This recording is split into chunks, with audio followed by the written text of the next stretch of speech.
everyone, this is Shruti from Simplilearn. Welcome to this video on the Digital Marketing Full Course for 2021. In this full course, we'll be covering topics like what is digital marketing, the tools used in digital marketing, the basic concepts on SEO, Google Tag Manager, Google Ads, social media marketing, Facebook ads, YouTube, Instagram and Twitter marketing, content marketing, email marketing, affiliate marketing, marketing hacks, digital marketing skills, careers, and much more. For this video, we have our experts Rob and Rahul taking us through all the topics. So without further ado, let's start by talking about digital marketing. Before we begin, make sure to subscribe to our YouTube channel and hit the bell icon to never miss an update from Simplilearn. Meet Joey, a digital marketer. He works as the head of digital marketing for Amazon. But how did Joey get here? A few years ago, Joey began to see a large number of opportunities popping up in the field of digital marketing. To begin his entry into the field, he needed to understand what exactly digital marketing was and what was so great about it. First, Joey learned that digital marketing was a form of marketing through which you could advertise to people digitally. Digital marketing leveraged different channels like search engines, websites, social media platforms, emails, and mobile applications. It would give marketers the opportunity to interact with and understand their audience better, and to increase the trust in their brand. Digital marketing would also show marketers advertisements to people based on their actions and preferences on the internet, while being less expensive than traditional forms of advertising. After understanding the main concepts of digital marketing, Joey realized there was more to digital marketing than he initially thought. There were also many types of digital marketing. Types like content marketing, search engine optimization, pay-per-click, social media marketing, email marketing, and affiliate marketing. And once he understood those types, he set up a digital marketing campaign for his uncle's e-commerce website. Let's have a look at what he came up with. First, Joey created content like blogs, videos, infographics, and case studies so that he could generate audience interest in the brand's products or services. This was content marketing. Next, he needed his audience to actually see his content. The first step was to create content on specific search keywords that were relevant to the target audience. Joey would make optimizations on the website and have credible websites linking back to the content. And lo and behold, the website began ranking on the first page of the search results. By continuous optimizations, Joey would continue to improve the ranking and ultimately make the website rank at the first position. This was SEO, or search engine optimization, and Joey could do all of this without spending a single penny. He could also drive traffic to the website with advertisements. But for this, he would have to pay a certain fee each time the ads were clicked. He could have text ads that show up in search engine results, image ads and video ads that show up in websites, and much more. This was possible with the help of PPC, or pay-per-click. However, Joey wasn't done yet. To reach a larger audience, he needed to tap into social media platforms. He would use social media platforms like LinkedIn, YouTube, Facebook, and Instagram to advertise the brand's content. He would use these platforms to advertise the brand's products or services with posts, images, videos, and more to bring out the brand's story and engage with the brand's audience, who spend a lot of time on social media. Like PPC, he could use emails to advertise his products or services to potential customers, that is, with email marketing.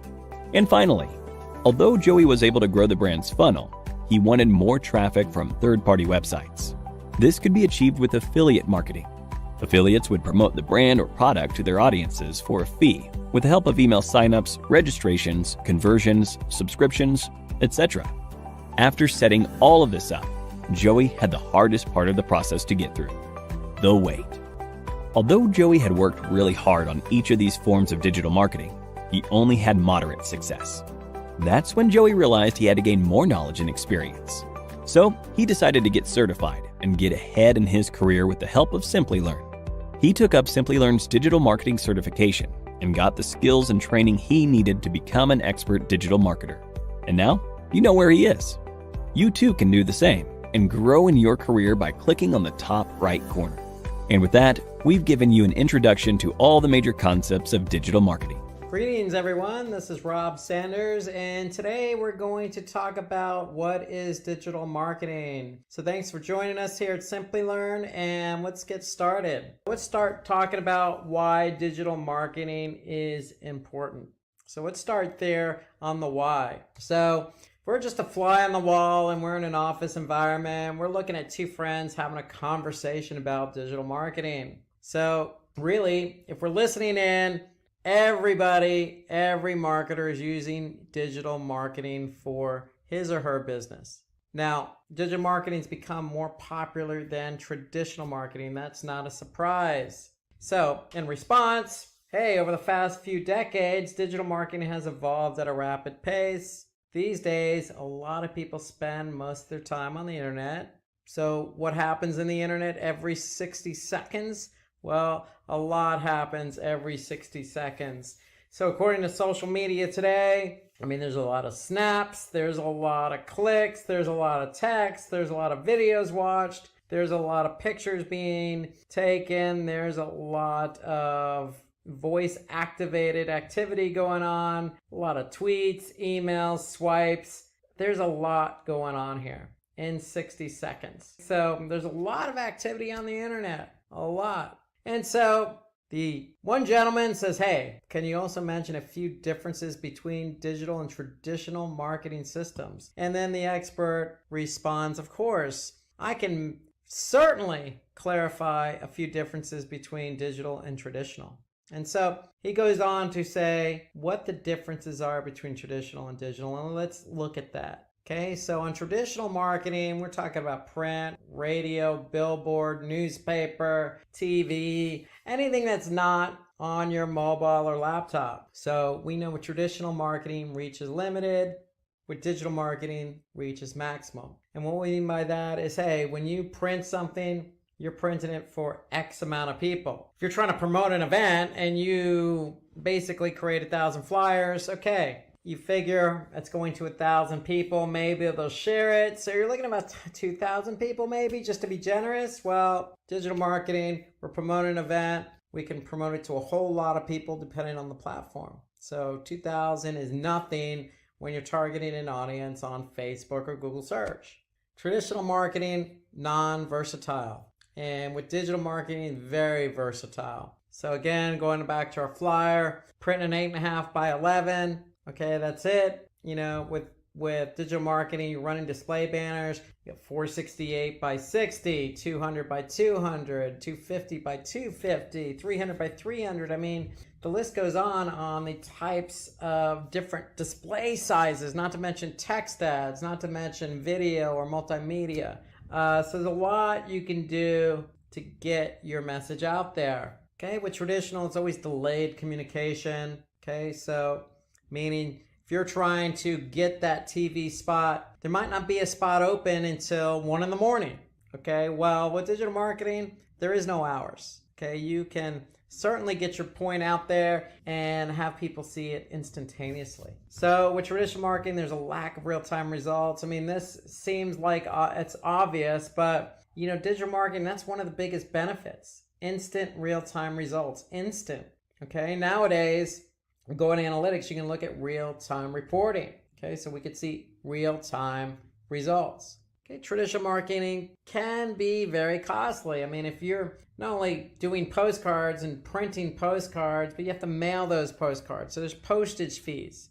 Where with digital marketing, it's very, very, very cost efficient. Meaning you could pick and choose who you want to target, when you want to target, where you want to target, what you want to target. And if you're doing search, you can put your bidding in place. You can put your hours in place. You can really control how much you actually spend. So that to me is one of the biggest advantages to digital marketing. Not only do you get real-time results, but you can control costs and then obviously optimize based on the amount of cost you're spending based on those real-time results.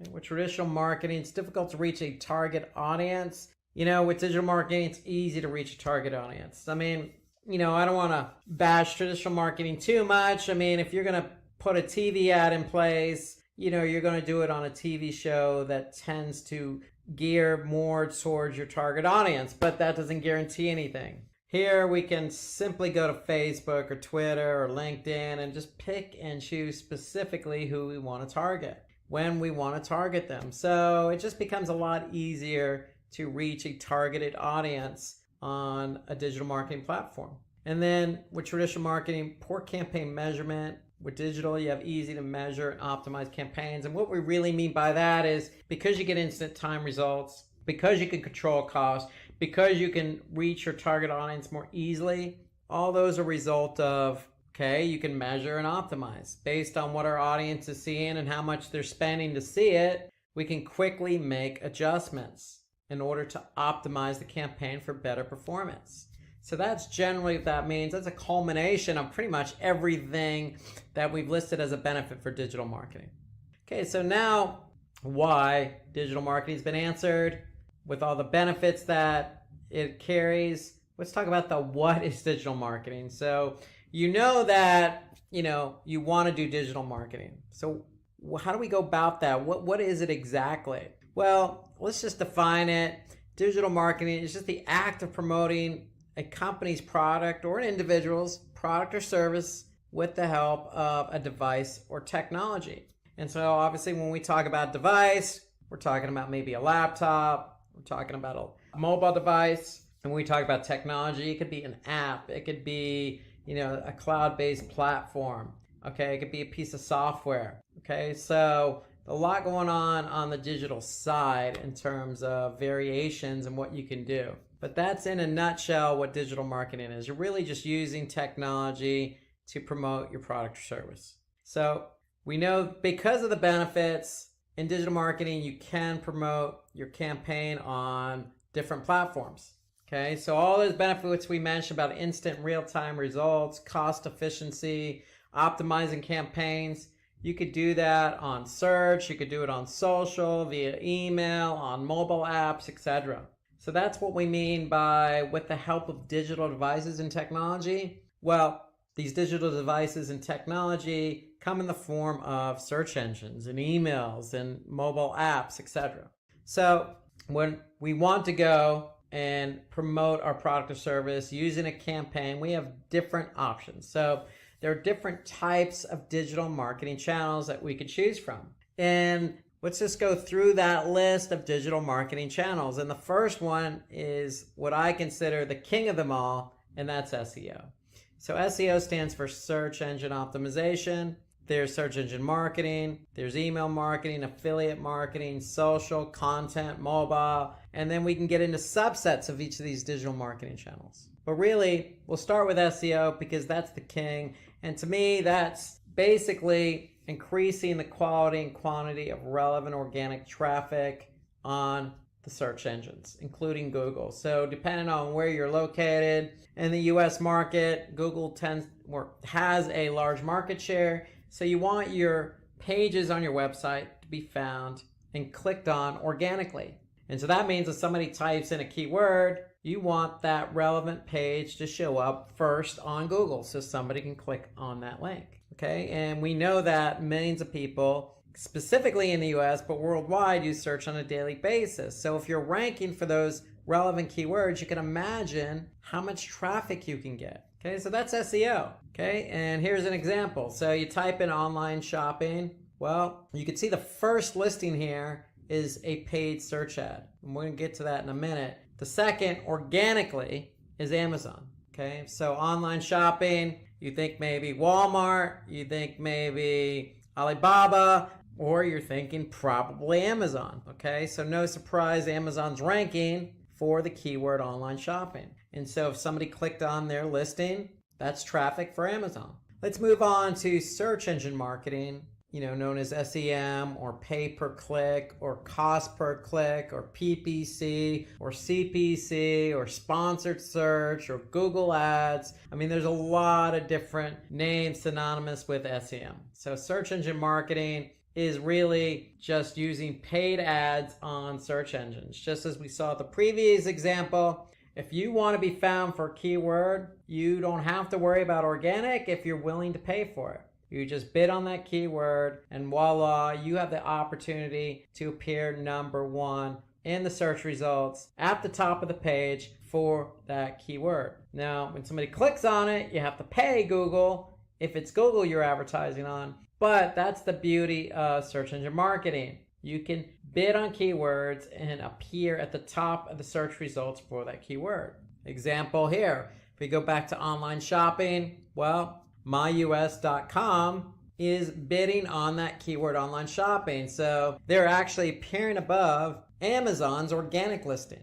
But that's what they want to do. They want to be found for that keyword. So if they're not ranking for it organically, well, they're bidding on it. And if somebody happened to click on that listing, then myus.com is going to pay Google something depending on what the cost per click is. And so that could be anywhere from 1 penny to $100. It depends. Depends on the keyword, depends on who else is bidding on the keyword, depends on the location, depends on the time of day, depends on quality score. There's a lot of factors involved and regarding what you pay. However, the benefit of SEM is visibility and getting traffic to your website for keywords you're not found for. So that's why SEM is such a popular choice for a lot of companies. Okay, let's talk about digital marketing. That's a traditional type of digital marketing channel. It's been around a long time.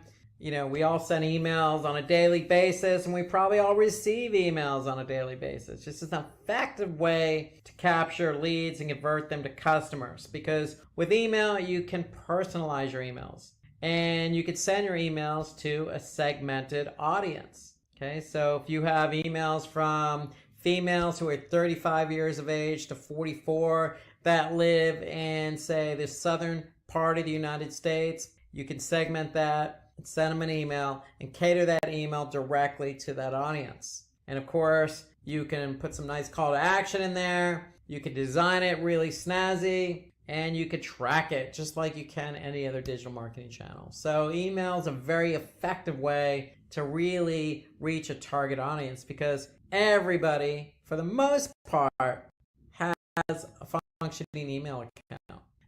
So basically, here's an example of how you're selling a product and the product's promotion is about to end. Well, get that email out to your target audience. Let them know that, hey, you have until tonight to purchase the product. And if you purchase it, you're going to get 30% off. And you can put the coupon code right in there with a nice call to action, and you can measure how many people click on that email, go to that web page, and purchase the product using that coupon code. So that's an example of email marketing.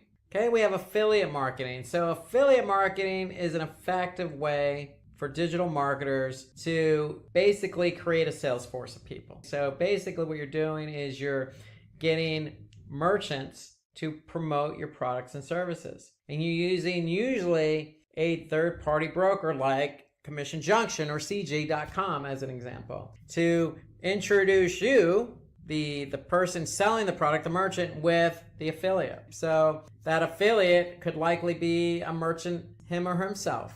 And they can basically be a good partner of yours by publishing your product or service on their website so that they can sell in order to get commissions. So it's all based on a commission. So you basically are going to use a third-party affiliate like CJ, get all these affiliates to work for you. They're going to promote your product or service. If they do sell your product or service, you're going to pay them a commission. That's more or less how it works with affiliate marketing. And with affiliate marketing, to me, it's a good way to really promote your product or service, and you can pick and choose the affiliates or the publishers of whom you want to work with. So here's an example of affiliate marketing at work.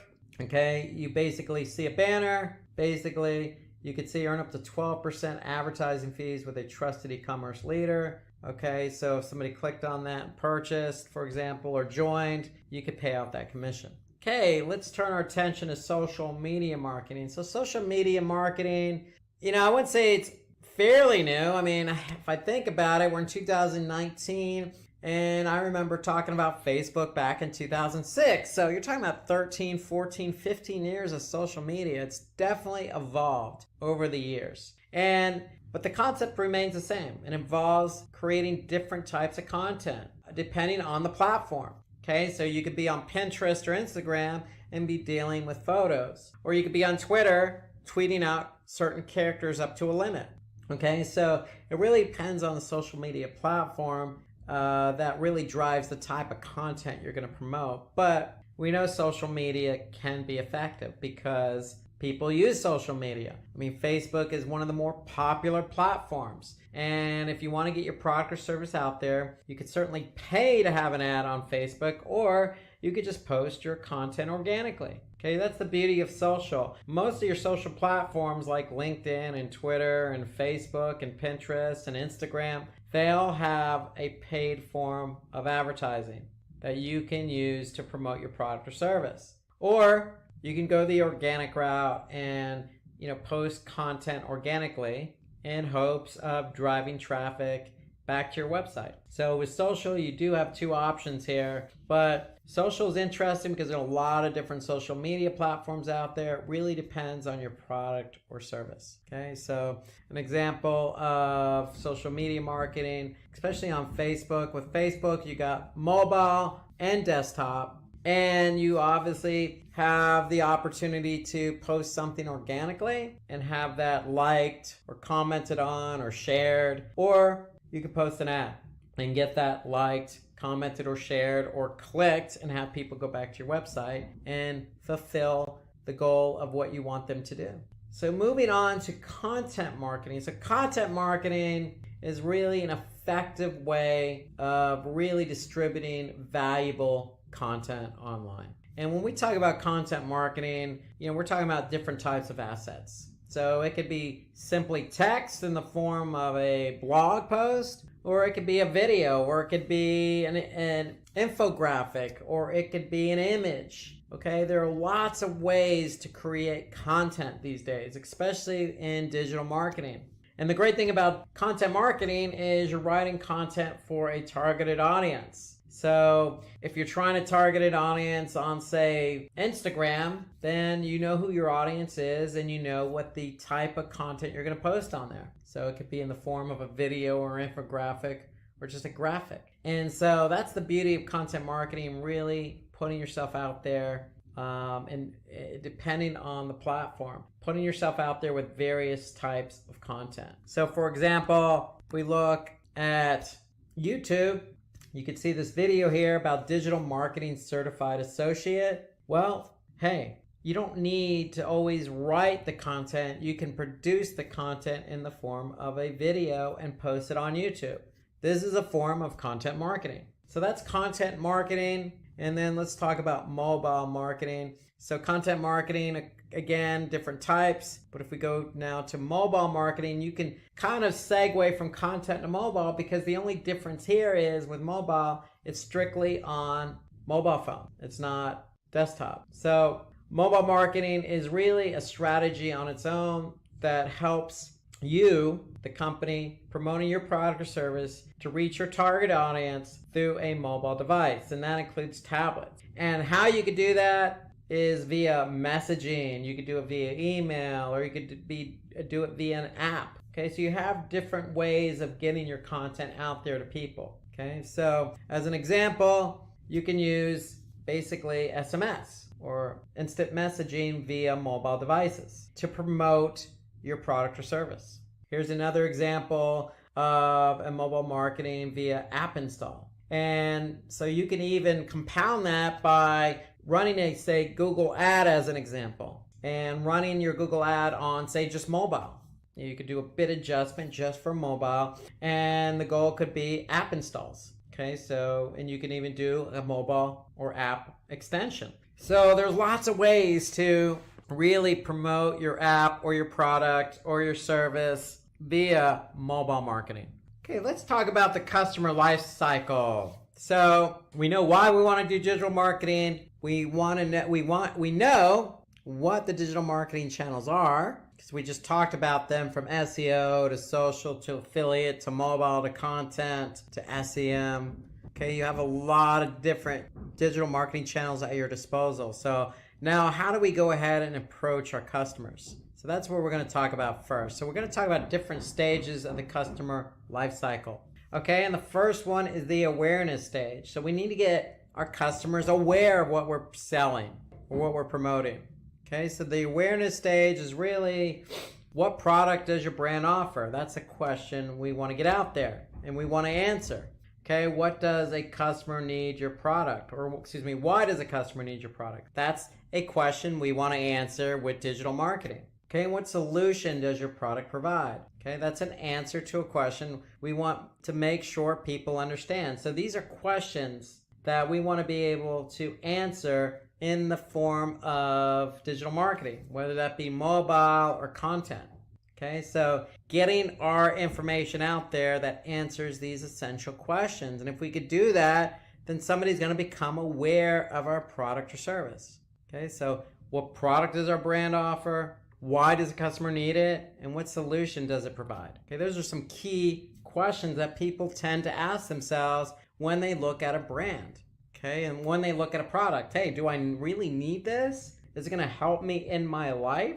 Okay, and who is selling this? I mean, who is this brand? I mean, those are just things that run through people's mind intuitively, that with the right messaging, the right channel, the right type of asset, the right targeted audience, you can quickly make somebody aware of your brand's product or service. In this stage, it's help potential customers discover your brand with the help of these different marketing channels. So in the awareness stage, content is key. So it's, to me, if we have a website, we need a blog, because if somebody does come to our blog from, say, organic search, SEO, then we can write about that product or service via blog and talk to our customer, talk directly to our targeted audience through that blog. And if we're not ranking organically, we can use paid search to promote it, because paid search on Google, for example, basically we can be right at the top of the search results. And so somebody can actually see it when they do a search, because we know millions of people use search on a daily basis. You could do social media marketing. Okay, so you can publish that product or service on Facebook while you're building your community. And you can use affiliate marketing to help get the word out by using CJ.com as an example. Build up a sales force of people, these publishers that are going to put your product or service out there. So to me, in the awareness stage, these are the digital marketing channels you could focus on. Now, I will say one thing about display ads. Display is part of search engine marketing. You could use display because you can reach a large number of people. So even though it's listed here low priority, in the awareness stage, display ads mean that if you're on Google's display network, you could pick and choose your sites, your demographics, keywords, topics, and audience. You could focus on all those different demographics to really attract a large number of people. So low priority, but it's probably also good to focus on in the awareness stage. Okay, so content marketing, you must create a high quality content that people are searching for. Without content, it's hard to get found. And so to me, this is where the blog comes in. SEO, take that content, get it optimized. Okay, SEM, if we're not ranking organically, we can make sure we're at the top of the paid search results, or the search results for a particular keyword we want to be found for. And then social media marketing, using different channels depending on the channel. If we're selling, training like Simplilearn does, LinkedIn is a good platform for us. Okay, and then affiliate, basically building up a nice network of publishers to get the word out. So these are all good channels that we can focus in on. So traffic sources may include paid, unpaid, social, referral, display, email, or direct. So they could come in the awareness stage from all different types of channels. Even though you're focused on content, you could still get traffic from mobile or email. So now that we got the word out via all these different marketing channels, there's that consideration stage. So, people are aware of us, now they're considering us. And that's kind of the next stage in the process. Okay, so a few essential questions to address on the consideration stage. Hey, what features make your product valuable to others? And how will I increase customer engagement towards my product? So those are answers to questions you want to ask. Okay, what features make your product valuable? You want to basically separate yourself from the competition? Basically, that's what you're trying to answer. Okay, so if you're promoting your product or service on paid search and other people are bidding on the same keyword, how are you going to stand out? And then how will I increase customer engagement towards my product? So for example, if you're on Facebook, okay, and you're trying to get people over to your site to purchase your product, then how are you going to improve that engagement? You got to create something really snazzy, or really it's going to be attention grabbing, or something that's going to get them to become aware of it, that's going to separate your post from all the other posts that are in somebody's Facebook newsfeed.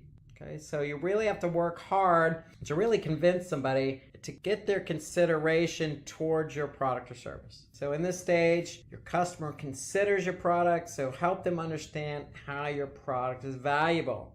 Okay, to me, email works really good here, because if you have a targeted audience, this gives you the opportunity to really answer these questions in that particular channel. Email, you could support that with a promotion. And display, I think display is a good option here too, because even though people are trying to become aware, you can really hone in and really get them to take that next step. Okay, with display, you can even do remarketing. So if somebody's been to your site because they're aware of your product, they're curious, you can cookie them and remarket to them via display. So display to me is a good channel to use here.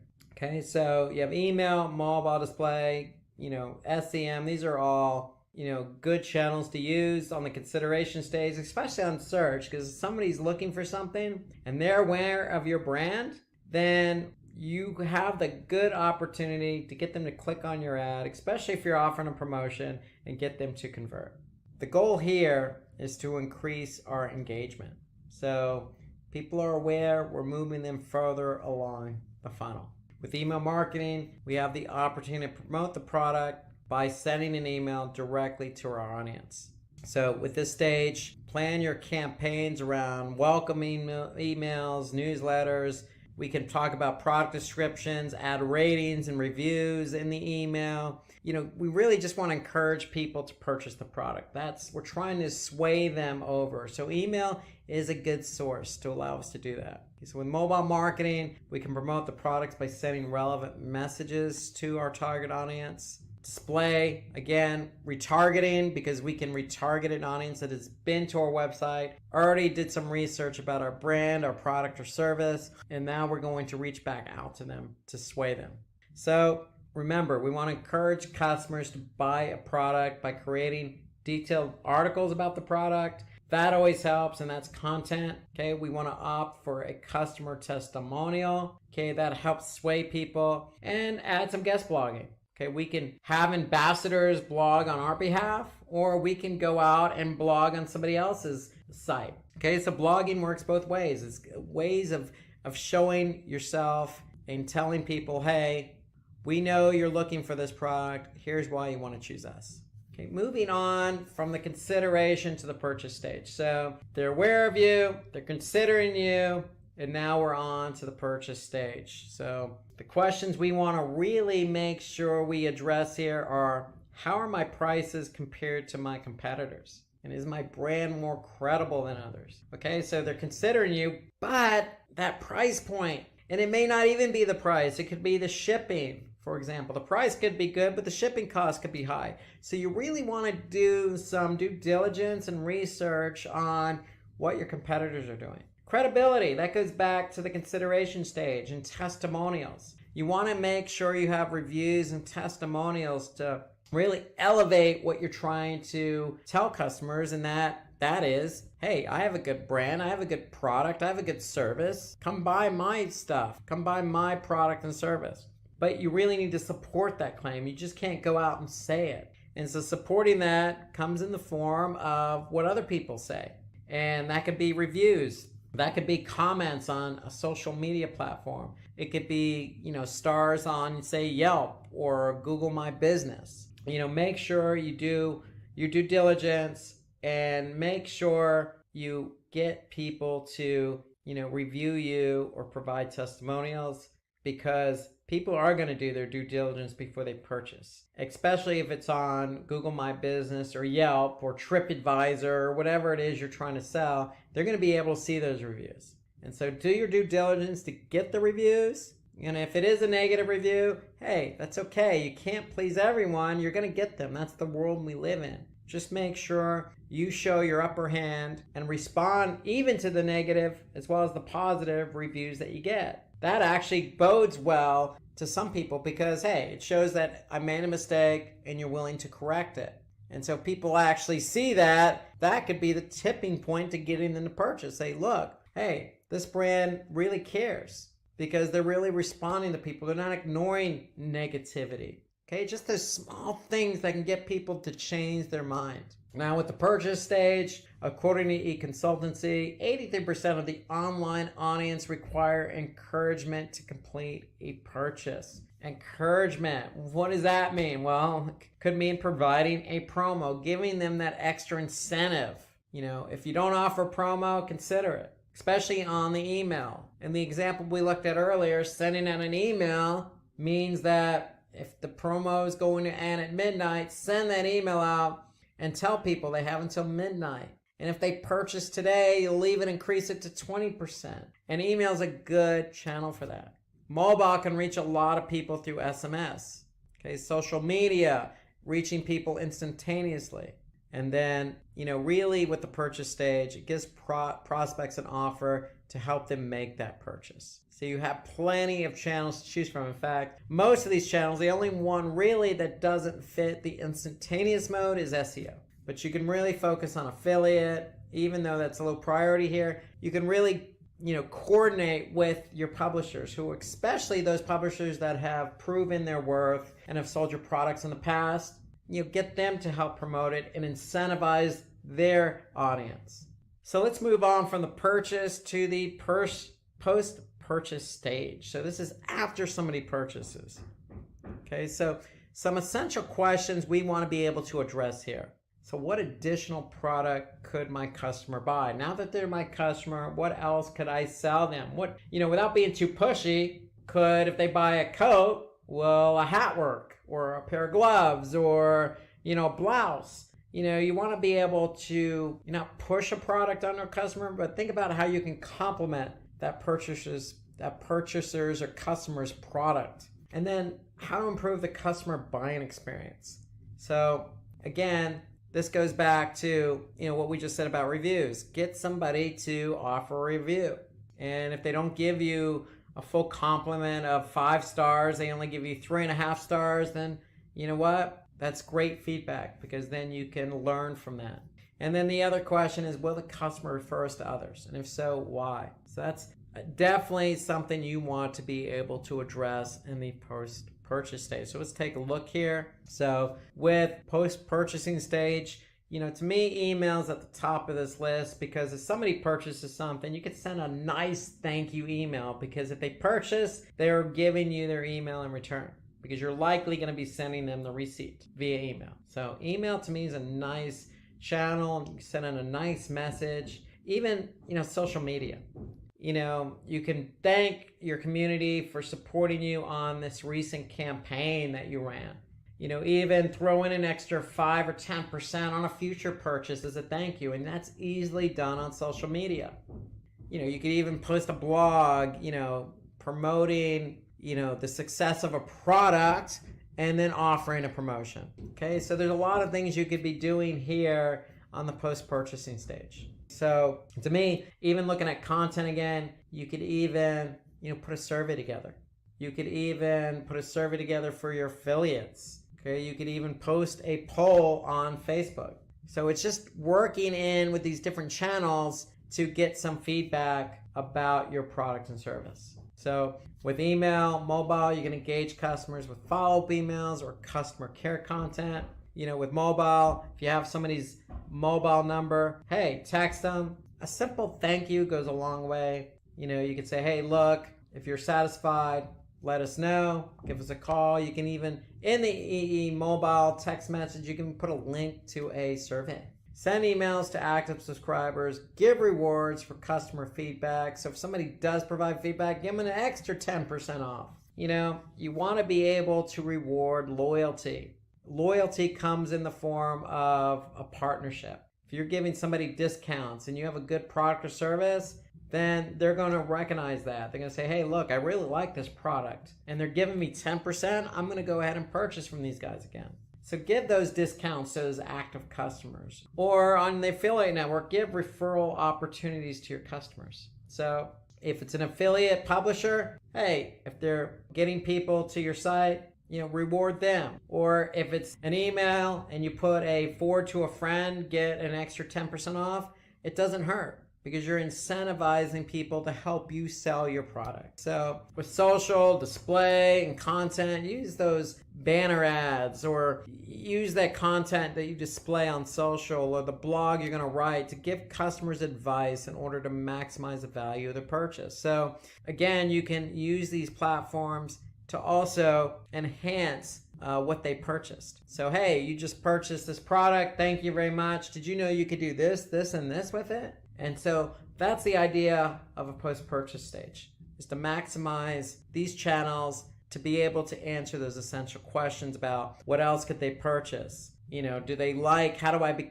get these people to become loyal customers? Okay, so with the first purchase stage, if a customer has bought a pair of sports shoes, for example, running shoes, you can recommend cross-product sale, a cross-sale. It could be a pair of shorts or a water bottle or an accessory with an exclusive discount. So that's another example of what you can do on the post-purchase stage. Today we're going to talk about digital marketing tools. So fasten your seatbelts and let's get started. So what we're going to do is we're going to take a look at some of the best digital marketing tools for not only 2019, but ones that have performed well in the past, that are popular, and ones that we foresee as being the go-to tools for the future. So past, present, and future digital marketing tools is the way to look at this, with a good focus on a lot of different marketing channels here.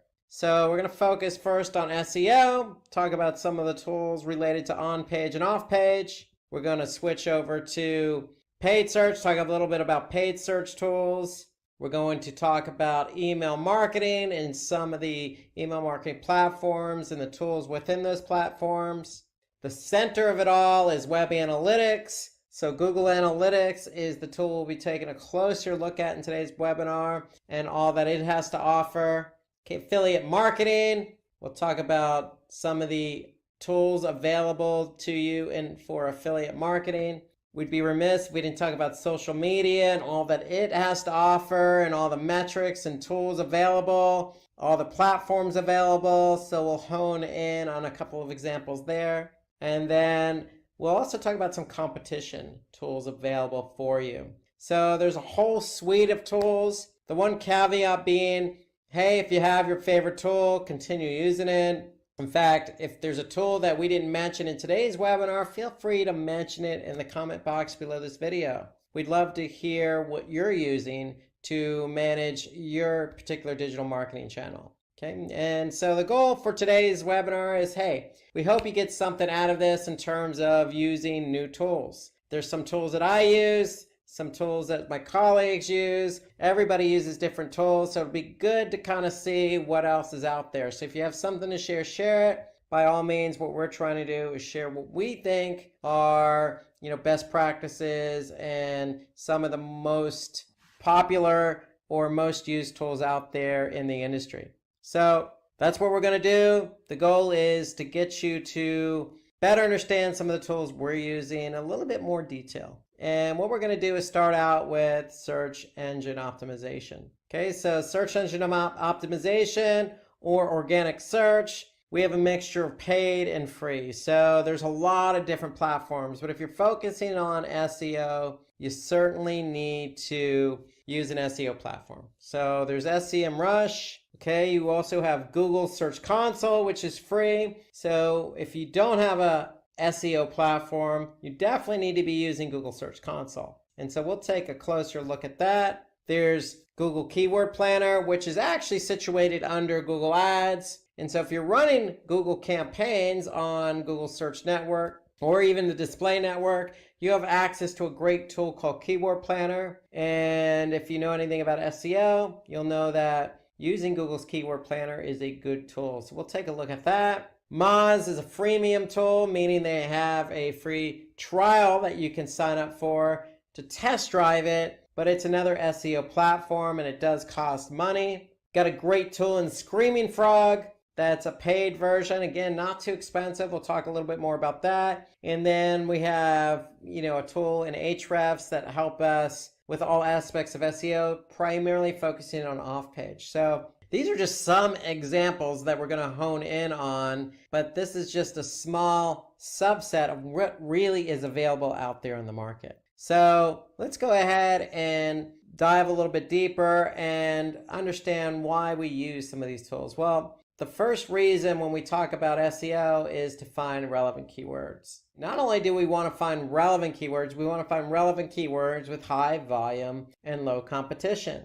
Okay, we wouldn't want to find non-relevant keywords with high competition, low volume. That wouldn't make sense. So we need a tool to kind of help us put it all together. And so the tool of choice for us is Google's Keyword Planner. And Google's Keyword Planner helps us hone in on keywords we may be interested in optimizing for, because not only one, are they relevant, but two, they're going to have high volume and low competition. So let's take a look at an example in Google's Keyword Planner. So here I am, I'm in Google's Keyword Planner, and as I mentioned before, Google's Keyword Planner is situated under Google Ads. Okay, so you have to have a Google Ads account to use Google's Keyword Planner. And so when you're in Google Ads, you simply go to Tools, and then under Tools, you're going to select Keyword Planner. So what we want to do is look for keywords. We're focusing on organic search, not necessarily paid search. So organic search, we want to hone in on some keywords. So let's just use one of the examples that Google's given us here, meal delivery. So we're going to just type in meal delivery and get some results. So notice I can enter a domain as a filter. And so in other words, hey, I could say, look, hone in on keywords related to this website if I wanted to. But I'm asking Google, hey, just give me something closely related to meal delivery because that's my business. So I'm going to click Get Results. Notice I can add another keyword if I wanted to, but I'm just going to stick with one keyword. But there are certainly other keywords that I can certainly hone in on if meal delivery is my business. And so let's just hone in on that one keyword, meal delivery. We want to be found organically for that keyword. So what Google Keyword Planner does is not only give us the keyword and other keywords relevant to that, but it gives us the average monthly search volumes. And this is an average over the course of the last 12 months. And notice here, I get a column for competition. So I'm able to see whether that's a very competitive keyword or not. And then just to give you an extra edge when you're choosing keywords, you can get a sense of what the keyword may cost if you wanted to bid on that for paid search. So for meal delivery, I can see it's anywhere between $7.46 and at the top of the page, high range, $16.61. So that should alert me to the fact that, hey, if I'm going to try and optimize for this keyword, I know it's competitive because not only Google is telling me it's competitive by telling me high competition, but I know that the cost per click seems a little bit high. And what is a little bit high? Well, I could see some other keywords here that, $1 to $3. Okay, I could see some other ones that are even lower than the $7 they're suggesting. So that's an indication that the keyword is highly competitive. So the idea here using Google's Keyword Planner is, one, we want to get an idea of what other keywords are out there that are relevant. So it helps stimulate some ideas for relevancy. Two, we can get an average monthly search volume. So we want to know on average over the past 12 months, how many search queries I can expect from this keyword. And then three, I can get a sense of the competition. How competitive is this keyword? So if I try to optimize for this keyword and I want to rank for it organically, is it competitive? If it's competitive, then it's probably going to take me a bit longer to be found for this keyword on page one of Google. So that's the whole idea behind Google's Keyword Planner. And note that you could change some of the settings here. So if you want to choose a different language, okay, you can hone in on a longer or shorter period of time. You can even choose a specific location. So I chose Texas. I can certainly choose the entire United States to get a sense of what the volume would be for the total US. So you have settings that you can change and manipulate to get you the data you need to choose keywords. So that's the whole idea behind Google's Keyword Planner, to find relevant keywords, high volume, low competition. Now, alternatively, I can certainly use another tool to find keywords. So I have a Moz account, so I logged into Moz. And Moz has a tool called Keyword Explorer. So if I use that same keyword I used in Google's Keyword Planner, mail delivery, I'm going to ask Moz to give me some data on that keyword. So this is for the entire United States. And again, I can change that if I wanted to. Okay, so I can hone in on a specific country or different country. So what Moz is telling me, hey, for this keyword in the entire United States, I'm looking at anywhere from 11,500 to 30,000 on monthly volume. Now what Moz does is they give you a difficulty score. So a difficulty score is a score between 1 and 100. And so I could see this is pretty much right down the middle in terms of difficulty. Okay, so if it's 0, it's an easy keyword. If it's 100, it's very difficult. And then that means you have a lot of competitors who are optimizing for this keyword, that are ranking for this keyword. And so Moz gives us the volume, they give us the competition, and they, just like Google's Keyword Planner, gives us some other keywords that we can potentially hone in on. So here I could see keyword delivery plans, delivery services, etc. So I can see a lot more suggestions than what's listed here. So Moz delivers a bunch of other analysis related to the keyword. They also give you some good keyword suggestions. So Moz is a good alternative tool, and we'll be coming back to Moz related to SEO for some other of its features. But for now, if you don't want to necessarily use Google's Keyword Planner because maybe you're not running Google Ads, you can always use Moz. Now remember, Moz has basically a freemium version, meaning you can sign up for a free account. And you could sign up for a free account as a test trial, and you could test it for a period of days and leverage its tools during that free trial to get a better sense of how these tools work. So we want to be able to use Moz. We want to be able to use Google's Keyword Planner, not only to search for all those relevant keywords available to you, but we want to be able to choose keywords with high volume and low difficulty, low competition. We also want to select primary and second keywords wisely. So remember, when you optimize, you're optimizing a page for more than one keyword. So you want to be able to have a nice portfolio of diverse, relevant keywords with high search volume and low difficulty. And then you want to be able to identify those keywords that your competitors are ranking for. So Moz gives you that information. And so we want to be able to leverage the tools available to us to choose the right keywords. So if you need any more information on this, we got a nice webinar on keyword research for SEO. So take a look at that video on YouTube to get more specific details about using SEO tools for keyword research and all about keyword research in general for SEO. So let's talk about some other reasons under SEO why we would use some of these tools available to us. Well, we want to be able to understand the search engines and how they crawl and index our site. Okay, we also want to check the correct format of the sitemap, and we want to monitor backlinks. Okay, we also want to analyze linking to our web page. Okay, which ones are good, which ones are not good. Okay, we also want to perform some competitor analysis. So these are some of the reasons why, other than keyword research, why would we use some of these SEO tools? So we have tools available to us, Majestic, Ahrefs, again, Moz. Let's take a look at Google Search Console.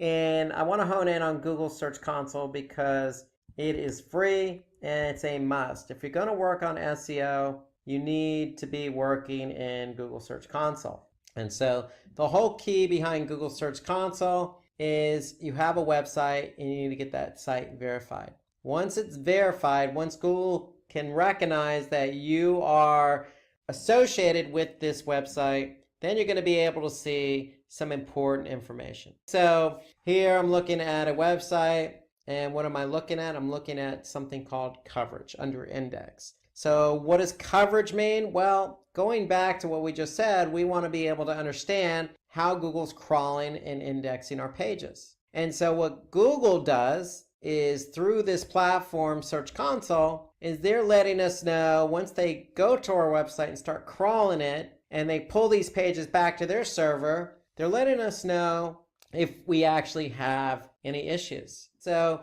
here I could see I have some issues with 112 pages. And some of those issues are listed down here. So there could be a crawl issue, a 404, redirect. Okay, so you could see there's some 5 unique issues across 112 pages. So here I could see submitted URL marked no index. There's 100 of those pages. We have some redirect errors. There's 7 pages that fall victim to this error. And so we can really hone in on what the error is and address the error.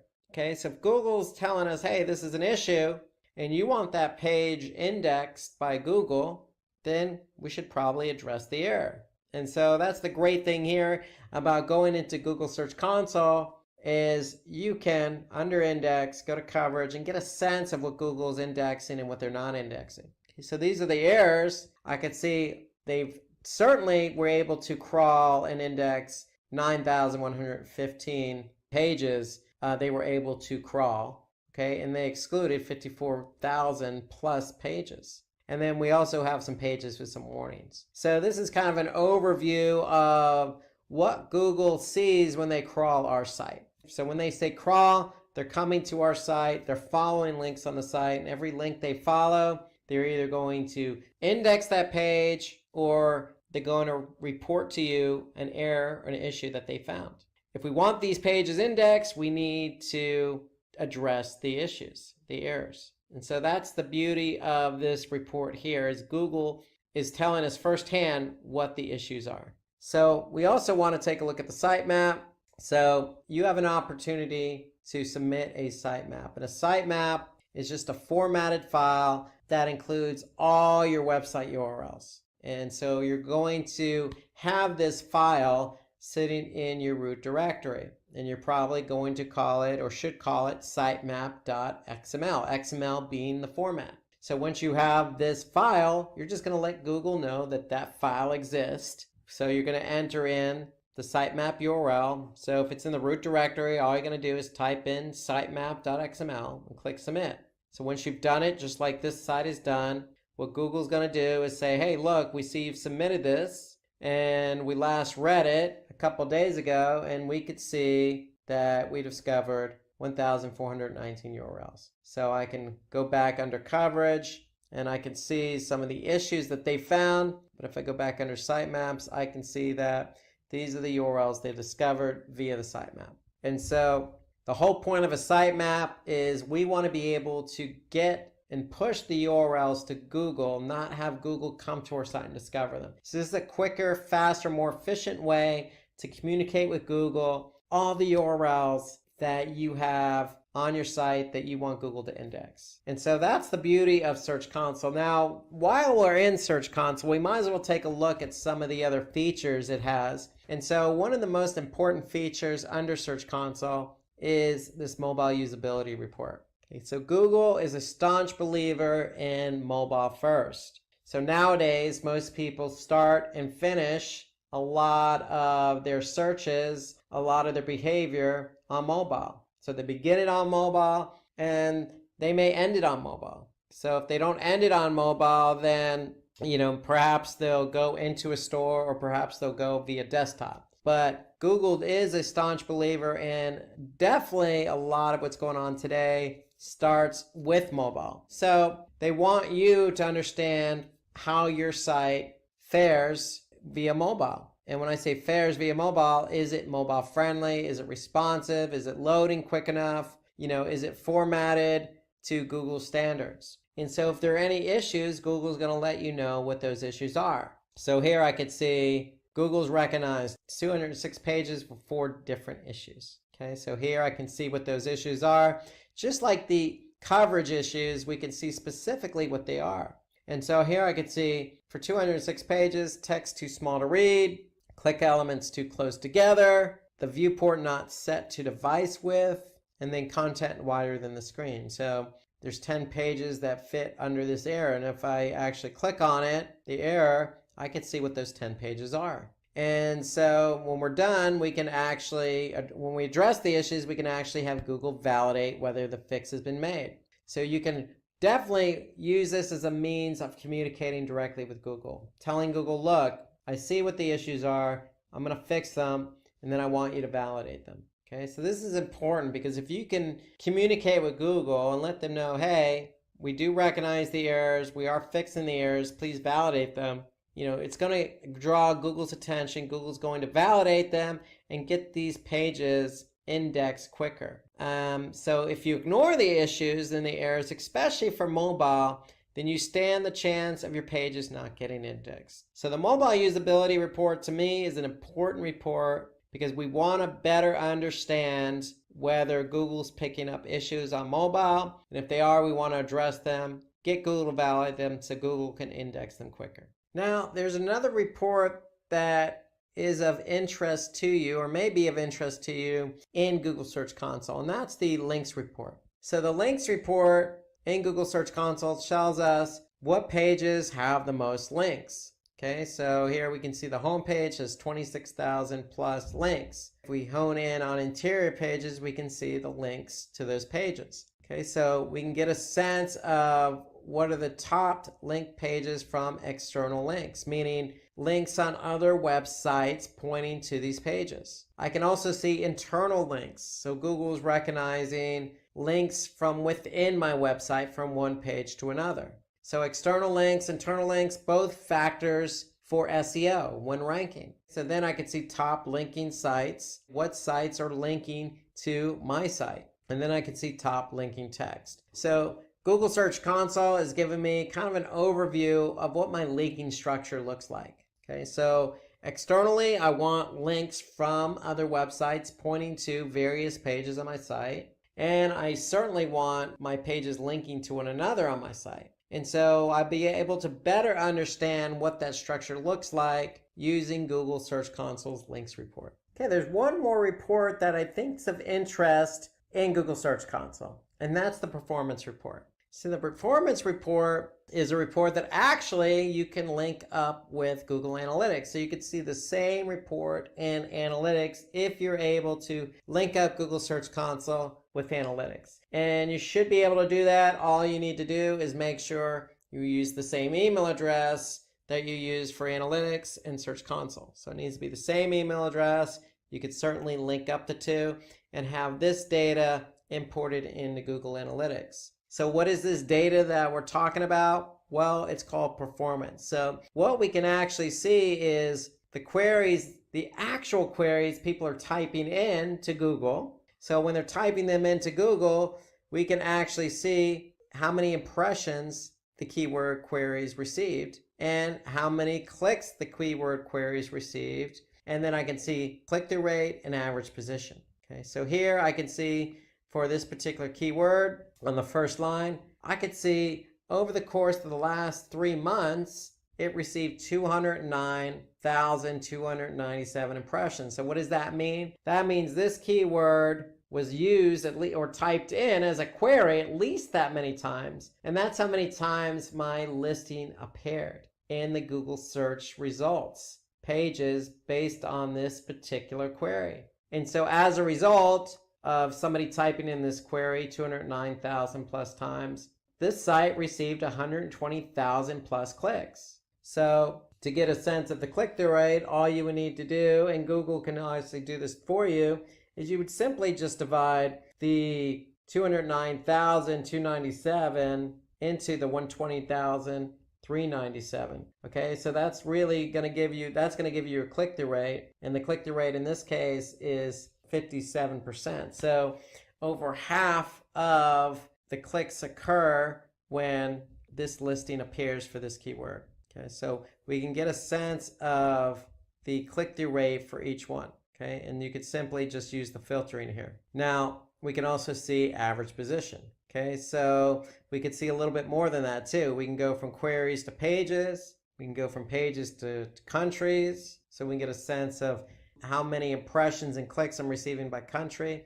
And importantly, we can see by device. So here I can see a majority of the people who conduct a search related to my website primarily do it on desktop. Now, I mentioned the beauty of the Google Search Console Performance Report is that you can link it up to Google Analytics. And when you do that, all you need to do then is go to Acquisition, Google Search Console, and then from there you could choose landing pages, countries, devices, or queries. So I can see the same data that I see in Search Console, but this time I'm looking at it in Google Analytics. And so here I can see what my search queries are, my clicks, my impressions, my click-through rate by search query, and then the average position. So that's the great thing about that performance report, is that when I link up Google Search Console with Analytics, I'm able to see that data in Analytics. So that's an added bonus, so to speak. Now, let's talk about some other reasons why we're going to use these SEO tools available to us.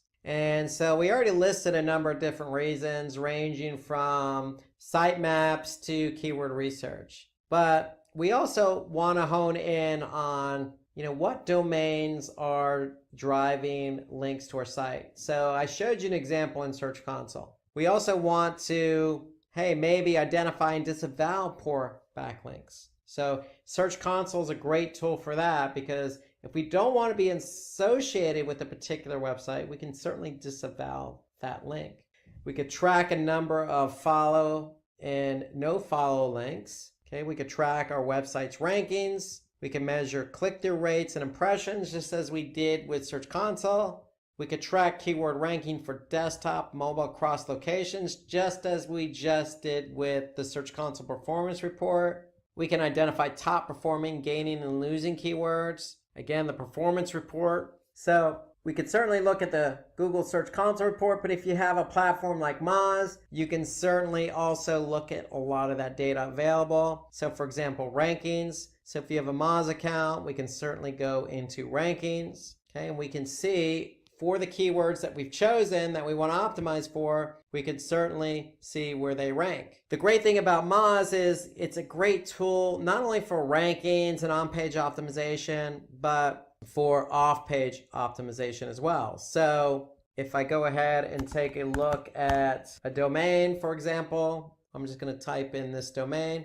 I'm going to be able to get what they call a domain authority. So a score out of 1 in 100, I'm able to see how authoritative my domain is. And how authoritative a domain is based on the quality of links pointing to it. So Moz gives me some good insights as to how many linking domains, how many inbound links I have, ranking keywords, and it goes into detail as well. So here, if I click on the linking domains, I'm going to be able to see the actual domains pointing to my site as an external link. And not only can I see the domains, I can actually see the domain authority of those domains. So if there's a domain, for example, that doesn't have a good domain authority and the site appears a bit scammy per se, then we can disavow that. So I can certainly look at all the domains that are linking to me, and then I can highlight the ones that have poor domain authority. What Moz even takes it a step further.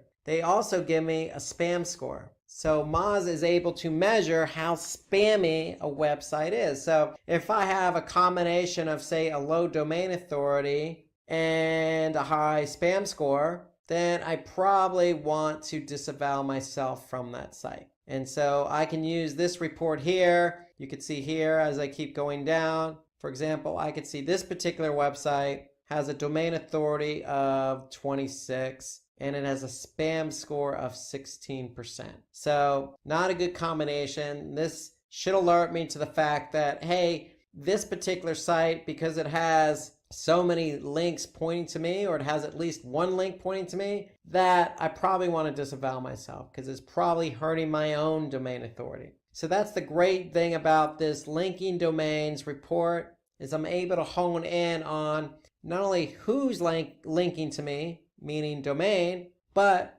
how many linking domains does that domain have? What's the spam score of that domain? What's the domain authority of that domain? And then I can get into a little bit more detail and actually see all the links pointing to that domain. So it really goes into detail about backlinks, domain authority, spam, etc. Everything you need to use in order to measure off-page SEO. So that's the great thing about Moz is they have not only on-page SEO tools, but off-page SEO tools. And Moz is a freemium, so to speak. So here you can see if you just go to moz.com/free-SEO-tools, you'll be able to use some of these tools available to you, not just for SEO, but also for local SEO as well. So here, you like some of these tools, you can start your free 30-day trial. So I use and lean on Moz a lot for all that it has to offer, from choosing keywords to rankings report, to checking issues on my website, to even checking who's linking to me. So this fits in the mold with everything I need to do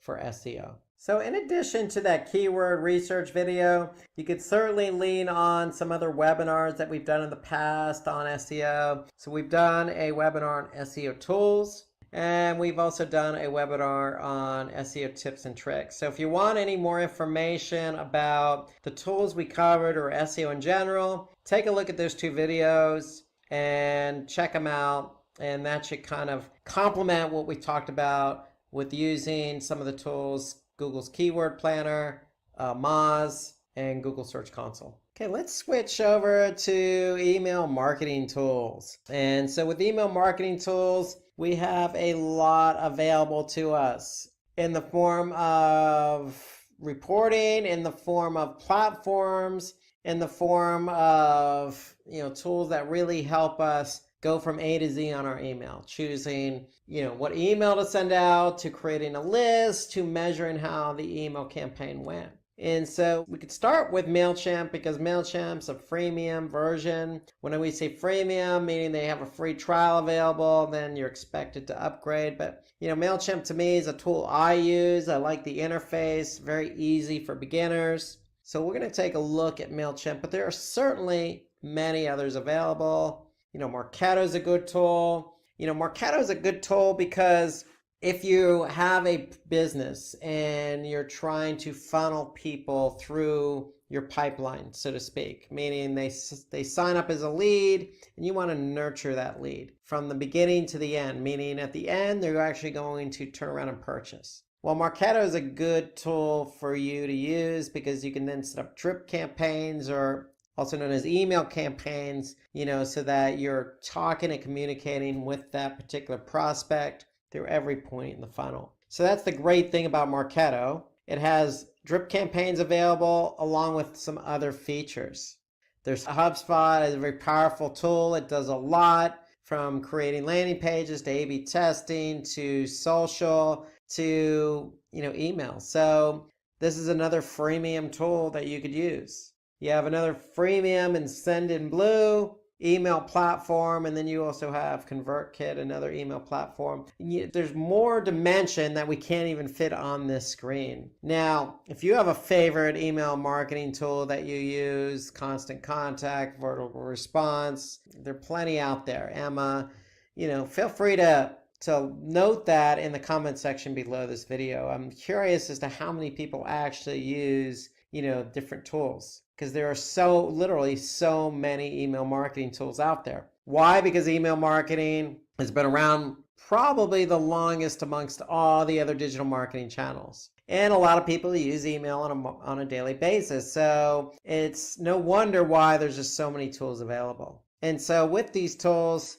you could certainly send bulk emails. Now, in the case of Marketo, you could send emails to a segmented audience. And so that's actually what you want to do as a strategy, is always send emails to a segmented audience. You want to use a tool where you're going to be able to create campaigns, then send those campaigns to, again, segmented contacts, and then be able to design your email around that particular audience. So you have a good tool when you can do that, when you can really segment for your audience. Okay, you want to be able to use a tool that's going to be able to segment your users, use transactional emails, meaning, hey, look, if somebody went ahead and purchased, can you follow up with an email? and creating workflows. Just like I mentioned with Marketo, you want a workflow set up where, hey, if somebody does this, you're sending email B, etc. So you want an email marketing tool that's flexible enough to handle what your business strategy and goals are.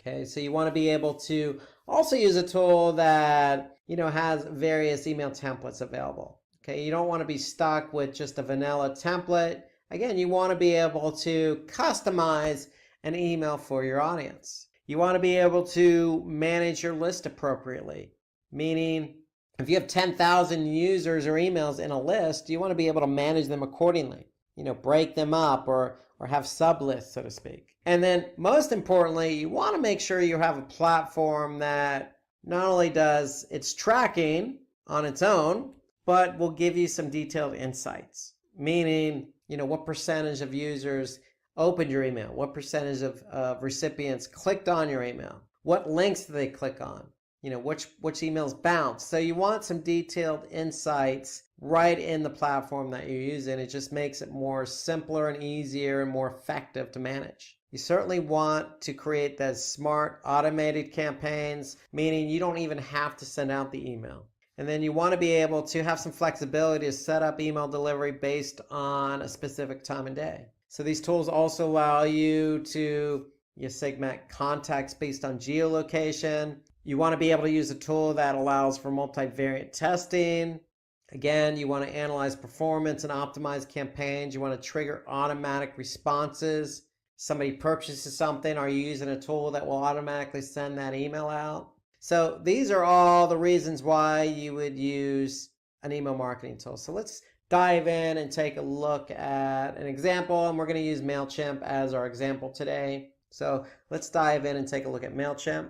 So with MailChimp, once you log in, you're going to be able to see some historical campaigns that you've sent out, or you're going to be able to create your own campaign. And so this is kind of under campaigns, you can kind of see an overview of the ones you've sent out, or if they're in draft mode, you'll be able to see they're in draft mode, so you can go ahead and edit them. So here we have one that was set up on August 26th, and it's still in draft mode, so we can go ahead and edit that. So if we just click edit, we have the flexibility to, pick and choose who we're sending this to, who it's from, what the subject line is, and then we can certainly design the email. So if we click design email, again, this is important because with email marketing, you want to be able to cater your email to your intended audience.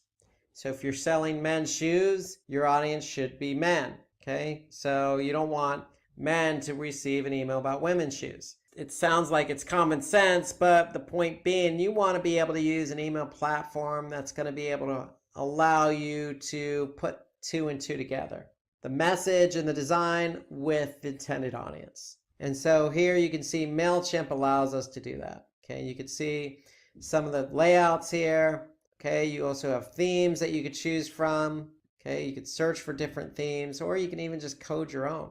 So you can just paste your code in, or you can import it. So MailChimp allows that flexibility. You're not stuck with one of their templates.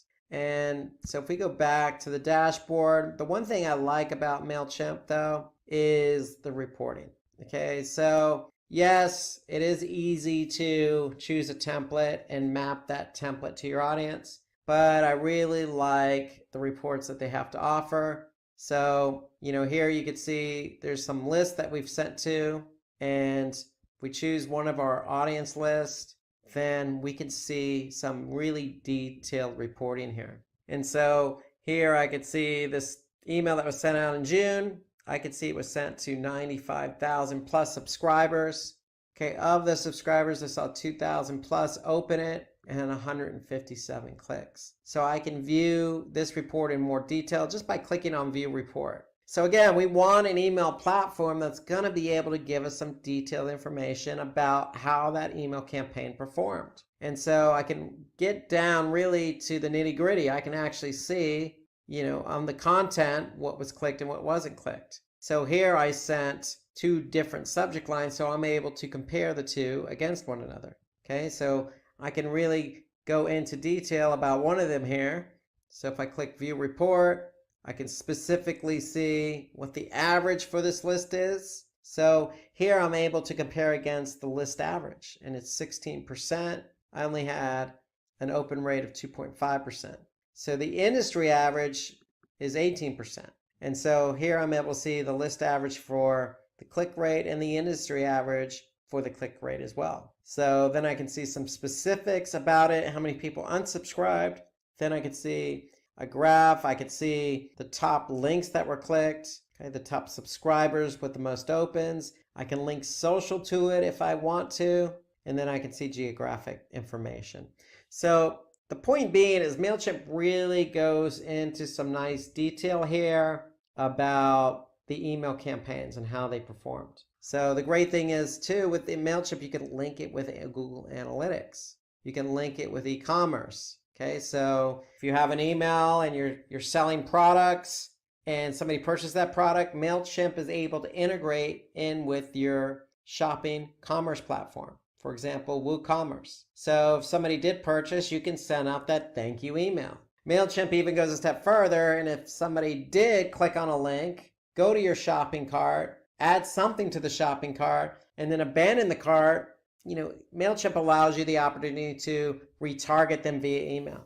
So MailChimp is flexible, and that's what you want in an email marketing platform. You want something that's flexible, that you can cater to your audience, you can manage your audience list, and you can get detailed reporting on your different campaigns for that audience. So that's MailChimp in summary. And so most email platforms do a lot of the similar features or have some of the similar features, but that's what you ideally want to look for in an email marketing platform. So here's a tool that doesn't get talked about enough when it comes to email marketing, and that's Google's URL Builder. And the reason why we're going to talk about this tool today is because most people in the US use Google Analytics as their web analytics tool. And the one thing about Google Analytics is it allows you to track different campaigns. So if you're doing pay-per-click campaigns outside of Google, you can certainly track the performance right in Google Analytics.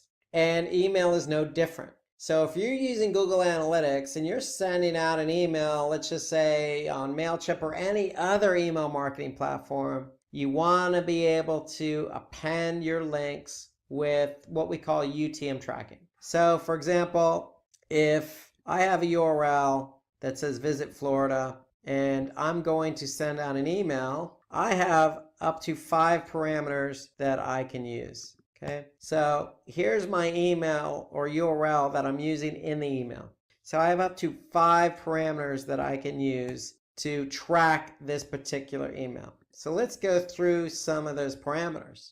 So the first one is campaign source. So what's the source of the campaign? Well, we could certainly identify MailChimp if we're using MailChimp as the source. Now, the thing about the URL builders, you always want to use lowercase because Google Analytics is case sensitive. So as a rule of thumb, just stick with a lowercase. So our source is going to be MailChimp because that's the platform we're using. If you're using, Constant Contact or Vertical Response or some of these other ones, ConvertKit, then go ahead and put in that platform as the source. Now for the medium, which is the means in which we're driving traffic to the site, let's go ahead and put in email because that's what we're using to drive traffic to this particular page. Now, what's the campaign name? Well, we're in summer, so we're going to call this the summer promo. So the summer promo here is Visit Florida Beaches. Okay, so we're going to send this email out to the masses, and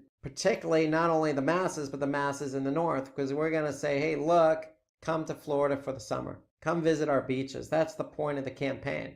So that's what we're going to use for the campaign name is whatever the campaign is. It's a summer promo. Now, notice I got an asterisk next to these particular parameters. So Google's asking us, hey, these are mandatory. So go ahead and put something in there. Now for campaign term and campaign content, we could certainly leave them blank because they're not mandatory. But since we're talking about email, I would certainly recommend that you use the campaign content parameter. And why do I say that? Because if we're sending an email out to say, 10,000 recipients, I want to be able to split out the email into two segments. One segment that's going to get subject line 1 and one segment that's going to get subject line 2. So in this case, I'm going to put whatever subject line 1 is in the campaign content field. So now I have 4 parameters, and once I've entered in my variables in those parameter fields, I now have a revised or appended URL. So my original URL was visitflorida.com/en-us/florida-beaches.html. My original URL. I've now appended that with some UTM parameters, and now I see my original URL appended with the UTM parameters based on those variables. So I can copy it just by clicking the copy URL. I can go to my browser, I can paste that URL in there, and I want to check to see if it works. So here I could see this particular page loaded, Florida beaches, with my UTM parameters appended to the URL. So that's for the first subject line. That's for the audience that's going to get the first subject line. I want to do another one for the second subject line. So now I'm going to change my campaign content parameter to subject line _2. I'm going to copy that URL. I'm going to check it. Okay, so I can see that the page loads with those UTM parameters.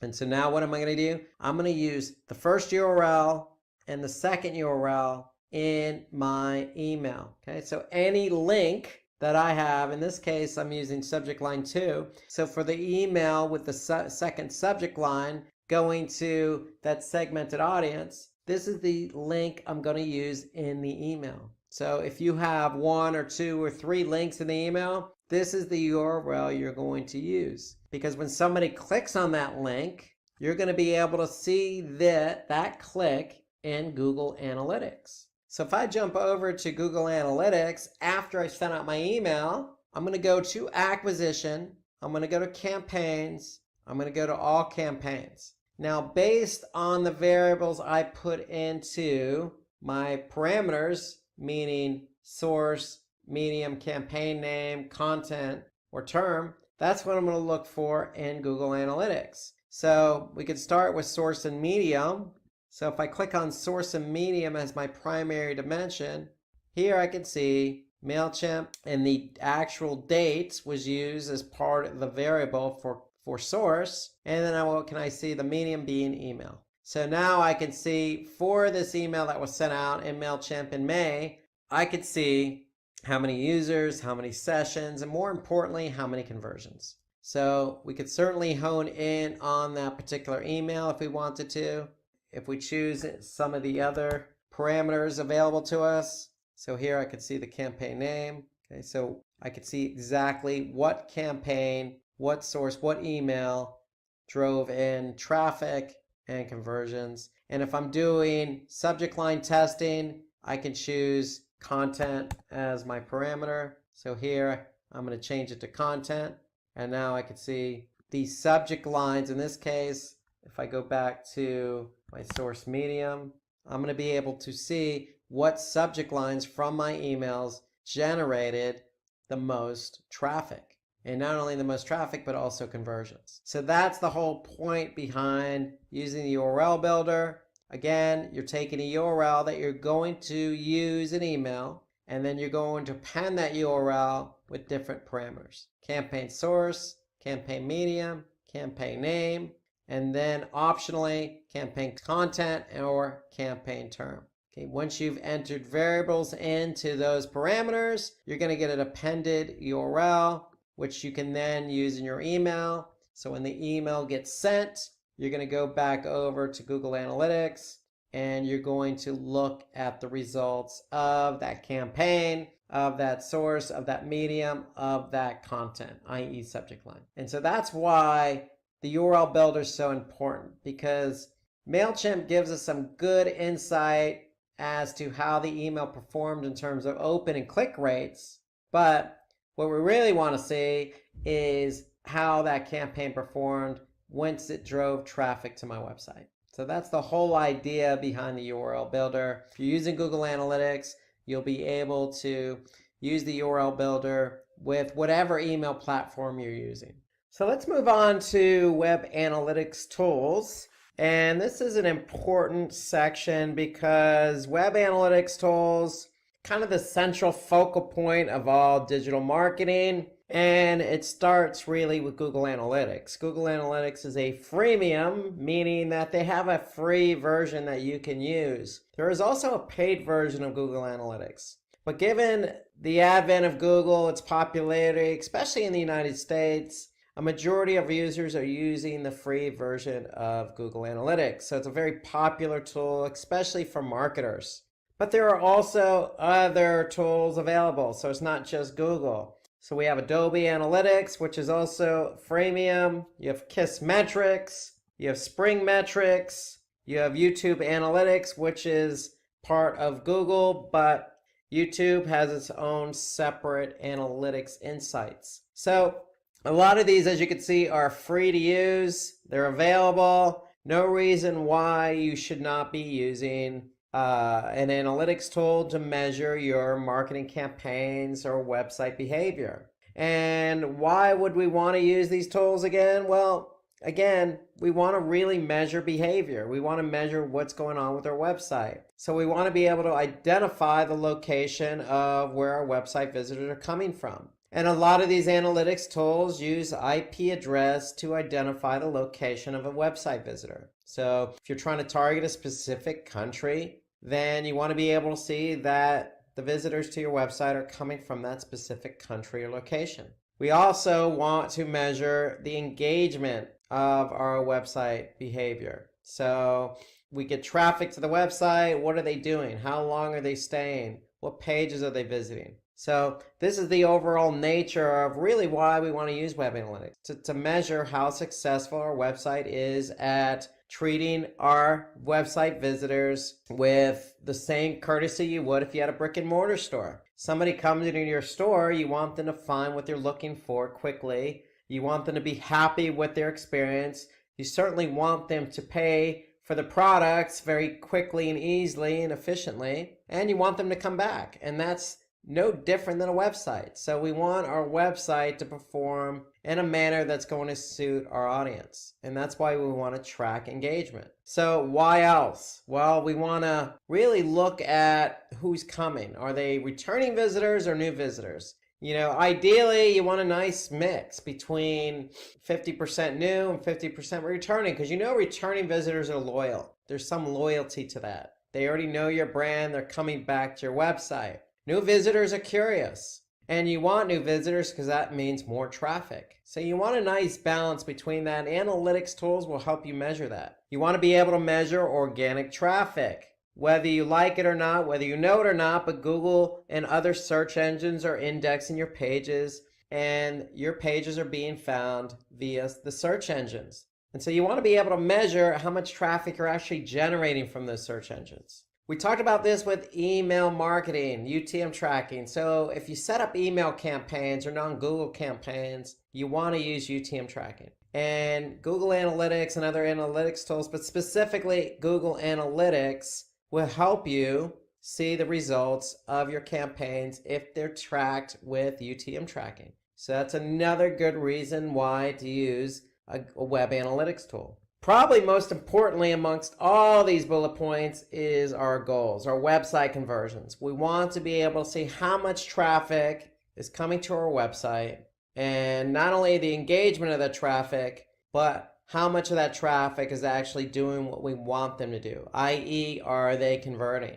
And we want to optimize our sites and channels performance. So the whole idea of collecting all this information is that you can turn around and improve performance. So if your bounce rate is high, well, how do you lower bounce rate? Well, we need to do something about that. And analytics tools will help us identify what's not working from our site perspective and from a channel perspective, and we can take action to improve performance. So that's the whole idea behind optimizing our site's performance. So let's jump into Google Analytics and let's take a look at everything we just talked about in those bullet points. So about improving website performance, measuring engagement, looking at our goals and conversions, measuring campaigns with UTM tracking, all those good things that we can get in a good analytics tool. So Adobe, Mixpanel, Spring Metrics, they all work in a similar fashion in that they're really measuring website behavior. And so if we're in Google Analytics, really what we're doing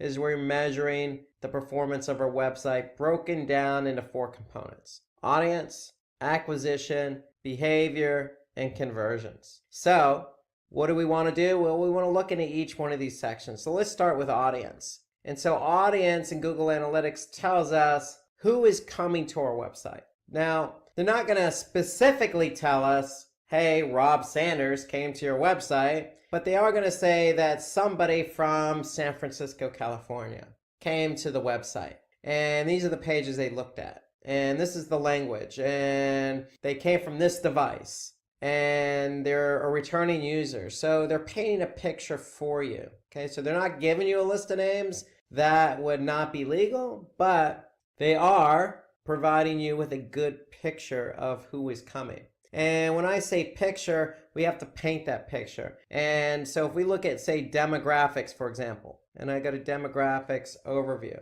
here's a picture I'm painting. Well, I can see that 25 to 34-year-olds are the majority of the age group that is coming to my website.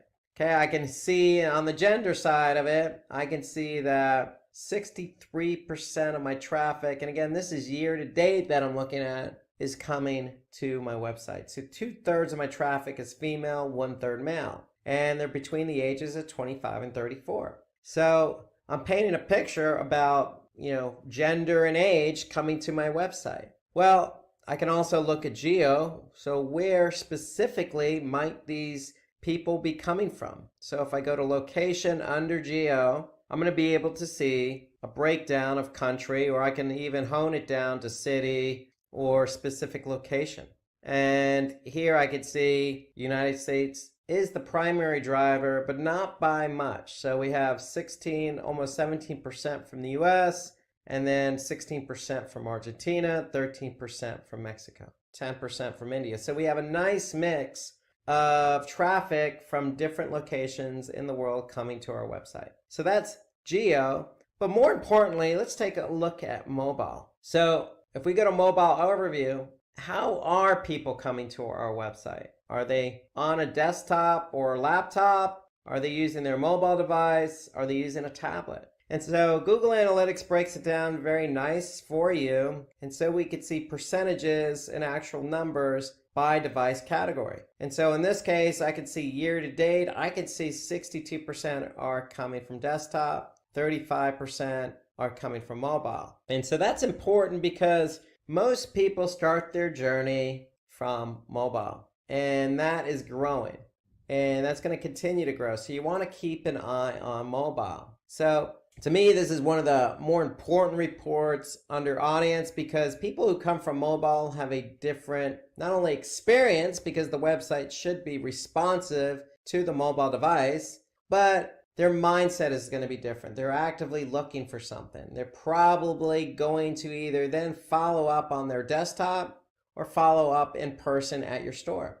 Or they're probably looking for directions, or they may just call you. So the experience is a lot different on mobile. So we want to hone in on the growth of mobile. Okay, so to me, this is one of the more important reports in Google Analytics, especially under audience. So let's move on to acquisition.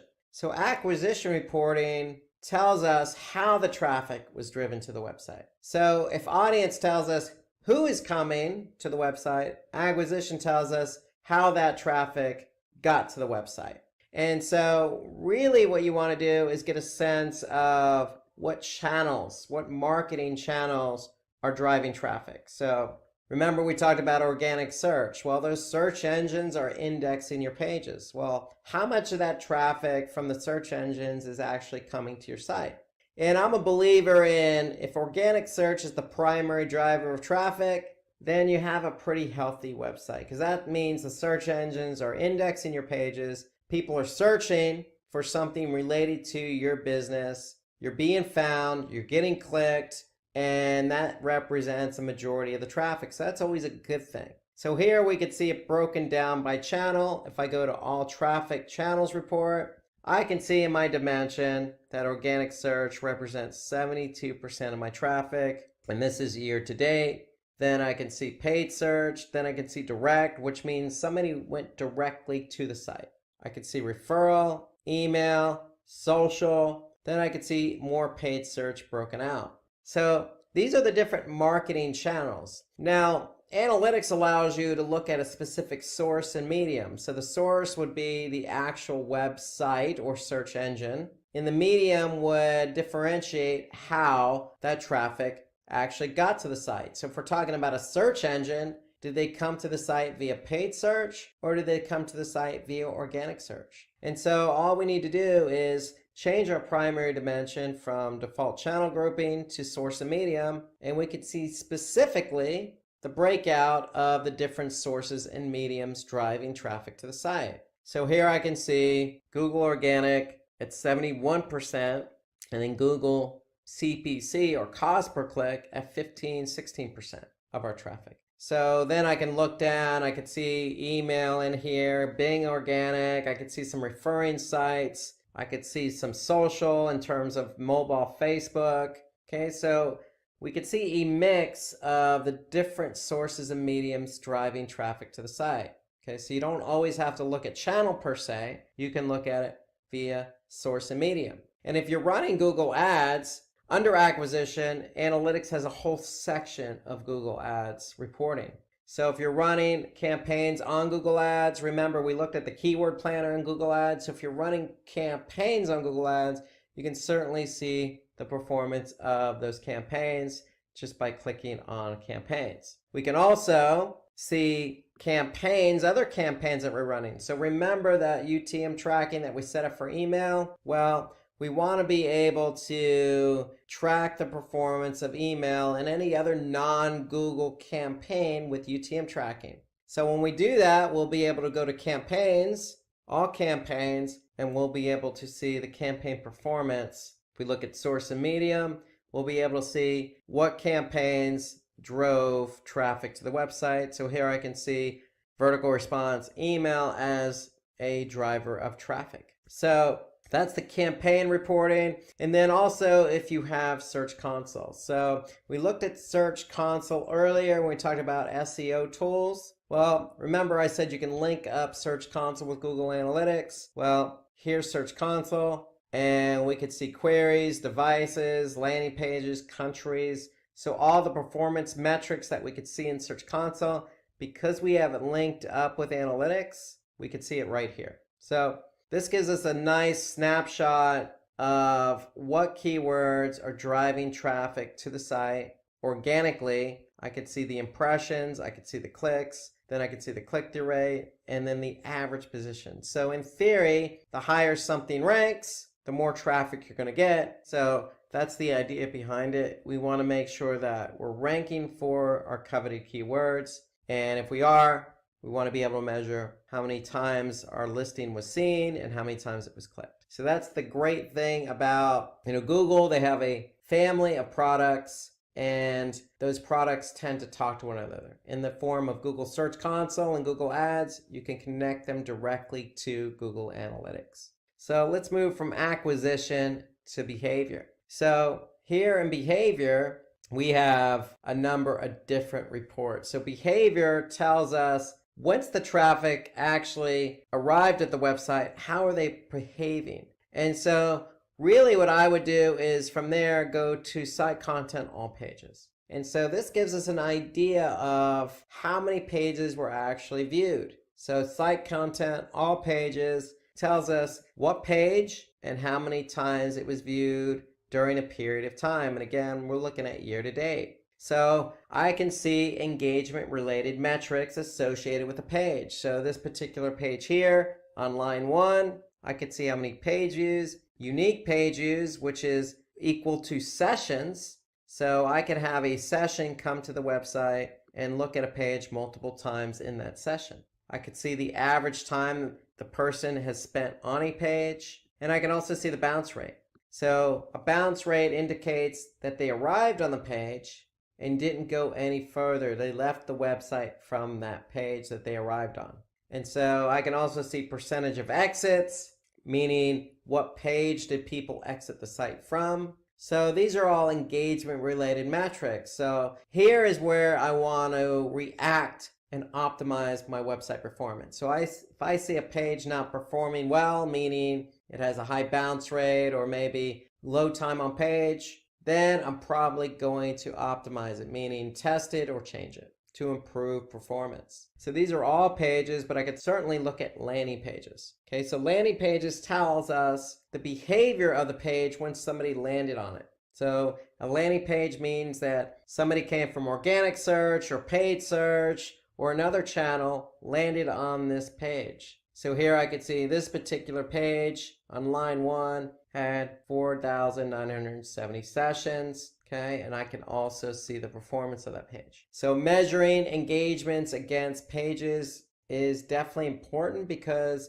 page isn't performing in terms of bounce rate or time on page, then we want to be able to make changes to that page to improve performance. Okay, there are some other great reports under behavior. So we want to go to site speed. We want to look at how fast or how slow our pages load. So this is important from an SEO perspective, because if a page isn't loading very fast, then chances of it getting ranked in Google are not very good. So Google's organic search basically takes page load time seriously. So if a page doesn't load very fast, then we need to be able to fix it. So we can go to page timings. I can get a good sense of the average page load time of a particular page. And what Google does here is, under speed suggestions, they actually will give me some ideas and speed suggestions on how to address a page that's loading very slow. And so when we load up the speed suggestions report, what Google does is say, hey, we know that this page is loading very slow. The average page load time is 15 seconds. Here's some suggestions. We're going to give you 7 suggestions. So if you click on that, what's actually going to happen is you're going to go to another tool called PageSpeed Insights. And PageSpeed Insights is analyzing the page, as you can see here. And when it's done analyzing the page, it's going to give you some feedback on how to improve page load performance, not only for desktop, but for mobile. So here I can see, if I scroll down, this is desktop, and these are some of the opportunities that I can address when trying to improve the page load time of that particular page. So here I could see there's some server response time issues. Image sizes probably need to be resized. I can remove unused CSS. Okay, so there are a lot of different things I can do to improve the page load time on this particular page. Okay, this is for desktop. I can also see mobile. So mobile, a lot of the same issues. So if we address these opportunities, then we could see a lift in page load time. We see a lift in page load time. We're going to probably see a lift in organic rankings or even user engagement. Because if a page takes a long time to load, a user is probably not going to stay on that page very long. So to me, site speed is an important report under behavior. Now, one more report here that I want to point out under behavior is events. And to me, events are important. So if you're trying to measure engagement on your website, you need to make sure you have event tracking set up. And when we talk about event tracking, we're talking about measuring things that analytics doesn't measure by default. So if you have a button on your website, if you have a PDF download, if you have a submit button on a form submission, if you have a subscribe button, if you have a video, if you have an external link, anything that is going to trigger engagement on your website, you need to measure with event tracking. And event tracking is simply set up by breaking out the event into a category, an action, and a label. And so here we could see for our particular website, we have categories already set up for event tracking. So here, for example, I can see on line 6, video. I can see how many people actually watched our video. Okay, so here's the action, video start. Okay, so over this period of time, I could see I had 49 unique events, 50 total. So that's how many people actually watched the video. And you can always revert to label, and that'll tell you what page people watched, in this case, the video. So event tracking is important because we want to be able to measure engagement. So if you go to events under behavior and you don't see any events listed, you probably need to get that set up, and that is set up through Google Tag Manager. So what you want to do is you want to be able to set up your events through Google Tag Manager, which is another Google platform, but you certainly want to do that. So that's where you set up your events. When you set up your events for your website with a category, an action, and label, you'll be able to measure those events in analytics under behavior, under events. And the important thing here is you'll be able to measure engagement. So I'll be able to see how many people came to the site and how many people clicked on a button, downloaded a PDF, submitted a form, played a video, did whatever we wanted them to do. So events are important. So let's move from behavior to conversions. And this is important because we want to be able to measure conversions on a website. So analytics has 4 types of conversions. So if I go to admin down at the bottom, and then I go to goals, I could see that I have 4 different types of goals that I can use. Now, right now, I have event-related goals set up for the website, for this particular website. So we just talked about event tracking. So if you're measuring a button click on your website, you can certainly turn that into a goal. And so all you need to do is tell analytics, hey, this is the particular category, this is the particular action. So for example, if I click on this particular goal and take a look at it, I can see that we have a category set up that anything that resembles donate now, okay, or donate, go ahead and fire this event as a conversion. Okay, so event is one type of goal. Another type of goal is destination. So if somebody goes to a specific page, like a confirmation page, we can turn that into a goal. So here I could see if somebody goes to donation-confirmation, then analytics is going to fire that goal as a conversion. And we're going to see a conversion against a different metric or different dimension, like channel or audience. Okay, so destination is the second type of goal. The third type of goal is duration. So how long did somebody stay on my website? So in this example, if they stayed at least 1 minute and 30 seconds or more, then analytics is going to count that as a goal conversion. Okay, so duration is the third type, and then the fourth type is pages per session.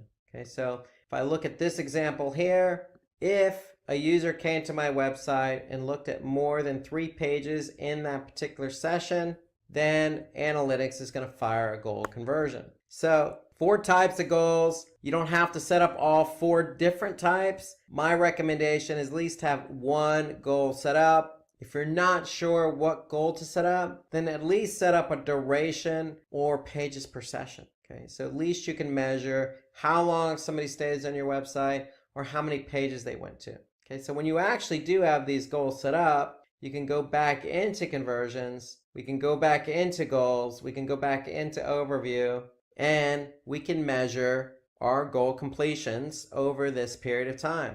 So here I can see 313 goal completions total with a goal conversion rate of 1.88%. And then I could see it broken down by goal type. So remember, the only goals I have available and set up are event-related goals. So 69 newsletter signups, 156 donate click buttons, I have 32 contact form submissions, 37 email click completions, and then 11 phone number click completions. So I can measure engagement as a goal. And so goals generally are important to the business. So you want to make sure that if you have a goal for your website, then you want to be able to set that up as a goal in Google Analytics. So that way, when you're looking at example channels, if I go back to my channels report, I can then measure channel by goal conversion.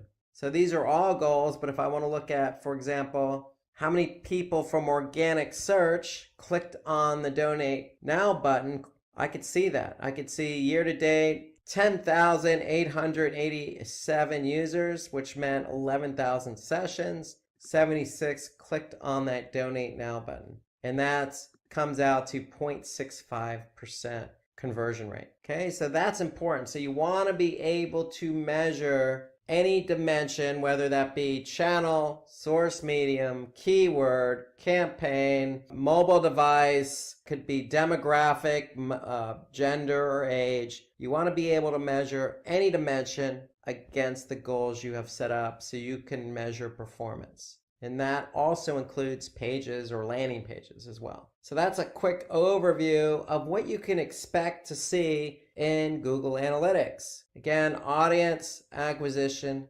behavior, and conversions. So there are a lot of data in Google Analytics, but you want to be able to take advantage of the data in order to improve website performance. Now let's jump over to YouTube Analytics, because if you have videos on YouTube, if you have a channel set up, some playlist, you'll be able to get some really good insights as to how your video is performing. And so here I could see I'm in YouTube. All I did was I went to my account, then I went to the studio version of YouTube, and then from there I went to Analytics. So my account, the YouTube Studio, Analytics. And Analytics here is going to give me all sorts of information about my videos. Okay, so here I could see over the last 28 days, my videos produced over 8,600 views. My watch time in minutes totaled over 17,000.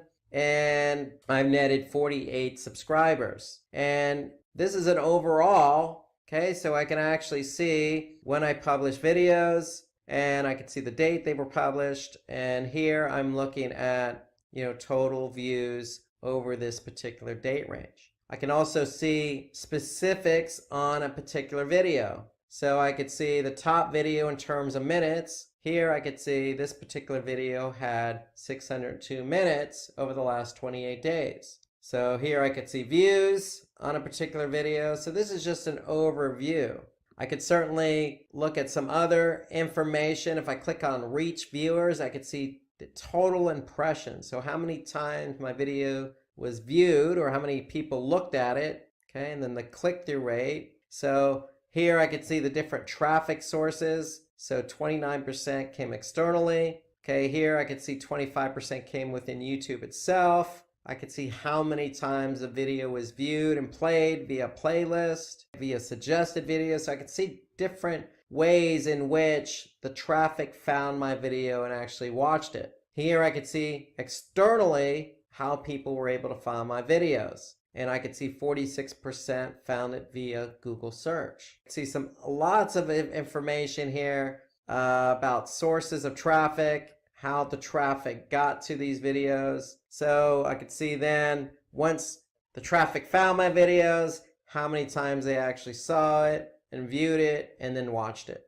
So that's how many times I was able to reach viewers via different sources and then their reaction to that, how many times they saw it and watched it. Here I can click on interest viewers. So again, I could see the top videos in terms of watch time. I could see the top playlist. So here I could see my partners playlist was the top playlist. So I could see some interest here in terms of average view duration.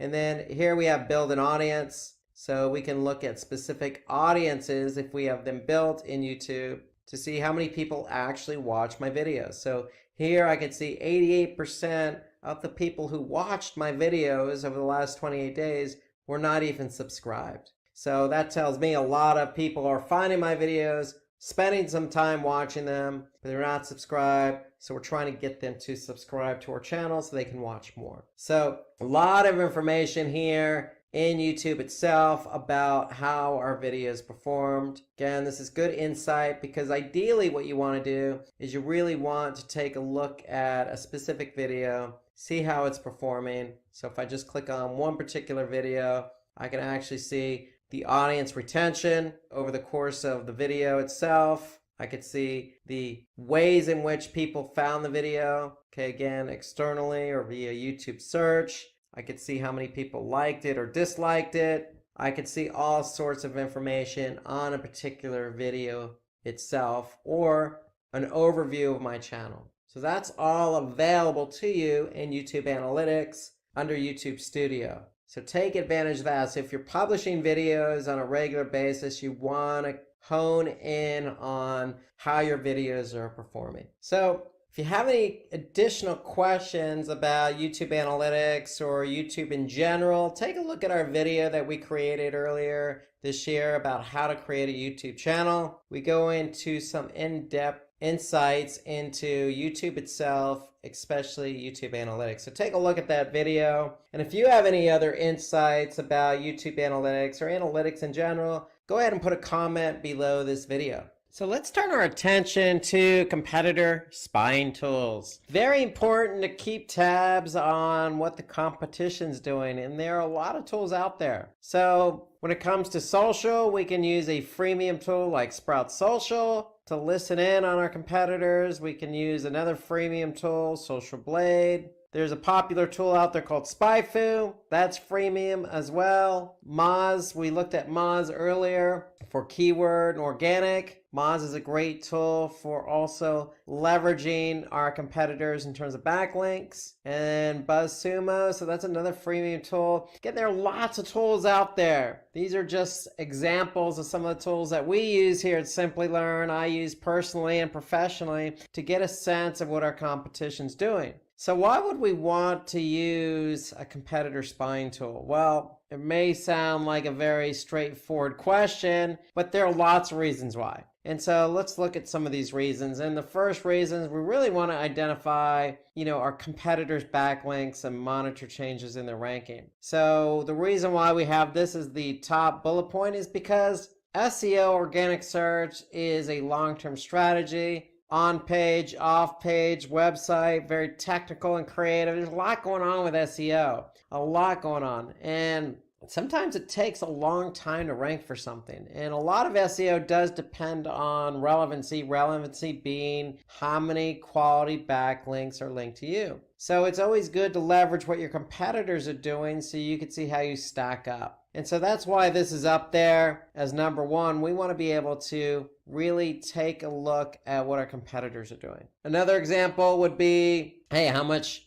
traffic a competitor is gaining on certain keywords. This could go either way. For paid search, organic search, what are competitors bidding on? Are they really getting traffic from those keywords? So there are tools out there that help us leverage what our competition's doing. Okay, we can also identify our competitors' top performing content for relevant topics. Okay, we can determine what our competitors' website referral traffic is. Okay, we can pull our competitors' data and compare it with our own campaigns. So lots of tools out there to help you do this. And we may want to track the total amount of clicks a competitor receives and how much they pay for each keyword. So let's go ahead and take a look at a few examples how we can leverage all these bullet points that we just discussed. And so we're going to start out with Sprout Social. And Sprout Social is a tool I use. It's a social media platform. There's a lot of things you can do with Sprout Social. Definitely generate reports for your social media platforms. You could set up posts that get published at a certain time and day. But there's also one particular tool in here called listening. And so what we could do is we just put in, for example, RV rentals in Twitter. So what we're doing is we're actually listening to see who else is tweeting about RV rentals. So we could do this for Twitter, we could do it Facebook, some other social media platforms. The whole idea here on Sprout Social is to get a sense of what our competitors are doing. So we could have easily put in a brand name. We're just going general here because we want to rank for the keyword RV rentals. And so here we could take a look at, what some of these particular brands are doing, like Go RV Rentals, Cruise America RV. We could see, just scroll down, and we can get a sense of, in particular, what people are tweeting about, what other companies are tweeting when it comes to this particular keyword, RV rentals. Now, if I want to hone in on a particular competitor, I could just really refine my search for that competitor's brand name, so RV share. So here I can take a look at, what they're doing when they're posting or tweeting, how long ago, the time of day, get an idea of what they're actually saying, what campaigns they're promoting. Okay, I can get a sense of everything about this tweet. And so here I can scroll down and I can see what's been shared by other people for this particular brand. And I can see a lot of people are, as an example, retweeting this particular giveaway. And so to me, it just gives me a sense in this particular example on Twitter as to what our competitors doing. Okay, let's turn our attention to SEO. So remember that first bullet point, we want to get a sense of what our competitors are doing when it comes to backlinks. And so Moz has a great tool called Link Explorer. And Link Explorer there allows us to actually compare link profiles. So for my domain, I can go ahead and put my competitors' domains in there and definitely get a sense of how many links my competitors have, external, internal. I can get a sense of the domain authority. I can get a sense of page authority, linking domains. So I can really do a comparison across my domain and my competitors' domains to get a snapshot of how I compare against my competitors. So this gives me an overview of everything I need to know organically. Now, Moz also has another great tool under Link Explorer called Link Intersect. And I like Link Intersect. I use it a lot because if our competitors really have a number of external links and domains pointing to their site, and they have a better domain authority and page authority, then I want to be able to, see what they're doing, where they're linking, who's linking to them. I want to be able to get a snapshot of why is their domain so much better than ours in terms of authority. And so the Link Intersect actually allows me to do that. So I can go ahead and put my competitors' domains in there, and then I can find opportunities. And so you just click on opportunities and you can see where my site intersects with their site. And if it doesn't actually intersect, then I have an opportunity to actually try and get a link on that particular site. So that's what the Link Intersect report does. It allows me to see where my links intersect with my competitors. And if it doesn't intersect, then I have an opportunity to generate a backlink. So that's ideally what the Link Intersect tool is. In Moz, it allows me to really get a sense of where I'm linking and where my competitors are linking. Now, what we can also do is also take advantage of another report under Moz's Link Explorer and the Discovered and Lost report. So we could put in our domain, or we could put even our competitor's domain in there. And we can get a sense of what domains were found and linked to them. So really within Moz, we can get a good snapshot of what websites are linking to our competitors. We get a good snapshot of the overall links to our competitor sites, and specifically what sites. So the whole idea is if it's good for our competitors, meaning they're linking from a site that has a good domain authority and low spam score, then it's probably a site I want to be able to tackle as well. Okay, so you have Discovered and Lost. Okay, you have comparing link profiles, and you have Link Intersect. So those are three good reports you can leverage right in Moz's Link Explorer tool. Now there's one more report we can leverage in Moz, and that's the inbound links report. And so we can go ahead and type in our competitor's domain here. And again, we can get a snapshot of what their domain authority is, page authority for the home page. But really, this is what we're after, linking domains. So this particular domain has over 9,000 linking domains. So what we can do is actually go through and see, based on domain authority, I could sort by domain authority where these pages are being linked from. And so here I can see Reddit. So a lot of Reddit here, which is a good site for backlinking, New York Times. So, there's a lot of different sites here, Washington Post. So I can get a good snapshot of my competitor by seeing every link that's pointing to them. Now, of course, I don't want to go through 9,000 links. I can really just hone in on a specific link source or link type or link state. So I can really filter it if I wanted to. I can export the report and do some further analysis. But really the whole idea here is I could see what URL is linking to this particular competitor site, what the anchor text is, what the page and domain authority is. So this gives me a really good insight on all the backlinking that my competitor has. And again, if I'm trying to catch my competitor, it's probably not a bad idea to look at what they're doing and even copy what they're doing in terms of backlinking. So if we're not on Reddit, then we probably need to be on Reddit, because if that's where our competitor is and they're getting good link juice from Reddit, which has a domain authority of 90, then hey, if it's good for the goose, it's good for the gander, so they say. So inbound links is just another good report you can leverage in Moz under the Link Explorer reporting tool. Now, if I want to get a good snapshot as to what my competitor's doing on search exactly, well, look no further than SpyFu. So SpyFu is another tool that you can leverage from a PPC SEO perspective. You know, from an SEO perspective, you got some backlinking data as well, just like you did in Moz. From a PPC perspective, you can get some good keyword insights. And so here, I just went ahead and typed in the domain. And what this is going to do is just give me an overall snapshot for my competitor's domain. So here, I could see,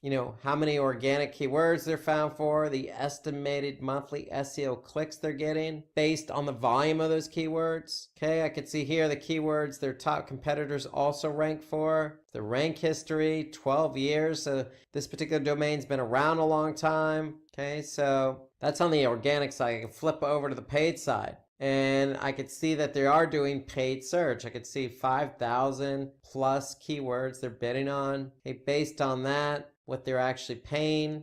And then I could see, some of the other competitors listed here from a paid perspective and an organic perspective. I could see the shared keyword overlap. Okay, now again, you can pay for this because it's freemium and get some really good insights as to how your domain compares to your competitors. So I'm using the free version, and here the free version, SpyFu is just giving me some overall data on the specific domain I entered in. And so I entered in my competitors. You can certainly enter in your own domain to get a sense of organic keywords and paid keywords. So you can see top keywords, top paid keywords. Okay, this is Google Ads. Okay, so this is what recommendations as to what to purchase. Okay, here you could see some Google Ads history. I could see exactly what ad copy my competitor actually wrote and for what keyword. And then I can see some organic ranking history here as I keep scrolling down this overview report. So I can see for RV Rent where they rank, and then I can see inbound links just like I did in Moz. SpyFu is providing me with some insight as to, hey, what links are pointing to them and what the domain strength is and how many clicks they expect to receive. So this is all free data. Take it or leave it, but it's all free data available to you under SpyFu. So SpyFu gives you kind of an overview for free, some really in-depth analysis if you actually pay for it, and it just really hones in on what your competitors are bidding for paid-wise and what they're ranking for organic-wise. And so SpyFu is a really good tool to leverage if you just want to get a snapshot of how your competitor overlaps with you. So let's turn our attention to Google Analytics, because in Google Analytics, under Audience, I can go to benchmarking, and basically the benchmarking reports allows me to see what the industry as a whole is doing compared to my own website. Now, the caveat here on this particular report is that it's all anonymous data, so I can't exactly see what competitor is doing what in this report. But if I hone in on my industry, in this case autos and vehicles, and I hone in on a specific country or adjust the size of the daily sessions that I get, then I can see, hey, analytics in this case, in this example, is sharing 8,863 web properties. Okay, so they're sharing the data for over 8,000 web properties, and I can compare those web properties against my own. So if we're all in the same industry, it gives me a sense here as to how I stack up against the industry as a whole, in this case, as it pertains to channels. So you can see here, red not good, green is good. So in the industry, we're not doing as good as others in the same industry who are receiving the same amount of sessions. Now, we could certainly adjust, and we can adjust our locale. And if we do that, Google's going to be able to adjust how many web properties are actually contributing to the report. And so when analytics makes that adjustment, we're going to be able to see, in this case, just New Zealand. So we're going to adjust for New Zealand, and we're going to go with a 4,999. And so we could see there are about 300 something web properties contributing, 47 web properties now contributing to this report. So if we're focused on the New Zealand region, and this is the amount of traffic we get, we're now comparing us against 47 other anonymous web properties. So now if I go back to the report after I've honed in, I'm looking at channels, and I can see how many sessions we're getting by channels and how I compare against the competition. I can also measure up against percentage of new sessions, new users, pages per session, average session duration, bounce rate. But that's just channels. I can also do location and devices. So the whole idea behind this report is, yes, you're not honing in on a particular competitor, but you're honing in on your industry. So you're getting a good idea as to how you compare against your industry just by making some adjustments in the benchmarking report. You obviously want to make sure you're looking at the same industry, adjust for your country or region, adjust for the site size, meaning how many sessions you actually get on a daily basis, and then analytics will do the rest. They'll compare you against those in your industry. And so I find this to be a good tool because it allows me to stack up our site against those in the industry. And obviously, if we're not driving as many sessions, especially say from organic, then we have our work cut out for us. Okay, so that's the whole idea behind the benchmarking report. Now, if you want to get some good insight as to what the competitors are doing and you don't want to use a tool, well, look no further. You can always go to google.com. Okay, so this is how we used to do it back in the day before all these tools became available. You just typed in a keyword, and we're going to type in RV rentals, and now we're going to be able to see who's bidding on that keyword. So we could see we have a number of different companies bidding on the keyword we're interested in. Okay, here I can see some featured snippets. Okay, and then I can see some organic search results. Okay, if I scroll down, I'll be able to see some other companies bidding on that same keyword, meaning they're paying for RV rentals. So if I clicked on somebody's link here, they're actually going to pay Google for the click. And so this just gives me a good sense of how many people are actually trying to rank for this keyword or trying to be found for this keyword. So that's all I did. I just did a search. Now, from an organic perspective, if you really want to hone in on your competition, you can always do the syntax all in title, colon, and then hit enter. So now I could see I have 163,000 results. And what does that tell me? That tells me that I have 163,000 websites with RV rentals in the title tag. So if you're trying to optimize for the keyword RV rentals as an example, then you know that you have 163,000 different listings ahead of you that you need to jump over in order to rank for the keyword RV rentals. So using the all in title syntax and the keyword right after that actually just gives you a more accurate picture of how many sites are actually ahead of you for a particular keyword. So that's the whole idea. So if I get rid of the syntax, and you can see for RV rentals, I have 132 million, but that's not really accurate because not all these listings have the keyword RV rentals in the title tag. And title tag, if you're working on organic search, is one of the key important factors for ranking. So you need to have that keyword in the title tag. So that's the whole idea behind using the all in title syntax. It it gives us a good idea as to what our competition's doing and how many sites we have to jump over to get to number one on Google. Now, if you're running Google Ads, just as we did with RV rentals, we went out there and we typed that in as a query and we saw how many advertisers there were for RV rentals. Now, if we are running our own campaigns, Google Ads actually has a good report that I really like. It's called Auction Insights. And so you can get to Auction Insights just by clicking on Campaigns, and then from Campaigns, click on Auction Insights. And what Auction Insights allows us to see is what competitors or domains are bidding on the same keywords we are. And so what Google does here is it allows us to actually see where we stack up against our competition for all the keywords we're bidding on. And so here I'm looking at year to date, and here we can see us and I can see our competitors. Okay, so I could see impression share. So if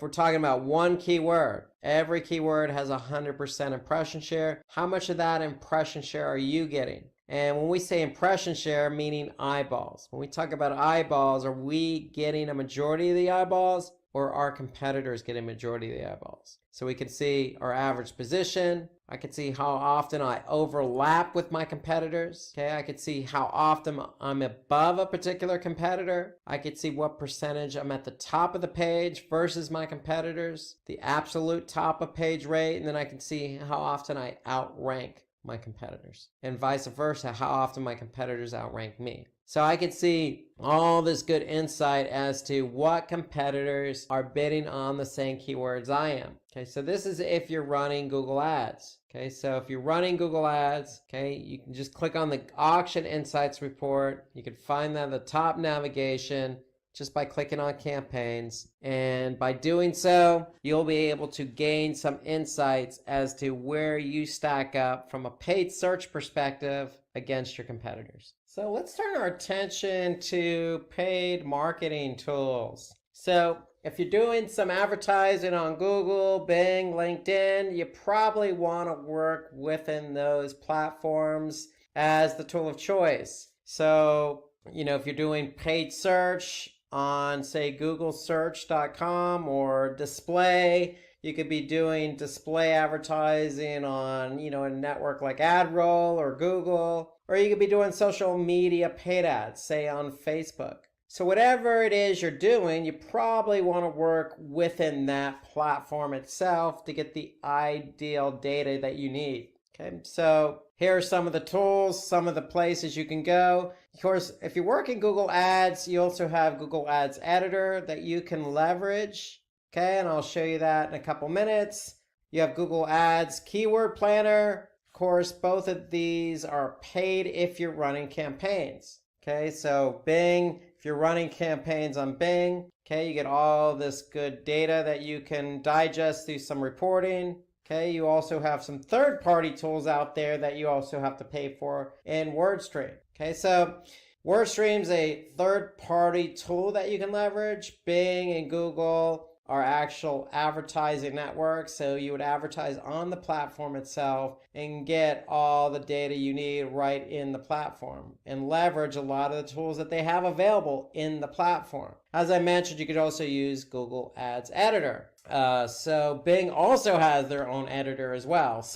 And as well as Facebook. So you can use an editor type version, and I'll show you that here in a couple minutes. But let's talk about why we want to use the tools in the platform itself. Well, we want to be able to monitor how our ad's performing.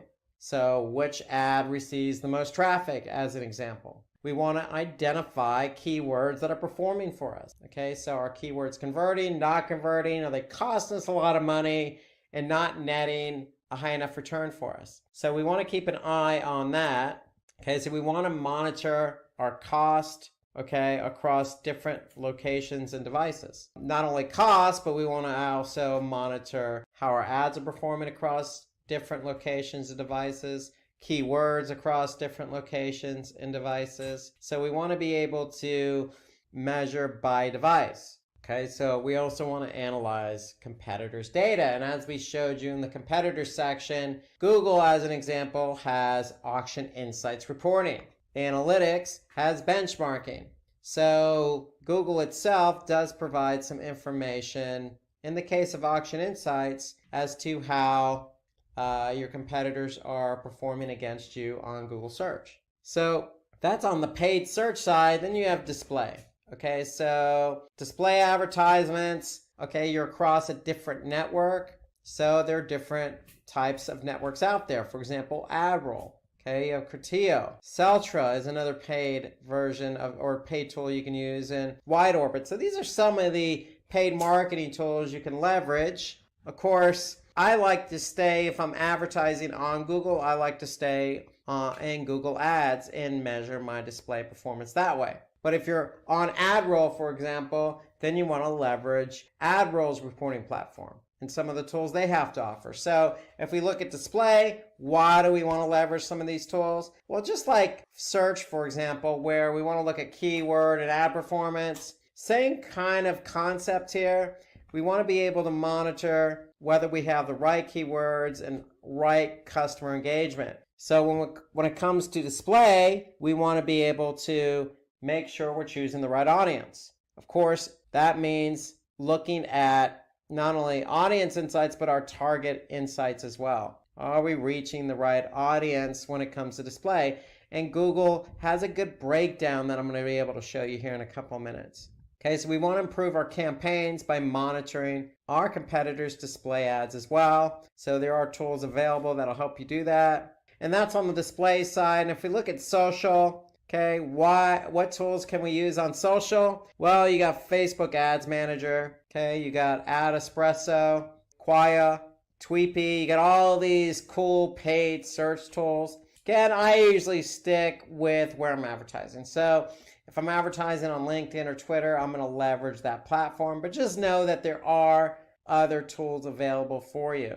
So with social, like display, it's all about targeting our audience. So for some of the tools like on Facebook, we can review and relaunch our ad campaigns based on target audience. We can measure conversions and gain insights in this example about Facebook users. How are our users interacting with our ads? And then we want to target people based on their activities such as purchase intent, device usage, travel preferences, etc. So social allows us to do that. And then with Facebook as an example, we can monitor any A/B test we run.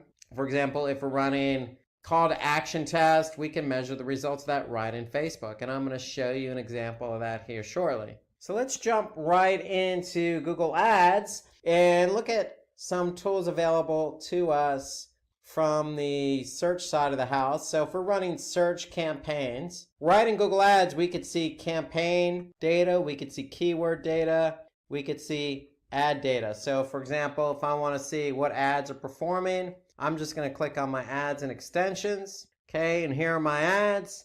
And now I could see what ads are performing in terms of clicks, click-through rates, etc. And so that way I can go ahead and pause ads, activate ads. So that's right here in the Google Ads platform itself. Now, if I want to look at specific keywords, I can do that. So I can see what keywords are driving traffic and clicks. Here I could just sort by clicks. And now I could see not only what keywords are driving clicks, I could see what the click-through rate is. I could see the impressions, how many people actually viewed my ad after typing in a keyword query that I'm bidding on.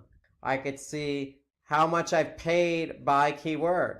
And more importantly, I want to be able to see conversions or conversion rate. And then with Google Ads, you have quality score. So we want to be able to measure quality score. So this is Google Ads keyword reporting. And so the great thing about the keyword reporting is that there's some other features available to me here. So here I can add negative keywords, okay, just by clicking on negative keywords. I can also see a search terms report. And so when it comes to search terms, I can actually see what specific keywords people typed in. And based on the keyword that somebody typed in as a query, I can see what match type triggered that particular ad. And so if I see a keyword query that I don't particularly care to be shown for or want my ad shown for, then I can go ahead and just select it and I can add it as a negative keyword. Okay, so that tool is available to you right in Google Ads. Okay, and then you have the auction insights. So we review the auction insights when we're looking at competitive analysis. And so here, if we look at the auction insights, we'll be able to adjust our date range, and we'll be able to see basically, who else is bidding on the keywords and what their impression share is, what their average position is, what their overlap rate is, position above rate, top of page, absolute top of page right now, ranking share. So once Google has data, then they'll be able to share that information with you. Okay, so that's just keywords, but there's a cool tool that I really like, and I leverage it for SEO and pay-per-click, and that's Google's Keyword Planner. So if you click on Tools, and then you click on Keyword Planner, we'll be able to leverage the Keyword Planner. And the whole idea behind the Keyword Planner is, do we want to discover new keywords? Or for the keywords we have selected, we can get volume and forecast on that. So here, let's type in a keyword, mail delivery. And if I click Get Started, okay, so Google's going to give me some other keyword ideas, and they're going to give me what the average monthly searches are for that keyword. They're going to let me know the competition. They're going to give me a range in terms of how much I can expect to pay for that keyword. So if I happen to click on that keyword, I can add it to a plan. And then once I've added to a plan, then I can go ahead and look at that plan and measure what kind of volume I'm going to get and how much I can expect to pay. So now once I've added my keyword to that plan, I can go ahead and see how many clicks and impressions and costs and click-through rate and average cost per click I can expect to spend. So, and this is based on a maximum CPC of $2. So I can go ahead and adjust my plan accordingly if I want to, in order to see basically how much I can expect to spend. So that's the whole idea behind the Keyword Planner in terms of choosing new keywords. And once you choose keywords you're interested in bidding on, you can actually do a forecast to see exactly how much you can expect to spend, how many clicks, how many impressions you can expect to get, and if you have conversions set up, how many conversions you can expect to receive. So that's all part of Google's keyword plan. That's viewing, forecast, as well as choosing keywords. So there are so many different tools and features within Google Ads. We need a whole segment just on this. So really, I'm just going to highlight some of the more important tools and features. So I mentioned the keyword planner. I mentioned the campaigns, keywords, and ads reports. Another thing I would look at in Google Ads, again, we mentioned this as one of our key defining why would we use it bullet point, and that's because of devices. So we mentioned devices. Why would we use Google Ads reporting tool? Because we want to look at devices. And we want to be able to see what devices are driving traffic from what campaign. And then the cool thing about Google Ads is right in Google Ads platform, you can go ahead and do a bid adjustment. So if I increase my bid adjustment, for example, on mobile phones, then my particular ad in this particular campaign is going to show more than on computer. So I can always decrease it. For example, do a bid adjustment on computer, and that means I'm going to show my ads less. So I can go ahead and do bid adjustments based on device. That's the cool thing of working right in Google Ads platform, is you can make adjustments right here in the platform based on devices. Well, you also have locations too. So we mentioned that as one of the reasons why we want to use some of these tools. And if I see a particular location I'm not interested in advertising, well, I can always select it and I can always just pause it or remove it. So, or I can change the bid adjustment on a location as well. So I can make a lot of different changes right in the Google Ads platform. For those seasoned in search advertising, paid search advertising, especially on Google Ads, you can always use Google Ads Editor. All you need to do is just do a search for Google Ads Editor. You can download it. So basically what Google Ads Editor is, it's a tool, it's a software that you work with your campaigns on locally. So you're making changes to your campaigns on your computer. And basically when you're done making changes, you can always upload them to Google Ads, to the account on Google Ads in the cloud, so to speak. So that's the whole idea behind Google Ads Editor. It's a great tool for you to use if you want to make household changes really quick. For example, I'm looking at an account with a bunch of campaigns. So now if I click on one of those campaigns, I could see the ad groups here. Okay, so for example, if I just wanted to turn off all these ad groups, I can just highlight them all and just click status enabled to paused, and I can revert back if I want to. Okay, so you can make household changes. So here I could see the campaign, the ad group level. If I choose an ad group, then I can see some keywords, and again, I can make changes ad nauseum. Here I can copy, I can paste, I can delete. Okay, so I can make a lot of changes really quick right in Google Ads Editor, and that's the whole point of Editor, is to go ahead and work locally while somebody else is working locally on the same account. You could both be working simultaneously and being more efficient on getting things done in the campaign. Now, if you are working with somebody else on the campaign, you want to make sure that you get recent changes. So if I say get recent changes to all campaigns, what Google Editor is going to do is contact Google Ads in the cloud and download all those changes. So here I can see the changes being downloaded in Editor from Google Ads. And when it's done, it's going to highlight all the changes that have been made. And so once I'm done reviewing those changes, I can go ahead and click done. And now I know I have the recent latest changes in Editor. So now I can go ahead and continue to make some changes. And when I'm done making changes, I can go ahead and post them. So that's the beauty of Google Ads Editor. Bing has a version, Facebook has a version. It allows you to, again, go at the keyword level, the ad group level. Okay, you can look at ads itself and make changes to the ads. Okay, you could do a lot of different things right in Editor. In fact, you could do pretty much most of what you could do in Google Ads, you can do in Google Ads Editor. And so that's Google Ads Editor. To me, I would recommend it if you're experienced with Google Ads. Again, it's software. You have to download it. You're going to use it on your computer as software. But when you make changes, all you need to do is post those changes or get recent changes that have been made on Google Ads. And so that's Google Editor, Ads Editor in summary.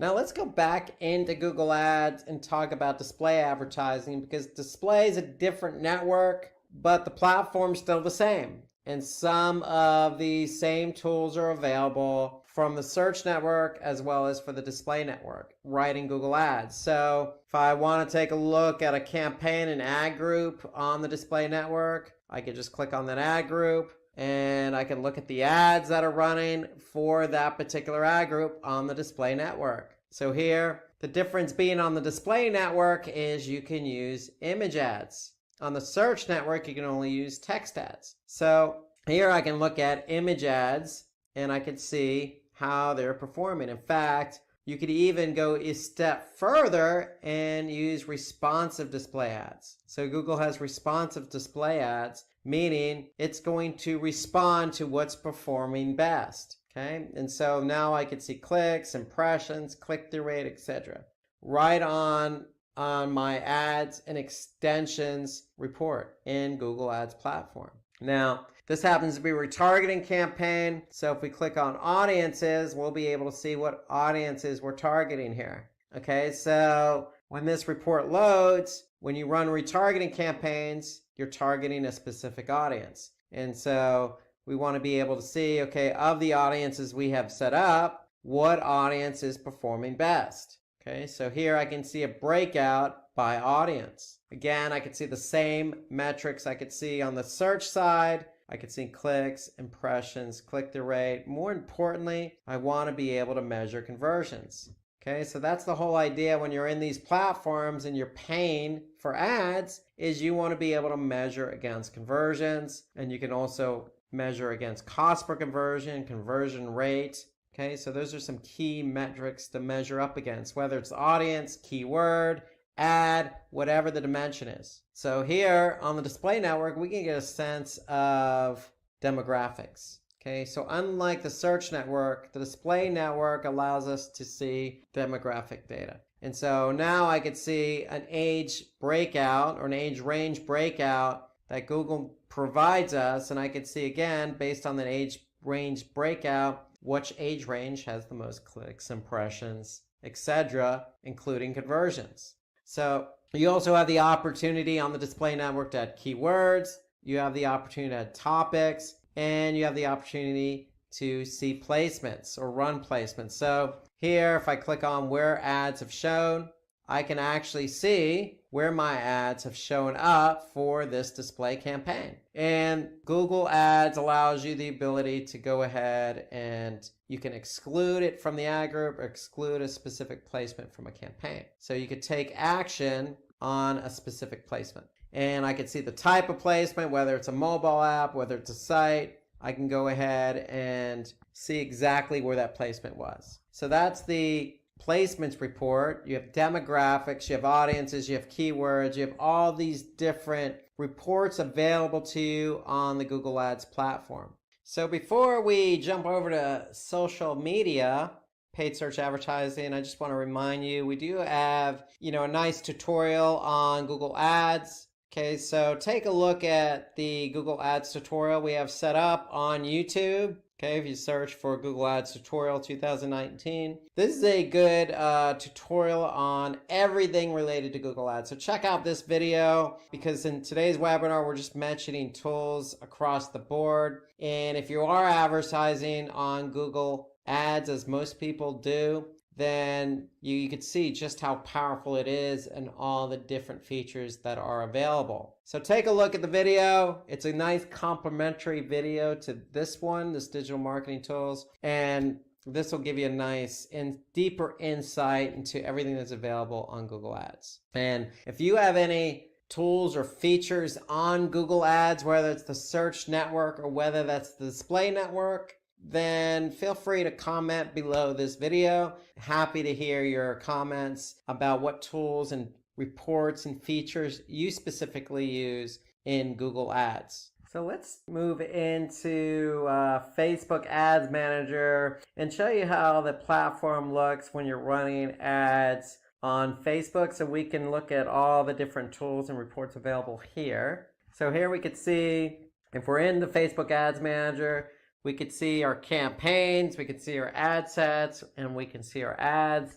So just like on Google Ads, you have left side navigation so we can drill down. So if we want to see ad sets, for example, we could just click on ad sets that are showing up in this particular account. And here we can see we have 2 ad sets that are live.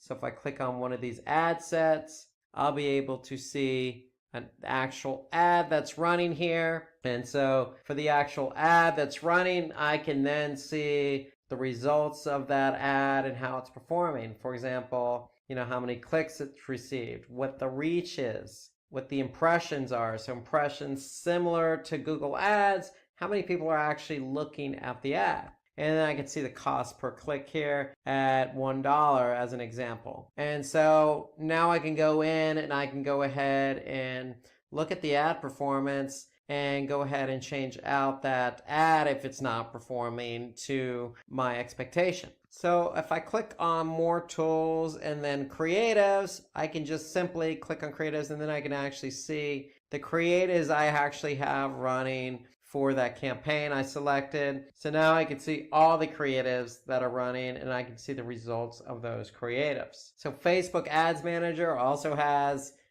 different reporting. So if I click on the reports pull down menu, you can see here I can see some standard reports by ad set, age and gender, and then I can see all reports here listed out by placement and device, time of day, country, etc. So if we just look at age and gender, we'll be able to get a breakout age and gender here. So you can see by campaign, I'm looking at all campaigns here, and I'm looking at just age and gender. I can certainly deselect one of these, and I can look at a specific time range. So now I can see who's looking at my ad specifically. So here I could see 35 to 44 female. I could see the reach, impressions, and how often they're actually seeing my ad. Now this is key for Facebook because if somebody's seeing your ad a lot, they're probably going to tune out to it. So that's what makes the frequency metric so important on Facebook, because then we can go ahead and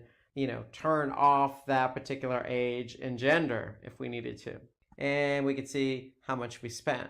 So this just gives you some idea of the type of reporting that's available in Facebook Ads Manager. Now, the great thing about Facebook reporting in Ads Manager is, I can group or ungroup my dimensions if I needed to. I could change the view and arrange columns. I can get rid of columns just as you would in Google Ads reporting. Very similar stature here. So I have a lot of flexibility here on how I review the reports.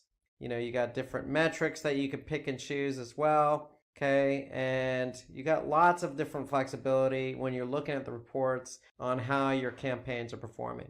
Now here I can pick and choose. I can choose campaign, ad set, ads, objective. Again, I can choose different demographics. So I have a lot of options available to me in terms of how I want to, view the performance of my campaign, view the performance of my ad set or my ad. Now remember, if you're in Facebook, you can always go in and edit the campaign. You can edit the ad set. Remember, in the ad set, that's where a lot of your decisions are going to be made, including how you want to drive the traffic, okay, what your budget is. Okay, you can basically choose your audience here. So you're going to be able to choose what type of campaign it's going to be. And based on that campaign, you're going to go ahead and choose the kind of audience you want to focus in on. You're going to be able to choose the location, the age range, the gender. So all of this is going to be set up in the ad set or the campaign or the ad. If you go ahead and edit an ad, remember you can do A/B testing as well. So you have a lot of different options and features available to you right in Ads Manager when you're managing your paid search campaigns on Facebook.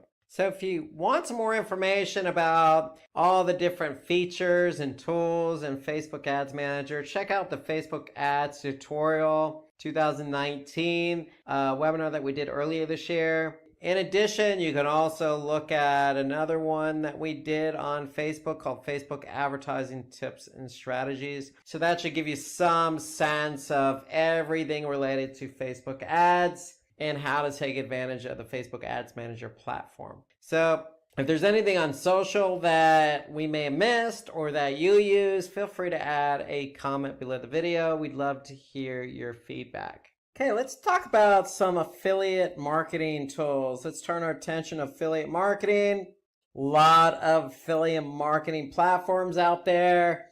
The number one probably is Commission Junction, also known as CJ. They're an affiliate platform. They have a freemium model, meaning you can have a free trial, but basically you're going to have to move on and pay for the platform. Likewise for House Offers, you have volume. You really, when it comes to affiliate marketing, a lot of platforms out there. Click Inc., AWIN. So a lot of these are brokers per se. And when I say brokers, like for example with CJ, you as a merchant or you as a publisher can get in touch with a merchant. You as a merchant can get in touch with a publisher. Meaning CJ helps bridge the gap between you finding somebody to build your network with. Okay, so that's what really affiliate marketing is, and you really need a platform to kind of put it all together. And so a lot of affiliate marketing platforms. We're actually going to take a look at CJ and go through some of the features in the platform here shortly. But let's just take a look at why we need these affiliate marketing tools. Well, these affiliate marketing tools identify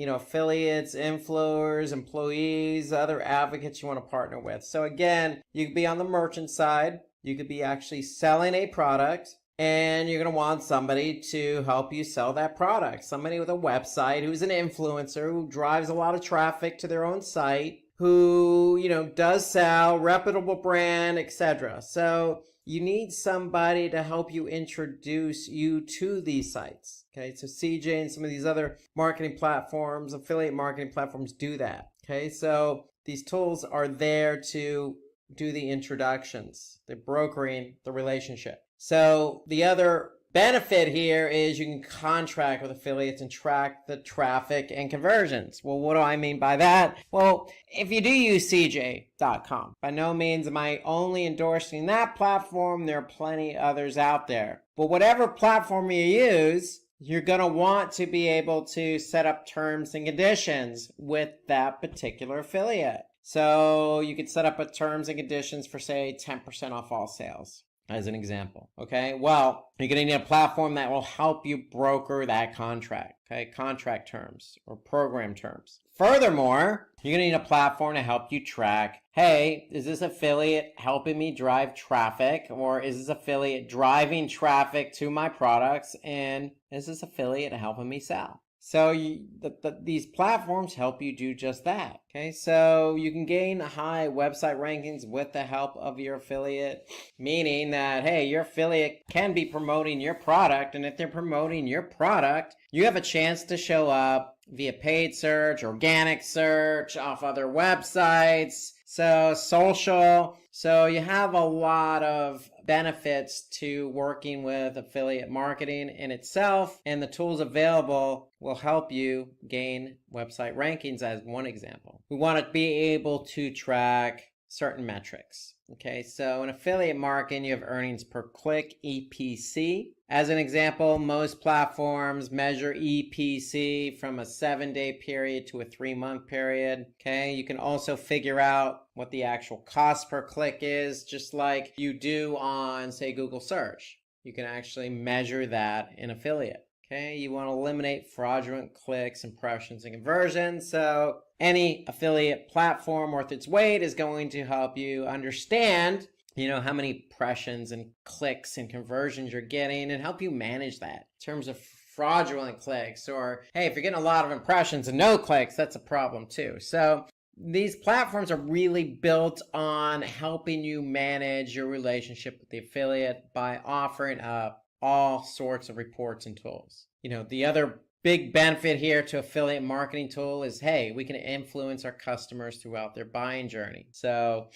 we could set up different promotions based on, hey, did somebody go to the website? Did somebody see our product? Did somebody click on our product? Did somebody go into the shopping cart with our product? Did somebody purchase our product? So there's all sorts of steps in the funnel, so to speak. And hey, you can work with an affiliate, a publisher, to influence your customers throughout that purchasing funnel, throughout that journey. So let's go ahead and log in here. So when you log in, like any other digital marketing tool, any other platform, you're going to have your own settings and whatnot. So really the whole idea behind any affiliate marketing tool is really there to manage your publishers. Who do you want as a publisher? Who do you want selling your product? You obviously want somebody who's relevant, somebody who's going to be able to sell the product, somebody who has a targeted audience that's similar to yours. Okay, so we go into cj.com, we're going to log in, and here you can see a publisher's link. So we're going to click on the publisher's link. And remember, when you sign up publishers, you have to have program terms. And so if we click on publishers, program terms, we're going to be able to see all the different program terms available. So here we could see the different program terms we have set up for certain publishers. So we just click on that. We'll be able to see that's the default program term. So remember, you could set up your own program term for any publisher.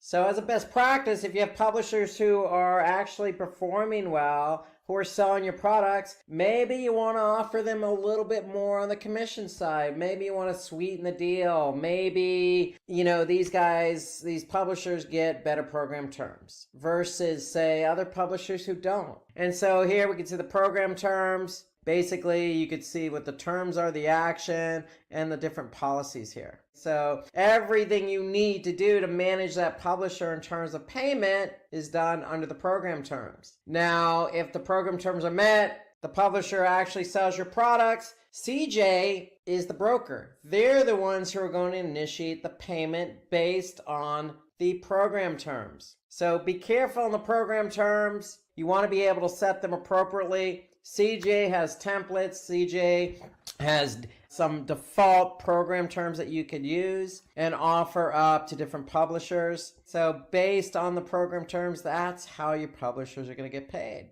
And so here you can have as many different program terms as you want. There's no limit here. You want to be able to align and reward program terms, again, based on performance. And so here we can see what publishers are under what program terms. So again, if your publisher's performing well, sweeten the deal. Offer them a better program terms. And so you can align publishers with different program terms. And so that's the whole idea behind program terms, is you want to be able to align publishers with that. So when you sign up a publisher, they're going to get aligned with a program term, meaning what are they going to get paid for selling your product? Now, if we want to manage by status instead of by program terms, we could see all the different organizations we have in our network. These are our publishers. We're the affiliate. We're the ones selling the product. We want to know who's selling, who's not selling.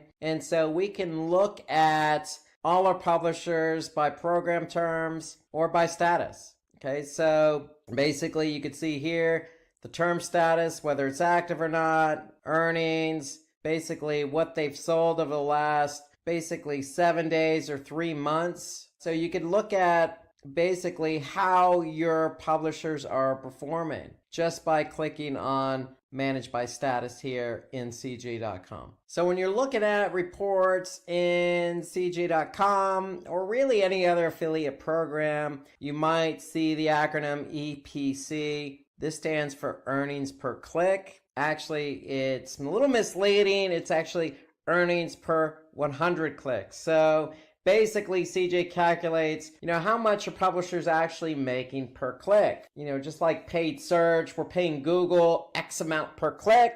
It's the same thing here.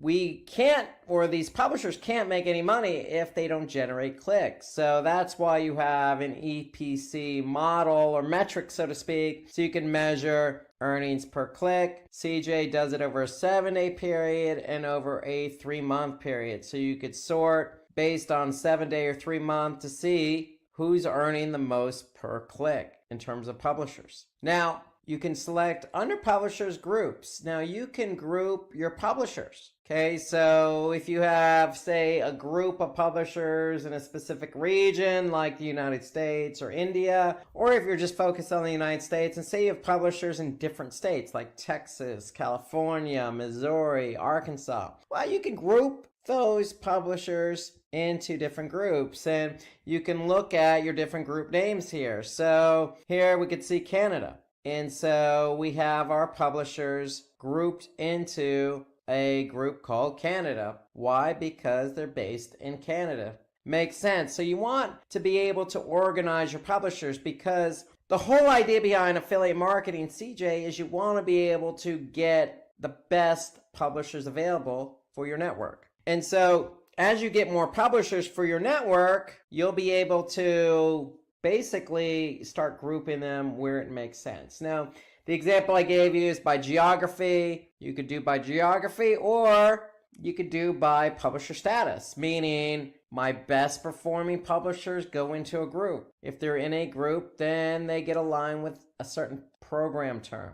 So you could group your publishers any way you want, by status, meaning they're selling more, these are our best performing publishers, or by region, or by promotion. I mean, how you group your publishers is totally up to you. However, take advantage of the option to create publisher groups, because the whole idea, again, I'm going to repeat it, is you want to get publishers and you want to start building your base of publishers, because the more publishers you have, the more chance you are to sell your product. Remember, if nobody clicks on your product, then nobody's going to buy your product. So if you have publishers who are promoting your product for you, then you have a good opportunity to sell it. So the more publishers you have on board, the better the opportunity. So now once you have publishers, you can start grouping these publishers accordingly to whatever makes sense. It's a business decision. Just know the options available in CJ to group publishers. Let's turn our attention to social media marketing tools. Social media, always a great topic to talk about. So we're going to finish up all our digital marketing tools with social media. We talked about SEO, paid, competition, affiliate, email, web analytics. It's just appropriate to finish up with social media because social media has so many tools available. So many. Okay. The first one I can think about here is Hootsuite. Hootsuite is a great social media marketing tool to use. Okay, it's a freemium. Okay, you can set up a free trial here. You basically a base account, and then you can use Hootsuite to do a lot of things. Anything from setting up landing pages to actually publishing content to listening. Hootsuite, to me, is one of the most powerful social media marketing tools available. You got Buffer. Buffer is a paid version, but you can actually set up a low cost or free account actually on Buffer and then move to a paid account. Okay, you got TweetDeck, it's been around a long time. That is actually free, and I would recommend TweetDeck, and we're going to take a look at that here in a couple minutes. Okay, and then you got Sprout Social. Sprout Social is another social marketing platform similar to Hootsuite. Do a lot of reporting, a lot of publishing, a lot of listening. And so we're going to take a look at Sprout Social today as well. Before we do that, let's go over why these tools are important to us. From a social media perspective, you're pumping out a lot of content. So you need to be able to smartly, efficiently, schedule and manage your post. Okay, so you're not just working likely with just one platform like Facebook. You're probably on a number of different platforms. Depending on your business, depending on your bandwidth, depending on what you're selling, your products, etc. Your audience obviously has a lot to do with it. It could be Instagram, Pinterest. You want to be able to consolidate all that and manage it in one place. And that's what social media marketing tools do.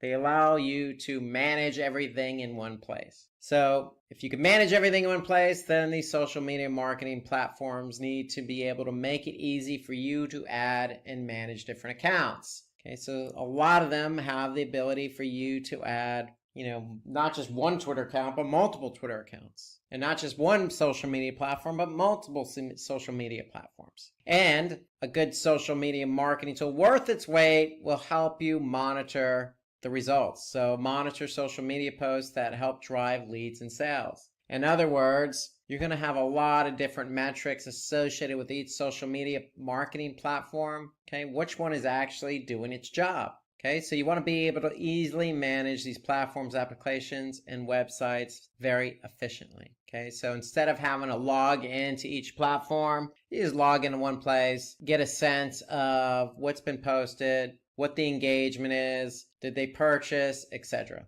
And what you want to do is be able to individually customize every social media post across different platforms. So it just makes it a lot easier to do that in these social media marketing tools. Okay, you don't want to send out a blanket message across different platforms. You want to be able to go ahead and customize a post depending on what that post is, depending on what the product is, what time of day, what target market, what target audience. So customization is a lot easier using these social media marketing tools. You want to be able to engage with brand advocates. So listening is a good thing with social media marketing tools. Using the listening functionality so you can actually see who is a brand advocate, who's not a brand advocate, who's an influencer, who's not an influencer. And then, of course, you want to analyze the behavior of your audience and optimize individual posts on real-time data. So if, for example, you post something using one of these social media marketing platforms and you see it go viral,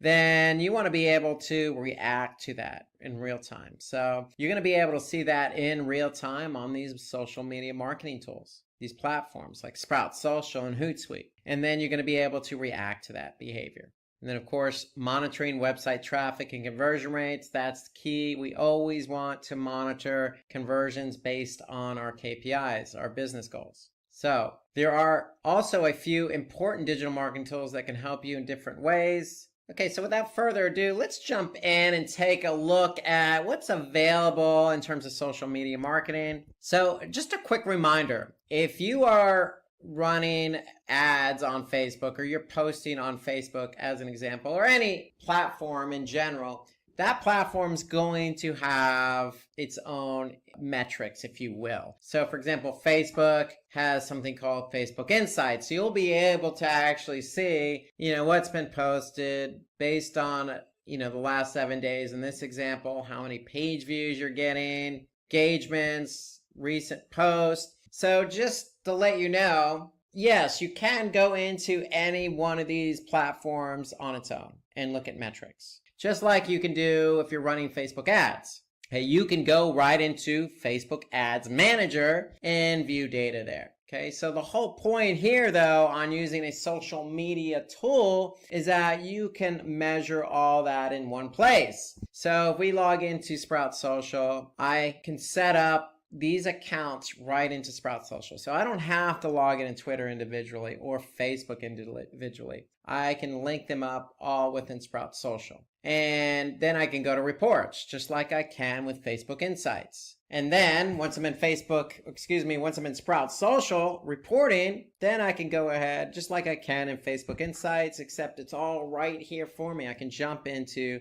Facebook and dig a little bit deeper as to what's going on with my account. So I don't have to log into Facebook directly. I can see, the impressions, the engagement, the clicks over a period of time. I can see my audience growth. I can see my publishing behavior, how often am I publishing. I can see the top post individually. I can see impressions by day. A lot of this same material, same information is already in Facebook Insights. So if it's available in Facebook Insights, you're definitely going to have it available in a tool like Sprout Social. So you want to be able to just efficiently log in and jump from one platform to the other. So here, I can go to Instagram, and look at Instagram data, or I can look at Twitter information. So you want to be able to efficiently jump from one platform to the other using, in this example, Sprout Social. Now, as I mentioned, as part of one of the benefits of a social media tool is that you can publish content. You want to be able to publish content because you want to be able to organize and schedule accordingly. You don't want to be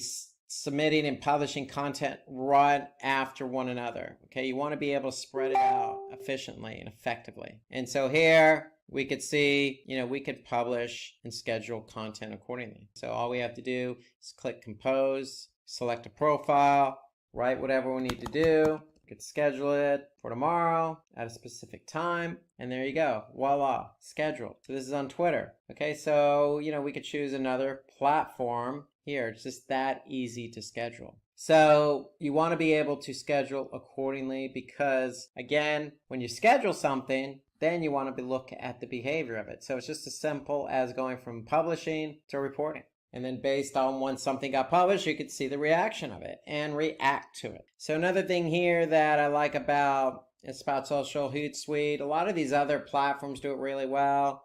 You got listening tools. So you can listen in on conversations that are being had. For example, mail delivery. If we do mail delivery on Twitter search, we'll be able to see what's been tweeted about mail deliveries. If that's the business we're in, we can refine our search and choose a specific location, a radius to hone in if we're local. Okay, so this is Sprout Social's example of listening. Here, let's take a look at another example. I'm in later.com. So later, very similar to Sprout Social in that it does a lot of the same things. You can actually schedule content on a particular platform. And one thing I like about later here, you can actually see it visually. You can see a calendar and what's been scheduled. So I can see today I have something scheduled at 1:15 local time. And again, I have 5 profiles set up for this account. So I can pick and choose the profile that I want to publish to. So it just makes it that much easier and I can visually see it. And that's important. So here I can click on media library. So the one thing about later.com is that, you have a library of images that potentially you can reuse. So if I click on this image here, okay, I can get a sense of when it was used and I can view it on a calendar. I can add a label for it. So that's another benefit to later, is that they have this media library here. They have conversations. So I can actually connect to a platform and listen in on conversations that are being had, similar to the listening tool in Sprout Social. And they have analytics, so you can actually see right in later.com how your particular social media platform is performing. So I can see it here over 7 days. I can see the number of followers have increased. I can see the growth rate. I can see the number of impressions that I've received. Okay, so I want to be able to see how my particular platform is performing over a period of time. So I can look at reach, a lot of profile views, website clicks. Okay, so I can get a lot of good insights here right in the analytics platform of Later. You can look at specific post performance. So if we posted something, I could see basically how many likes it received, how many comments, impressions, the reach. And then if I wanted to, I can click on details and get more specific information on it. Engagement rate, okay, discovery, actions, comments, saves, etc. So later.com goes into some nice detail about post performance. They even have data on hashtags. So if you use a hashtag, you can actually see how many times the hashtag's been used or saved, how many impressions it's received. Okay, so they really go into some nice detail here about how your post and how your accounts are performing. And here's a tool I really like, I've been using for a long time, and that's TweetDeck. So what TweetDeck does is connect with your Twitter account. So you can see in a different visual, so to speak, of how your Twitter account looks in terms of your feed. Here I can see this is my feed here. Okay, I can see some notifications. I can see specific messages. Then on this column, I can see activity. Okay, so I can add different columns here if I wanted to. And basically by adding columns, you can see I can look for what's trending as an example. So I'm going to add in a column that says trending. And so now I can go in and see, okay, these are all the different things that are trending on Twitter. So you can actually add a column and pay attention to something really specific. Okay, so for example, search. Okay, so right now I have men's health, but I could type in, let's just say, World Cup. Okay, so I could see you got the cricket World Cup, you got, the soccer, football World Cup going on. So, we could pick a particular topic to follow if we wanted to. So again, here I'm following men's health, so I can now see, everything that's been posted on men's health. Now, if I click on, for example, one of these hashtags here that's trending, I can actually see who's tagging or using that hashtag Friday Feeling in their tweets. And so the whole idea behind, TweetDeck, it serves up a interesting overview, so to speak, of not only your account, but, a specific topic or what's trending or, other things that are being said. So if you really want to pay attention to your brand or something really specific like, your competitors or a specific product, then you can just do a search on that. And so that's the great thing about TweetDeck. It allows you to kind of just look and listen in on everything going on in Twitter. Now, we do have a good video out here on YouTube, how to start social media marketing. So if you haven't had a chance to look at it, take a look. It goes over some of these tools that we cover today, like Sprout Social, later.com, Facebook Insights. So it does cover in more detail some of what we covered on these social media marketing tools. So take a look at how to start social media marketing. So we covered a lot of different marketing tools, digital marketing tools, everything from SEO to email to social to paid to affiliate to competitor. But there's also a few other digital marketing tools that you can use in different ways, like video SEO, for example. So vidIQ, we want to use vidIQ to get a good sense of how a particular video is performing. So here, if we go into YouTube, you can see vidIQ is a browser extension or browser plugin, if you will. So I can go and take a look at a specific video and see how many hours it's been watched, how many views, minutes watched, subscribers, etc. The great thing here, I can look at the entire account. So I can get good insights into my video or my entire account here. just by adding in the vidIQ extension into my Chrome browser. So vidIQ actually does give you some really, really good insights into not only your account, but the video. And so recommend vidIQ because it's good for video SEO. Okay, there's also tools related to content optimization. So, if you're doing SEO and you have a lot of content on your site, well, you know what? We want to be able to use a tool, maybe a third-party tool to give some objective reasoning as to what more we can be doing. So you got tools like SEO Site Checkup or Site Analyzer. These are paid tools, but if you're really heavily invested in SEO, then they may pay dividends for you. You want to be able to make sure your content is fully optimized to the fullest according to, Google's algorithms. And so you maybe, want to invest in that third-party tool. So these are good tools to use for content optimization.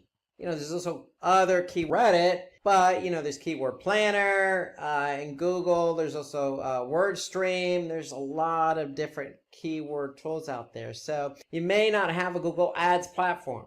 And so if you don't have Google Ads, then you may not be able to gain access to Google's Keyword Planner. So having a third-party keyword tool will pay dividends as well, because those dividends pay off in the form of not only pay-per-click, but also SEO. And if you're heavily invested in content, heavily invested in social, then you may want to take a look at the keyword tool, Keywordit, and it's primarily used for Reddit. We talk about page load time. So we looked at that in Google Analytics. We know that it heavily impacts SEO. So there are other tools available. You got a third-party tool here that's free, SolarWinds Pingdom. You actually have PageSpeed Insights by Google. So these are free tools that you could take advantage of in determining how you can improve your page load time. My favorite topic, conversion rate optimization. So you got a couple in here, Crazy Egg and Zarget. Okay, so I'm going to show you another tool called Hotjar.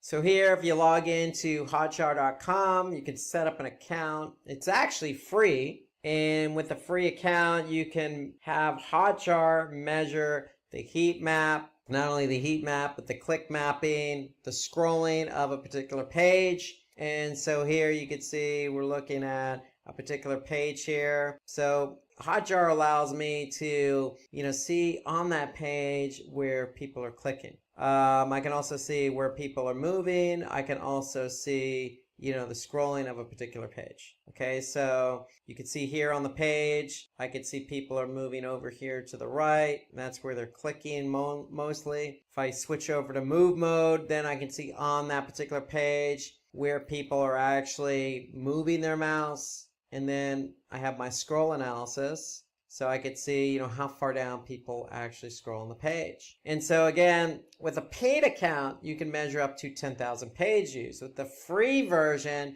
you can measure up to 2,000 page views. And so 2,000 page views allows you to get some insight as to what people are clicking on or where they're moving or how they're scrolling on a particular page. And so I definitely recommend Hotjar. They also do funneling. They also do forms, polls, lots of other tools available in Hotjar. So hotjar.com is a tool I would recommend as well. So one final tool, and I'd be remiss if I didn't mention it, and that's Google Optimize. So Google Optimize is a Google platform that allows you to A/B test. And so A/B testing means that you have an original page and you're changing one element on that page to see which one performs better. And so with Google Optimize, it's just very easy to set up, to run. And the whole point of Google Optimize and A/B testing is to improve website performance. So here you can see I have an account set up on Optimize. You can see we're running one test here, and we're just testing one element versus the original. So we move photos to the top of the page. The original didn't have the photos to the top of the page. And so we can go into reporting here. Google Optimize does all the heavy lifting. And so here you can see we can look at bounces, or we can look at, basically measure the test up against a metric that's important to our business. And again, the whole point is to improve website performance. And so definitely take a look at Google Optimize. We'll have another webinar in the future on the topic, but to me, Google Optimize is free. You can run up to 5 tests. Okay, and if you can run up to 5 different tests, then that means you have the ability to really improve website performance. Okay, so Google Optimize is a tool that I would recommend. Carl has a website on cake recipes. Unfortunately, his website on Google is not ranking well. Moreover, when searching for cake recipes keyword, his website ranks way below than his competitors. This can be due to various reasons, but one that sticks out is SEO. To solve this issue, I have a few important ranking factors that Carl needs to know and apply if he wants his website to rank well. Before we get started with the ranking factors, let me first explain what SEO is. SEO is the practice of getting traffic from organic search results on a search engine like Google, Bing, etc. Depending upon the keyword, search engines rank websites based on what content they consider most relevant to users. Without further ado, let me tell you the top 5 ranking factors which can help Carl to rank his website. First is content quality, then it's page speed of a web page. After that, it's website structure. Next is SSL certificates. And finally, it's backlinks, which is the most important ranking factor. Let's have a look at good content quality. A good content quality is an essential factor that helps a website to rank on Google. Google ranks content that completely answers a user's query. In our case, cake recipes. Also, longer content rank higher on search engine results. Apart from longer content, you can also optimize your content with few techniques, such as you can start with a comprehensive introduction. This article on the best vanilla cake I've ever had is a good example of having a comprehensive introduction. Ensure to write content relevant to the chosen keyword. For example, if your keyword is cake recipes, ensure to write a content on how to bake a cake rather than focusing on cake decorating ideas. Always create a click-worthy title and include LSI keywords in your content. In SEO, LSI stands for Latent Semantic Indexing. They're used to drive content traffic and create more visibility on SERPs. An easy way to look for LSI keywords is on Google SERP. Some of the LSI keywords for cake recipes are easy cake recipes, vanilla cake recipes, chocolate cake recipes, and a lot more as shown on the screen. Ensure your heading and subheadings consist of keywords. For example, all the heading and subheading for this article have the keyword cake. Build a comprehensive internal linking structure of web pages. It helps in spreading link equity across the site. It is important to create a simple internal website link structure. In the below example, a bot crawls on web page 2 by following internal link of the web page 1. Next, add suitable images with descriptive alt text. Here, using relevant images can help search engines understand what your content is about, and this method helps in site ranking. For example, for Carl's website on cake recipes, he should use suitable images like wedding cakes, birthday cakes, etc. Incorporate call-out boxes as it will highlight the important information and increase the dwell time. For example, if Carl wants to sell his cake, he should place call-out box with contact details immediately after the cake recipes. Ensure your web page is completely crawlable for bots as it will enhance website ranking. Here as you see, this website is high up on the Google SERP because every web page in it is crawlable by bots. Next, opt for mobile-friendly designs. It will result in good user experience. For a mobile-friendly design, always prefer short and crisp sentences for easy reading. A poor example and a good example of mobile-friendly designs are shown here. And most importantly, update the content regularly. By doing this, search engine rearranges your site's ranking. For example, the Sally's Baking Addiction cake recipe blog ranks at number 1 on Google. The reason? It updates content regularly. Next, we have page speed. Page speed defines how fast the content of a web page is displayed on the screen. It is important to ensure that a page speed isn't slow, otherwise it will result in high bounce rate. Page speed can be optimized through improving your server response time. This can be done by fixing major issues like slow database queries, slow routing, or a lack of adequate memory. Use a simple website design and reduce the image size that is larger than 150 bytes. Next, use a content distribution network as it distributes the load of delivery content in multiple geographical locations. You can also optimize your code, minify files. If your website has numerous CSS and JavaScript files, you can minify and combine them. Google says slow page speed results in high bounce rate, as you can see here. Next comes optimizing title tags and URL. A title tag summarizes the website's content and URL is a web address. Title tags are displayed on SERPs. It is a clickable headline for a given result. Title tags are displayed on SERPs. It is a clickable headline for a given result. For example, chocolate cake recipe, carlcake.com is a title tag of a website, where chocolate cake recipe is the primary keyword, cake recipe is the secondary keyword, and carlcake.com is the brand name. Backlinko recommends writing a relevant keyword in the title tag is important, as it gives an overview of what your content is about.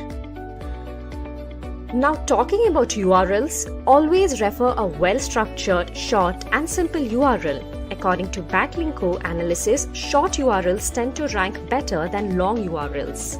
Moving on to our fourth ranking factor, let's talk about SSL certificate. Websites using HTTPS server have a higher chance of boost in rankings. HTTPS is used for secure communication over a computer network. As you can see here, Google confirms HTTPS as one of the ranking factors. There are two ways to improve site security. You can protect your domain by enabling DNSSEC protocol or use HSTS to add an extra layer of security over HTTPS, whereas HSTS protects from hijacking. The next ranking factor is website architecture. The famous digital marketer Neil Patel says, the better your site structure, the better your chance of ranking higher in the search engines. Also, Backlinko confirms that an optimized website architecture helps bots to find and index all of the web page. A good site structure results in good user experience. Some of the ways to optimize your site structure are creating a logical hierarchy structure, which means a good site architecture not only makes content easier to find, but also helps to gain traffic. Include sitemaps so that the bots can easily access and index the content. Code your site navigation in CSS or HTML because these two languages are easy to code and understand. Build a comprehensive structure of internal linking as it improves indexing of a website and helps in spreading link juice. Coming to our last ranking factor, that is backlinks. Backlinks is an online navigation of hyperlinks from other websites to your own website. In this way, we can drive referral traffic and increase the website's authority. In SEO, the more backlinks in a web page receives, the better it will rank in Google. Backlinks enhances search engine rankings, brand awareness, and referral traffic. Backlinks can be gained through influencer marketing, engaging with audiences on multiple social media platforms like Telegram, LinkedIn, etc., participating in high PR Q&A sites like Quora, and post answers to the questions related to your business. Today we're going to talk about why you would want to rank using SEO. And SEO is search engine optimization, also known as organic search. You also may hear us say organic listings. But we're going to talk a little bit about why you'd want to rank your website in organic search. Okay, what is search engine optimization? Then we're going to follow that up with how does Google rank websites? So why does it rank one website over another? And how do we get our website to rank number one? Then we're going to talk about the different types of SEO or search engine optimization techniques so you can get your website ranked number one. And then we're going to finish that off with the do's and don'ts of SEO. So let's get right to it and talk about why SEO. So we're going to use a basic example, and let's just say you have a blog. You're a food blogger, you're passionate about food, and your niche is ice cream. And let's just say you have a lot of ice cream recipes. You want to get traffic to your blog. You want people to read your blog. And you're curious, why am I not ranking for my blog? Why, when people type in ice cream recipes and say Google, my blog posts don't appear at the top of organic rankings?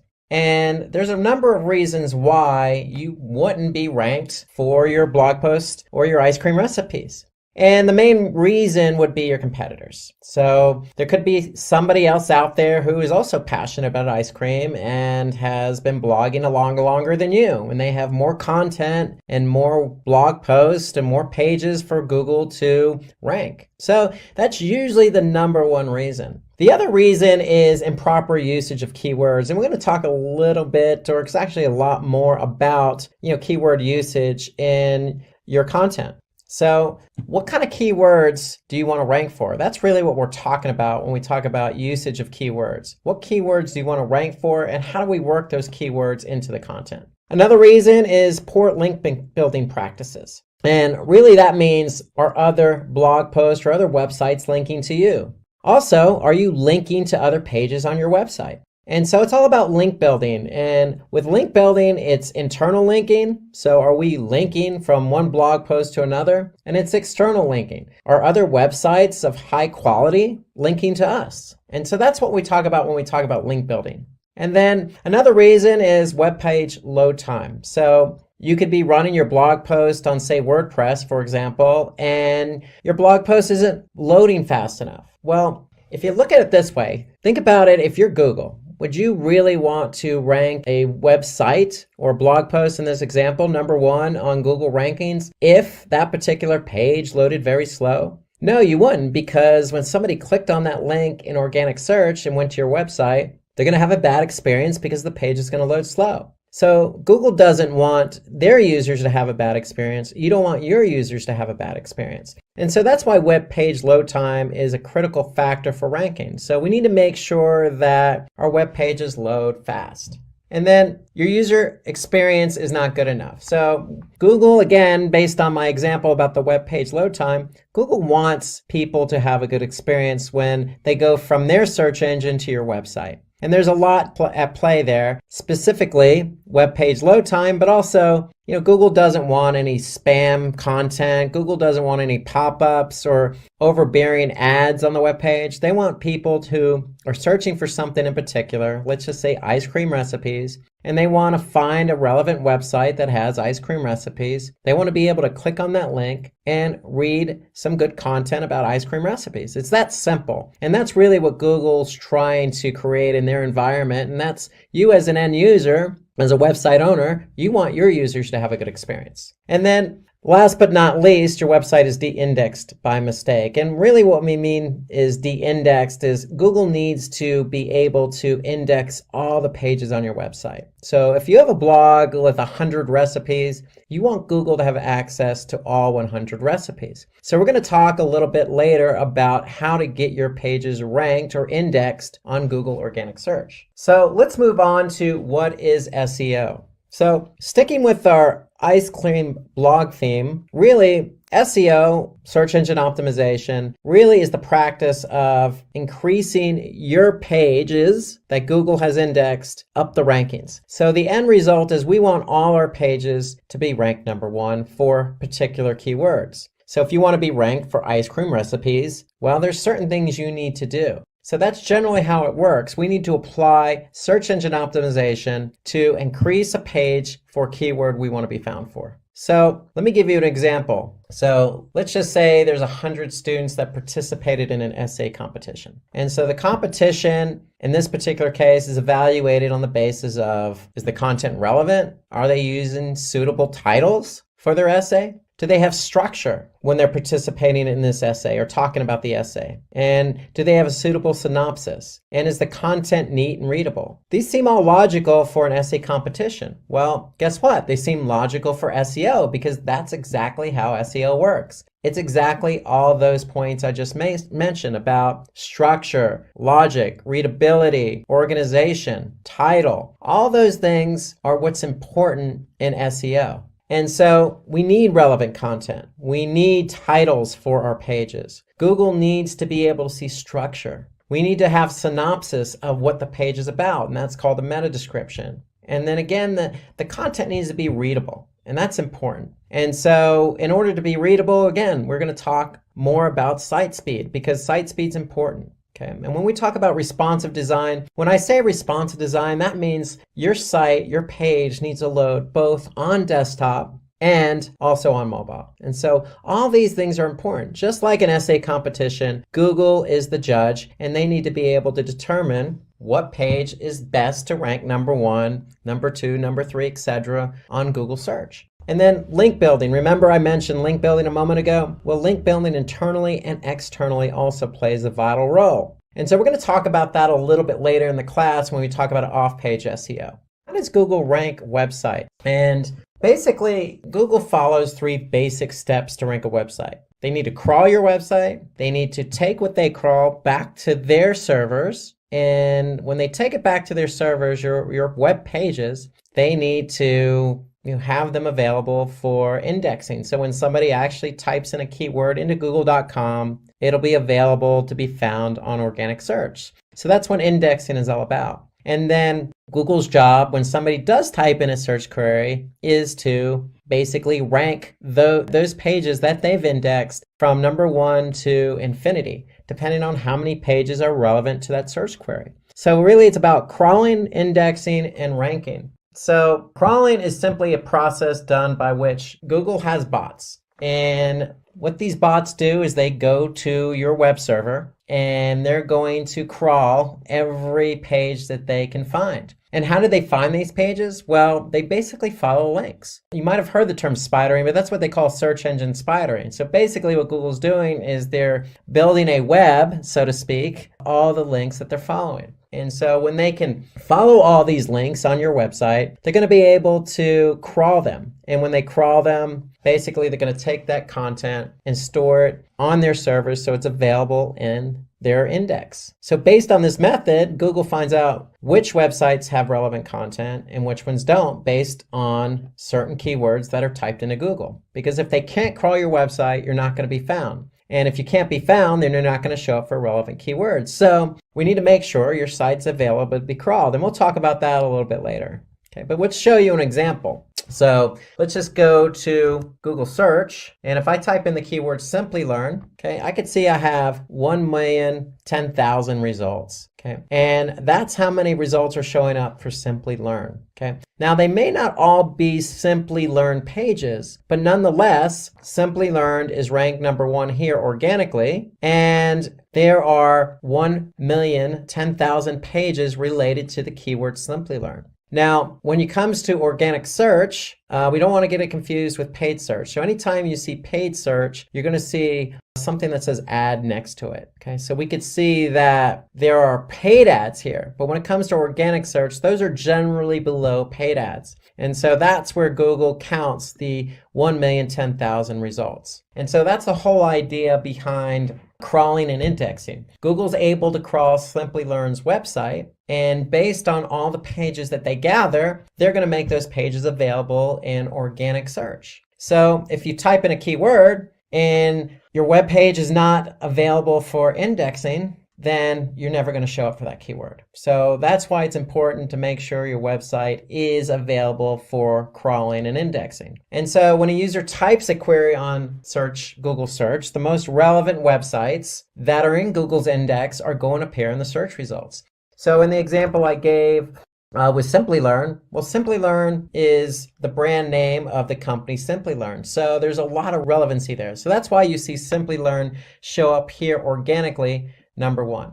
Like we mentioned about what is SEO. and why SEO, we talked about that user experience. So there's a lot of factors that go into ranking, relevancy being one of them. So in the Simplilearn example, Simplilearn is relevant to a lot of the Simplilearn pages because that's who they are, Simplilearn. However, Simplilearn also needs to make sure that, for their pages, the page load time is fast, meaning these pages load very fast for the end user. And Google also takes into account other factors, like how long someone is staying on a website. Or are they bouncing, meaning are they going to one page that they land on and then leaving the website? Okay, and so the user experience is very, very important. There are other factors also like language and location. And so, for example, location, if you do a search, say in India, the results are going to be a little bit different than, say, the results in the United States. Why? Because Google is indexing as many web pages as they can find.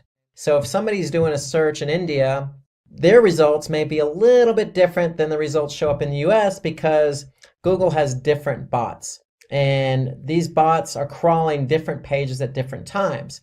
And so Google's index is updating continuously, but it's not real-time syncing. So if you do a search in India, you may not see exactly the same thing because both search engines, the Google in India and the Google in the US, may not be exactly synced up. So an example would be, if you're looking for cafe. So if you search a cafe in, say, San Francisco, you're going to see different results. Now, if you do a search for cafes in Mumbai, you're going to see different results. There's going to be local search here at the top. There may be some paid search, but again, you may see different results because one, location, but two, Google's search engines in India and United States, google.com, aren't exactly synced up exactly at the same exact time you do that search. So location is important, language is important, and relevancy is important, along with user experience. So all those are important factors in how Google ranks websites. Okay, so we're going to talk about the types of SEO now. So if we want to rank for a particular keyword on Google, we're going to have to apply search engine optimization. And so there's two strategies to search engine optimization: on-page SEO and off-page SEO. So first, we're going to talk about on-page SEO. So on-page SEO is nothing more than optimizing your own website. And so when we say optimizing your own website, there's certain elements on your website and on your web pages that we need to take into account. And so some of those elements are headers, meta descriptions, title tags, linking. So all of those elements are something we can control as an end user who wants to rank our web page and our website on Google. And before we do anything with our website, the first thing we need to do is understand what keywords we want to rank for. In order to understand what keywords we want to rank for, we need to do keyword research. And if you do anything in SEO, keyword research is the most important activity. That's the most important thing you can do for SEO. And why do I say it's the most important? Because you need to understand, if you choose a keyword that you want to rank for, you need to understand how much traffic you're going to get from that keyword if you're ranked organically, say number 1 on Google. So how much traffic will you get if you're ranked number 1 on Google? So you need to understand what the volume is. And then number 2, we need to understand what the competition is for that keyword that you want to rank for. So if you choose a keyword and there's not much competition for it, then chances are you can rank for that keyword for a web page on your website quicker than, say, a keyword that has a lot of competition. So we need to understand those two basic factors: volume and competition, before we choose a keyword. And it's simply the practice of going through the motions of getting your volume and getting your competition data so you can choose the keywords you want. And then once you choose the keywords you want, then you can go and apply on-page SEO. You can change the title tag, the meta descriptions, the headers. All those elements can be changed, but first you need to choose your keywords. And so, again, the primary components we're looking for are how much traffic you can get, or the search volume, how much competition there is for that keyword, and of course, relevancy. Okay, you need to be able to choose a keyword that's relevant to the web page you're trying to rank for. And so let me show you an example of how to go through this. So the first thing we want to do is we want to use a tool. And the tool I would recommend is Google Keyword Planner. And why do I choose Google Keyword Planner? Because if we're trying to rank on Google.com or Google search engine, we want to be able to get the data right from the source. So Google's going to be able to give us information about how much volume a keyword has and how much competition it has. So let me show you an example. So if I want to use Google's Keyword Planner and I want to rank for the keyword how to become a digital marketing specialist, then I'm going to type that keyword into Google's Keyword Planner. And what Google's going to do is they're going to give me some trends about how much volume this particular keyword gets over the course of a year. And so for that particular keyword, I can see that there are trends that appear for both desktop and mobile. So mobile is important because people start their search process a lot of times on their mobile device. So we want to be able to get data from mobile as well as desktop. And so we could see a trend here that for each particular month, over the last 12 months, we can see how much volume this particular keyword, how to become a digital marketing specialist, gets per month. And so on average, over the past 12 months, I could see how to become a digital marketing specialist averages 30 searches a month. And this is on Google.com. And so Google gives us the volume. What they also give us is the competition. And so here I can see Google says for that particular keyword, the competition is medium. And so in the Google's Keyword Planner, what they also do is give me other relevant keywords that I might think about optimizing for.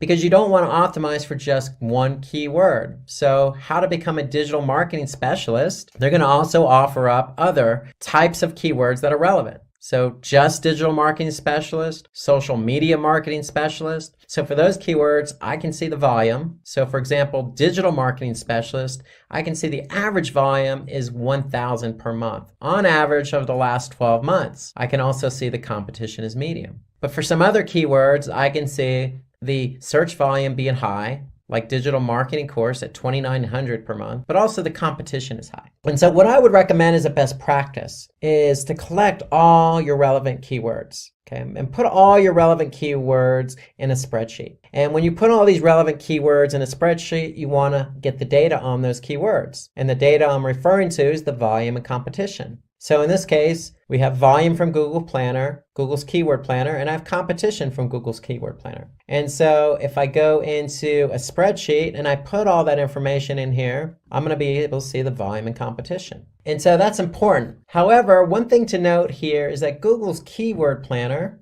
if I go back, just gives us low, medium, and high. And if I want to compare numbers to numbers, maybe I want to be able to get exactly the competition number for the keyword, how to become a digital marketing specialist. What I can do is go into Google and I can type in that keyword. So if I type in the keyword, how to become a digital marketing specialist, I can see there's 76 million results. So I could see 76 million results, 76.1 actually, and for the keyword, how to become a digital marketing specialist. Now that's a whole lot of results for this particular keyword, especially when the volume is only 30 per month on average. And so what I want to do is get a more clear picture of the competition. And so what you could actually do is type in the syntax all in title and then colon and then your keyword, how to become a digital marketing specialist. And when I do that, I get a different result. Here I can see only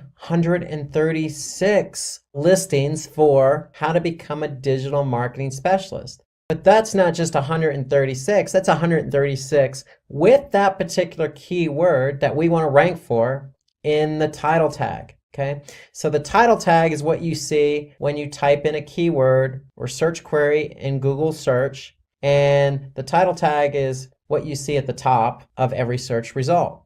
And so now I can see I typed in how to become a digital marketing specialist with the all in title syntax. And now I can see every listing, every one of these 136 results have that particular keyword in it. So I could see every one of them, how to become a digital marketing specialist. And why is that important? Because now that tells me I only need to climb over 136 listings to rank for that keyword, how to become a digital marketing specialist. And so the idea here is you want to get your volume from Google's keyword planner, but you want to get your competition from Google search. And again, that's simply typing in the syntax, all in title, and then your keyword. In this example, how to become a digital marketing specialist. Once you get those two numbers, you're going to plug them in to your spreadsheet. And then once you do that for a number of different keyword queries, and these keyword queries, again, have to be relevant. Once you do that, then you can go in and pick the keywords you want to optimize for. And that's important because, again, if you're not sure about a keyword, then you want to do the keyword research so you can be sure of how much traffic you can get and how much competition there is. Those are three important factors in starting the process for on-page SEO. So again, you want to create content for, say, a keyword like digital marketing. But digital marketing may seem a little bit broad. So you want to probably stay away from broader keywords because broader keywords tend to have a lot of volume, which is great, but they may also tend to have a lot of competition. But that's the whole point of doing the keyword research. Maybe it doesn't. Maybe there's more volume than competition. That's what you need to find out when you do the keyword research. You need to find those keywords that are relevant to your content, that have a lot of volume and low competition. And then once we identify those keywords, then we are free to go in and start optimizing our web pages for those keywords. And the first place we want to start is the title tag. So if you remember my example, going back here to our search, how to become a digital marketing specialist, we saw that every one of these listings had that keyword in the title tag. And the title tag is important because that's what users who use Google search see first when they type in a query and get results. So they're going to see the title tag. So the title tag is the most important element for on-page SEO. It's the most important factor because that's what people see. And so ideally when we choose our keyword, we want to make sure that keyword is in the title tag because that's what shows up in Google search. And that's what makes that particular web page relevant for that keyword query. So the idea behind a title tag, it's between 50 and 60 characters. And so we want to make sure we stay within that limit, no more than 60 characters, because what happens if it's beyond that, then Google will truncate the title tag. So if I go back to my search, you can see here on this particular title tag, Google truncated it, meaning they added the ellipses after the title tag because it exceeded the 60 character limit. So you want to stay within those character counts. And so the title tag is the first place you should start when optimizing your website. Because when we have the right keyword in the title tag and somebody types in that keyword, then chances are it's going to be relevant, they're going to see it, and they're going to click through to your website.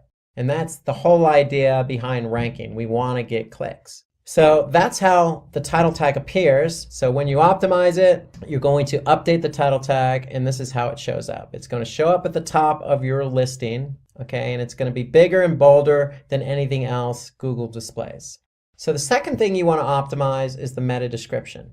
And the meta description is simply just a brief description up to 155. I would say about 155 to 160 characters, but probably no more than that. And so the meta description is nothing more than a summary of the web page itself. So if I go back to my Google search results, I see my title tag and I see the page that this particular listing belongs to. And underneath that is where I can see my meta description. So in this particular keyword query, how to become a digital marketing specialist, I see the meta description, an ultimate guide on how to build a career in digital marketing and the skills required to become a digital marketing specialist. Note that it's a well-written meta description with 155 characters, and it includes the keyword digital marketing specialist. So we're trying to rank for how to become a digital marketing specialist, and here you can see become a digital marketing specialist. So there's a lot of relevancy between not only the title tag and the keyword, but the meta description in the keyword. So when you're optimizing a keyword,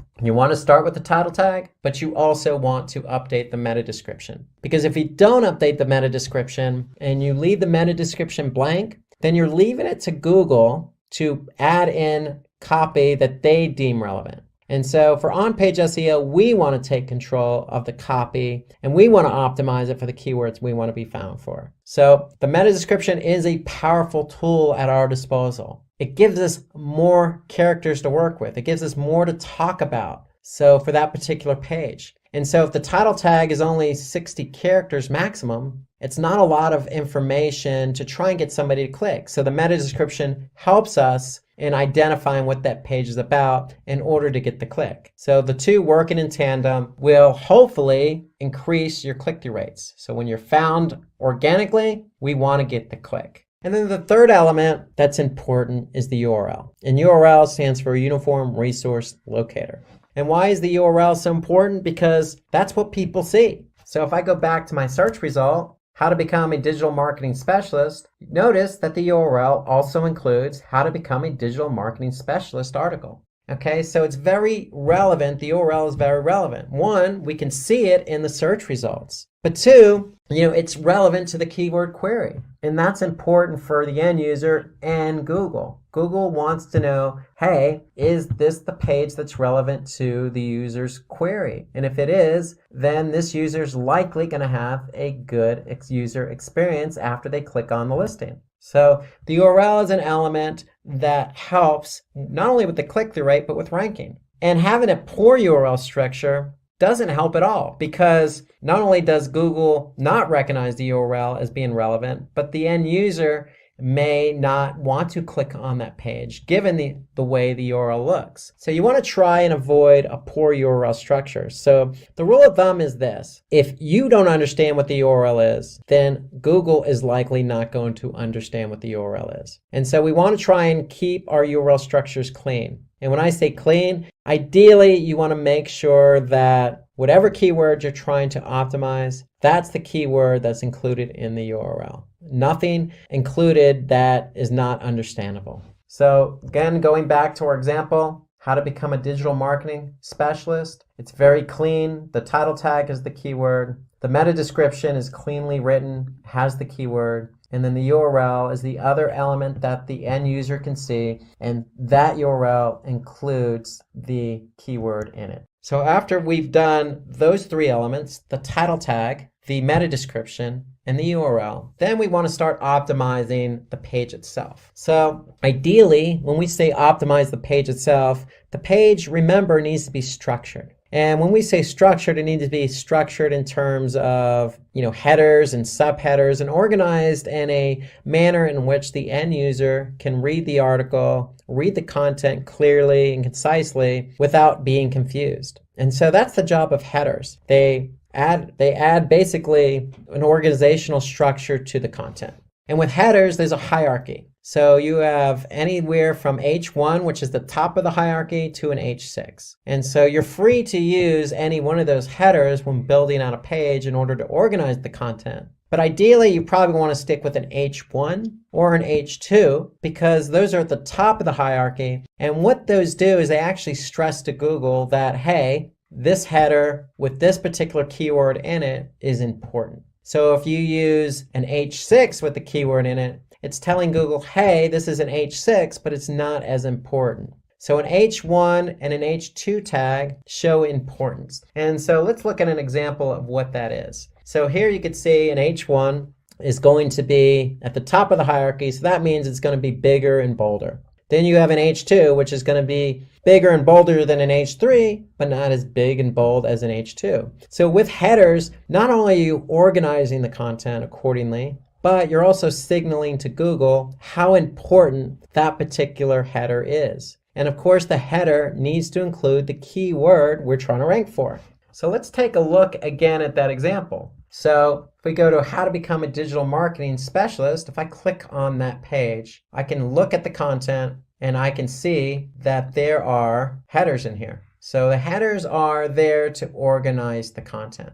And that's what we want. We want to be able to organize the content. And if you look at the other example I'm showing here, how to become a digital marketing specialist, learning paths explored, you can see that's an H1, but below it's a subheader, the growing digital marketing job market. So that's an H2. And so we're not stressing to Google that that's more important than an H1, but nonetheless, we're stressing to Google that it's important nonetheless. So we want to be able to use headers. We want to be able to use keywords in our headers in order to stress to Google what's important and also to organize the content because Google likes content organized.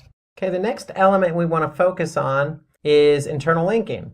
And so internal linking, if you remember earlier in the presentation, is basically links from one page on your website to another. And so here we can see on this particular article, how to become a digital marketing specialist. There's also links to other pages on Simplilearn's website. And so for this particular content, it also links to SEO specialist, PPC specialist, social media marketing specialist, and digital marketing specialist. So the whole idea behind internal linking is to link from one page to another where it's relevant. And in this case, it's relevant because we're talking about how to become a digital marketing specialist. That's what the whole content is about. And so what Simplilearn's doing here is offering up other pages on their website that are relevant to becoming a digital marketing specialist. And so this is a best practice when you're optimizing a web page. So you want to be able to have internal linking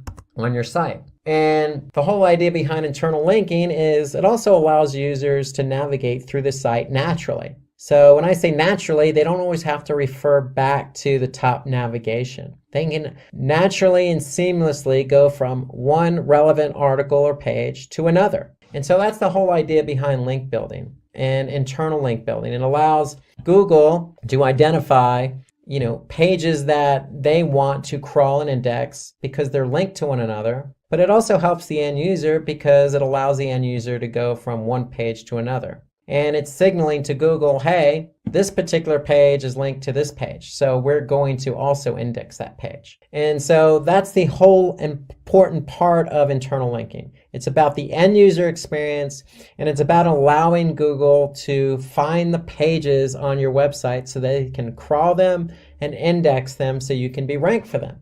And so also, in addition to internal linking, we want to be able to use natural language. And so what do I mean by natural language or natural language processing? So what Google does is, in terms of natural language processing, they're looking for the content and the keyword.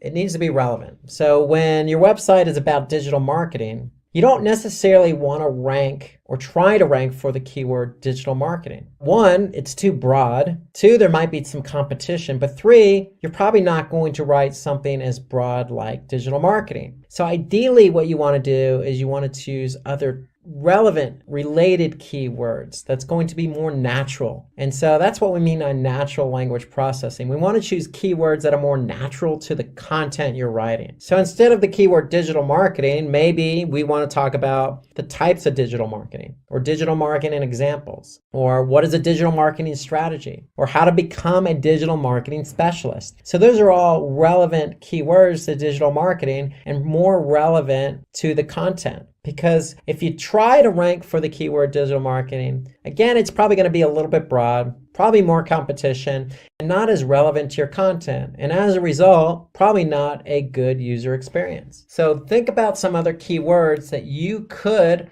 optimize and rank for. And that goes back to the keyword research. That's why the keyword research is so important, because it allows us to identify other keywords in the natural language process. What keywords are more relevant for the content? And then another element to on-page SEO is the sitemap. And so with the sitemap, it's basically a list of all the pages on your website. And the whole idea of listing all the pages on your website in one document is it helps both users and search engines understand the structure of your website.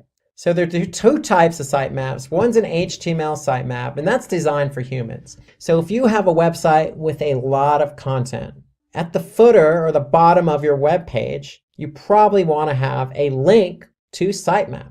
So if somebody clicks on that sitemap, they're going to be able to see all the pages on your website, structured in an organized manner. Well, an XML sitemap, and XML is just a different format.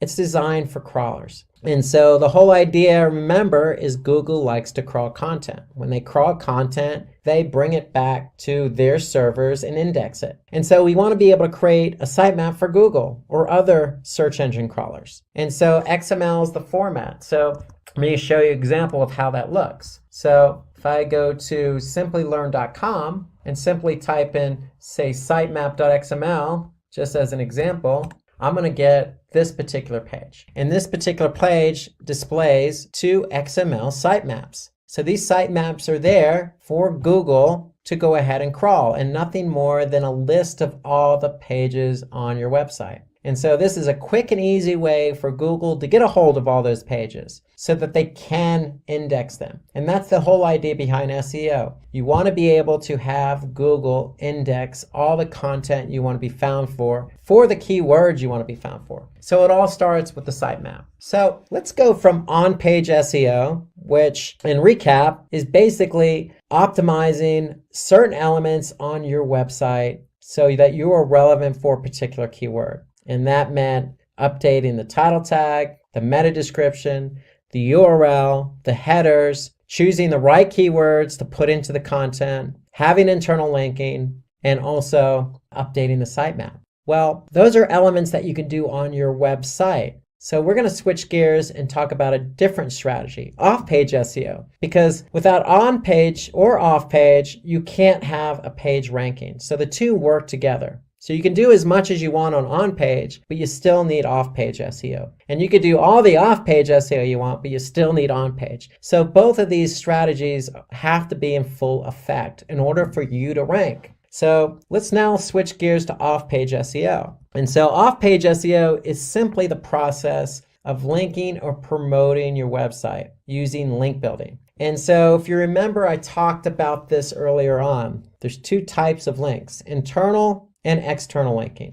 And so for on-page SEO, we used internal linking. For off-page SEO, we're going to talk about external linking. And external linking allows us to improve our website's recognition or relevancy or credibility. And why do we want to improve our relevancy and credibility and trustworthiness and authority? Because we want Google to know that our web page is trustworthy. It is recognized by other websites, and it is relevant for a particular keyword. And so if we can do that using off-page SEO methods, then Google's going to rank our webpage for the keyword we want to be found for. So it's really off-page SEO is synonymous with link building, and there's plenty of opportunities to do link building. It just comes down to creating a strategy. So again, some of the benefits to off-page, well, we talked about being credible and trustworthiness and relevant. We need to do that in order to rank. But there's some other benefits there. So if we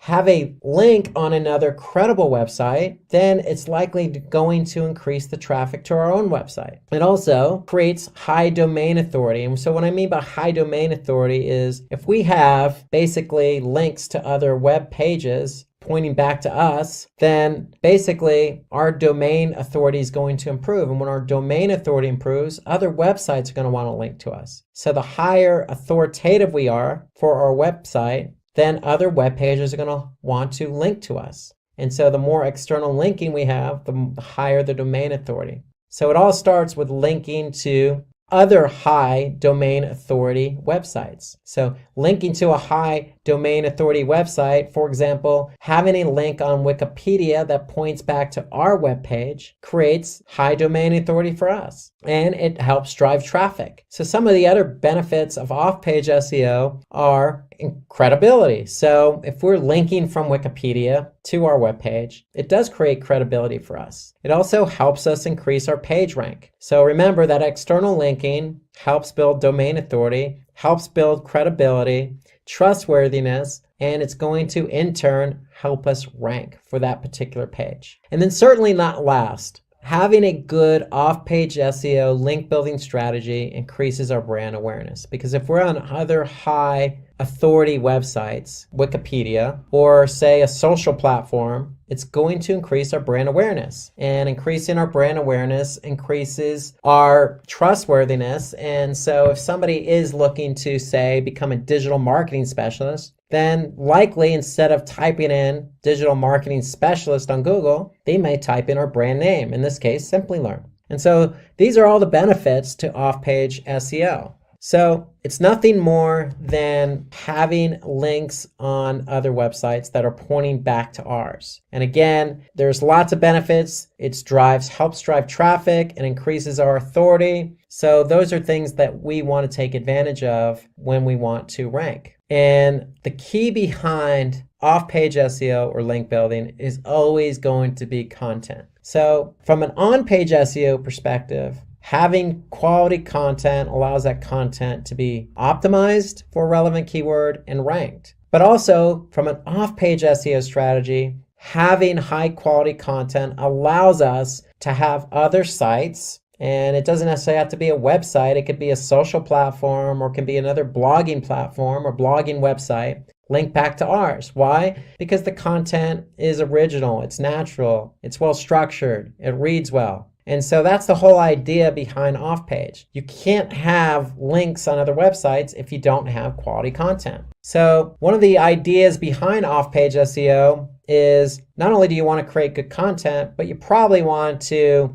spend a lot of time or a bit of time on others' websites. So remember the example I used earlier in this presentation about having an ice cream blog and ice cream recipes? Well, it probably wouldn't be a bad idea to say spend some time on other blogs related to desserts, related to cakes, related to food in general, related to vegetables or other items that people could link from. So the whole idea is understanding who else is out there, who has relevant content that you could share. So you could share your content with them, they can share their content with you. And generally that's how it works naturally anyway. In the web sphere, if somebody likes your content, they're going to link to it. They don't necessarily have to wait for you to ask them. But it might not be a bad idea to understand who else is out there that has content similar to yours so that you can, get a link on that particular website or blog post. And so some other ideas behind having external links pointing back to your website is social media. So social media is not just Facebook or Twitter, but it expands beyond that. There's Quora, there's Medium, there's all sorts of content generated websites like Reddit. So the list goes on and on. You just need to find what's relevant for your content. If it's relevant for your content, then it's worth putting or trying to get the external link on that social media platform. And then again, going back to my ice cream blog recipes blog post, if you find a particular blog that you want to have an external link on, there's nothing wrong with reaching out to that particular blogger. In some cases, very flattering, but in other cases, if the content is relevant, then why not? It's only going to help your end user experience. If you add somebody who has, say, a blog about cakes, having their link on your blog post. So there's nothing wrong with it because it also adds to the user experience. And if you're going to ask somebody to put an external link on theirs, you might want to be open-minded and make sure that you are able and willing to put an external link on your blog post or website pointing to their content. That's how the web works, especially if the content's of quality, relevant, and of good nature. Okay, so let's move on and finish up with the do's and don'ts of SEO. So we talked a lot about why SEO, what is SEO, how do we rank for SEO, what is on-page SEO, what is off-page SEO. And so let's just wrap up with some of the things you, again, want to do to rank your page for a particular keyword and some of the things you don't want to do. So the first thing on the list is optimize for white hat techniques. And what I mean for opting in for white hat techniques is basically everything I just mentioned today. You want to do keyword research. You want to choose a natural language processing format so you could choose keywords that are going to be relevant, natural to the content. And you don't want to opt for black hat techniques. And black hat techniques are probably not even worth going into detail, but one example is choosing a keyword arbitrarily, like say digital marketing, and just stuffing that keyword into the content. So that's probably not something you want to do because, again, it's not going to be good for the end user. So stay away from black hat and focus on some of the techniques we talked about in today's presentation. The other do we want to do is get backlinks from relevant sites. So that's off-page SEO. Again, it's what I mentioned earlier. It's about linking your quality content to another person's website that also has quality content. We don't want to have a backlink from an irrelevant site. Why? Because it's not going to be relevant, and it's also going to hurt our authority. Because if it's on a site that's not of good quality, then Google's going to look at us and say, well, this site is linking to your site, but it's not relevant. So therefore, we're not going to look at you in the same way as if you were on a quality website. We do want to use our keywords naturally because title tags are what people see first on organic search. But you don't want to use the same title tag on every page of your website. So we want to stay away from doing that. So you want to have a unique title tag for every web page on your website. And ideally, what does that mean? That means using our keyword research to choose 1 to 2 keywords per page and optimizing your web page for those 1 to 2 keywords. So ideally, what you want to do is have 1 to 2 different keywords for every page on your website. We definitely want to write engaging content. So the content should be engaging. Remember, user experience. We want users to stay on our website. We want them to enjoy the content that they're reading. And we want them to go from one page to another naturally. We definitely don't want to leverage or plagiarize or just copy content from others' websites because it's not, one, probably going to be relevant to what you're writing about. 2, it's duplicate content and it's somebody else's. So that's a black hat technique we want to stay away from. I can't emphasize this enough. We need to do keyword research first before you do anything else. You need to find relevant keywords. And not only that, you need to understand the volume and the competition for each of those keywords. Okay, you don't want to choose a keyword that has low volume, high competition. You want to choose a keyword that has high volume, low competition. But above all, you want to choose keywords that are relevant to your content. We want to avoid keyword stuffing, so don't take a keyword and just stuff it everywhere on the page. It's not going to be natural, and Google's going to be able to pick up on that. So we want to maintain some level of quality with our content and quality with the keywords that we choose. So reminder, when you have quality content, it's always going to link internally to another page on your website with quality content. But it's got to be natural. And don't just build site-wide backlinks, meaning don't just have an internal link to the homepage, or don't have every page on your website linking to just one page. So internal linking should be natural, naturally linking from one page to another. Not only does it help Google understand and crawl all the web pages on your website, but it's good for the end user. It's good user experience. And certainly last, but something I didn't talk about, it does take time to rank your content. So remember the process. You're going to write your content. You're going to choose keywords. You're going to change the elements on that page for those keywords. And all the while, you're going to make sure Google can crawl that content. And when they crawl it, they're going to index it. The process takes time, especially if you choose a keyword that's competitive. So just be patient. If you have quality content and you've optimized for on-page SEO and off-page SEO, then you will rank for that keyword. And then make sure your website's user-friendly and mobile-friendly. So we talked about responsive content earlier. So remember, most users today start the process of search on mobile. So we want to make sure your websites are mobile-friendly. Search engine optimization starts with the keyword because we want to be found for relevant keywords. And so the first step in search engine optimization is always going to be keyword research. So it is the most important step. And so what is keyword research all about? Well, it's the process of identifying keywords we want to be found for on the search engines. So millions of people use search engines on a daily basis. we want to be found for those keywords that people type in that are relevant to the content we want to be found. So going back to the Italian restaurant example, if we're writing a blog post about Italian restaurants, if somebody types in the best Italian restaurants or Italian restaurants in a specific city, we want to be found for that content if it's relevant to what we wrote about. So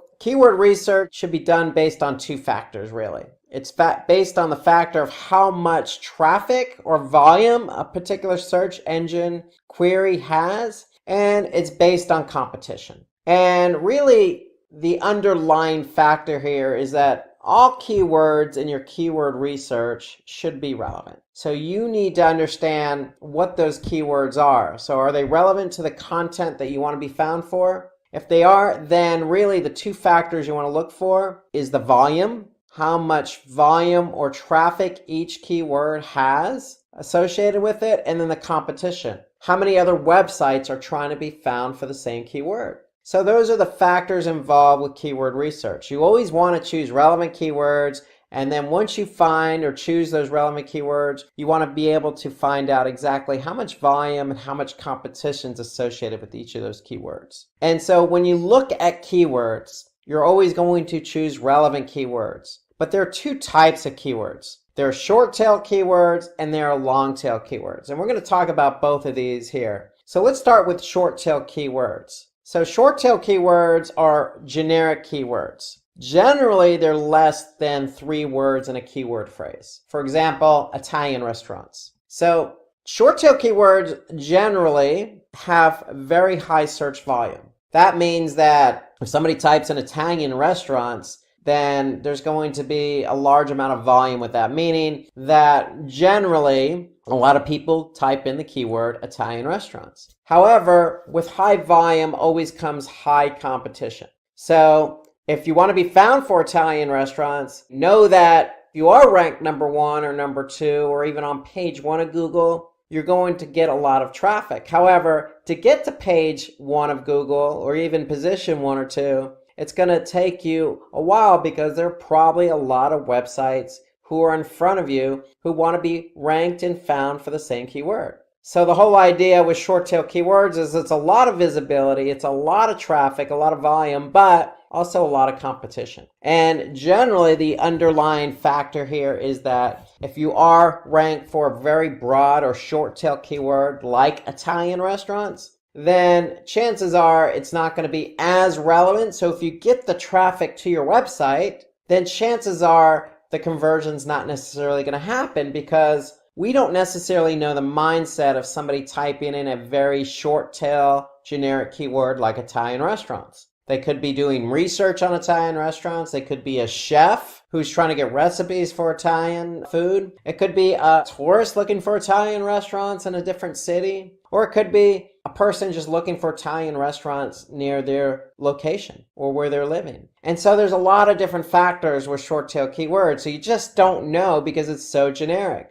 And because it's so generic, if you do get the traffic for that generic keyword, then the chances of the conversion are going to be lower than, say, if it's a more specific relevant keyword. So let's take an example of a short tail keyword. Let's just stick with Italian restaurants. So I'm going to go to a tool called Moz. Well, Moz has a tool called the Keyword Explorer. And within Moz, so if you go to moz.com and then use the Keyword Explorer, you can get an idea of how much volume and competition are associated with a particular keyword. So in this example, we're using Italian restaurants. It's a very broad keyword. We could see that the monthly volume is between 70,000 and 118,000 per month. Okay, so that means for a particular keyword in the United States on a search engine, you're going to get about 70,000 to 118,000 people who type in that keyword. And so if we were to look at the difficulty of that keyword, you could see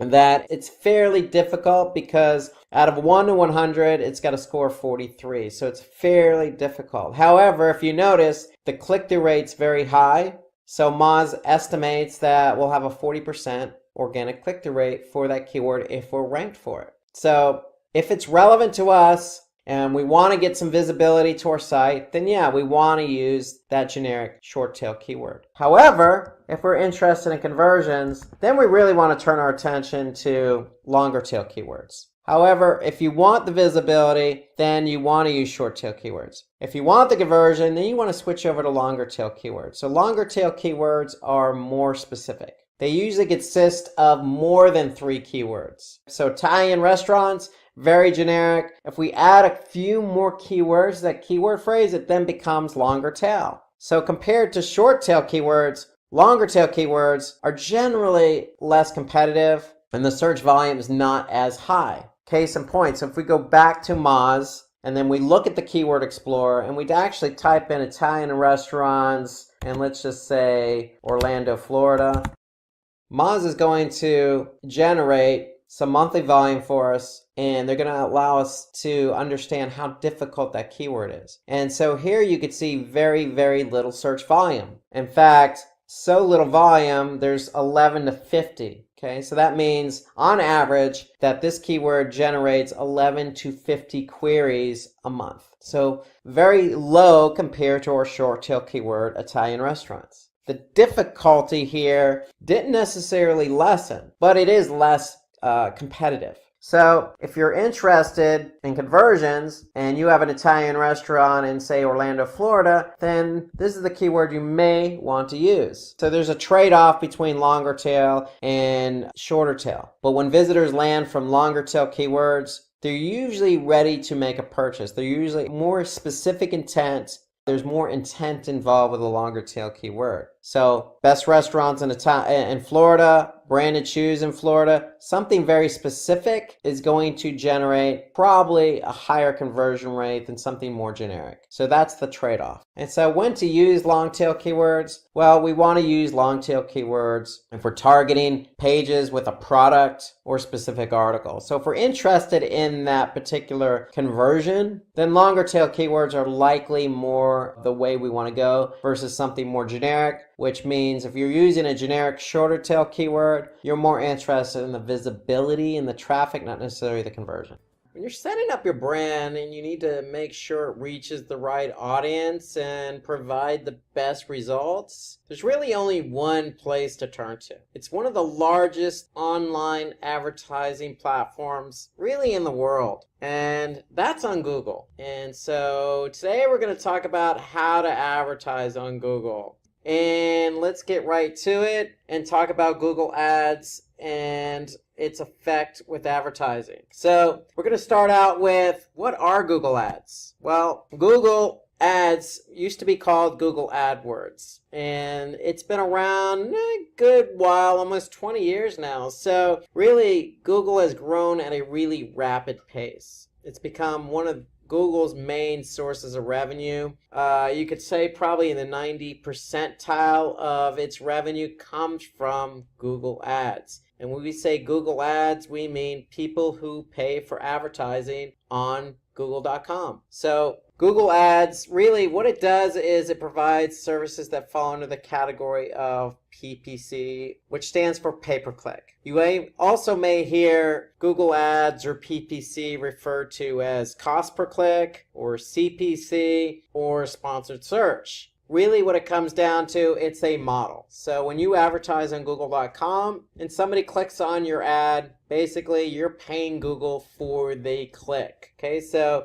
it's just really a business model where an advertiser pays Google to have their advertisement on Google.com, but they only pay Google when they get the click. So that's really, in a nutshell, how it works for advertisers. If I want to advertise my business, I can go to Google Ads and say, Google, place my ad on Google.com. And then if my ad does get shown on Google.com, somebody clicks on it, it's just as simple as I pay Google a fee. So Google Ads is just an online advertising platform developed by Google with which advertisers can pay to display ads. They can offer up their services. There's video involved. There's obviously mobiles involved. So you got all the necessary devices and platforms available in Google's ecosystem. So for example, if I go to Google search, even if I type in, what is Google Ads? here I could see a total of 1.8 billion results for what are Google Ads as my search query. So in search, you got a lot of different things going on here. You have organic results, you have videos that are being pulled from YouTube, you got a knowledge graph here, you got featured snippets, you got an organic listing, but really at the top, this is what we're going to focus on today. We're going to talk about sponsored search. So you can see here for this particular keyword query that I typed in, what are Google Ads? Really, 2 sponsored search or pay-per-click ads appeared. Now, if I happen to click on any one of these 2 and go to that particular advertisement's website, they're going to pay Google a specific cost per click. So that's how it looks on Google.com. It really depends on your query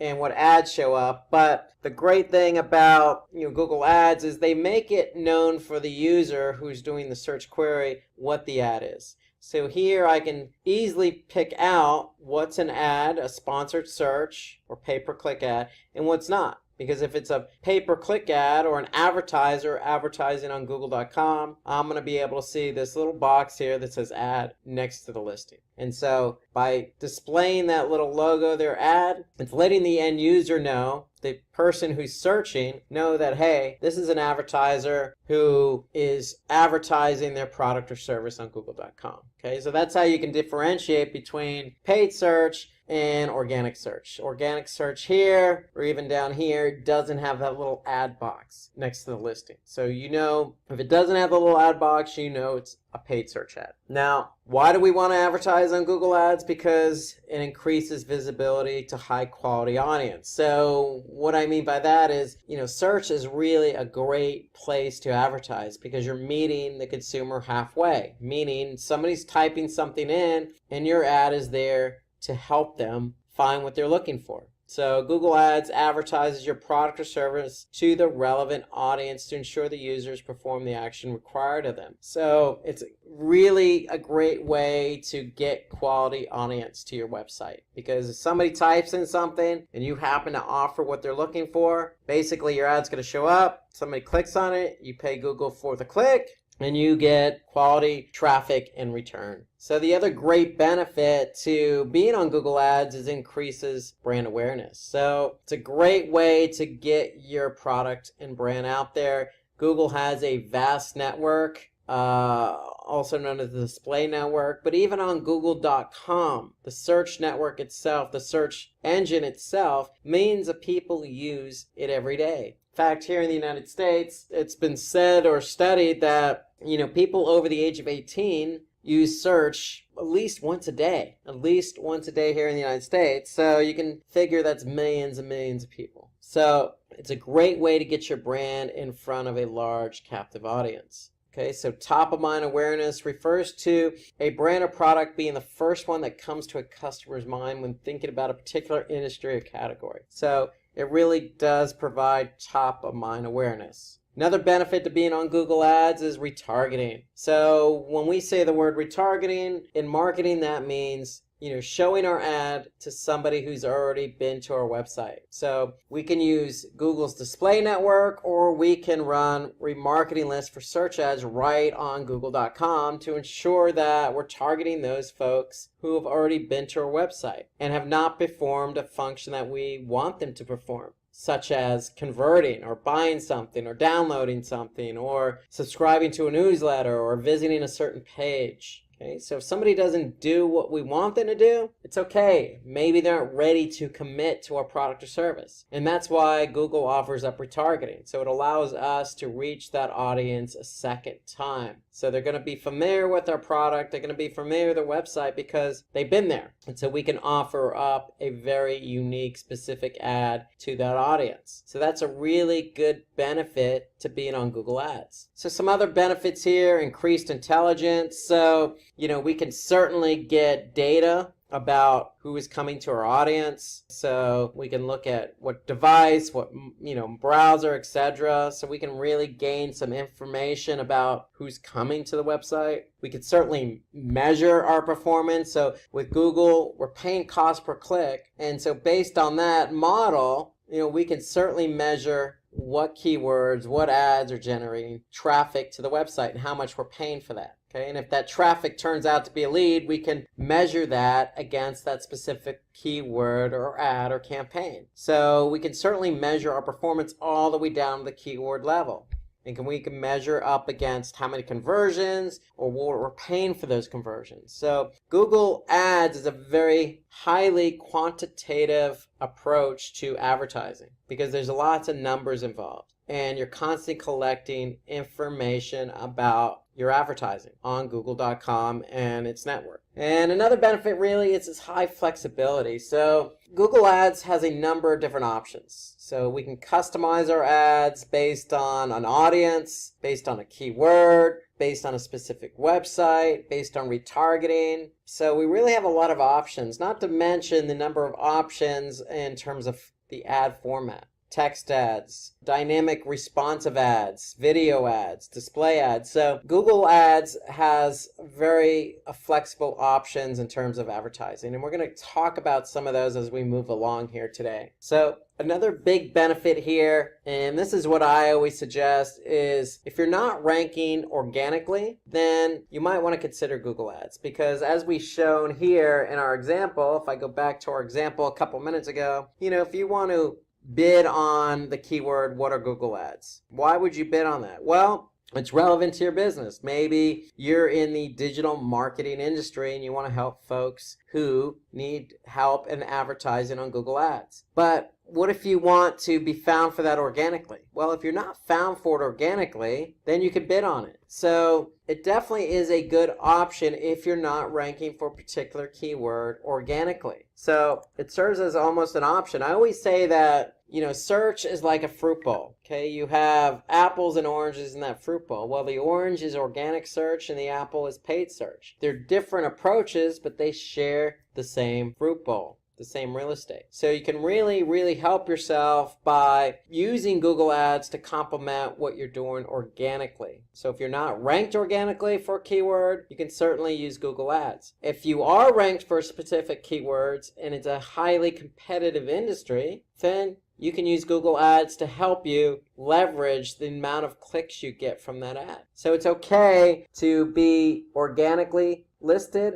and have a paid search listing at the same time. So if we go back to our example here, we could see wordstream.com has a paid ad. And here we could see just 2 spots below organically, they're showing up with an organic listing. So you could certainly be in both positions to try and maximize your clicks. So it's definitely a good strategy to run with Google Ads. On top of everything we mentioned in terms of measurement, flexibility, Google Ads does offer up a really good incentive to advertise. And let's not lose focus that, again, search is really the only medium in which you're meeting somebody halfway based on what they're looking for. And when I say halfway, meaning your ad is going to appear for somebody who's looking for something, whether that be food, a cafe, a plumber, a doctor, or directions. Search is there to serve that person's needs. There's no other advertisement platform or no other channel out there in terms of advertising that reacts the same way, whether that be TV or radio or email marketing or affiliate marketing. Search is unique in that regard.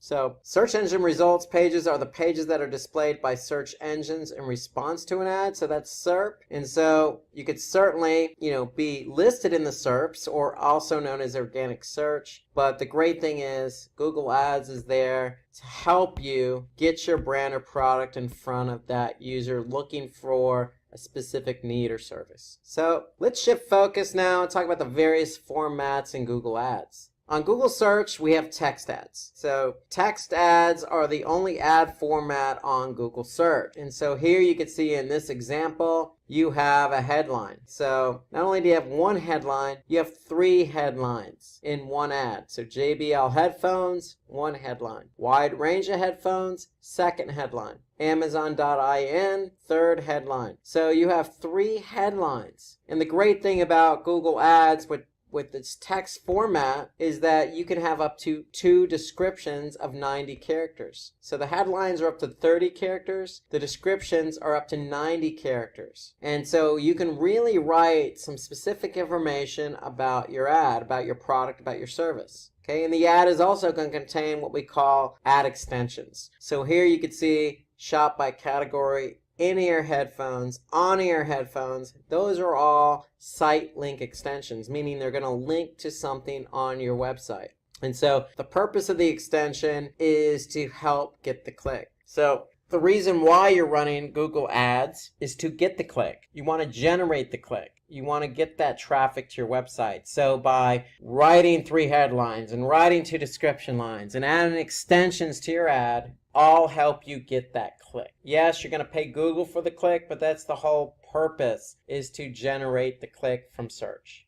Because remember, search is there to respond to somebody's need or query. And so if you get the click on your ad, chances are it's going to be a highly relevant visitor to your website. So Google offers up a lot of opportunity for you to write a lot of information in your text ad on Google for Google.com. So Google also has other formats, and so they also have responsive display ads. So when we say responsive, we mean Google can serve up a specific image from your website based on what somebody's looking for, based on the page that they went to. So these ads are responsive. They adjust their size, appearance, and format depending on the space available. So responsive can also be text and or image. And so the whole point of response is if you have a large website, let's just say with a lot of different products and categories like Amazon. Well, it's hard to write static ads for thousands of particular categories and products. So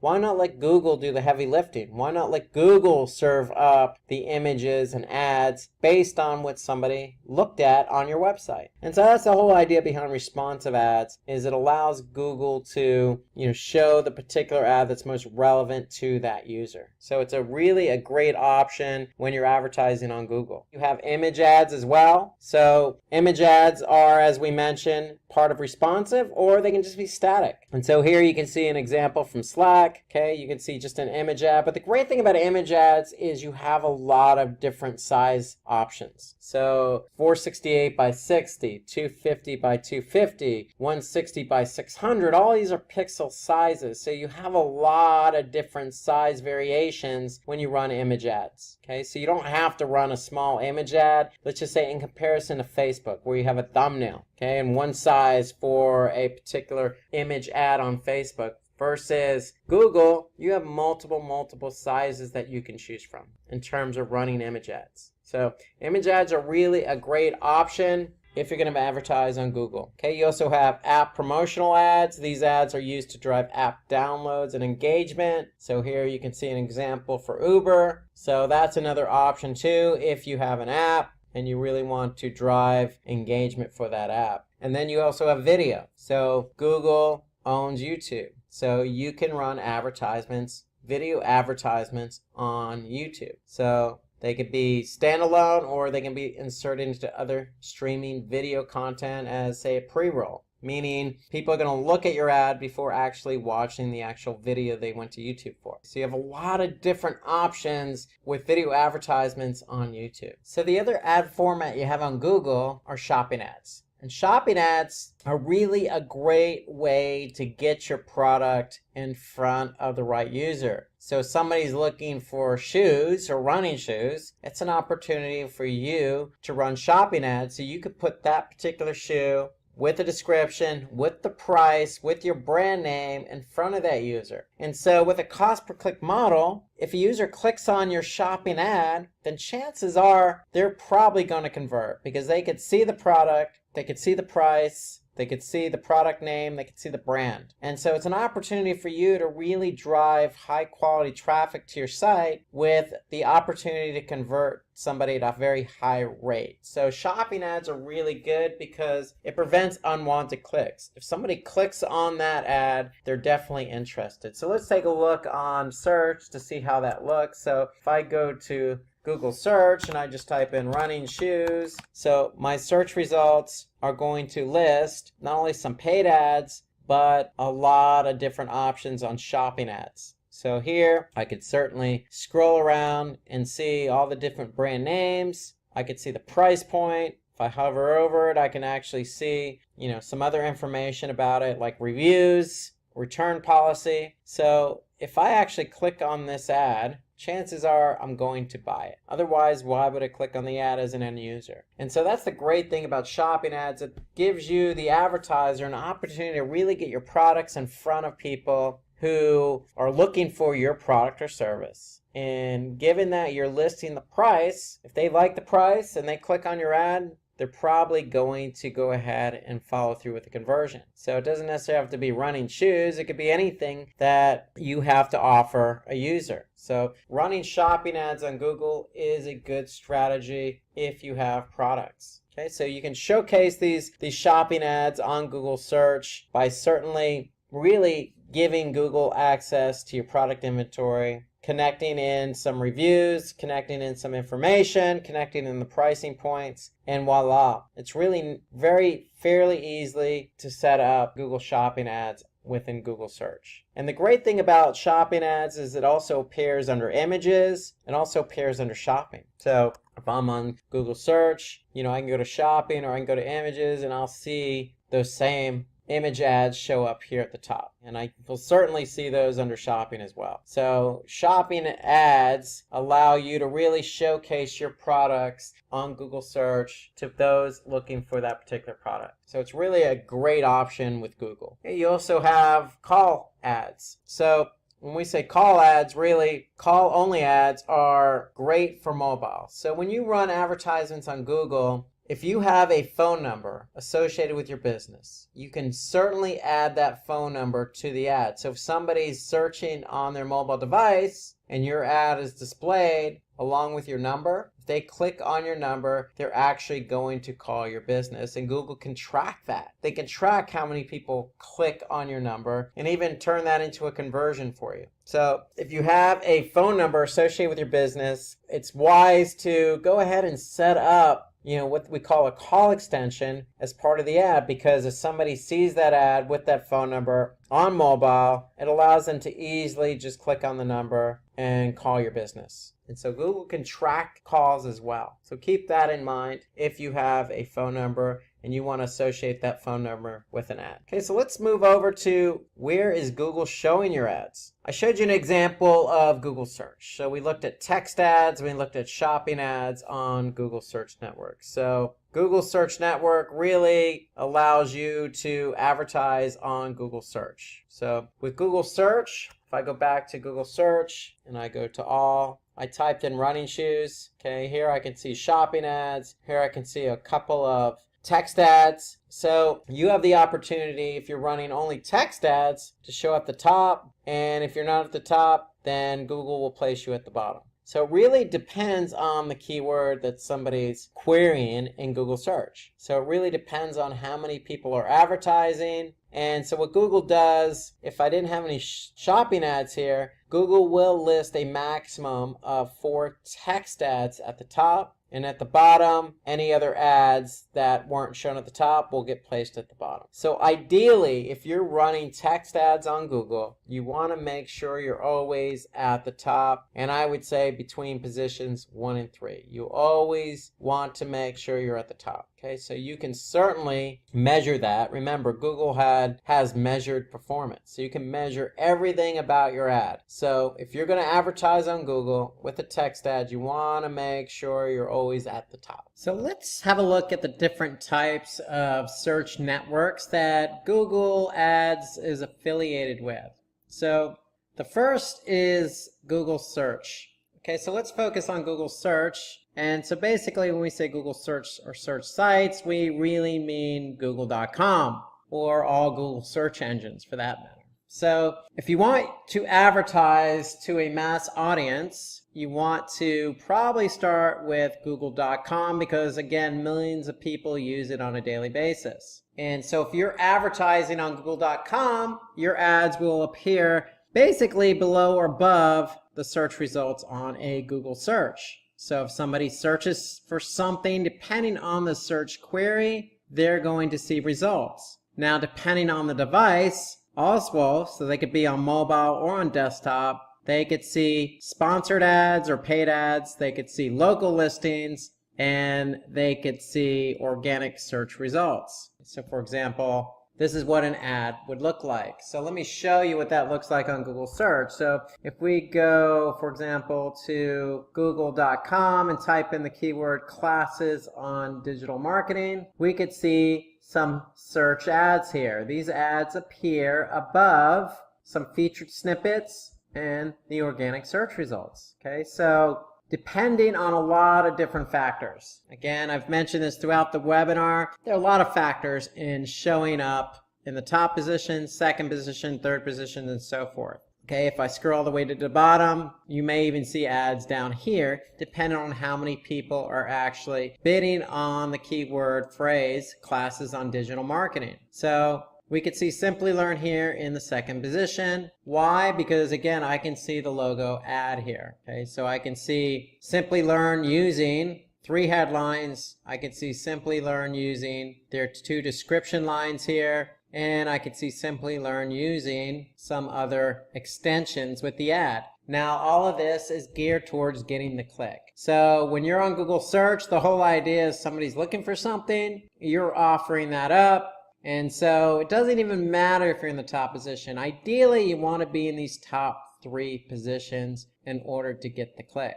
Okay, so that's the whole idea behind being on Google search. If you're on Google search, you have the opportunity to be at the very top of the search result or in the top 3 above local listings and above organic results. Now, if I change my search query and typed in coffee in San Francisco, my search results are going to be completely different. I'm going to see local listings here. Okay, so this is tied to Google My Business, not Google Ads. Okay, so this is completely different. So don't mix this up with running ads on Google search.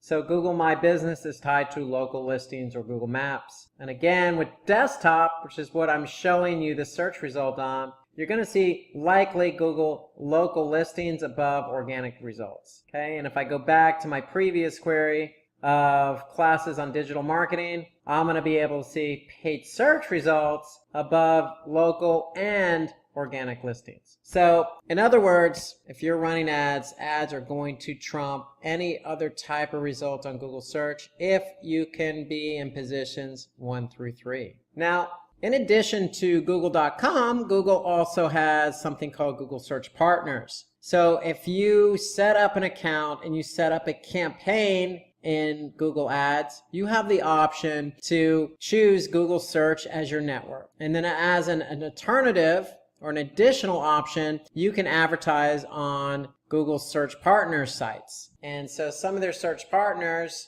can range. So basically, these are sites that have partnered up with Google that's allowing Google to show ads on their site. So the sites can range anywhere between YouTube to Amazon to New York Times. Let's take a look at an example. It could even be another search engine. So if I go to, say, ask.com and type in classes on digital marketing, it's a completely different search engine, but I can see the same ad for Simplilearn. So I could see a different headline here actually, but I could see the description and I could see some site link extensions. And so notice the ad is still at the top. In this case, it's in position 1, and I can see multiple companies running advertisements. Why? Because I could see ad next to it, and I could see those over organic listings. So these are Google Search Partner listings. So you can opt in to be on other partner sites that Google or other sites that Google has partnered up with.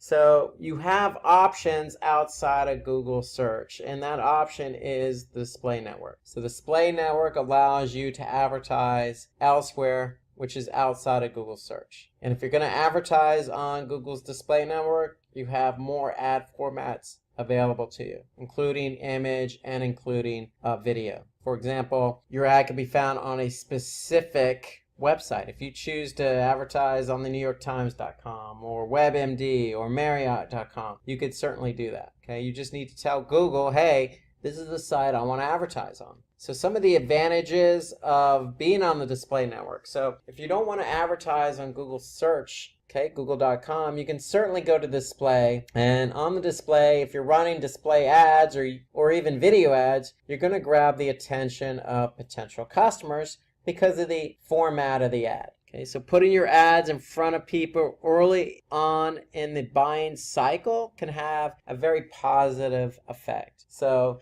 you're basically reaching out to a large number of people on Google's display network and giving them an opportunity to see who you are as a brand and giving them an opportunity to see what your product is all about. So for me, the display network is a good opportunity to get your product and service in front of a lot of people. Because the way the display network works is it's millions of websites who want to have advertising on their site. And so you can really pick and choose a specific site where your audience is going to be and get your ad in front of that audience. So you can really retarget to potential customers. So retargeting, as we said earlier, is really reaching out to people who have already been to your website and didn't perform a particular function that you wanted them to perform. Meaning, somebody came to your website from paid search on google.com and they went to page A and then they left. So you really wanted them to go to page B, add a product to a shopping cart, and check out and purchase that product. However, if they didn't do that, you could certainly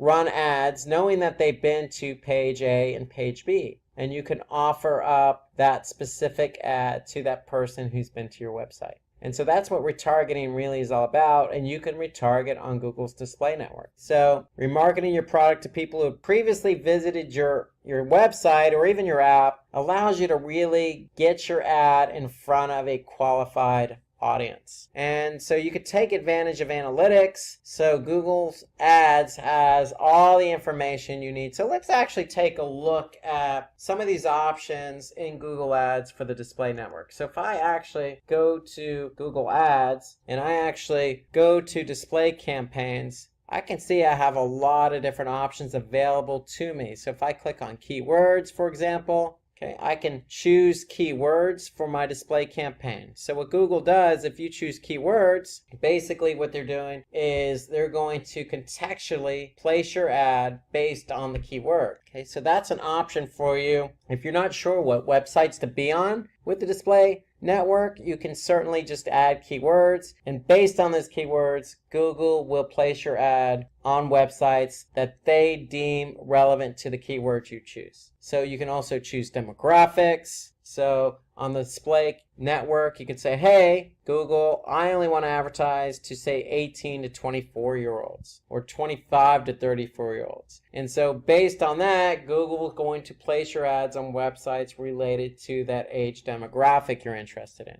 On the display network, you can also choose topics. So if there's a specific topic that you want your ad to be associated with, you can certainly do that. So Google has a number of different topics at their disposal. So here, if I just choose a particular ad group, now I have specific topics that I can choose, from arts and entertainment, food and drink, to news, to pets and animals. And so under each one of these topics, I can get really specific. So if I go under science, I can see subcategories under the topic science. I can see chemistry and physics and scientific institutions and equipment. So I can really pick and choose specific topics where I want my ads to be shown. As I mentioned already, you can pick and choose specific placements. Okay, so if you have a specific website that you want your ad to be shown on, you can certainly let Google know. Okay, you can also advertise on Gmail. You can also advertise on YouTube. So you can really pick and choose where you want your ads to be shown. So you have all these different options available to you. To me, one of the best options for advertising on the display network, because when you tell Google you have a specific audience you want to target, and that audience could be somebody who went to a specific page or somebody who went to your website and didn't convert. You can associate that audience with the campaign. And when you associate that audience with a campaign, you can retarget them with an ad. So the display campaign is very powerful with Google because you have all these different options available to you. So with Google Ads, you can also determine how well you're reaching your goals, which websites you're running your ads on, which ads are bringing in clicks, and which site gives you maximum value for the minimum cost. So you can see all that in Google Ads. So when I actually pick and choose how I want to target, I can certainly measure that. So for example, audiences or demographics. For example, if I go back to demographics, I have all this data that Google's collected on my advertising. So I can see, for example, by age range, based on my campaign, how many clicks, how many impressions. Impressions are how many times my ad's been seen. Click-through rate, meaning the rate at which people see my ad and are clicking on my ad. How much I'm paying per click. CPC is cost per click. Total cost. And conversions. How many conversions am I getting? So I could see all this data available to me in Google Ads. So it's a very powerful platform for measuring performance. Imagine it's the year 2004. This is Phil. Phil's looking to release a book and set up a blog. He's sure that it'd be successful, but he's only worried about one thing. He doesn't know how to ensure that his book reaches the right target audience who could enjoy his book. During that period of time, however, there were only a few forms of advertisement available, like print ads, billboards, radio, direct mail, direct sales, and the television. All of these options were pretty expensive. Their effectiveness couldn't be accurately determined, and they didn't let him advertise his content to the appropriate audience. Phil's book would never find the audience it deserved. Now, let's have a look at the same scenario in the present day. Alongside traditional forms of advertising, Phil would have access to digital marketing, a form of marketing that's a lot more lucrative, inexpensive, and configurable. Marketing that would enable marketers to advertise their audience digitally using channels like search engines, websites, social media platforms, emails, etc. Among these types, social media marketing caught Phil's eye. Social media marketing would give Phil the opportunity to take advantage of social media platforms to advertise his content to a highly targeted audience. It would help more people learn about his book, increase the interaction with his audience. It's relatively inexpensive, unless he goes into advertising, and will help him get marketplace insights that might help in understanding his audience preferences better. Phil started by taking up a certification to learn about social media marketing. Since he was already familiar with the concept of social media marketing, his next step was to learn about the different types of content he could post on social media. Some of the most common forms of content that Phil could post would be images, text posts, polls, and videos. But over time, Phil began to notice that not a lot of people were being exposed to his content. Phil needed to advertise his content. For that, he would need to use the advertising options provided by the social media platforms like Facebook, Instagram, YouTube, LinkedIn, and Twitter. Most advertising platforms offer users with a number of different options, like image ads. These ads involve the use of single or multiple images that are attractive and have the optimal amount of text. They also have a call to action that encourages user interaction. Phil could use images from his book, advertise websites that sell his book, and more. Then there are text and post ads. These ads could advertise posts or excerpts from Phil's blog or his book, further garnering interest from an interesting audience. He could also use video ads. Phil could use video ads that feature favorable reviews and customer testimonials to advertise his books. Phil could also use lead ads, through which he could collect information from users who are interested in a weekly newsletter or regular updates from his blog. But that wasn't the only thing Phil could do with social media platforms. He could create a brand for himself and drive audience interest to it. Engage with them, create an identity, engage with content, finding content that works for him. Social media platforms also allowed him the opportunity to target audiences based on demographics like their age, location, gender, and much more. And in time, Phil began to see an increase in the number of viewers coming to his social media page and, by extension, his blog. He also saw an increase in the number of people who bought his book, greatly increasing his audience. Here are some things he learned. 1. To set goals that were quantitative, smart, and follow a constant deadline. 2. To understand his audience by engaging and connecting with them. 3. To set up a social media calendar to plan competitions, polls, surveys, videos, and more. 4. using tools like BuzzSumo, IFTTT, Buffer, and more for lead generation, creating email lists, setting buyer personas, and more. 5. To perform visual storytelling with the help of images and videos. But how did Phil get so good at social media marketing? Phil had taken up Simplilearn's digital marketing course. It was thanks to this course that Phil had the skills and training to get good at social media marketing. And now, you can too, by clicking on the top right corner.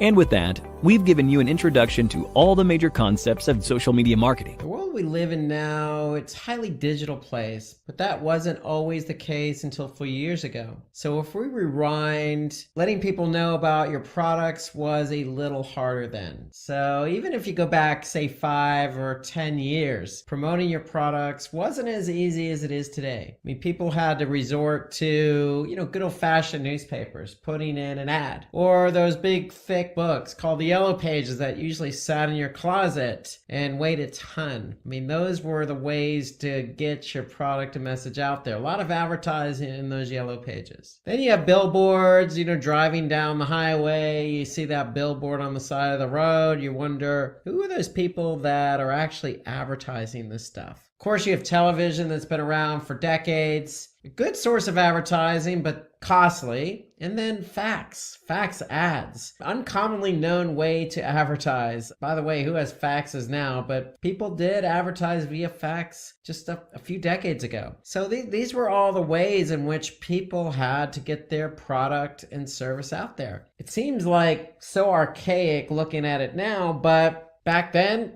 that was legitimate. That was the way to do it. And then one thing made our lives a lot easier. So if you're a marketer, you're thinking to yourself, man, I'm glad I'm a marketer in today's day and age because it's social media marketing. Social media marketing has made everyone's lives better, from the company that's selling the product or service to the marketer promoting the product and service to the end user who wants to see that product or service and engage with that product or service. So social media is a good source of getting your product and service out there, and it just makes everybody's lives a heck of a lot easier. So we're going to answer that $1,000,000 question. And what's that $1,000,000 question? It's how can you rise above the rest? And so today's session is going to be how to start with social media marketing, so you can rise above the rest, leveraging this great platform that we all take advantage of today. So let's start by asking the question, what is social media marketing? Social media marketing involves increasing website traffic. It centers around engagement. It offers you the ability to increase your brand awareness, and it has other marketing goals. So you can create various forms of content for different social media platforms. So that's really, in a nutshell, what social media marketing is. So again, if we want to increase our traffic, or we want to increase our engagement like likes or comments, then look no further than social media marketing. If we want to engage with our users, our customers, our potential and prospective customers, we can really put a personalized experience in place using social media marketing. We want to create different forms of content like videos and blogs and infographics and other types of graphics with the potential to actually go viral. And what we mean by viral is spreading like wildfire. One user sending it to another as rapidly as can be. And before you know it, you get, millions of views and millions of likes. I mean, that's the power of social media marketing. So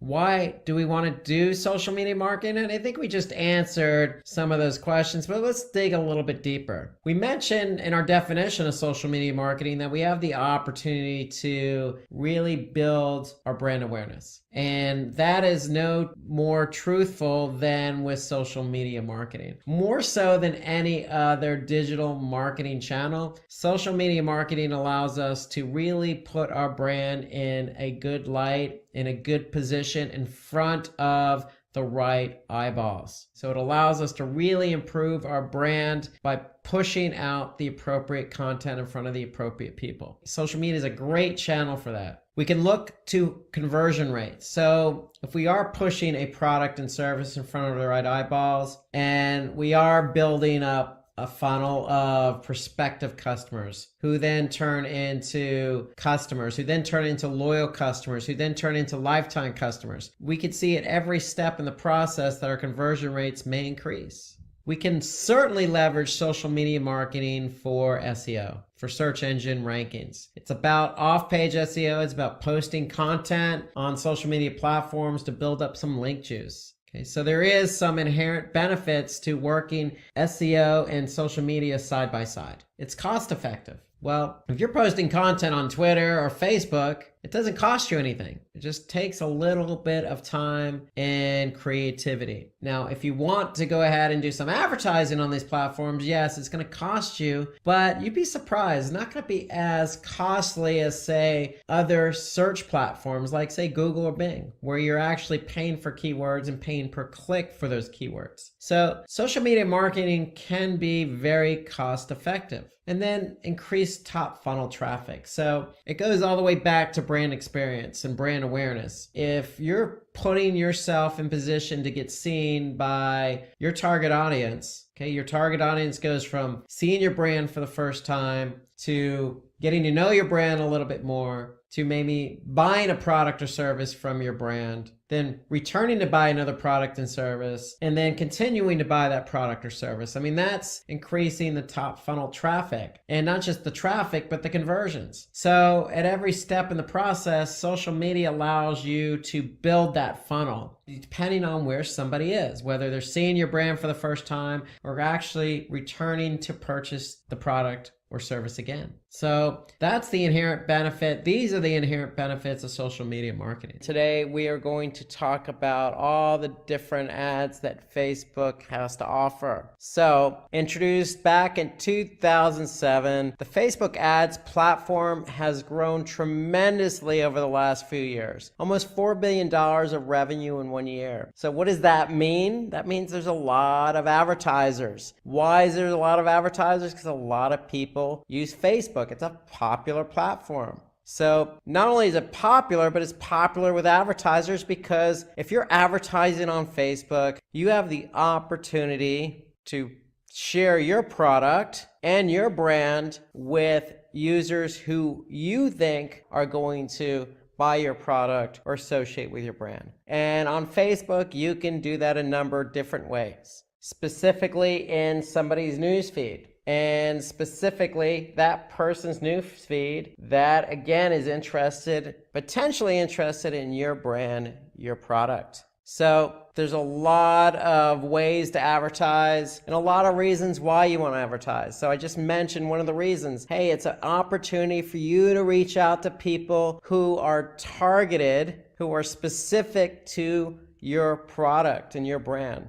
So not only that, but you combine that target audience with the amount of time that people spend on Facebook. Okay, people spend a lot of time on Facebook. In fact, not only do people spend a lot of time on Facebook, there's a lot of people on Facebook. In fact, 2.27 billion in the third quarter of 2018. And so when we say spend a lot of time, we mean going to that Facebook profile at least once a day. Okay, so a lot of eyeballs throughout the day checking their newsfeed on Facebook.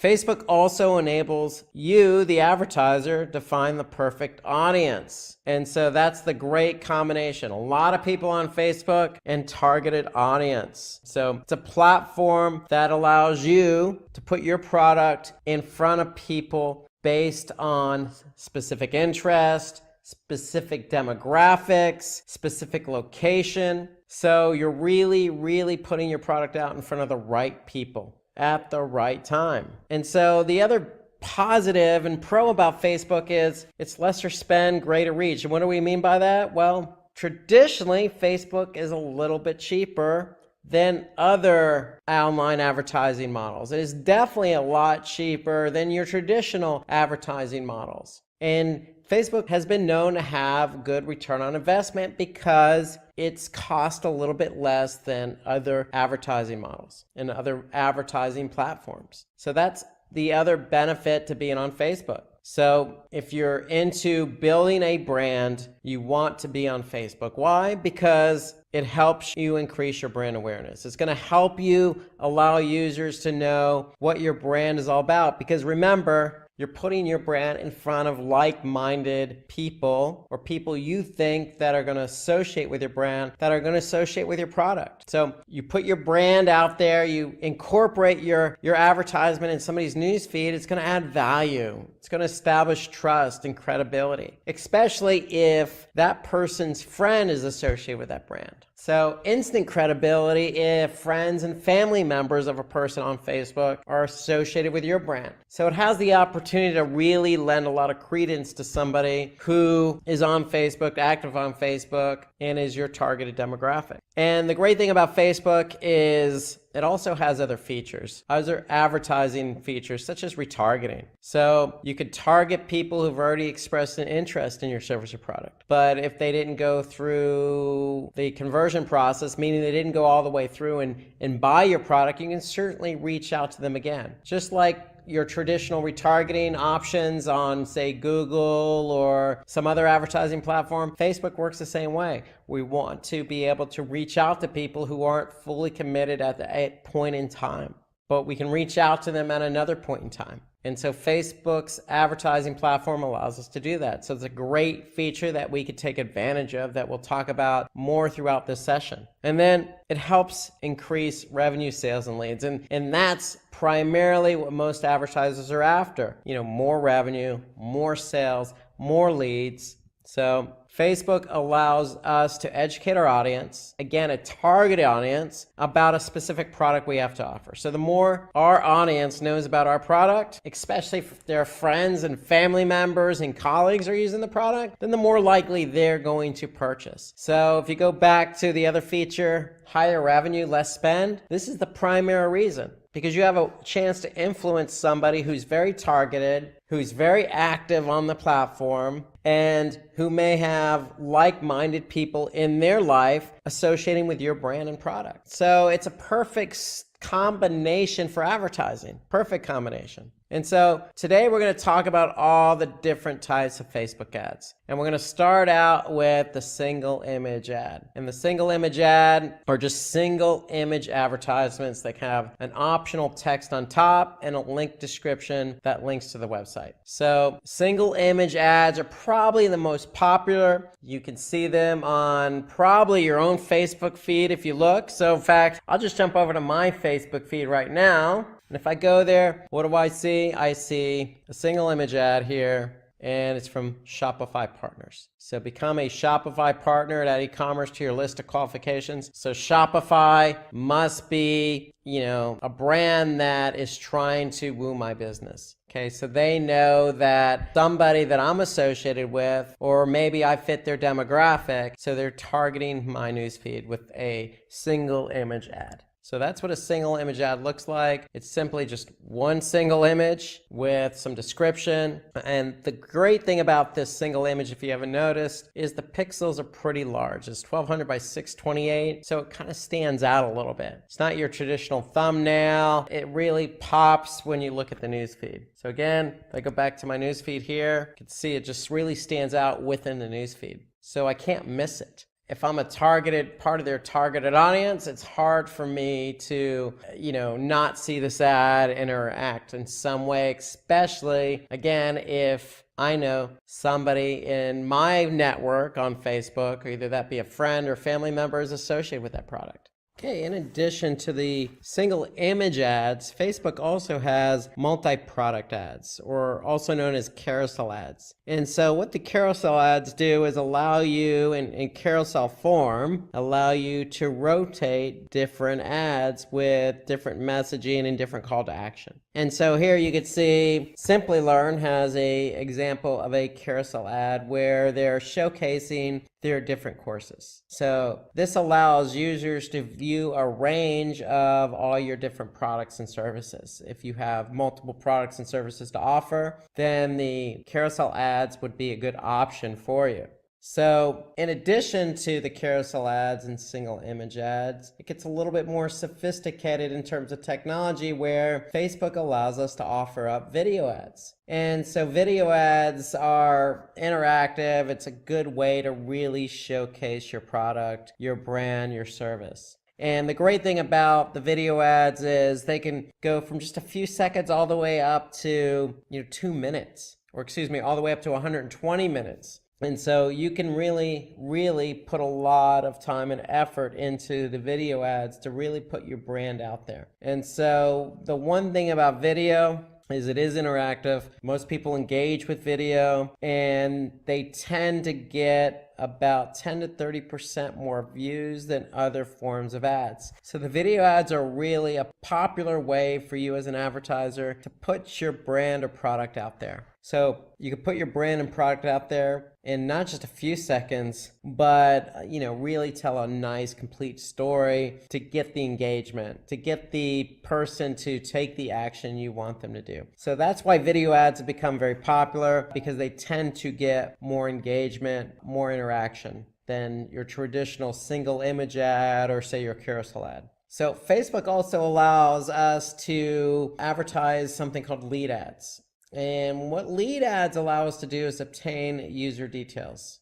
Okay, so we can acquire or get an email address or phone number from somebody who's interested in our product or service, and that person doesn't even have to leave Facebook. So if you look here in the example, here we have the ad, somebody clicks on sign up, and they get this form submission. And the great thing about the lead ad is that it can sync up with any CRM, or most of your popular CRMs. I should say, for example, Salesforce as a good example of a CRM where somebody fills that out, the information goes directly to Salesforce. And so lead ads are really good if you're trying to generate, leads for your business. And the form itself, the interaction stays right in Facebook. And so that's the great thing about it. They don't really have to leave the platform. Another form of advertising on Facebook are slideshows. Okay, so unlike the carousel ads, which rotate, and the carousel ads, remember, rotate and showcase different products or services, these ads are interactive, but they're rotating different imagery.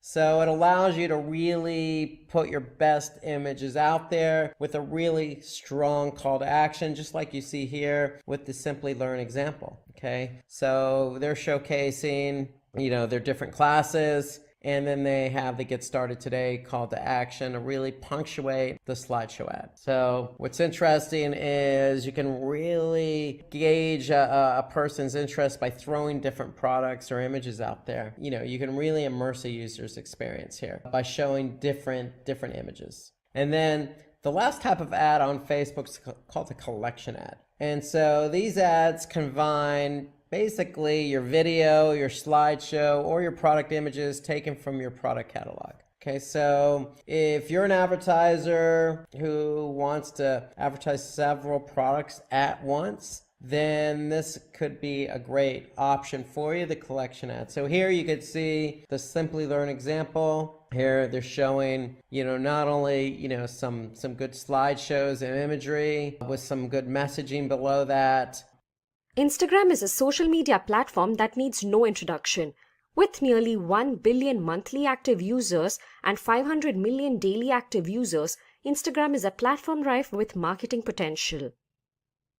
More than $7 billion revenue has been generated from Instagram Mobile, and it's home to more than 2 million advertisers. Not only that, marketing on Instagram has the following advantages too. You have increased conversions. According to research, more than 1/3 of the people using the app have used it to purchase products, which means by marketing your products on the app, there's a higher chance of conversion. You also have advanced targeting options. This is in part thanks to Instagram's parent company, Facebook. Instagram has access to just about all advertising features offered by Facebook ads. With this, you can advertise to people based on their age, location, gender, interests, and much more. You can also build better brand-follower relationships. You can stimulate conversion with your followers and build a connection with them. You'll also get a greater understanding of what your followers like and dislike based on their engagement. This enables you to make content they enjoy more and increase the chance of converting a user to a consumer. So let's have a look at how marketing is done on Instagram. Let's start with number 1, optimize your bio. Your bio is the first thing people notice when they get to your page. That's where they make the first impression of your brand, and that's why it's important for your bio to be informative, captivating, and engaging. Use your bio to provide a brief description of your brand or product, the type of content you'll be posting, brand hashtags, links to other social media platforms, and more.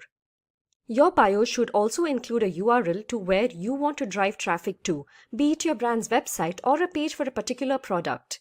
Make sure to track this link as well to see how much traffic it brings. Here's an example of how Samsung uses its bio effectively. You can see it's a very straightforward. It's got a branded hashtag. It talks about all the services Samsung offers. There are links to other pages and a link to the website as well.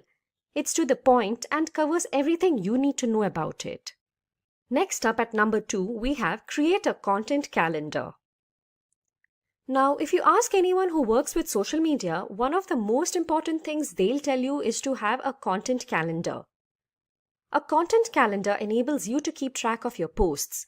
It'll help you plan ahead and automate the process of publishing your posts when your audience is most active. A calendar helps you decide what content, caption, hashtags, videos goes live on what day, date, or time. A consistent post schedule will enable you to make the most out of Instagram. It'll also keep your audience engaged and also give you access to historical posts if you want to repost your older content. Next up, we have number 3, get greater reach with ads. Paid ads can enable you to get more followers, engagement, leads, and conversions.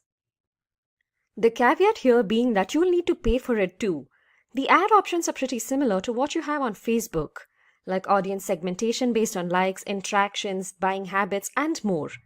You also have a variety of ad formats to choose from, like story ads, image ads, video ads, collection ads, and more.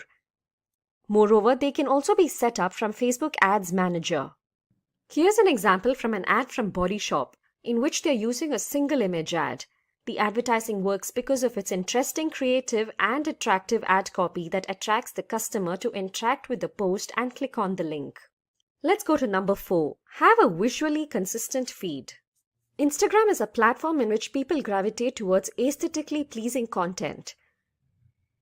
To authentic expressions and diverse perspectives, the objective is that your feed needs to match with your brand's identity and must appeal to the audience within your industry. What works nowadays are candid shots, muted, earthly tones with a low-key editing style. Your content must feel down to earth and your brand approachable. As you can see in the images, all of them have aesthetically pleasing images and a somewhat blue or underwater theme. And that's the kind of thing you should aim for. Your content following an understandable and interesting aesthetic depending on the product you're trying to sell. Now for number 5, tell a story. The images, videos, and stories you post need to tell stories that can captivate your audience and establish a connection with them. This makes it more likely that they feel closer to your brand and buy your products. Your captions can tell stories that can help your brand appear more human and build deeper connections with your audience. Your content needs to align with what your audience cares about or solves problems they face.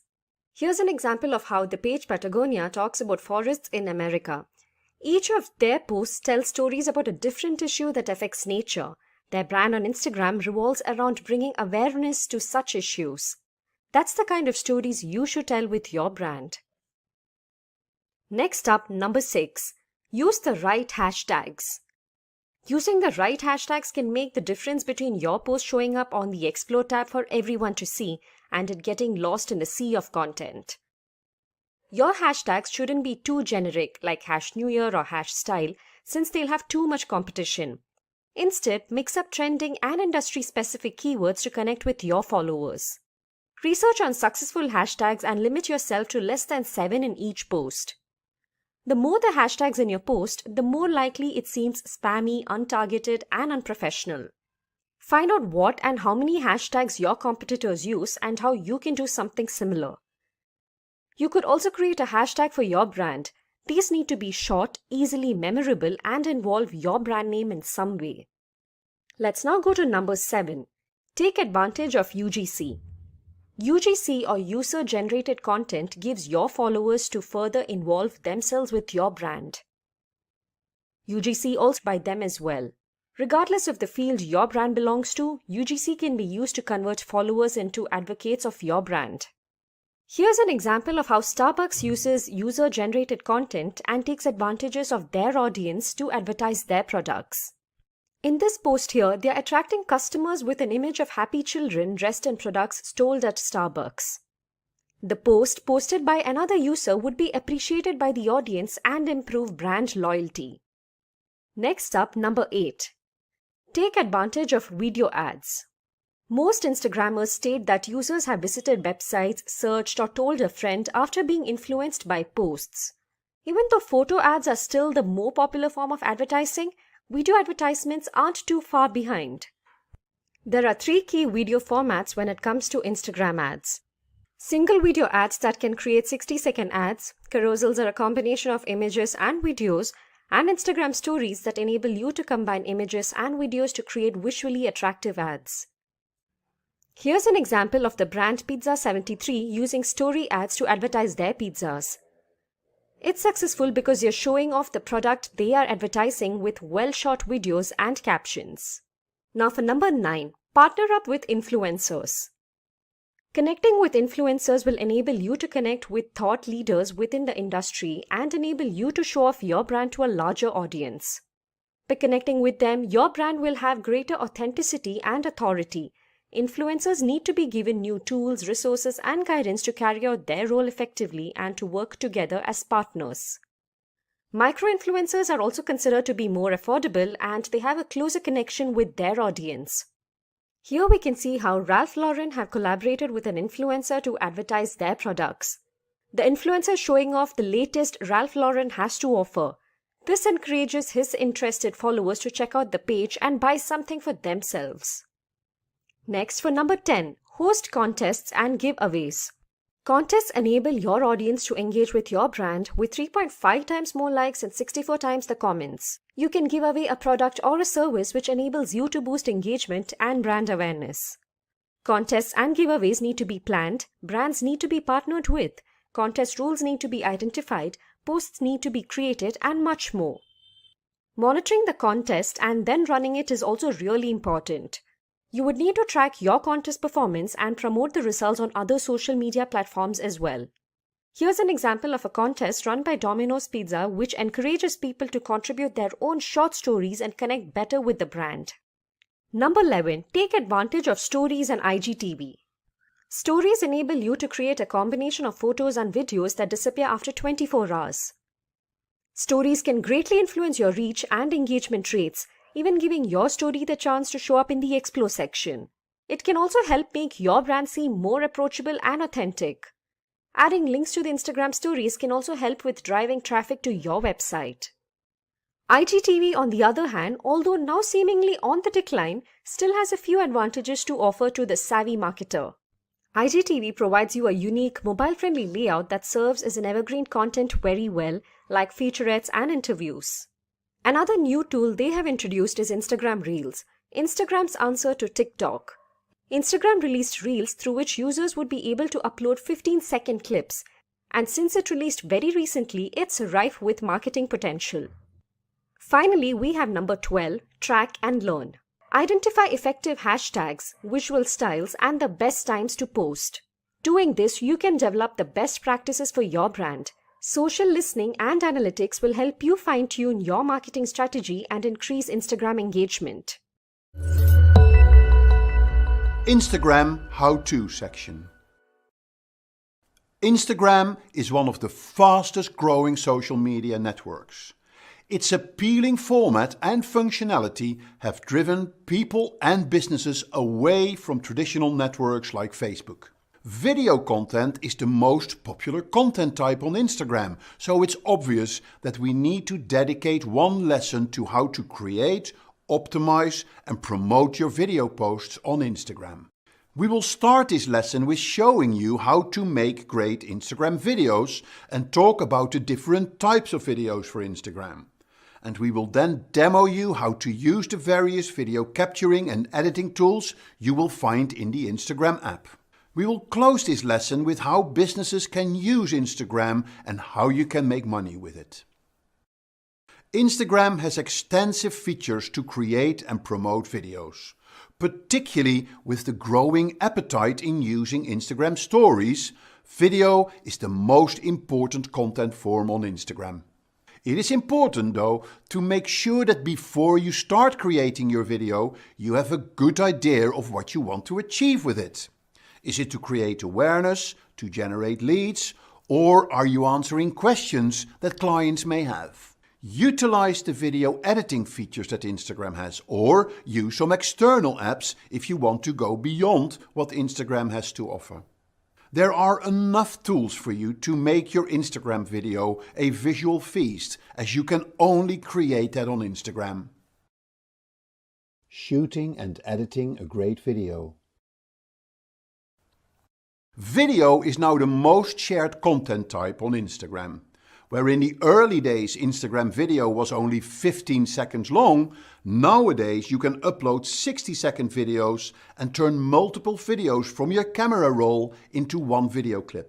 And today Instagram has lots of different options within the app to create videos and optimize them for the newsfeed or for stories. Recently Instagram announced IGTV. They're trying to take on YouTube with a dedicated video sharing app for vertical and landscape videos with a maximum length of 60 minutes for verified accounts or accounts with a large audience. However, anyone using the app will be able to upload up to 10 minutes of content to the platform. All in all, Instagram today is a fantastic network for brands to build brand awareness and to showcase their products or services. To shoot great videos for Instagram, you need to be aware of a few things. First of all, you need to shoot the video for Instagram. And Instagram has its own video formats. Video for the newsfeed tend to be square, whereas video for the stories must be vertical. The aspect ratio for vertical videos is 9:16, which gives you a perfect 90 degrees flip for normal widescreen video. It's also better to use your phone's native camera. This will give you better control over exposure and focus. Instagram will allow you to upload multiple clips and then edit them within the Instagram app. Also think about short form versus long form videos. Stories are good for short clips, whereas IGTV lends itself for longer videos.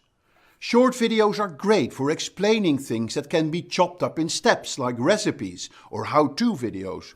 Long videos are good for brand experiences and interviews. Additionally, it goes without saying, you always need to think about what you want to achieve with your video. What's your end goal? Do you want new followers? Do you want to get into engagement with your followers? Or do you want to drive traffic to your website? All questions you need to think about before you start shooting your video. Video editing in external apps. Once you have shot your video, you can do some basic editing within the Instagram app. You can also edit your video outside Instagram. The best environment for editing your video is on your desktop computer. Apps like Adobe Premiere from Microsoft or iMovie from Apple will give you an extensive range of video and audio editing options. You can then save the edited file and move it to your phone via Google Drive, for instance, after which you can import the video file into Instagram. There are also many video editing apps for your mobile. They won't give you as many features as the desktop video editing, but they come a long way. One of my favorite apps is VideoShow.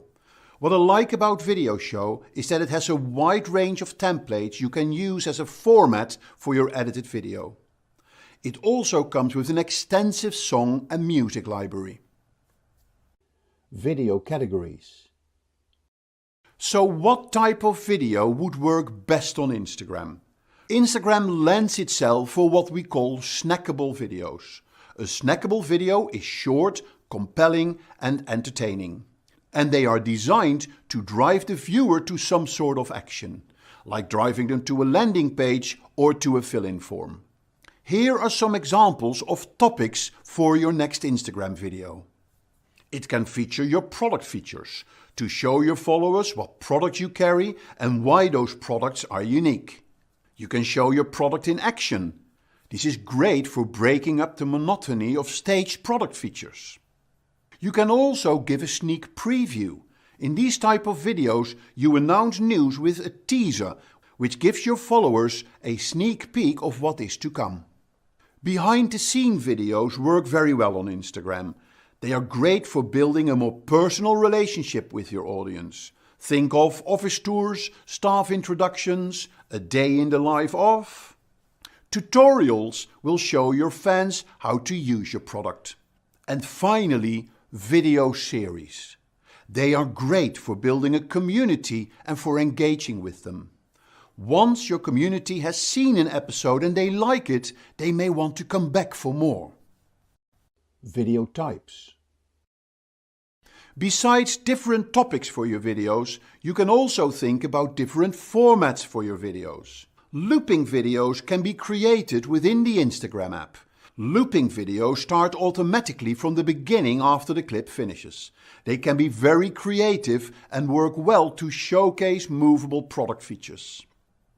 Stop motion video is an animation that is captured one frame at a time, with physical objects that are moved between frames.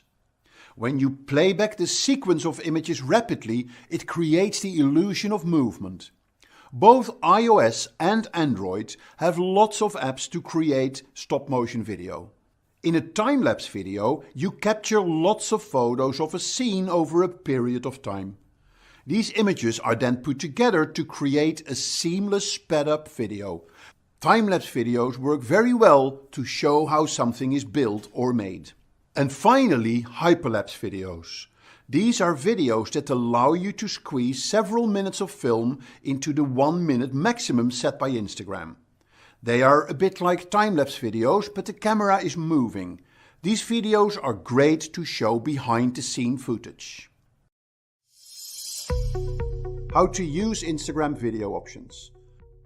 There are various ways that you can make a video on Instagram, so let me show you how to do that. If you go to the Instagram app, it takes you to the news feed where you can browse.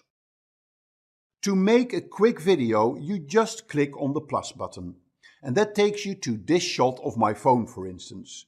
You need to make sure you activate video. If you click on the button, you can then make your video. You click again to stop recording and your video is ready. You can now play the video, and if you are happy with it, you click next, and then you can add a filter if you want to. I will come back to filters and editing later. Then you just click next, write a caption, tag people, add a location and share it. Your video is now posted on Instagram. This is the simple way. There's also a more advanced way of making your video. So let me discard this video. Go back to the newsfeed. We're now in the newsfeed. The creative way to create a video is go to your Instagram stories. To access your Instagram stories, you can swipe to the right. Or you can also click on the little camera on the top left of your screen that takes you to the same video screen. And now you see that you have more options. You can see that here at the bottom. You can do live video, you can do normal video, you can select boomerang video, you can do super zoom, you can focus on your video, rewind your video and record hands-free. So let me explain these in a bit more detail. For normal video, you just click on the video button and then you can see that it's recording. And when you're ready with the recording, then you let go of the button. And what you see now is that you have some extra options at the top, where you can add effects, stickers, drawings or text. So this is the simple way of making a video with added effects. You can also go for live video, and this is just like Facebook Live. When you click on Go Live, then Instagram will announce it to your followers. And then you can start your live broadcast. When you're ready with your live broadcast, Instagram will ask you if you want to post it on your stories or in your newsfeed, and then you're done with your broadcast. A very creative way of making videos is using Boomerang. Boomerang was a separate app which became very popular. It was then acquired by Instagram. A Boomerang video is a video that repeats itself. If I click on Boomerang, I'm going to get the phone and I will turn it. Then when you look at the video I created, you see how the video repeats itself all the time. You can do a lot of creative things with the Boomerang effect. You can make people move back and forwards, you can make objects move up and down, and then post them as short repeating videos. You also see that you can change the camera into selfie mode and you can add some special overlay effects as well. So there's different filters. I quickly scan through those. When you're in selfie mode, you can have funny face alterations as well. So lots of different effects that you can create here. So now let's look at the super zoom video. The super zoom is a bit like paparazzi video, also with different effects that you can add to it. So for instance, I want hearts on this video. Click on it and then it will zoom in and you will see hearts popping down. And here is the stamp effect. Click on it and there you go. When I do a focus video, it makes the background blurred. With rewind video, you can make the video playback by itself. And then finally, there's the hands-free video. If you click on hands-free, you don't have to keep on pressing the record button. So you have more freedom in camera movement when you choose this option. So these are the different types of video that you can make on Instagram.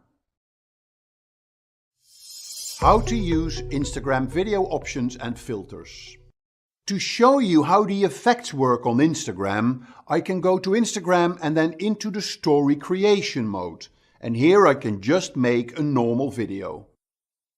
I can pan and move the video around a bit, so the video is ready now. And here I am in the screen where I have the different options to add creative effects to my video. So this is what I can do.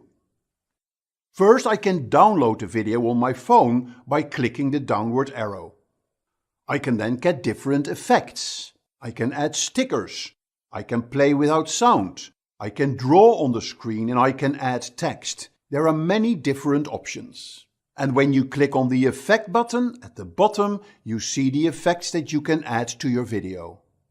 There are effects that can be added when there is a face on the screen, but there are also effects that can be added as an overlay over the video. We can also add stickers like a location sticker and a mention or a hashtag sticker. Interesting thing about these text type stickers is that when you add these, Instagram will actually understand the text and will add them to the index for search. You can easily move the stickers over the screen, you can add a time or a date, and you can also add quizzes. So you can ask a question, for instance, do you like this? And then people can actually answer by dragging the slider. You can do a poll, and there's a whole range of other stickers that you can add to your video. You can draw as well. You can have a thin line or a thick line. You can change the color, you can do special effects, and you can erase as well. So you can do many different effects with this. You could create an effect where you wipe out the whole screen, and then with the eraser you can reveal sections of the video. You can get text, and then when you're done with it, you can add the video to your stories or save them as highlights on your profile page, or you can share it on your newsfeed. Monetizing your Instagram videos. There are many different ways to make money with Instagram. You can make money as an influencer by creating sponsored video posts. These are videos where you promote a product from a brand. And the brand will reward you for giving them access to your followers. Tap Influence is an excellent app to connect brands with influencers. You can also sell your videos. Instagram is a great place to showcase your content. 2020 is an excellent website where you can promote and sell your video content. And of course there is affiliate marketing, where you can promote your products from your affiliate partners and get a commission on each sale. ShareSale is a website where you can search for potential affiliate partners. Or why not sell your Instagram account if you no longer want to manage it? FameSwap is the place where you can do this. Finally, Instagram can also help you indirectly to make money. You could use it to promote your YouTube channel, and as we have learned in this course, there are many ways of making money through YouTube. Takumi is one of the leading online platforms where small influencers can get connected with big global brands. When you have more than 1,000 followers and you have good content, you will be able to use this network to identify brands to work with. Here are the takeaways of this lesson. Video has become the top content type shared on Instagram.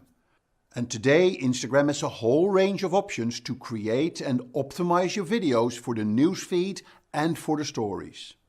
Short videos of maximum 60 seconds are best for Instagram. Instagram uses looping videos. They start automatically from the beginning after the clip finishes. Use looping videos to showcase a fun or versatile product feature. Instagram has many different video styles in the Stories camera, and once you've shot your story video, you have plenty of options to customize them. Takumi is an online platform where micro-influencers can connect with big global brands to sell their original content. Now let's get started. First off, let's have a look at an introduction to Facebook. Facebook was first launched in February 2004 and was initially known as the Facebook. In 2005, it removed the from its name and it has now become the Facebook we all know today. It is now the world's most popular social media and social networking service.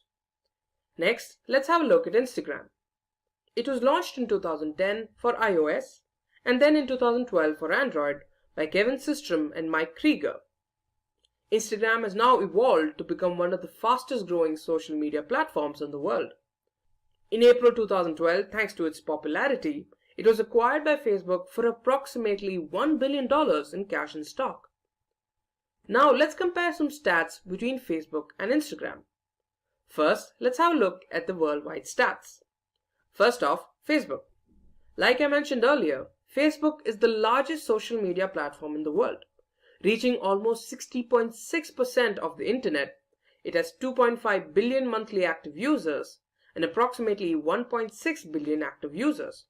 In fact, as of Jan 2020, the US has approximately 190 million and India has approximately 280 million Facebook users, an indication of a market that's still ripe for the picking. Now, let's have a look at Instagram.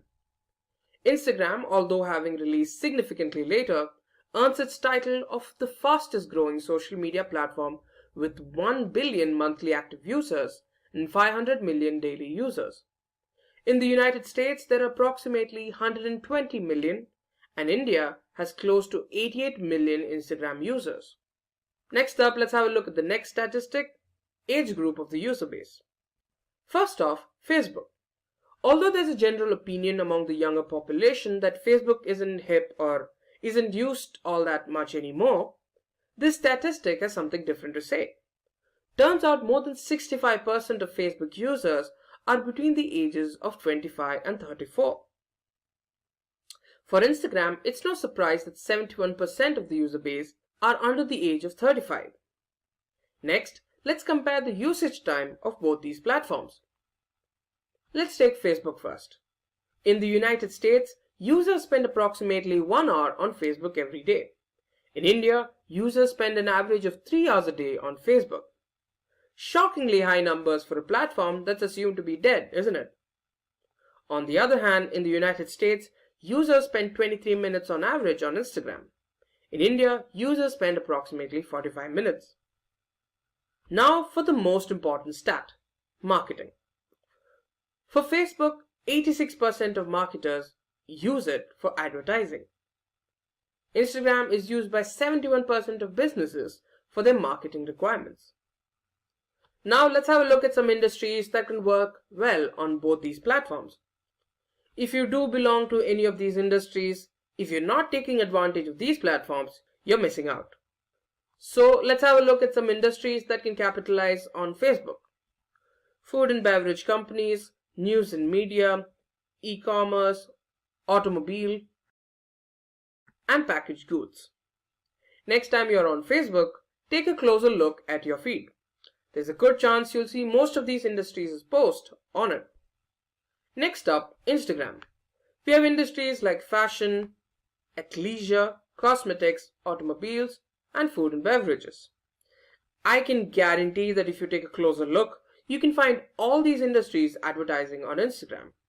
Now let's take a closer look at how Facebook can help with marketing. First off, let's have a look at Facebook business pages. Now these are basically platforms where you can create an online presence for your organization for free. Moreover, they've got some great advantages to offer you as well. First off, your business page can keep your customers or potential customers informed. It can be about a new product launch, a webinar, a live broadcast, a new store opening, anything. Whatever it is, it can go on your Facebook business page. It connects people with your products and services. With your page, you get greater visibility, letting people know about the products and services that you offer. You can offer customer service as well. In fact, according to American Express, 90% of users use customer service as a deciding factor for whether or not they continue to do business with an organization. So, customer service is pretty important. Like I mentioned earlier, your business page provides a place where you can offer your followers offers and other advantages. And finally, the page lets you build a community, a highly targeted community that has a higher possibility of buying your products and services. Next, we have Facebook groups. With Facebook groups, you can build a community of like individuals. Some of the advantages that come with this are it provides a highly targeted audience. I mentioned earlier that business pages provide you with a highly targeted audience. Groups take that to the next level. It enables everyone to learn from one another. With a large community, there's a good chance that some members know things that others don't. Your group will enable them to communicate with each other and learn these new things. You also get honest feedback. Your customers, who are also likely part of the group, will be able to give their feedback on how they liked your product and perhaps even give you tips on how to improve.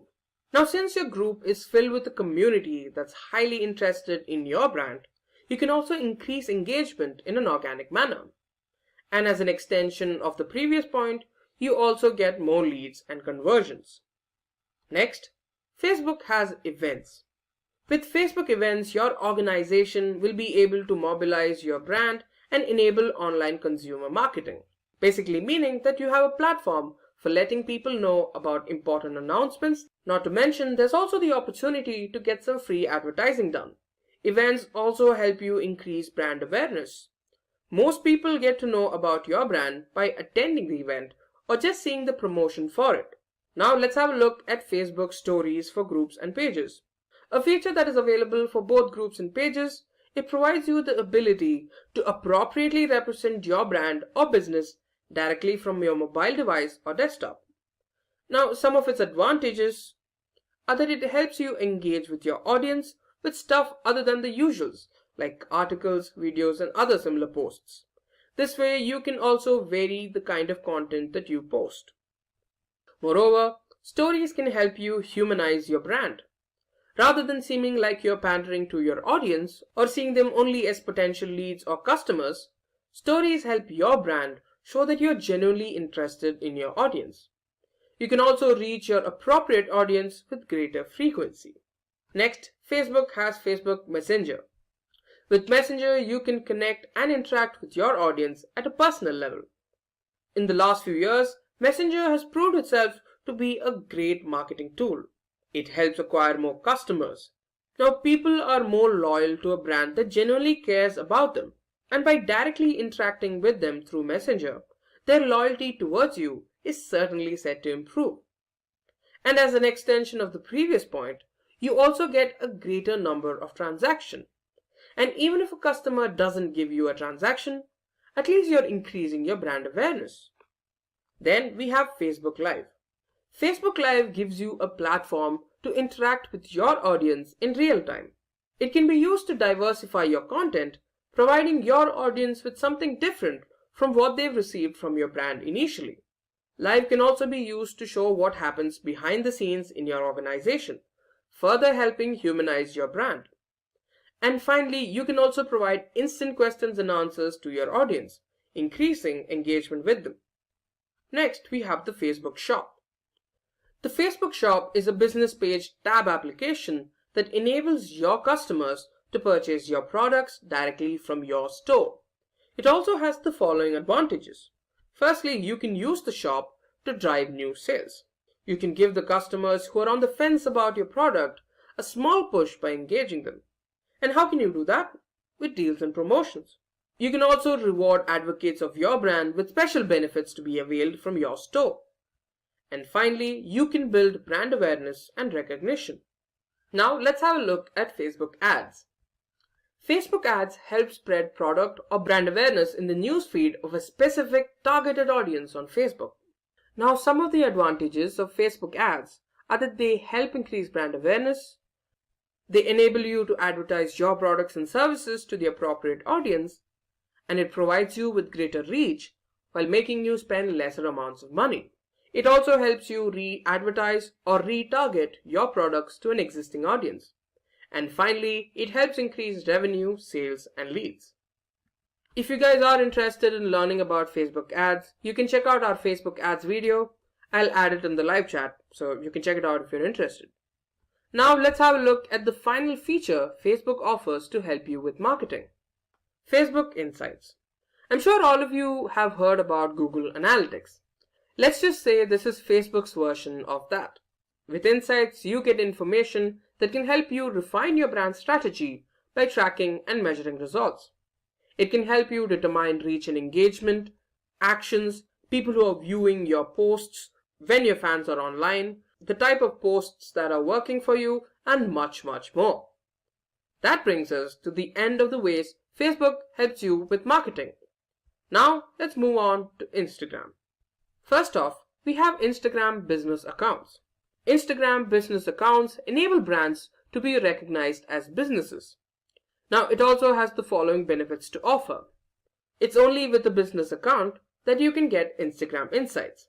We'll talk about Insights in a little more detail in a little bit. You can also add a contact button on your profile, enabling users to connect with you directly. You can also specify what kind of service you offer by adding what industry you belong to in your bio. And finally, you also have the ability to add links to your Instagram stories. Now, I'm sure you've all seen the see more option in your stories, so now you know how that shows up.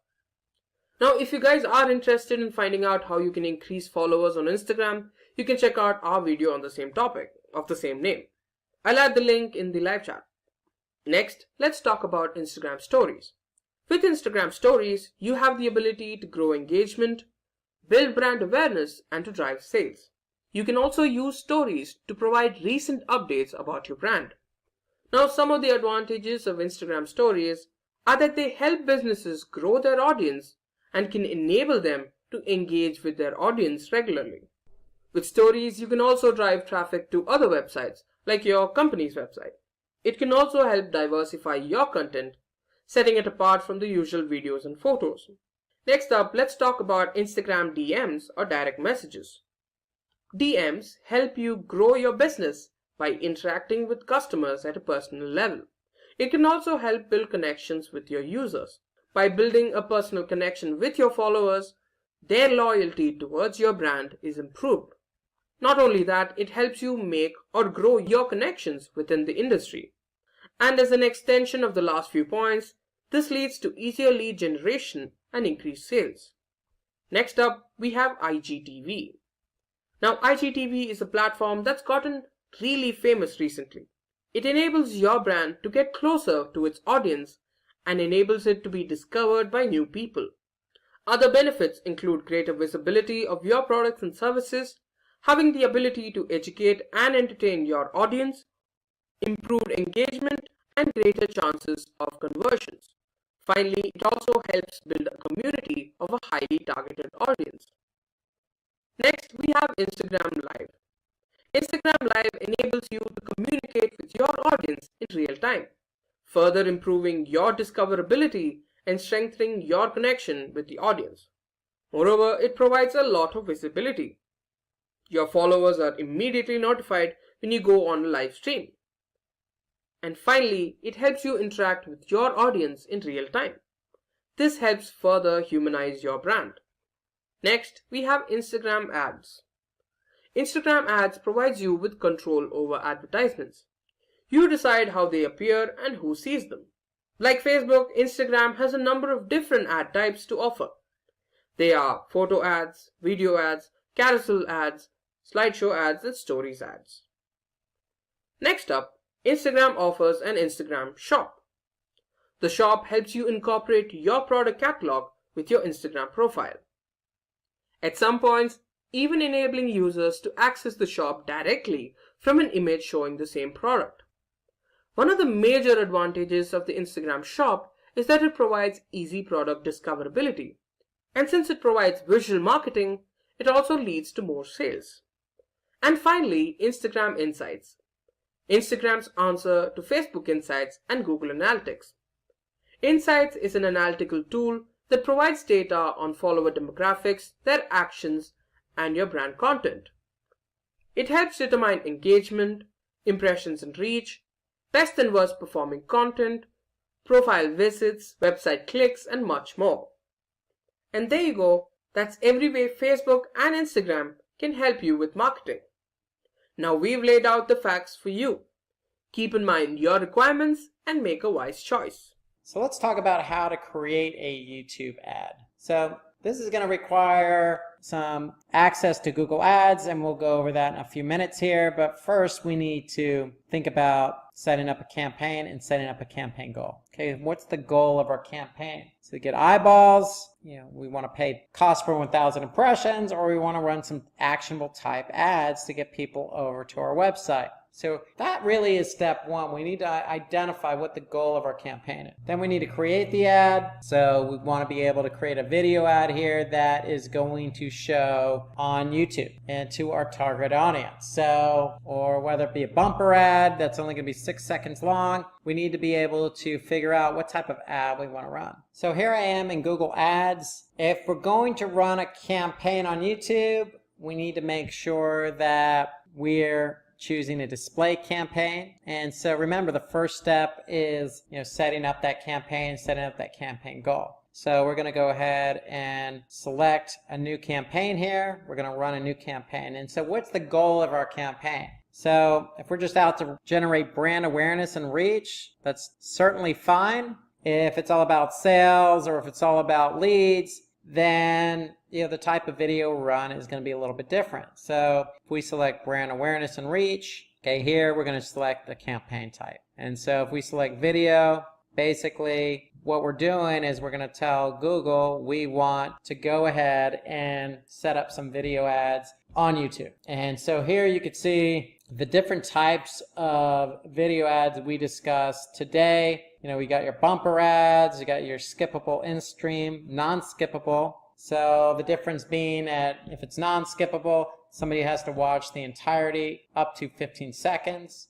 Okay, so we have our outstream, which is basically our viewable CPM model. So we're going to go ahead and check one of these types of campaign types or ad types. So we're going to click continue, and then once we do that, we're going to get prompted to move forward with selecting our ad. So you can see here, after I set up my campaign, now I'm just going to go through some of the settings for my ad, and I'm going to give it a campaign name, a budget, okay, when it starts or ends, the bidding strategy. So again, we're going to focus on cost per 1,000 impressions, and then here's the network. So this is an important selection here. So we're dealing with YouTube videos. So we'll also have the option to select video partners on the display network. So that means that if you want your video to show on websites that want to host ads in video format, then you can select this option here.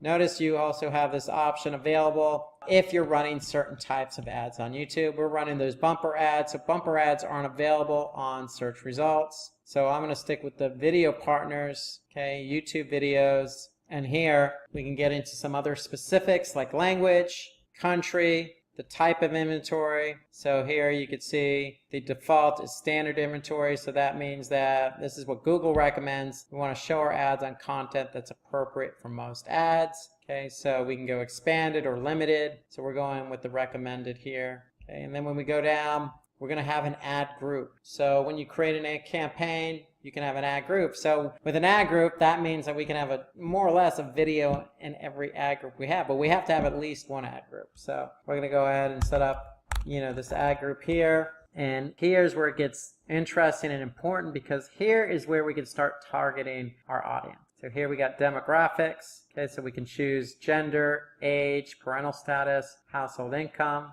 Okay, we can focus in on audiences if we want to, so we can choose a specific audience that we've set up. We can get some ideas or browse specific audiences. We could also choose a specific placement. So here you have YouTube videos, or we can go with YouTube specific channels, okay, or we can even be on apps. Okay, we have to set a bid for our target CPM, and once we do that, basically it's all up to now for us to add our video ad. And so remember, in this example, we're going to the bumper ad, so we're looking at about 6 seconds. And once we do that, then that's pretty much the campaign. But I just want to stress here that when you're setting it up, ahead of time, you want to make sure you identify what the campaign goal is. And then that's going to align with the type of video you're going to run. And then once you choose that type of video, then it just comes down to where you want that ad to be and who you're targeting. So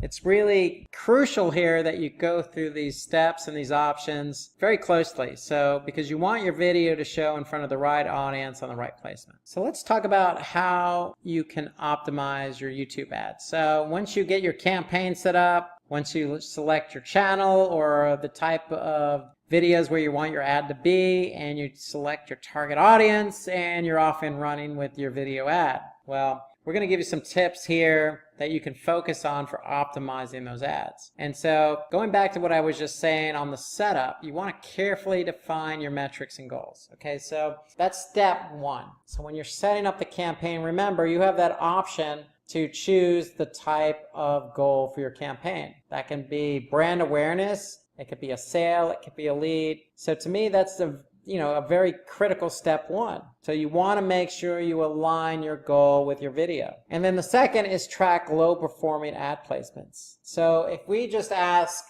Google to place our video ads anywhere they want, then it's up to us then to go through and choose the ad placements and remove them. Okay, so let me show you an example of what that means. So if I'm back in Google, I'm going to go to my campaign and I'm going to select placements, and here I can see placements, but then I'm going to select where my ads showed. And so this is important. You want to be able to scan the list of placements where the ad was shown. So if you don't like one of the placements on YouTube, you can always select it, edit it, and exclude it from the campaign or ad group. So that's really the key, is you want to be able to manage your placements properly. And when we say low performing ad placements, we mean really what's your goal. If your goal is to get sales or leads, if that placement is not converting sales or leads, then you need to remove or exclude that placement. So it's all done within the Google Ads platform.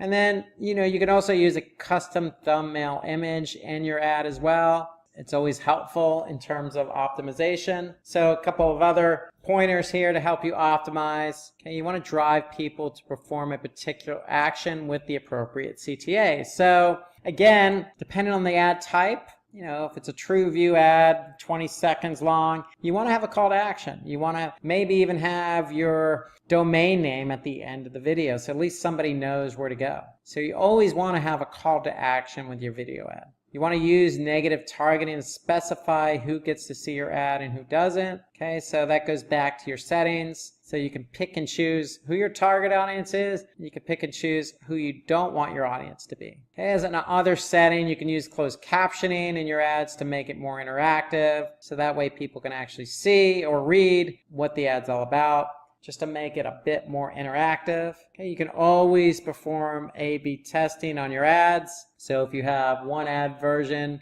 you can create another one just to see which one performs better. Testing is always a positive. Okay, so if you're paying too much, maybe think about reducing your bids. So if you remember, we set a $10 CPM bid. That may be too much. Maybe we don't need to pay $10. So we can always reduce our bids at the ad group level. So reduce bids in areas where you see lower performance. So in other words, you don't want to pay a lot for poor performance. You can also use remarketing to re-engage with customers. So if somebody views your ads and doesn't take action, you can always retarget that person to show your ad, even another ad format. It could be text ads or display ads. But if somebody looked at your video and they didn't take the action you preferred them to take, then you can always retarget them with another ad. So that's a good way to optimize. Okay, so we want to make sure the ad has content that viewers would find relevant.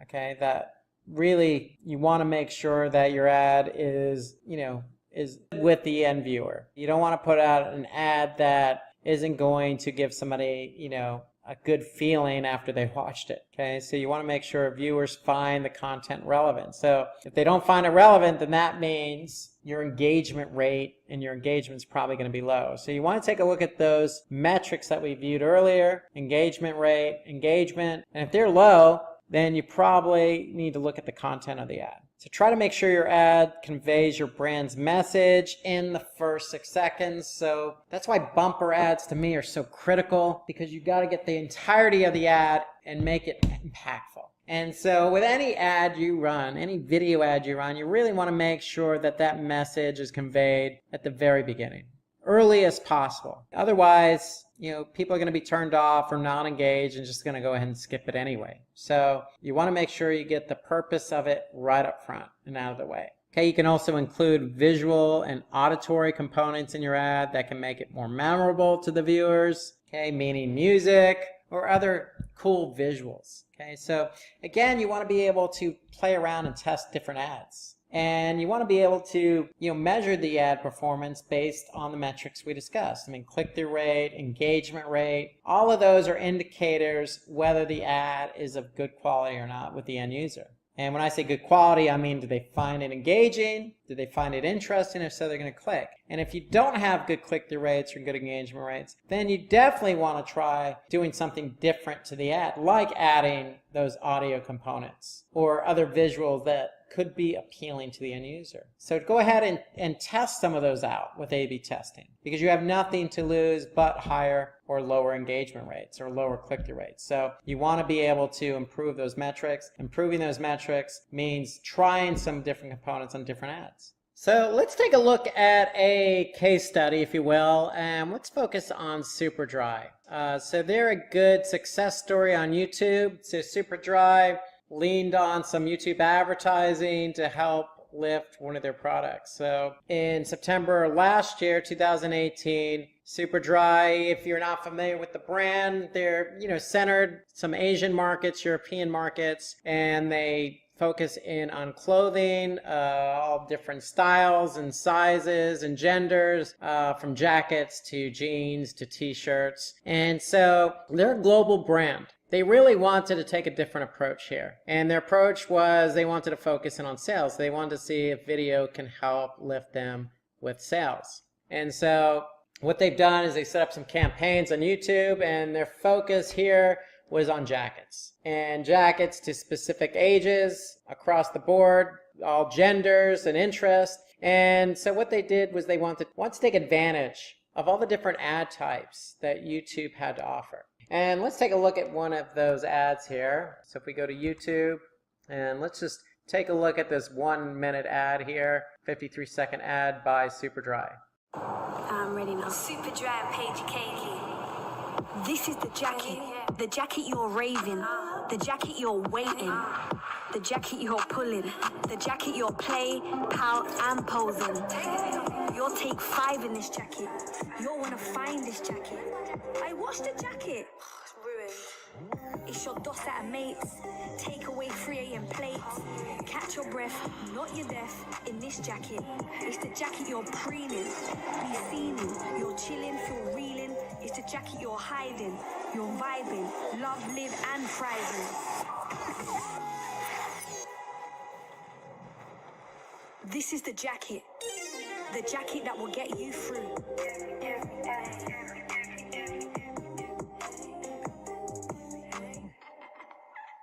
So that's the video that Super Dry ran. You could see that, it had some particular goals there. And so Super Dry is pretty well known, so it probably wasn't built around brand awareness per se. It was probably growth consideration and interest, and also driving action. Okay, so pretty cool video.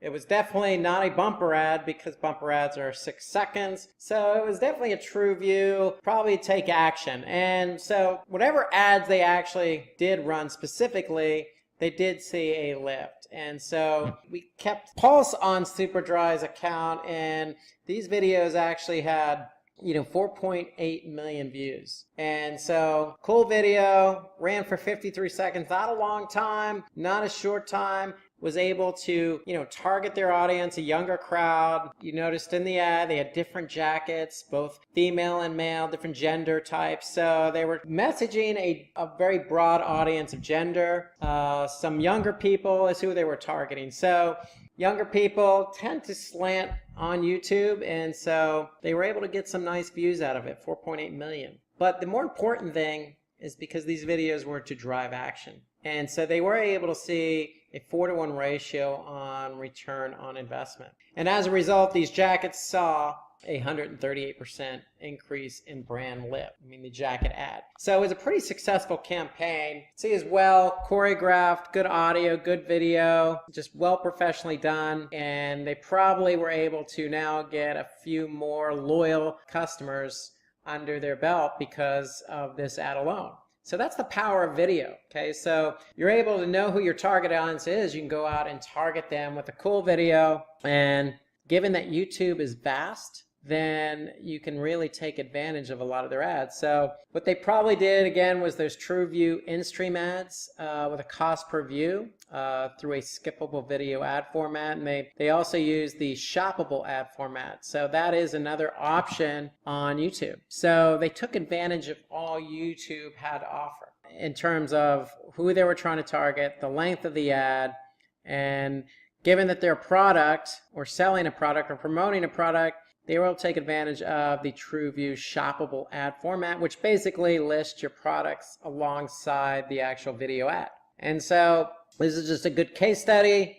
Super Dry will probably do this again based on the numbers that they're reporting. And so basically that's the power of YouTube. Getting out in front of your audience with a really good video ad, targeting an audience, taking advantage of different formats. Today we're going to talk about how to increase Instagram followers. Today's webinar, we're going to have some tips and best practices for you to take advantage of to increase Instagram followers. So let's get started and talk a little bit about Instagram. So Instagram is not really an up-and-coming platform. It is already up-and-coming. A lot of users. In fact, 500 million daily active Instagram users. 500 million daily. The user base growth of more than 300% year over year. So it's growing and growing and growing. It's become more and more popular ever since it's launched back in 2010. And then there's more than 100 million photos uploaded daily. So it's a platform where you can upload photos, tag those photos, even use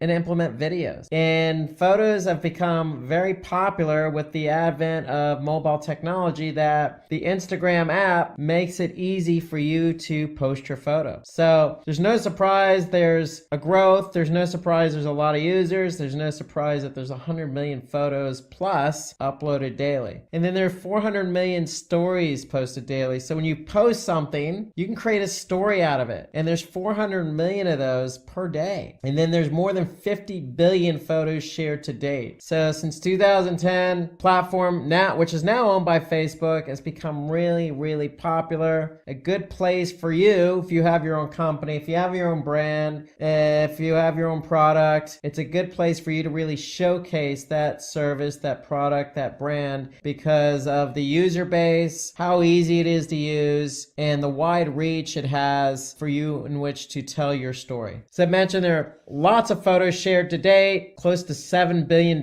revenue generated through Instagram mobile. So on top of everything I just said, there's a lot of e-commerce going on here too. So Instagram is a platform in which there's e-commerce integrated within the platform. So as a business who offers up products, you can actually generate revenue for yourself. On the flip side, Instagram, which is owned by Facebook, has an opportunity to sell advertising space on Instagram. So Instagram is an e-commerce platform, to say the least. In fact, Instagram is, because it's so popular, because it's part of Facebook's advertising platform, there are more than 2 million advertisers on Instagram. So amongst all those stories, videos, and photos and hashtags, you'll see some ads. And then because you'll see ads, because you'll see users, you're going to see businesses. It's just a good place to really set up shop and really tell your story through the world of photos and videos. So 25 million plus businesses have already migrated over to Instagram, and that's growing and growing and growing. So it's an opportunity for you to work with other businesses. So the arrow is definitely pointing up on Instagram. There's a lot going on here. Easy to use application, especially when it comes to photos and videos. So we're going to go through some tips and tricks today, and we're going to talk about everything there is to know about Instagram and how to increase your followers. So let's take a look at tip 1 here. So because Instagram is an application, everything you do on it is through the application. Now you could certainly view a web page version on it, but you really can't do much out of that. So if I go to my Instagram account, for example, using my desktop, I can see my profile and I can edit my profile to a degree, but everything you're doing is through the application. So when it comes to that, tip 1 here is take advantage of your bio. So regardless of what industry you're in, who you are, you really want to have a clear and concise and compelling bio. Why? Because this is your introduction to the world. You want people to know who you are. And because if you don't really become very clear to people, they're not going to follow you. So this is where it all starts. You need to take advantage of your bio, have a clear and concise bio, and have a link to your website or some contact information. So to me, this is where it all starts. You got to have a bio because that's what people are going to look at, and they're going to decide whether to follow you or not based on primarily that bio. That's where it all starts. So make sure you have a good bio. That's tip number 1. So you'll have to make sure that your landing page is also mobile optimized, since most Instagram users are on mobile. So if you're going to put a link to your website and somebody's on the Instagram app and they see your bio and they like it and you have a link to your website, make sure that landing page they go to is mobile optimized. So tip number 2, everything you do on Instagram when it comes to posting evolves around hashtags. So that's the backbone of the platform. Just like most platforms out there, social media platforms like Twitter or Facebook, Pinterest, you're going to have hashtags accompany those posts. So Instagram's no different. But in this case, you really, really want to take advantage of the hashtags. So hashtags are there to help users find your content. So you want to start out by using hashtags that are relevant to your business. So if you're in the food industry, you're going to post something related to food. Do the appropriate amount of research to find hashtags to describe your brand, and also are being searched on Instagram. So what does that mean? That means do a little bit of homework on Instagram.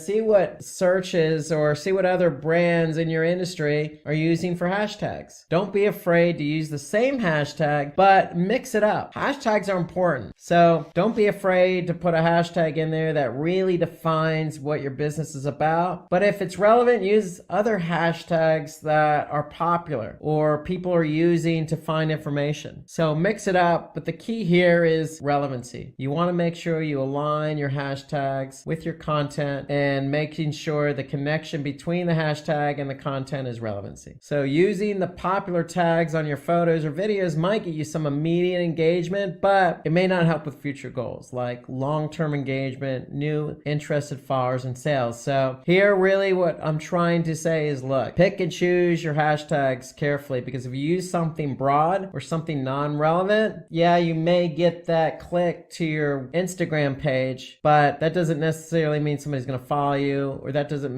really mean somebody's going to be interested in what you have to offer. So if you use something really popular and broad, yes, you're going to get short-term gratification, but not long-term interest. Tip number 3, post your content at the right time. So according to Sprout Social, which is a social media scheduling platform, among other things, so they deal with a lot of people using their platform and posting content via their platform. They have data, and they're telling us, based on the data they've collected, that the best time to post is between 2 and 3 p.m. and the best day to post is Thursday. Now, that may be all fine and true according to a Sprout Social study. And so you may want to go with this 2 to 3 p.m. and this is probably local, in case you're wondering what time zone we're referring to. So this is all local to you. So go ahead and try that out. Try 2 to 3 p.m. on Thursday. The thing is, what you're going to have to do eventually is figure out what the best time to post is. Okay, so if you're putting out a lot of content and you're putting out content throughout the week at certain times of the day or throughout the day, you're going to have to determine which time of day and what day is generating the best engagement for you. Who's looking at your post at what point of the day, what day of the week. And so you're going to really have to lean on a social media platform to help you determine that, because they're going to have the data that you need to determine what the best time of day to post is. Okay, so we'll talk about social media platforms here shortly. We just know that when you post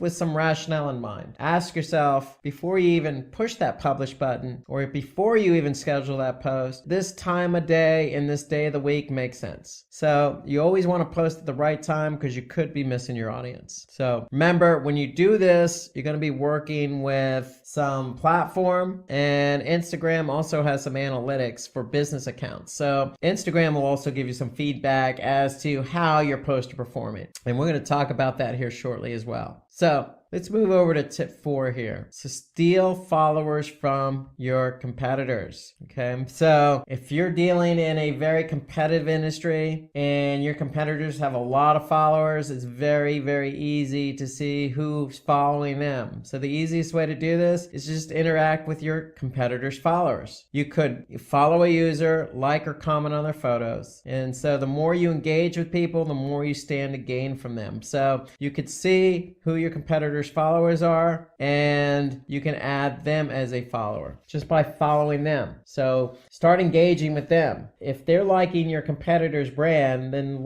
the chances of them liking your brand could be great. So check out who your competitors' followers are. If they seem like somebody who you would want to be following your brand, then go ahead and interact with them. And how you interact is, again, you can like something that they post, or you can comment on something that they posted. Okay, engage with them. Okay, it doesn't take that much time. It's a good way to gain followers. So if we're on Instagram, we can simply just click on the brand's followers. So here I can see this brand has 127 followers, and here I can see all the followers. And what I could do is simply just click on one of the followers and I can go to their profile. And from there I could see what they've posted in terms of videos and images, and I can like or comment. So just doing something as simple as this gets you an opportunity to engage with somebody who can then turn around and follow you. So tip 5, pay for sponsored posts and product reviews. So a number of ways you could do this here. So pay for a sponsored post. So you can find an influencer who satisfies a couple of requirements. They have large following, and an email address in the profile. So you can connect with them and ask them for sponsored post pricing. So it's as simple as that, as reaching out to somebody who has a large following. Okay? So if you do this, then it's going to put you in front of a large number of people. And so by doing this, it'll help expose your brand to that larger audience and help build your credibility, because you're connecting with somebody who has a large audience as well. So do a little bit of homework, find people out there in your industry who has a large following, and make sure they have that email address in their profile so you can contact them. And when you contact them, ask them for sponsored post pricing. So if the influencer has an email address, then they're open to sponsored post or shout out. So that's the key. So they got to have that email address. And when they do, then it's all about asking them and connecting with them on being a sponsor to one of your posts. Okay, you want to get yourself out there in front of people. This is the quickest way to do that. Okay, so tip 6, we want to use geotags for easier discoverability. Okay, so tag your images, videos, or stories by tagging the location, city, or venue where it was posted from. So very easy to do as you're posting. Just go ahead and there's an option in there to say, hey, where are you located? Or what city are you located in? So locations have their own feed and stories which you can contribute to. So go ahead and add that extra element to your tags. So if somebody's in that location, the chances of them engaging are going to be great. And it's good for local businesses, because if you're local and you're posting your location, then again, somebody in that location is likely to engage with you. So tip 7, use Instagram stories to attract followers and grow your user base. So stories, a really big feature on Instagram. So what stories could be used for is just show footage of an environment. So it could be your office, it could be your home, it could be, the playground, it could be the golf course, it could be anywhere that you want to show footage of. So you want to post news relevant to your industry. So if you're in the food industry, hey, why not go in the back into the kitchen and post a story about how a particular bread or cake is made? Okay, show off your product. So if you are in that food industry and say you're in the pizza making business, perfect opportunity to show people via an Instagram story how to make that pizza and how you make that pizza, what ingredients you use, how unique is your particular product. And that's really what you want to get across when you do a story. You want to show something unique and relevant that's going to grasp people's attention. You can promote a company event. So if you're celebrating, say, 200,000 subscribers, create a YouTube video, or you can create an Instagram story. It works just as well. So you can endorse your company's blog post, you can post positive user reviews. So these are all features of a story.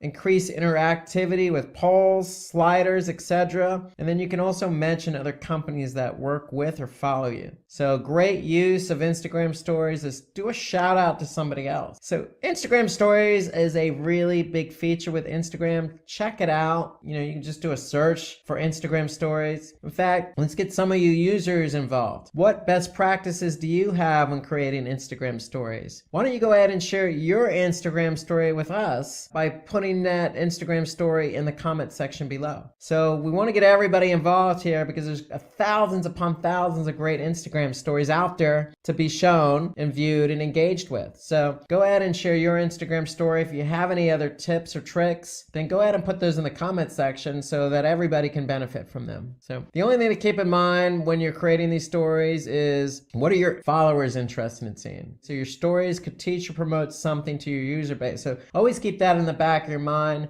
For me, I always go back to what industry are you in. If you're in the food industry, hey, people who are following you are interested in food. If you're a pizza company, show off that pizza. If you're a bakery, show off how you make your breads and goods, baked goods. Whatever it is you have, show it off, because if somebody's following you, that's what they're interested in. So tip number 8, highlight important stories. So you want to highlights serve as the easiest way to create a first impression for a potential follower. So with highlights can be used to tease what your content's about, create a trailer for what your brand offers, promote your product. So highlights are there. It's a good feature. teaser. It's a first impression for potential follower. So it teases what the content's about. It creates a trailer, so to speak, for your brand and promotes your product. So use highlights. And again, any users out there who have good examples of highlights, go ahead and put those in the content section or comment section right below this video. So remember, stories have only a 24-hour lifespan, so highlights can be used to give them a second wind. Okay, so highlights serve a purpose. It teases what the content's about, it promotes the product, and it really kind of accentuates that story. Tip number 9, ask for followers. So sometimes people need a little push before they can follow you on Instagram, even if they enjoy your content. So you can ask users to become your followers in the caption, the comment section, or even work it into your content. So in other words, when you're posting something, don't be afraid to say, hey, follow me. You know, I got some good stuff here. Be confident. You don't want to do it for every post, of course, but, you know, pick and choose. If you feel you have a really good post, you know, really good image that you think is going to gain a lot of followers and engagers, then you don't necessarily need to put a caption in there. But if it is popular, then go ahead and say, hey, this is a popular post. You know, think about following me, or put something in the comment section. You want to do it kind of succinctly. You don't want to be begging, but just work it in to some degree. Okay, but don't be afraid. Have some confidence in asking for followers. So when you do this, it's very similar to how we do it on YouTube. So you can ask viewers to subscribe to their channels at the end of the video. So if on YouTube, basically you're saying, hey, if you like what we have, go ahead and subscribe. It's no different on Instagram. If you have something you've posted, just go and say, hey, you like this? You know, go ahead and follow us. It's that simple. So tip number 10, take on the latest trends to get more followers. So align your content to cater to trending topics or hashtags to improve engagement and discoverability. So really what we're trying to say here is your competitors follow influencers. What are the latest trends? And you can get an idea of the latest trends by you looking at hashtags. So what hashtags are trending? Which ones are people using the most? So really what you want to do is whatever's trending in your industry, you know, ride that wave, so to speak. Now, it doesn't have to take on your entire profile, but there's nothing wrong with 1 or 2 posts. If something's really taking on popularity, then go ahead and post about it as well. You know, for example, in the wine industry, if there's a new wine that really came out that's really gaining some popularity, go ahead and post about it with the same hashtag and with the unique hashtag. So don't be afraid to, you know, ride the wave of popularity, so to speak, because it shows that, you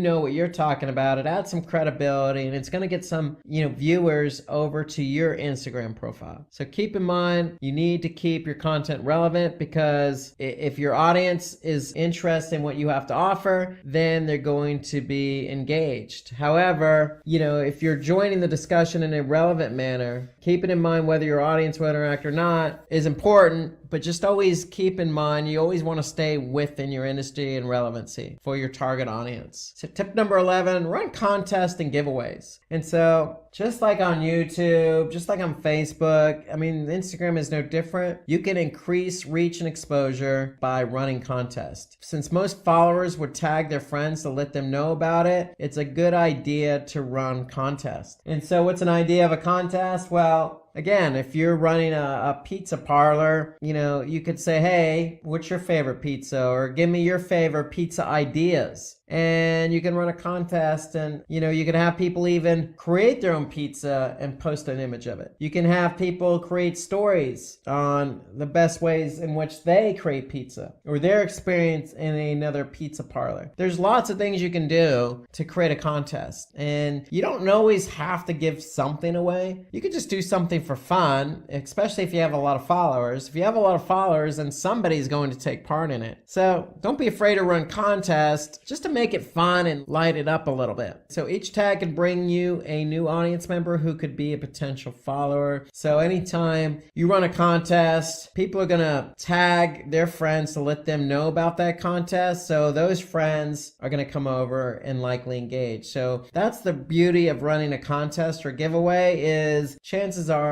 word's going to spread and it's going to get you some new followers. So that's the end benefit, so to speak. But the real benefit is keeping your audience engaged. So tip number 12, we want to stay consistent with posts. So having a consistent pace and theme for your posts can have a huge impact to convert visitors. So when we say consistent, if you're again that pizza parlor, stay within pizza. You could branch out a little maybe and talk about salads or talk about beverages to, as a complementary factor to the pizza. Okay, but don't talk about hamburgers if you're focused in on pizza. So we want to stay consistent with your theme. This method involves less effort with a faster production of Instagram content. So what we're really trying to say here is focus. Stay focused on who you are. If you do that, if you're consistent and you're gaining some followers, and that's what people are coming to you for, the content that you're good at, for the industry you're in. Okay, so if you start varying it and branching out, then it's going to muddy the water, so to speak, and you're probably going to get less engagement. So set a theme on Instagram by maintaining consistency in your personality, filters, colors, and layout. And really what I'm referring to is post. And when you have post something, you're really creating a personality for yourself. Okay, so if you're in fashion, for example, and you're in the jeans industry, well, jeans, right? That's your personality. Accentuate it with different outfits related to jeans. But, when you start talking about dresses and shoes, and that kind of blurs your personality a bit. So if you stay consistent within jeans and outfits that go with jeans, then I think people are going to start to pick up on that personality. So tip 13, keep track of your Instagram following. So you can analyze the growth of your channel with tools like Social Blade that can tell you how many followers you've lost over time and how engaged they are. Okay, so you can use data gathered from here and from Instagram business account to diagnose where you're faltering. So let's take a look at Social Blade as an example here. So if I go over here, I'm going to go to Social Blade. Here I can enter in basically any account after I register, and I could see how that account has performed, where they rank, how many uploads they have, what country they focused on, what industry. And the beauty here is I could see, and I'm looking at YouTube as an example, I could see, how my post to perform. Well, you could do this for Instagram, you could do it for Facebook. So you can really get an idea of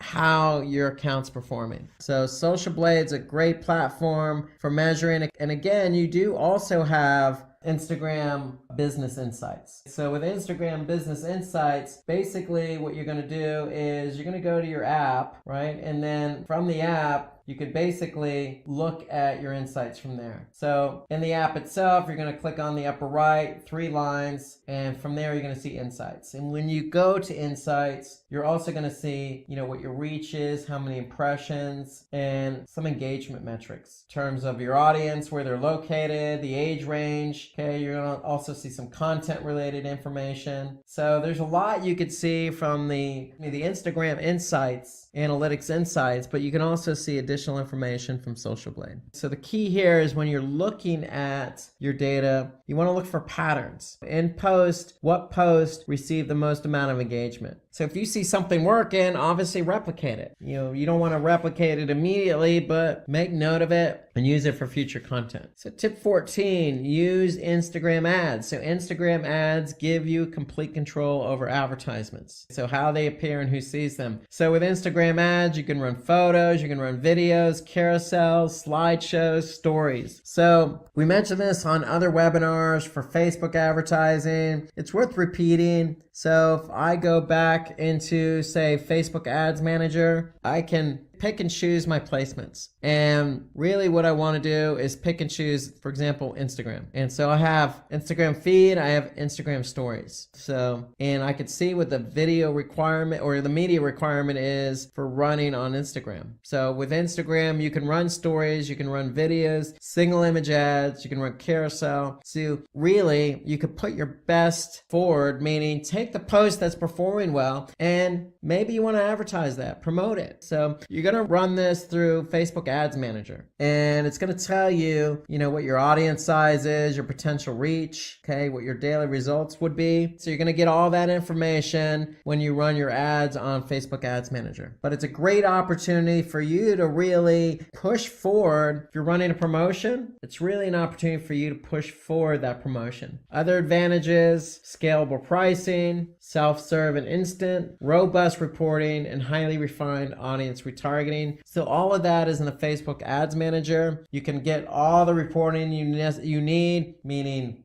who saw the ad, did they click on it? Okay, you can refine that target audience. You can go back into Facebook Ads Manager and refine who your audience is. So lots of flexibility here on advertising on Instagram. But the key here is, if you want to run advertising on Instagram, think about what it is you're trying to promote. If you feel something needs to get promoted, then go ahead and, you can either, again, reach out to somebody and have them sponsor it, or you can run it as an advertisement. So let's move on to tip 15. So we want to create visually attractive and eye-catching ads. So if you are going to run ads, here's some things to keep in mind. Okay, you want to use images that are natural and seem native. Okay, you don't want to use any stock photography. First off, you want to use something that you've done. Okay, you want to minimize the amount of text, so let the image do the talking. You want to ensure your caption relates to the image and resonates with your audience. Okay, so you have an opportunity to add some text below the image. Okay, so make sure it resonates. And then, of course, use hashtags to show your ads to target your audience, but a wider relevant audience. So hashtags do play a role here as well. So these are some tips. If you're going to create ads, you want to take these into account. The whole point of the ad is to get people over to either web page or to your profile page, okay, so that they can engage and take action. So Instagram ads will help showcase your product, service, or brand in a way that's memorable and unique. So if you really want to get your vision, your brand, your product out there in front of a lot of people, then advertising on Instagram is a good way to do that. So since we've been talking about pizza throughout this webinar,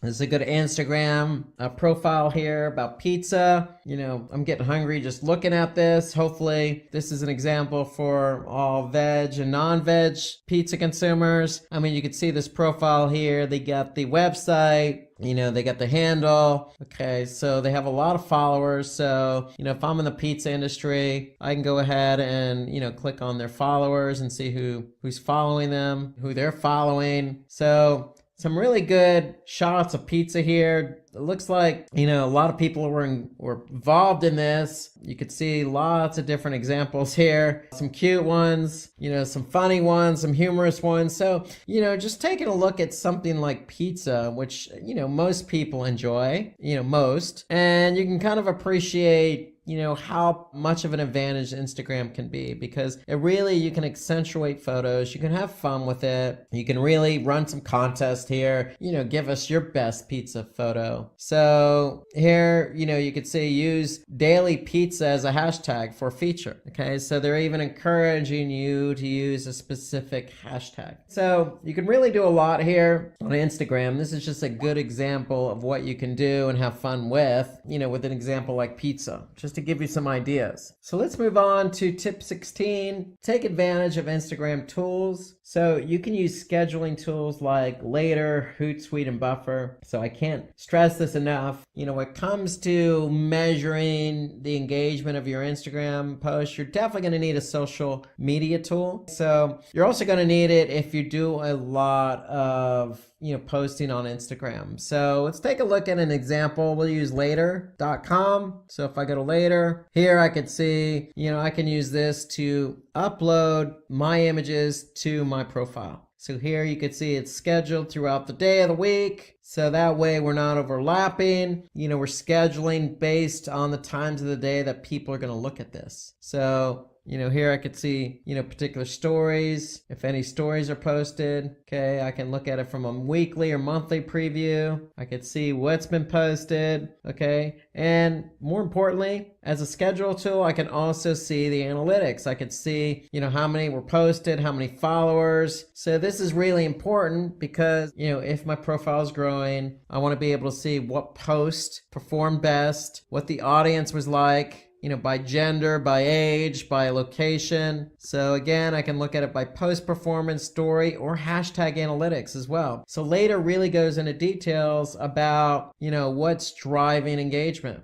So here you can see some hashtags that this particular company is using on Instagram. So here you can see how many posts with this hashtag, and what kind of engagement did they receive? Did they receive likes, comments, impressions? How much reach did they get? How many saves? And it really just does go into detail. So Later does a good job. I like this platform, especially for Instagram. It's great for scheduling, but more important, in addition to the Instagram analytics, you can really lean on, this particular platform to get a really good idea as to, how particular posts are performing. Remember, if a post is performing, you want to reuse it at a certain point in time. Okay, learn from best practices, learn from what's working, learn from what's not working. If something's not working, then don't do it again. So you can really get a good breakdown here in later.com. So remember, these tools place an emphasis on automation, okay, enabling you to automatically post at a scheduled time. So you want to lock it in at a certain period of time and not have to worry about it. So it allows you to really hone in on that particular time of the day and day of the week so that you're really maximizing your chances of getting good engagement. Okay, so develop your own signature style. So set up a style and content theme so that you're able to stand out amongst the various competitors. So, again, just going back to our pizza example, lots of good photos of pizza, but this is their style. This is who they are. They're not a particular brand. They're just, people who like pizza. Okay. And they're having fun with it. Okay. So that's their style. They're posting really good shots of all this different types of pizza, different styles, different toppings, and just to give you an idea of how popular pizza is and what you can do with it. Okay. So again, this is a good basic example of what you can do with something as simple as pizza. So don't be afraid to experiment, try something different with your profile, do something different. You don't always have to follow what everybody else is doing. That's the great thing about Instagram. It allows you to be free and creative. In fact, if anybody has any styles that have worked for them, feel free to put something in the comment section. We'd love to hear your thoughts. So tip 18, use user engagement to your advantage. So I just mentioned that using the Later example. So we want to be able to learn from what's working and not working. So user-generated content shows off your brand to be authentic and improves your relationship with your followers. So, you want to be unique with the content that you're posting. So if you do that, you're likely to build that relationship and, increase your followers. And you want to be able to see of that user-generated content, that UGC, which is performing, which is not performing. Okay, so basically your followers and your audience are telling you what's working and not working. So take advantage of that. Remember, going back to hashtags, you could set up your own unique hashtag and ask your users to post images or videos relating to that, which you can post in your brand's account. So just like the whole pizza thing, they're saying, hey, look, use daily pizza for a feature.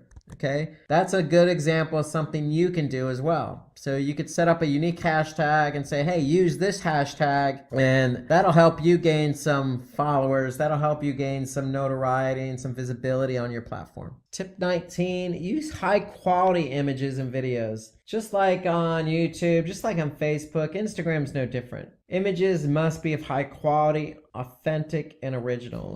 Again, one more time, going back to the pizza, these images look to be pretty high quality. If you have a decent mobile phone, that's all it takes. A mobile phone with a camera, that is. That's all it usually takes. You want to be able to get that right shot. You don't want to use anything that's of low quality because it really is going to take away from, the story you're trying to tell. So you don't have to be a professional per se. Just make sure what you're posting, whether it be video or whether it be an image, is of high quality. And remember, videos needs to be fun and informational without causing the user to lose interest. So, if you're going to create a video, go ahead and, you can make it short, make it fun. Okay, you can see here, these guys are just showing you how pizza's made. It doesn't take a long time. They're just going through the motions. They're not boring you with details. They're not talking. Really quick and easy. Just to give you an idea. It doesn't have to be as serious, it can be fun. So video content needs to be fun and informational without causing users to lose interest. That's the key. Short, sweet, unique, authentic, and fun. Have fun with it. So worth repeating, don't use stock images on Instagram because, they don't really bode well for your particular brand. It's Instagram. It allows you to post original content. That's the whole purpose of it. Okay. And on the video side, be concise, high quality, and informational enough. Okay, so you have to hold the user's attention here. So when we say concise, don't make it a 5-minute video. Obviously make it high quality, relevant to what you're trying to offer. And if you can do that, you're likely going to hold the user's attention. So tip 20, promote your Instagram page and other social media channels. So Facebook and Instagram are part of the same family. So this seems like a natural, but don't be afraid to promote it on other channels like Pinterest or YouTube. The whole idea is to get users to your Instagram page and encourage them to follow it. So, you can always put that URL in, other platforms like YouTube. Nothing wrong with that at all. Okay, you can also promote your page offline with print ads and during other relevant events. And then I would even take that a step further is you'll probably see, an Instagram logo on a web page along with other social media icons. So you always want to help promote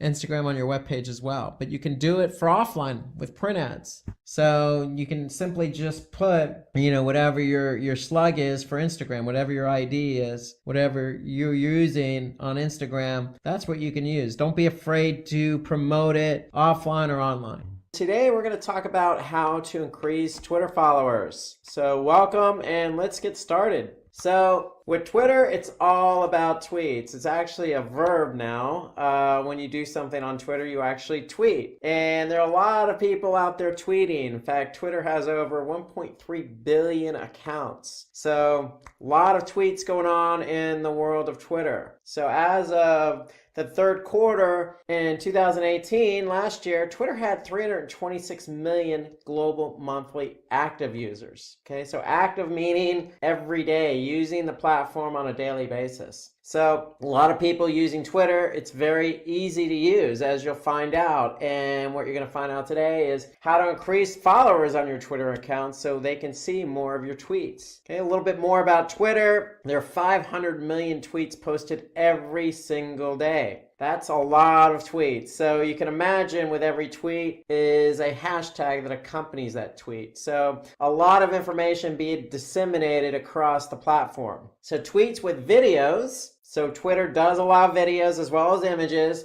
attracts 10 times more engagement than other forms of content. So if you watched our YouTube videos and some of the other videos we had out there regarding Facebook or Instagram, you'll know that videos do perform better. Twitter is no exception. So if you have a video, even if it's done on YouTube or if it's not published on YouTube, use it with Twitter. You're going to get more engagement. So Twitter has 75% of its users use the platform for news. Okay, so people go to Twitter to get their news. That's where they go. They don't go to a regular website, content-based website. They get their news via Twitter. It's just very easy to digest because it's so few characters. 75% of B2B businesses market on Twitter. So not only is it a B2C or business to consumer platform, it's a B2B, business to business platform. So a lot of businesses are on Twitter basically promoting either a product, service, or trying to establish themselves in the industry using the platform. So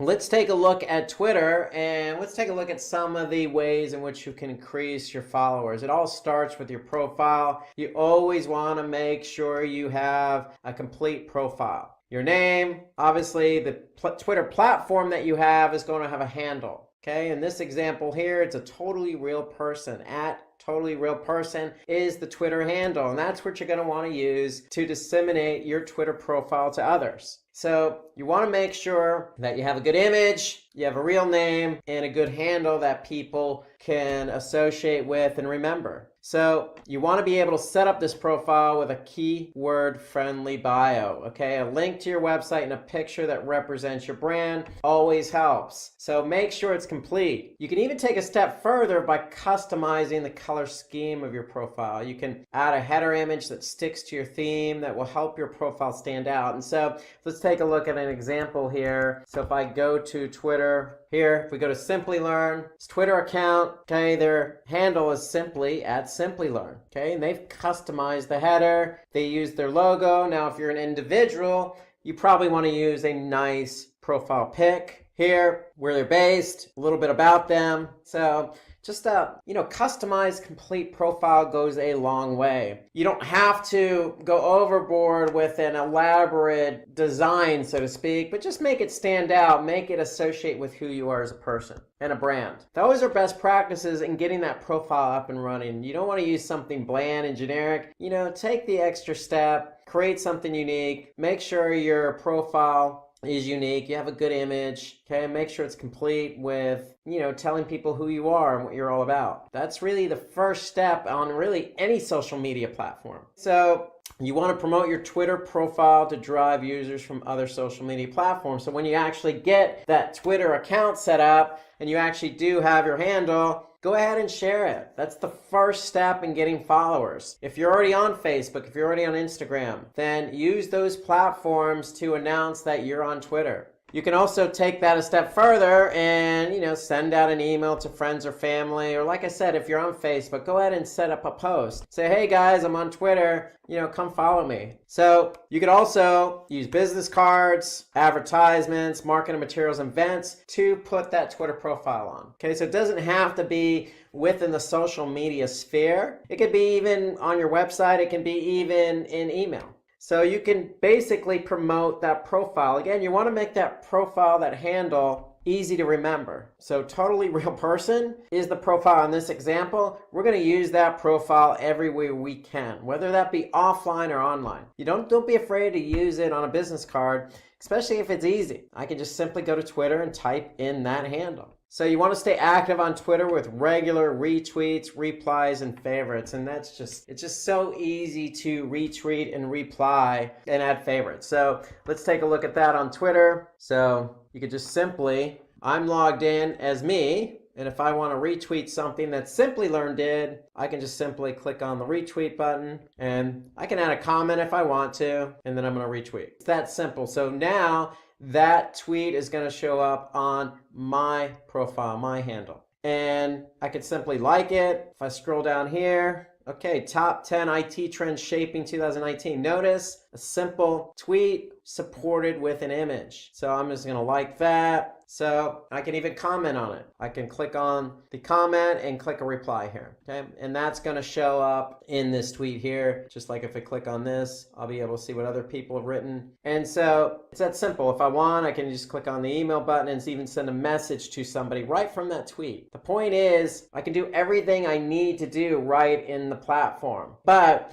to get started, if you don't have any tweets, go and find other companies similar to you, look at their tweeting, and you can always retweet that. That's a good way to get going with tweets. That's what I started doing when I started on Twitter in 2008. I didn't know what to write particularly, and I didn't know how to write it particularly well. So I looked at what other people wrote and tweeted and just retweeted those. That's a good way to get your Twitter account started. Okay, so engaging with users is a great way to get more followers. So on Simplilearn, I retweeted one of their tweets. I liked another one of their tweets, and it's probably going to get their attention. Somebody at Simplilearn is going to say, okay, Rob Sanders went ahead and liked us. And you know what? We're going to go follow this guy. He seems to be somebody who's an audience member, who likes what we have to do, likes what we have to say, like what we're tweeting. Let's go ahead and follow him. And so that's a good way to get going with your Twitter account, is to really start retweeting and liking other tweets from other users. So you can find an appropriate time to post your tweets to increase exposure, retweets, and followers. And you want to do this, you could do it within Twitter, Or, as I'll mention later, you can do it in a social media platform like Sprout Social or Hootsuite or Later or Buffer.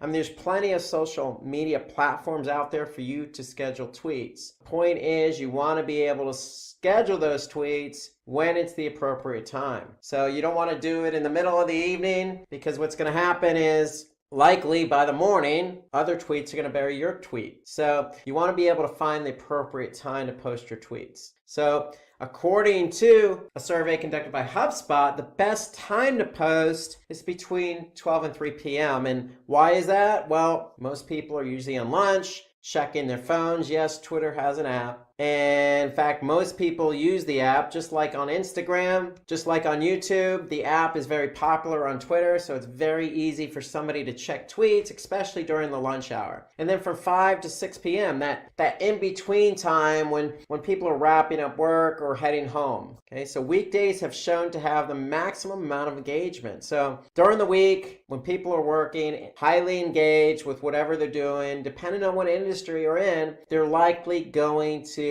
check the Twitter and react during those times. Okay, so that was a survey conducted by HubSpot, but really what you want to do is you want to be able to use one of these social media platforms like a Hootsuite or Later and find out exactly when are people engaging with your tweets? What time of the day and what day of the week are you getting the most retweets or the most likes? Okay, that's what you want to do. So you can use this as a starting point, as a best practice, but eventually you're going to have to cater to your audience based on when you're getting your tweets engaged. So you want to increase followers by following more people. It's that simple. And so it really is that simple. Let me rephrase that. So it really is that simple. So if I go back to Twitter, Twitter's always going to recommend somebody for me to follow. And normally those are people that are similar as myself. Okay, so they're not just going to choose random people. They're going to choose people who are following people you're following. So there's going to be a connection to some degree. Or they could be people who use similar hashtags, tweeting the same content. So you want to go ahead and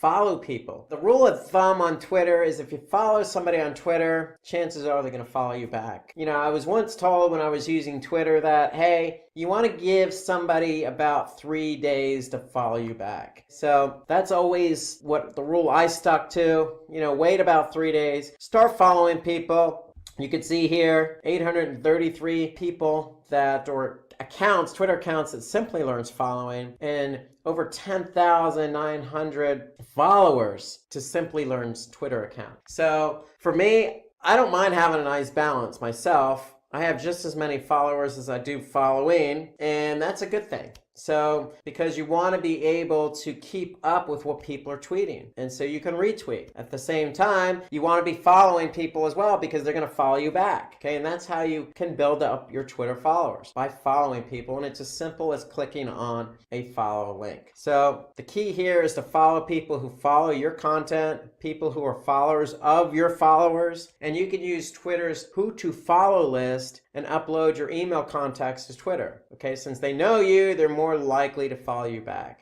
Okay, so you can use Twitter's who to follow list. And so if we go back to Twitter, here's the who to follow list. And so this is what Twitter's going to recommend, but you can click on this link here, find people you know. Okay, so if I click on find people I know, then I can upload my contacts from Outlook or Gmail, and they're going to find people who are already on Twitter based on who I'm connected with. So generally, that's how it works. That's a quick way to get more followers, is to connect with people you know. By the way, I'm going to follow Simplilearn because I wasn't following them prior. So now I just clicked on the follow button. Now I am following. So now I'm going to see Simplilearn's tweets in my feed. So let's take a second to look at a brand. Okay, so it's time for a brand watch. Let's have a look at some of the best tweets of 2018. Now remember, there are a lot of active users, millions of active users. That's a lot of tweets. So what we did was we scoured Twitter from 2018 and we went ahead and picked out some tweets that we thought were pretty good. And so the first one is Wendy's. Now, I don't know if any of you have actually eaten at Wendy's. I used to eat at Wendy's a while ago. I know their Frosties are pretty good. So what they've done is they incorporated that Frosty as part of a giveaway. Okay, so basically they're saying, hey, grab yourself a free Frosty with any purchase in our app. So they're encouraging people to use our app, and then they're following that up by saying, hey, and then join us on Twitch from 2 to 5 Eastern as we unlock all that Frosty goodness. So they're promoting something that's going to happen on a specific point in time. This is of last January. They're encouraging people to use their app, and they're using that Frosty as kind of a carrot, if you will, okay, as a catch. It's a giveaway. So they were able to, basically wrap a bunch of things into one. So encourage people to take part, and I'm sure a lot of people went ahead and took part of this, but we could definitely see that 206 retweeted this tweet, 302 basically commented on it, and over 3,000 liked the tweet. So the tweet was good, and it basically engaged with users. Who doesn't like a free giveaway, especially a free Frosty? So that's why this particular tweet really does some justice for the target audience, their audience. They're giving something away to their audience just by allowing them to, use their app. Okay, so this tweet combines a lot into one, and I like it. Apparently a lot more people than I did, 3,000 plus, also like this tweet. And so moving on to how to increase your followers on Twitter, you want to mention other people in your tweets to increase engagement. So what do we mean by that? So let's look at Twitter. So go back. If we look at Simplilearn, just take a look at some of their tweets. What they're doing, if we scroll down here, they have hashtags. So they are mentioning specific hashtags, but you can also mention handles as well. So the hashtag is always going to start with either the pound sign. But if we scroll down here, if you use the @ symbol, you're actually mentioning somebody. So in this case, we're mentioning Matt Bailey. So Matt Bailey says is Matt Bailey's handle. And so if you get a shout out to somebody, they're going to pick up on that, and then they're going to probably follow you. Okay, who doesn't appreciate getting recognized for something, especially something as small as a tweet? Okay, notice I can go ahead and click follow if I want to follow Matt Bailey, but it's not a bad idea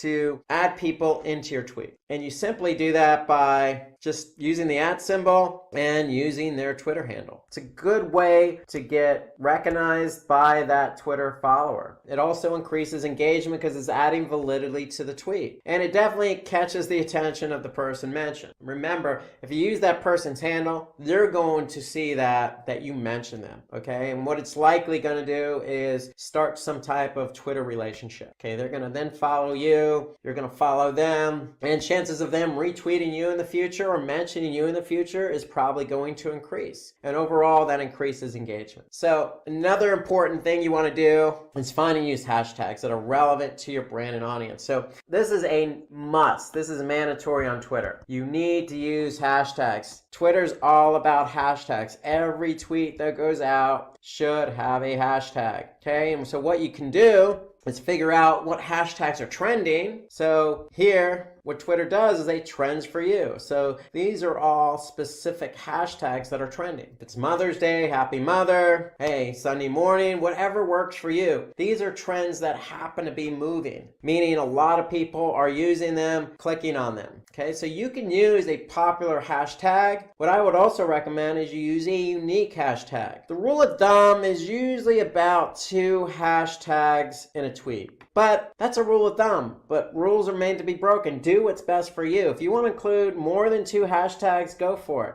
The only thing I'm recommending is include a hashtag. So find out what's trending. You could just look right in Twitter, or you could just create your own unique hashtag. It works both ways. But when you have a hashtag in your tweet and somebody clicks on it, then they're going to go to that particular handle, that hashtag. And so when they look at the hashtag, they're going to see all the tweets with that hashtag in it. So that's the idea behind hashtags. You want to have hashtags, okay? So if somebody clicks on a hashtag that you used, then they're likely going to see your tweet in that hashtag's feed, okay? So that's how hashtags work. You want to use hashtags, okay? But you want to use hashtags that are relevant to your brand and audience. That's really the key. So hashtags help your tweets to be found through Twitter search, thus improving your reach and increase the visibility of your posts. So that's another benefit. Twitter has search functionality. So somebody can simply go in and start searching on Twitter. So if I go back to Twitter, I can just do a hashtag and start typing in something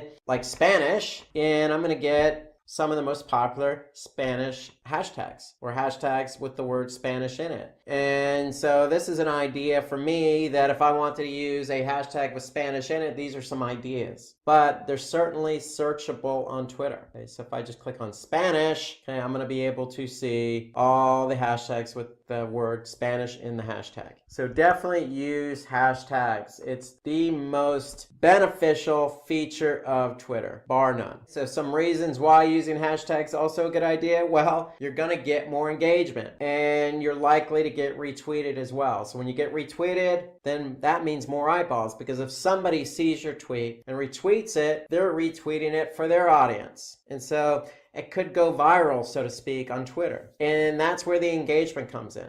So if you're using a hashtag that's trendy, well, somebody might like that. Okay, if you're behind a specific movement, or you're following a specific baseball or football team or cricket team or whatever team you're following, then if you use that team in the hashtag, that could also get you some likes. So don't be afraid to use hashtags, mix it up, play around a little, use something unique, use something that's trending, just use something. But make sure it's relevant to the tweet. Find out what works for your competition. What works for them might work for you too. So, I work with Simplilearn, but, Simplilearn has a good Twitter account. They have lots of followers. They're doing a lot of tweeting. So if I wanted to be just like Simplilearn, well, I could simply just go to their Twitter account and see what they're doing. Okay, see what they're using as hashtags, see what kind of tweets they're implementing, and see who's following them. So I can simply just click on the 10,900 followers that they have, and what I can do is I can go through and start following the people that are following them. So just mimic your competition to some degree,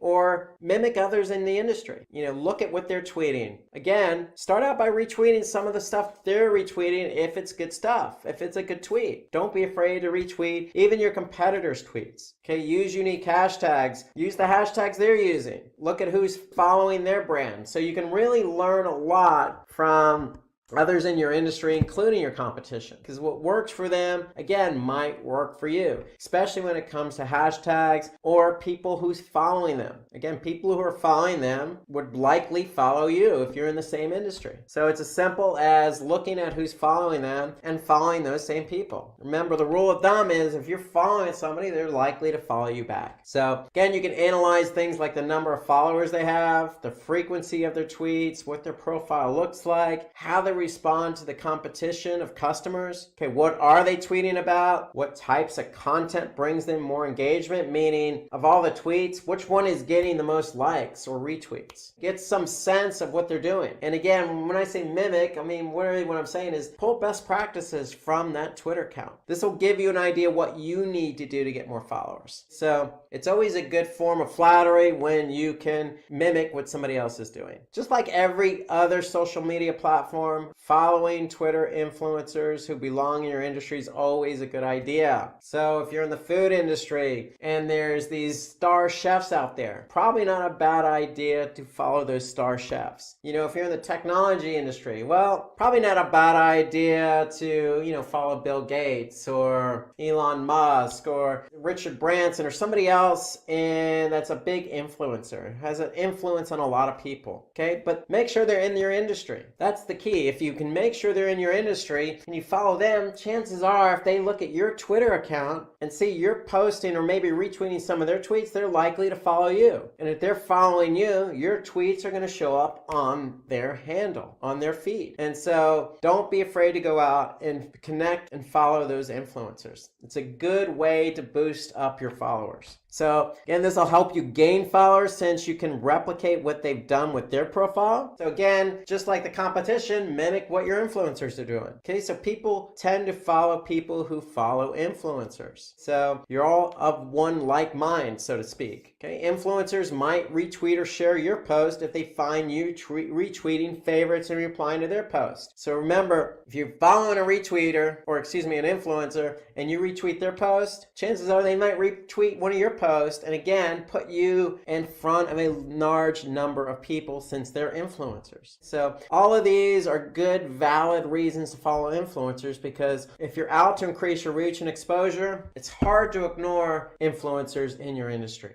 Okay, you want to use images and videos while tweeting. Remember, videos get multiple times more engagement than not using them. At the very least, use images. But you use images, don't use stock photography. Use images that are relevant. So one of these tweets caught my eye here from Simplilearn. So if I click on, here, it was further down here. It looked like, these are people who are engaging in a conference. And it might have been one that Matt Bailey was at. So it was a retweet from Matt Bailey, as a matter of fact. But you could see what Simplilearn's doing is they're including either a video or they're including an image in every tweet. And so that's likely to boost up engagement. So according to Buffer, which is another social media platform, adding a relevant high quality image in your tweets can help you gain more than 150% engagement. Okay, videos are 6 times more likely to be retweeted. So if you have an arsenal of video or even one video, don't be afraid to use it. My recommendation is try and use images as much as you can in almost every tweet. Images go a long way, and again, it's going to help improve engagement, meaning more retweets, more followers. Okay, more followers, more eyeballs. So it's a snowball effect just by using images. Okay, so let's take a look at another brand from 2018. Okay, pizza, always my good example to use on these webinars. I like pizza. Here, this just says it all. They're talking about art and they're using pizza in the form of art. So they didn't really have to say much else here. This pretty much says it all. And they did get some retweets. They did some likes. So sometimes you don't have to say a lot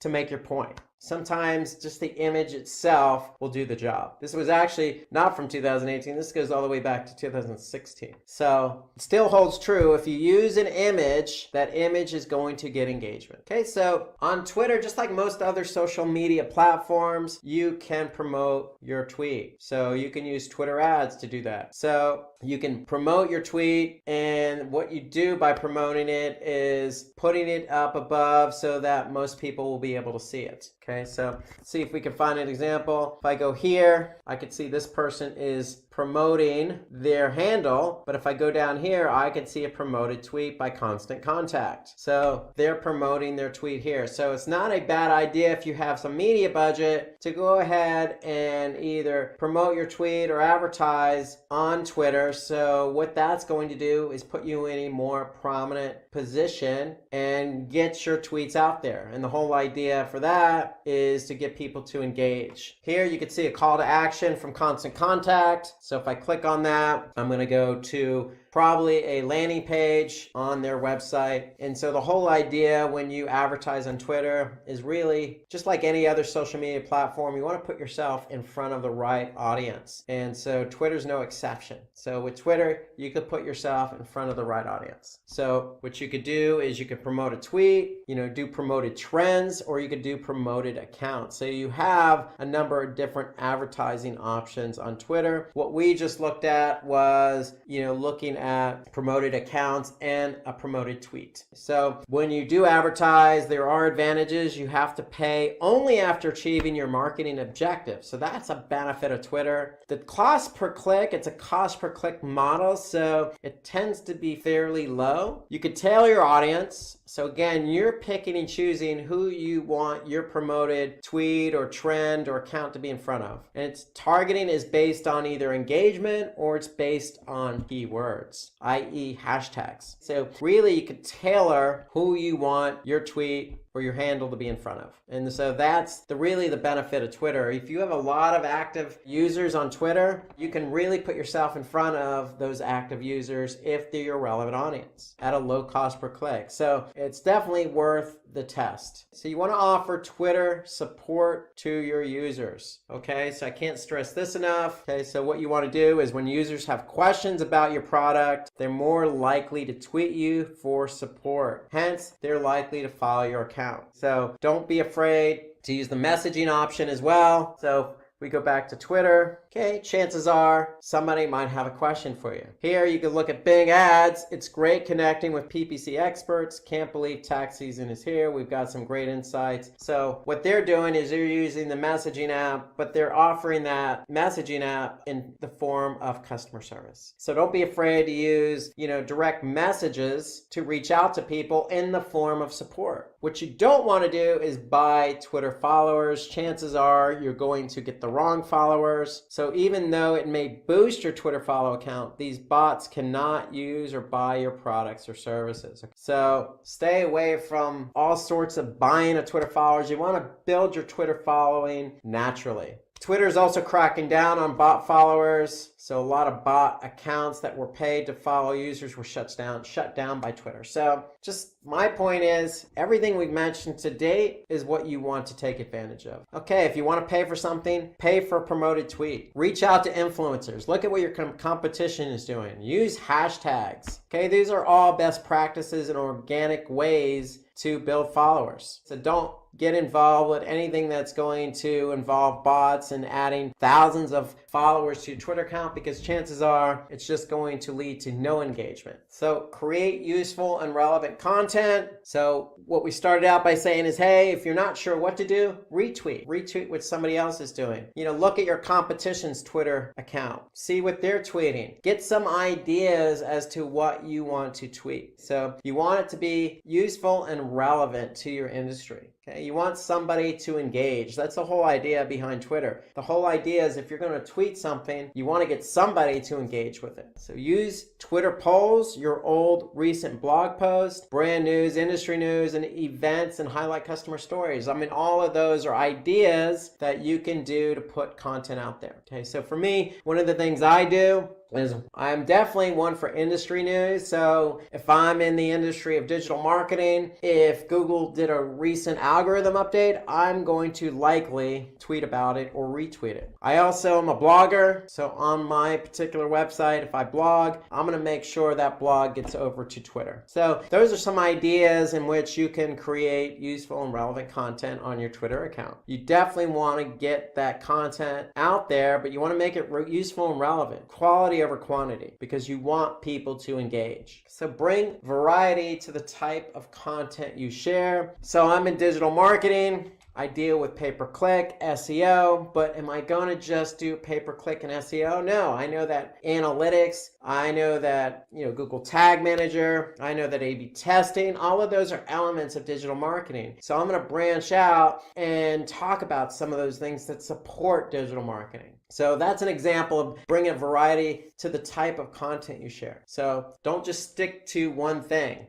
Feel free to reach out a little bit. Shake things up by sharing other forms of updates, like engaging quotes and questions. These work best when complemented by an image, and an act as a great discussion starter. So good point here. Even if you want to branch out of your industry and just throw in a nice, useful quote, it's always a good way to gain some attention and get some engagement. Okay, let's look at another brand and see what they've tweeted about. So we're looking at Forrester here. So think about emotional qualities and their implications. So here you can see customers that feel surprised or grateful or appreciated. They're sharing that insight with you. And so this was interesting when I saw this. So what I did was you see the hashtag here for digital. Basically, if you want to look at this particular study, I just went to Twitter and I typed in that hashtag, and now I'm going to be able to see some of the other studies that they've done. Here you can see top 10 IT trends shaping 2019. So I'm just following the Twitter handle that they used. So Forrester does a lot of good research, a lot of good insights. And so what they've done here that makes this tweet look so good is they've actually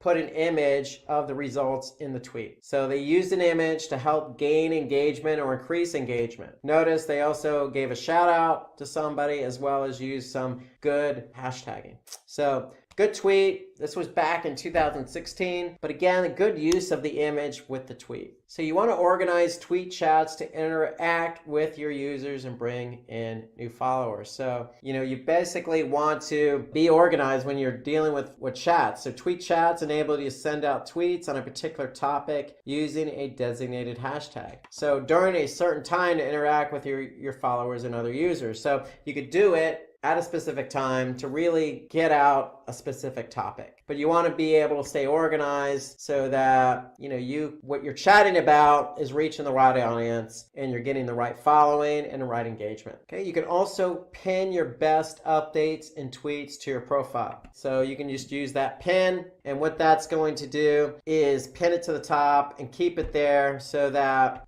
people who go to your Twitter handle are going to be able to see that best tweet that you've done. So what you want to do here is use the one that's most engaging. So pinning your best update or tweet, meaning the one that's really had a lot of engagement, meaning retweets and followers and likes. You want to do that. You want to pin that to your profile, and that will enable first-time visitors to see it. And if they could see something that other people engaged with, then that's going to encourage them to share it and probably follow you. So, and that's always what you want to do. You always want to put your best foot forward. So pin your best tweet to your profile. So I mentioned this earlier, use tools to schedule when to publish your tweets. So here are some of the most popular platforms. I use Sprout Social. So if we take a look at Sprout Social, here I'm in Sprout Social. I'm connected to my Twitter account. I can simply just start tweeting about something here. So you can see it's going to let me know how many characters I have remaining. So 280 to start out with. When I'm done tweeting, notice I can add an emoji. I can upload media. I can tag a specific location. Okay, I can even,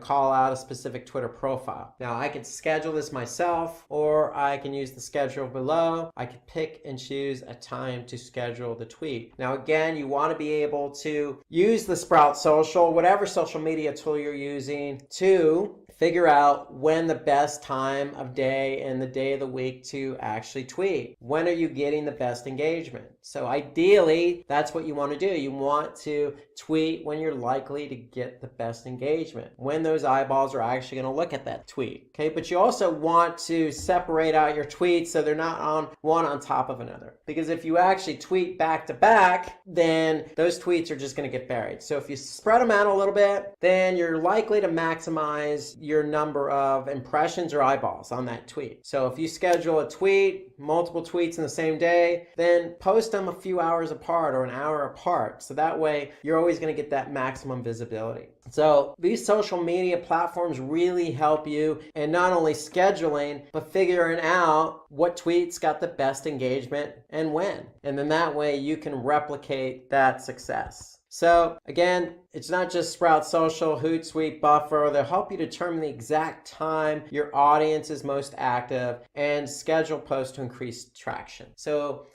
most of these social media platforms do the same thing. So really what you want to do is you really want to nail down that exact time your audience is going to be most active. Okay, that's the whole idea behind using it. And when you actually do tweet, you are going to get results. And these social media platforms are going to share those results with you. And then when you understand based on your audience behavior, when they're engaging, when they're not engaging, that's when you're going to fine-tune your scheduling. So what you also want to do as you're doing these tweets, as we looked at earlier with Wendy's, is run contests or giveaways. Remember, Wendy's gave away that free Frosty. You don't be afraid to give away something if it means more engagement, more eyeballs, which could lead to basically future customers. So contests can help increase your reach and exposure, and each new participant can be considered as a potential follower. So it also gives your followers an opportunity to tag their friends who would be interested in participating. So really this is a great way to be creative, come up with a good idea to get your audience involved, because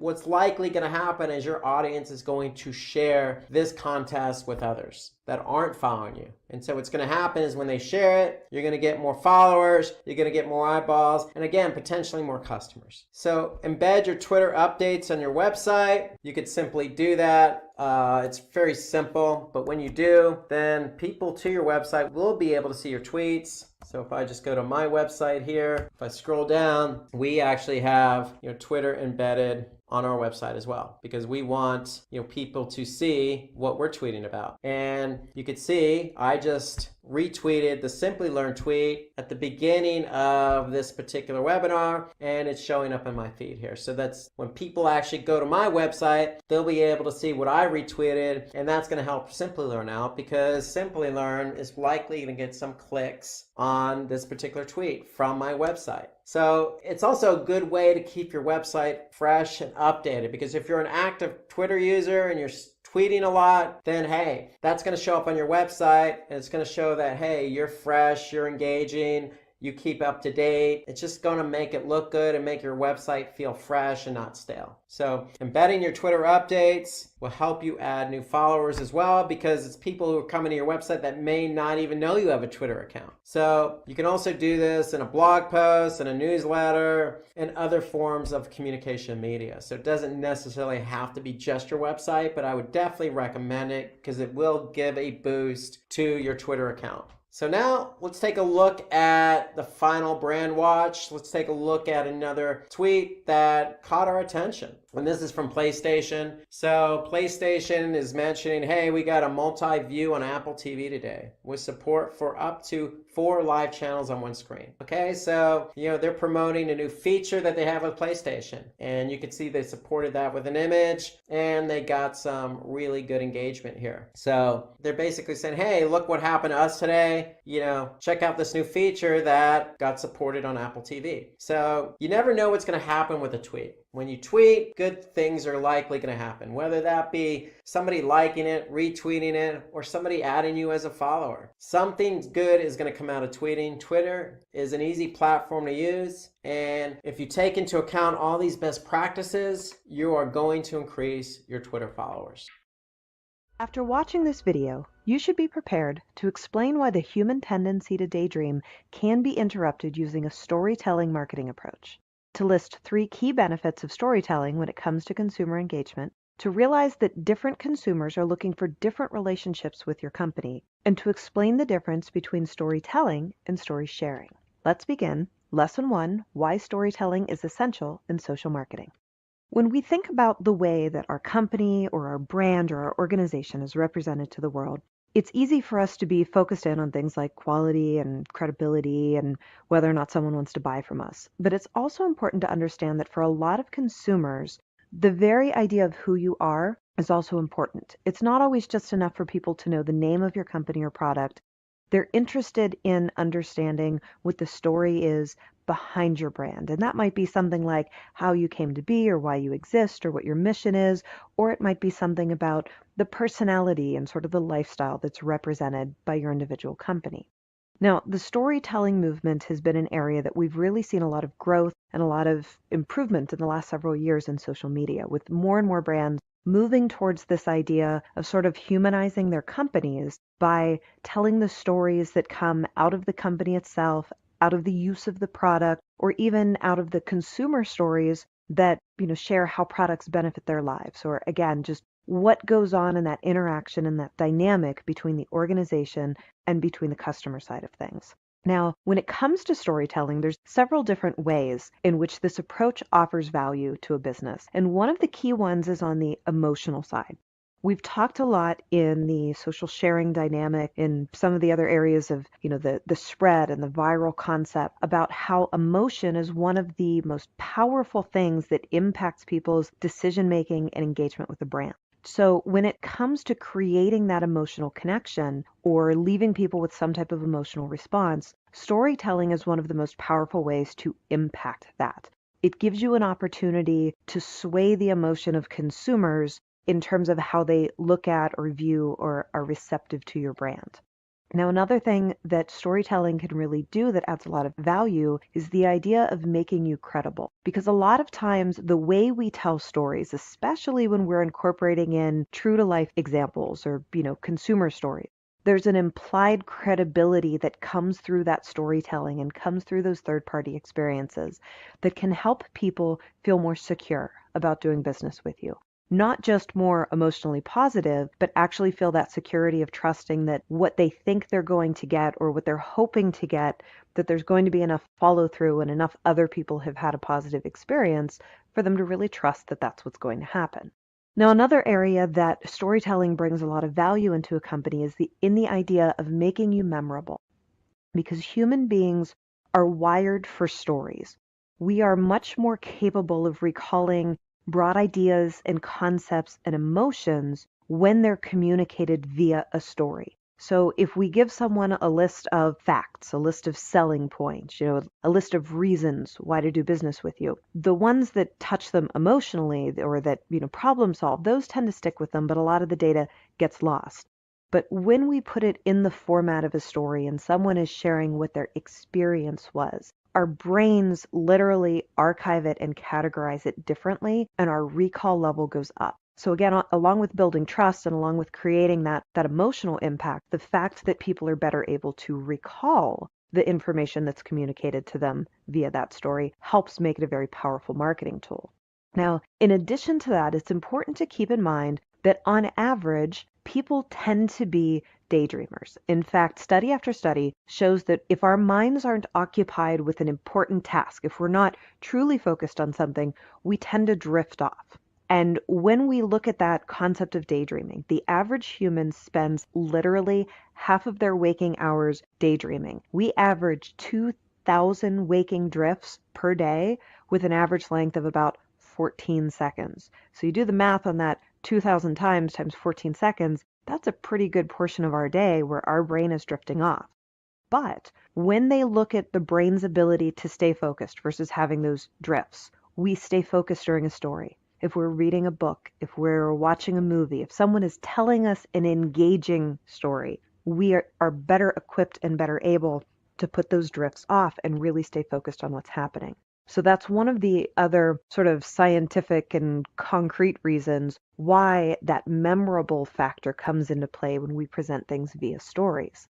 Now, stories also allow us to connect in one of the easiest ways possible, again, because our brain is going to be a little more focused on being able to receive that message. So by using stories to spread your brand message, or to explain your offerings, or to demonstrate how they work, you increase the chance of keeping your audience focused on you and giving them enough recall that they can come back at a later point to actually do some business with you. Now, think of storytelling from sort of the mindset of how we meet and engage with other people. So in general, when we're meeting up with a prospective friend or a job prospect, maybe we're coming for an interview, a service workers, even just a stranger on the street, any conversation that goes past just hello, how are you doing, and the cursory, kind of polite responses, it tends to be a story. This is what we do when we meet. We're naturally wired to seek out insight and common ground and information about who another person is. And in those interpersonal relationships, the types of questions we ask, the words we use, they're indicative of the type of relationship we want to build. So clearly, if you're single and you see someone else that you hope might be single, that might be one of the early questions you ask. And then based on whether, there's a romantic interest there, you're probably going to ask different questions than if it's a interview prospect for a job, or if you're meeting up with a, coworker for the first time. The relationship that we're looking for denotes the type of information we want.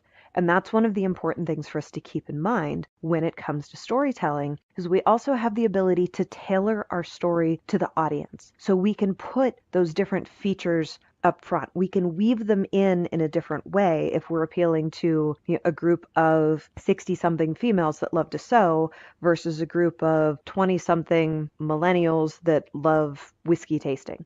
It's a different message that gets put together with different focuses and features. There's also different things that we're going to put forward if we're proposing, $1 million contract versus a $25 impulse buy that someone can, click and order online and have delivered the next day. Now, on the business side of this, we need to think about what the story that we need is, because a lot of times we get so focused in business on getting the conversion that we forget that sometimes part of getting that conversion is creating those emotions, building that credibility and trust, helping them have exposure to what's possible. And for a long time, this has been done through education. We might put up videos or articles that aim to educate and to demonstrate. The story side of it brings that more social interaction and environment into the mix, and that's something important for us to keep in mind. So, a quote that I really love about this concept that sort of lays the foundation of why it's so important comes from the Chief Content Officer over at Digitas. And he says, the challenge is clear by now. Intrusive, interruptive, self-centered marketing no longer works the way it once did, and its effectiveness will only continue to diminish in the social age. Because again, the way that we share information back and forth with each other and the ways that messages spread, it happens differently in the social media age than it did before, when it was more advertising focused and where marketing really was more about, pushing the advertise, pushing the message, and sort of the Don Draper style of, if you don't like the conversation, change the conversation and tell people what you want them to hear. Because so much marketing is now driven by consumers through that conversation, we need to be able to approach it in a different way. Now, another side of that is the idea there's a difference between storytelling and story sharing. And some of it boils down to semantics, but some of it also does need to be kind of taken into account when we look at how we might put our message together. Because semantically, consider the difference between telling and sharing. So to tell is to communicate information, facts, or news to someone in spoken or written word. It's to order, instruct, or advise someone to do something. That second part that I want you to keep in mind. But to share is to give a portion of something to another, to tell someone about something, especially something personal. It's a slight semantic difference, but it's a huge difference in terms of our approach. And I love this Seth Godin quote that really pairs up with that idea. The best part of show and tell has never been the telling part. It's been the showing, letting someone see and experience and inviting them into that shared experience. And that's one of those things that makes the social version of storytelling really more like story sharing, especially if you want to do it in a way that creates that back and forth consumer engagement. Storytelling in its traditional sense is more the stories that we've put into commercials and advertising. And there's a place for that. There's a place to put that together in the social realm, and it's very important. But the other area that we're just starting to kind of merge into and that really needs some exploration by brands is that idea of the social sharing, where it really is about engaging back and forth with your audience and inviting them to be part of an experience with you and with your brand. So ask yourself, do you want to tell your story to people, or do you want to share it with them and let them share their story with you? And how do you meld those two together, and what does that look like within your particular company or among your target audience? So now that we've laid the foundation of why storytelling is so important and sort of what type of impact it can have, the next thing we need to do is look at the business side of telling your story. What does it look like to create a narrative or something that's representative of either your business's story or sort of the lifestyle or concept or ideas that you want to promote to people? Now, there's tons of questions you could ask yourself to start building your story. But we can focus in on a couple key areas as a starting point to build from. One of the first ones is the idea of whether or not you have a founder's story. Now, for a lot of brands, the story of their founder is so interesting or inspiring that it catches the eye and it makes people take a second look at the product. So think of the companies that are sort of iconic in terms of who their founder or their leader is. So whether that was Steve Jobs and the role he played at Apple, or Walt Disney and the inspiration and the role he brought to, the entire Disney complex, or loads and loads of other businesses, there are lots of examples out there of how the brand itself was so tied to the person who was sort of leading the helm that became part of their story and people were really interested in it. Now, we can find loads of examples of different brands where the founder really plays a critical role in representing who they are. Now, a great example of this is Spanx. The founder, Sarah Blakely, has really embraced the story, both of how she came up with the idea, which was basically she was trying to fit into a pair of cream pants for a party and they didn't fit quite right. And she knew that when she put her pantyhose on, everything seemed to lay nicer. So she literally cut the feet out of a pair of pantyhose and put them on, and that's what launched the brand. She loves to sort of tell that story, but she also loves to tell the story, from her tagline of putting her own butt on the line pays off, because the way that she made her first sale to Neiman Marcus is that she literally dragged the buyer into a dressing room, and she went in and she put on a pair of white pants and came out and said, here's what I look like without them, and went back in and put her pair of Spanx on under the white pants and came back out and said, now here's what happens when I'm wearing these. And the buyer from Neiman Marcus ended up placing a huge order, and it was the first major sale that she got that put her in place somewhere. So those stories and sort of this is how it happened, this is literally what a difference it makes, that becomes part of the brand. And sort of Sarah Blakely's journey as an entrepreneur and, moving her way up into the Forbes list of, highest earning females in the United States, all of that plays a huge role in how they promote the brand itself and in sort of the storyline and the lifestyle line that they want to promote to the people that might buy the product. Now, on a completely differently themed vein, we have fast food chain Wendy's in the US and Canada, where Dave Thomas was the founder.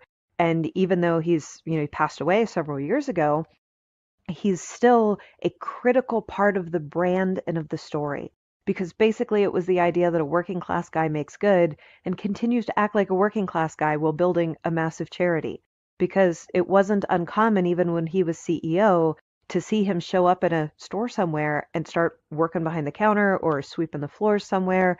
He always played that role that made it clear to his employees that he wasn't above them, that he was one of them and part of them, and has a huge, huge ongoing charity effort for adoption because he was adopted as a child. And so all of that plays into the narrative of Wendy's and who they are and what their brand message is and the lifestyle that they want to promote to customers. In fact, if you go there now and you buy a meal and you get your cup, all of the cups have stories of kids when they were finally adopted and what it meant to them when they were adopted, or what their first experience was having a new family. So again, that plays into the story just because people are interested in the start of where or how it came to be. So looking at what the stories are from within your team, and it doesn't always have to be that founder story. Sometimes it's just someone who works there. Post Cereal paired up with Burns Group and used real factory workers to create a round of Honey Bunches of Oats commercials. And let's take a quick look at what one of those actually look like so you can kind of see the storytelling in action here. I get out of work and I go to the store and somebody be smelling around. I smell cookies. I said, oh no, you just smell me. I just got out of work. That's Honey Bunches of Oats. That's all. I said, don't eat me now. Now they're short, simple, easy stories. There's nothing complex to them. They more just make you smile and laugh, but they're the types of stories that come from listening to the people who work at your company, from thinking about how your company and their experience impacts the world around them. Now, another question that we can look at is, does your company or group solve a problem? Now, this isn't about the reasons you think you're great or the reasons you think people should buy from you. It's about that unique way that you solve an issue that consumers, or on the B2B side of things, the buying agent is looking at, that they're trying to fix.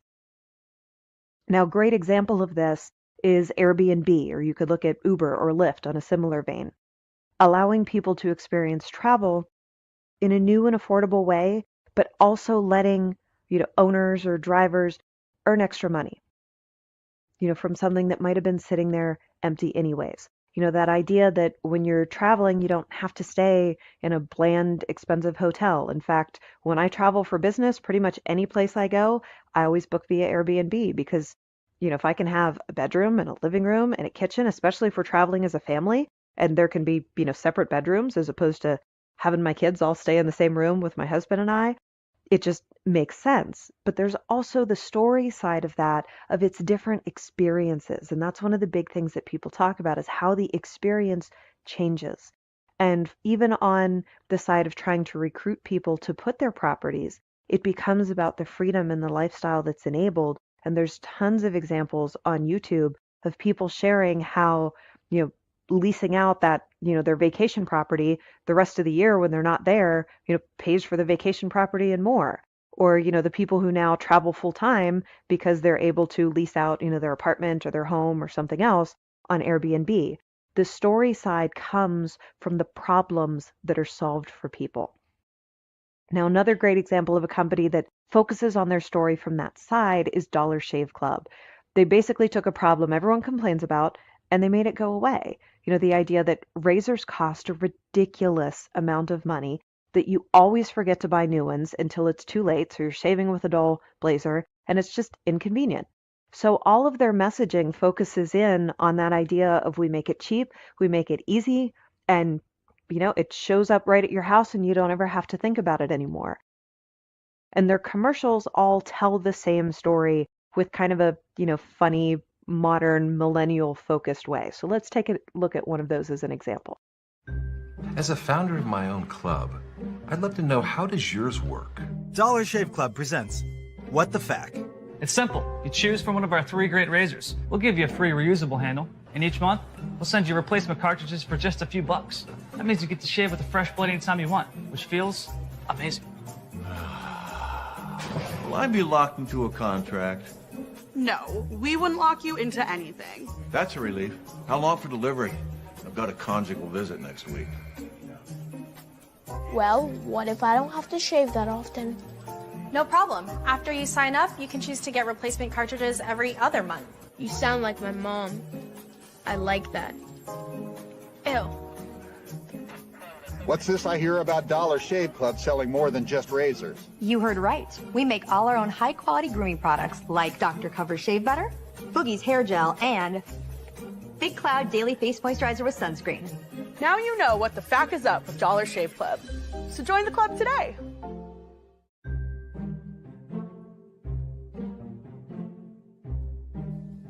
Now, before we get into the tips and tricks, let's take a refresher on what exactly is social media marketing. Social media marketing, which is one of the most commonly used and lucrative forms of digital marketing, is a methodology that has brands creating and sharing content on social media. Now, if you've ever been on any form of social media, be it LinkedIn, Facebook, or Instagram, you've probably been exposed to some form of social media marketing. Remember that Burger King video advertising their new Whopper, or about a marketing tool that can help you visualize your team's workload better than any other in the market right now? Now, these are just some of the many ways that you've been marketed to. The objective when it comes to social media marketing is to achieve the brand's marketing and branding goals. Now, this could be increased engagement, more clicks, conversions, and so on. So how do they do it? With text and image updates, videos, or any other form of content that can attract the user's attention and can drive engagement from them. Now, alongside publishing quality content, it also involves analyzing your data and running social media advertisements. Now, some of the more popular social media platforms right now are Facebook, Instagram, Twitter, LinkedIn, and so on. Next, let's talk about some of the advantages of social media marketing. First off, social media marketing provides great brand awareness. Now, with the help of interactions with people on social media, brands are able to build up their reputation as a business. And with each interaction, each post, each share, the brand is exposed to a larger network of potential customers who might be interested in the products or services offered. Next, it gets you more traffic to your website. Marketing your products or services on social media will also attract customers to your website, outside your usual customer base. Next, it improves your brand's search engine rankings. Now, although this isn't a direct correlation, social media marketing does have a part to play when it comes to helping your page rank higher up in search engine rankings. Now, if you start posting high quality content, people will start liking and sharing it. This will in turn bring it to the attention of influencers within the industry who will be willing to write about your business. And then this gives you backlinks, which, as you know, will help you improve your search engine rankings. Next, it will give you improved conversion rates. Now, with your brand being much more visible and interactive on social media, every text, image, video, or comment could potentially drive users to your website. Social media also humanizes your brand. Now, this leads to more customers trusting your brand and being more interested in your products and services. Then we have improved customer satisfaction. When your customers interact with your brand on social media, it provides you with an opportunity to show compassion for your customers. Personal messages to customers addressing their concerns will be viewed in a positive light and can go a long way when it comes to humanizing your brand. Social media marketing is also cost effective. Now, compared to other forms of digital marketing, social media marketing offers some of the most flexible and relatively low cost options available. Now, this opens your budget for more marketing and business expenditures. Now, if you do get into paid advertising, a good strategy will net you a great return on investment. And finally, it will help you become thought leaders. Now, with your high quality posts, communicating with your audience, sharing content, and promoting your authority, you can have your followers look up to you. Now, this will allow you to become a figure of expertise in your industry. Now, let's go into the social media marketing tips and tricks. Number 1, set up your goals. Now, what good will your actions do if you don't have a goal in mind? The goal of your marketing strategy will be the driving force behind every decision that you make. Now, this is exactly why setting up goals is very important. Moreover, your marketing efforts have to align with the goals of the organization. Now, here are some things that you need to keep in mind while setting up your goals. First of all, your goals need to be quantitative. For example, you need to have 1,000 conversions by the end of the quarter, or 5,000 followers on Instagram by the end of the month, and so on. Number 2, you need to stick to a consistent deadline. This gives weight for each of your actions. Number 3, make sure your goals are SMART. Now, SMART refers to specific, measurable, attainable, relevant, and time-based. Now let's go to number 4. Like I mentioned earlier, your goals need to be aligned with the marketing strategy. Now, alongside these goals, there also needs to be the North Star metric. Now, what is the North Star metric? This represents a main goal or a fixed reference point that will ensure that your team is on the right course. This North Star metric will also give your team clarity and focus. Now, let's have a look at some popular North Stars. There's increased engagement, greater conversion rates, more leads generated, app downloads, and so on. Now, let's go to number 2, understanding your audience. Social media enables you to interact, engage, and build relationships with your audience. Now, by understanding what they need, want, and desire, you can deliver content in a way that makes your product or service the answer that they're looking for. Now, there are also other ways you can understand them better. This could be surveys to determine the issues that bother them, the age demographics of your audience, by conversing with them in forums, responding to their comments on blogs and social media, taking up their feedbacks or suggestions into consideration and acting on them, and so on. Now, here's an example of different channels and the audiences that use them. Now, here we've taken our personal example. Here there's Simplilearn. Now, Simplilearn's audience is predominantly working professionals and graduates. An academy has high school graduates, and the Byju's app has high school students as users. Now, let's go to number 3, determining the right social media platform. Now, while performing social media marketing, choosing the right platform is really important. Now, while selecting them, you need to ask questions like why you're using that particular platform, who you'll reach with this platform, what content would work best on the platform, and is there any content that was unique to that platform? For example, YouTube, and then there's videos on it. Now, answering these questions will help you zero in on a platform for you. Now, while there are several platforms available for you to choose from, let me tell you about some major ones. There's LinkedIn, Facebook, Instagram, and Pinterest. Let's talk about the purpose of each of these platforms. Now, LinkedIn is a professional network that's best suited for B2B audiences. Now, for Facebook, just about everyone has an account on it. Content that's related to news or entertainment usually finds success on Facebook. Then we have Instagram. Visual content works best on Instagram. Now, although it works well for static images and short form videos, it doesn't drive a lot of traffic to your website. Then finally, we have Pinterest. Pinterest is also limited to static images. However, it's highly effective at driving traffic to your blog. Now, let's go to number 4. Setting up a social media calendar. A social media calendar determines the message you want to convey to your audience. It also consists of information regarding the different kinds of content that will go up on the social media platform. Now, let's have a look at some of the most popular types of posts on social media. First off, we have competitions. Now, I'm sure all of you have seen posts like tag a friend who does this, or comment or like to win something, and stuff like that. Competitions like these provide great opportunities for engagement with the audience. Now, they can be used to encourage your followers to share your content. It could be also for them to create their own content along with a predefined hashtag. Competitions help grow your presence on social media. Then we have polls or surveys.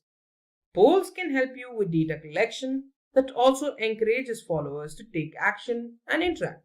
Polls and surveys also provide opportunities through which you can learn from customers to understand what they like about the product or service or what they don't, and to receive their feedback. Then we have videos and live streams. Now, although we'll be covering this in a little more detail further on, visual storytelling along with videos and live streams goes a long way to drive engagement among your audience. Now, these help get your followers' attention, increase trust and credibility, and have a high response rate and so much more to offer. Livestream, with its live nature and having a human face alongside your business, humanizes your brand and by extension helps increase customer loyalty and trust. Then there's infographics, articles, and images. Social media calendars are successful because of their ability to increase collaboration within the team, help understand what works and what doesn't, and in distributing resources in an effective manner. Next up, we have number 5, using social media marketing tools. Social media marketing tools align to the goals of your organization. With it, you can create high quality content, attract new potential customers, and drive engagement. It also helps you with the planning process. You can plan, create, and schedule posts on your social calendar. Now, some of the more popular social media tools include Buffer, Hootsuite, BuzzSumo, IFTTT, and much more. Now, these tools also help with generating leads, creating email lists, finding a relevant audience to show your content to, creating buyer personas, providing you insights on what works and what doesn't, and giving you templates for different kinds of posts. Now, for number 6, visual storytelling. Now, visual storytelling involves passing out a lot of information in the simplest of forms, visually. Using pictures and videos, your followers are able to grasp the message quickly and remember it for a long time afterwards. Visual storytelling is also not limited by language barriers. This helps it become interesting and entertaining to anyone watching it. This can help your audience stay interested and engaged, grab the attention of potential clients, and so much more. But it also has some other advantages. It helps you build a bond with your audience. Visual storytelling connects with your audience. Methods like live streaming help humanize your brand and help grow customer loyalty and trust. It helps the audience quickly grasp the intended message thanks to its simple nature. And finally, most importantly, Content like images and videos are what go viral. With visual storytelling, you increase the chance for your content to be seen by more potential customers. Have a look at some of our videos. Now, here's what is machine learning, data science in 5 minutes, and AI in 5 minutes. Now, these are some of our most viewed videos on our channel. And now you know why. Visual storytelling. If you guys are interested in watching these videos, you can check them out on our channel homepage. We also have similar videos about blockchain, DevOps, and Six Sigma. Now, back to our list. Let's go to number 7. Paying for advertising. This is a method that helps you find, target, and reach your audience with ease. It can greatly help with achieving your organization's marketing goals. This can help you improve your reach and improve your brand's visibility. Its pay-per-click model ensures cost effectiveness while providing great results and return on investment. It also helps improve targeting by letting you control who sees your ad. You get to choose from a number of different factors like interests, hobbies, personality types, and so on, alongside the basic user demographics like age, location, gender, and so on. Now, since most social media platforms have native analytics, you also get to assess and refine the performance of your ad campaigns. Now, as great as it sounds, there are certain pitfalls that come along with paid advertising. First of all, your audience could get exposed to your posts too many times and tune out your content, disregarding it in the process. Second, it could get really expensive for smaller businesses or startups to manage a campaign to its maximum effectiveness. Third, people could pass off your content as irrelevant and unimportant. You'll also have to deal with a whole lot of competition. Smaller companies with lesser budgets have an uphill battle to deal with better funded organizations. Next, we have number 8, newsjacking. Newsjacking is a method that involves using current events to promote your own brand's products and services. Now, it's a popular method that's used to improve brand awareness. Newsjacking uses the popularity of the current events and drives it to your brand. It also helps shine a spotlight on your products. It also helps you show off that you're up to date with current events in the industry and that your product is relevant. By extension, it also improves engagement and website traffic. Now for number 9, A/B testing. A/B testing is a popular method for comparing copies, creatives, and CTAs or call to actions of the posts that you put on social media. Now, since audiences would react differently depending on the content, A/B testing helps determine which of the variants your audience engaged with the most. A/B testing can also be performed on variations of location, age, gender, education, your audience interests, and so on. Next up, number 10, community and influencers. Joining communities helps your brand link up with like-minded people and other companies belonging to your niche. It'll also help you establish your brand as an authority within the industry. Now, actively participating in these communities can help create your own audience of potential brand advocates to group up with. On the other hand, partnering up with influencers helps promote your products or services to a brand new audience. It helps provide an additional layer of authenticity in YouTube, which is also a social media platform if you didn't know. Here are some very, very popular influencers. We have Marcus Brownlee, Unbox Therapy, Mr. Who's the Boss, and Linus Tech Tips, each of them with more than 4 million subscribers. And finally, we're at number 11, measuring and analyzing results. Accurately tracking and measuring your marketing efforts are an important part of the process. It ensures that you're making the most out of your campaigns. Now, it's really important that you find key metrics that are crucial for your brand. Now, these metrics can be tracked weekly, monthly, or on a quarterly basis. And based on these results, appropriate actions can be taken. On Facebook, you could look out for reach and engagement. On Twitter, you could look out for impressions, clicks and impressions and interactions on LinkedIn, likes, comments and mentions on Instagram, and engagement and impressions on Pinterest. Some of the most popular tools used for this purpose are Sprout Social, Buffer, Hootsuite, Google Analytics, and so on.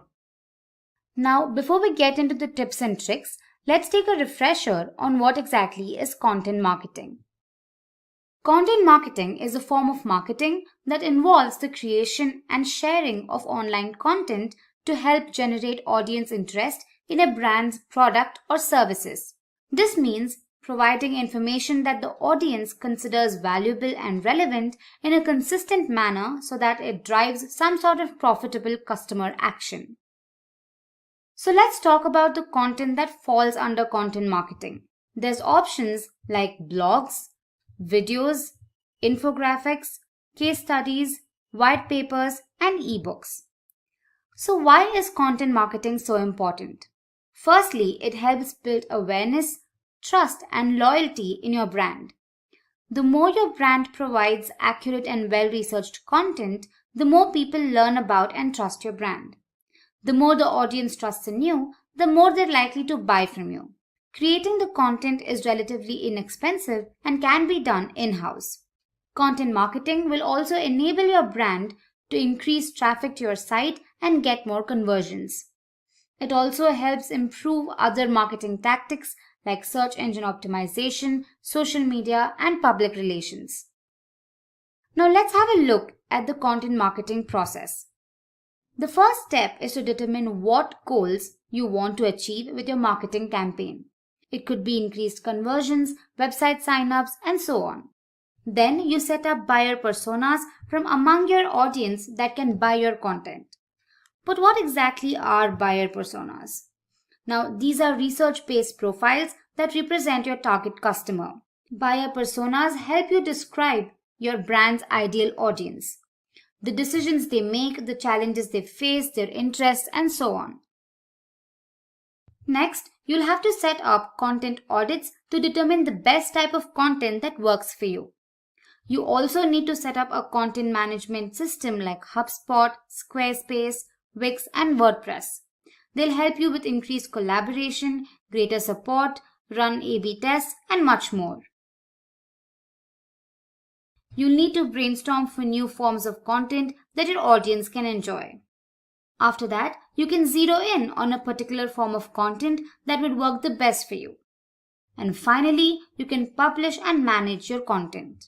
Now let's talk about content marketing tips. Number 1, remarket your content. Content marketing is one of the many ways you can spread your content to a wider audience. You can define the audience you want to market to and then tag visitors who come to your site.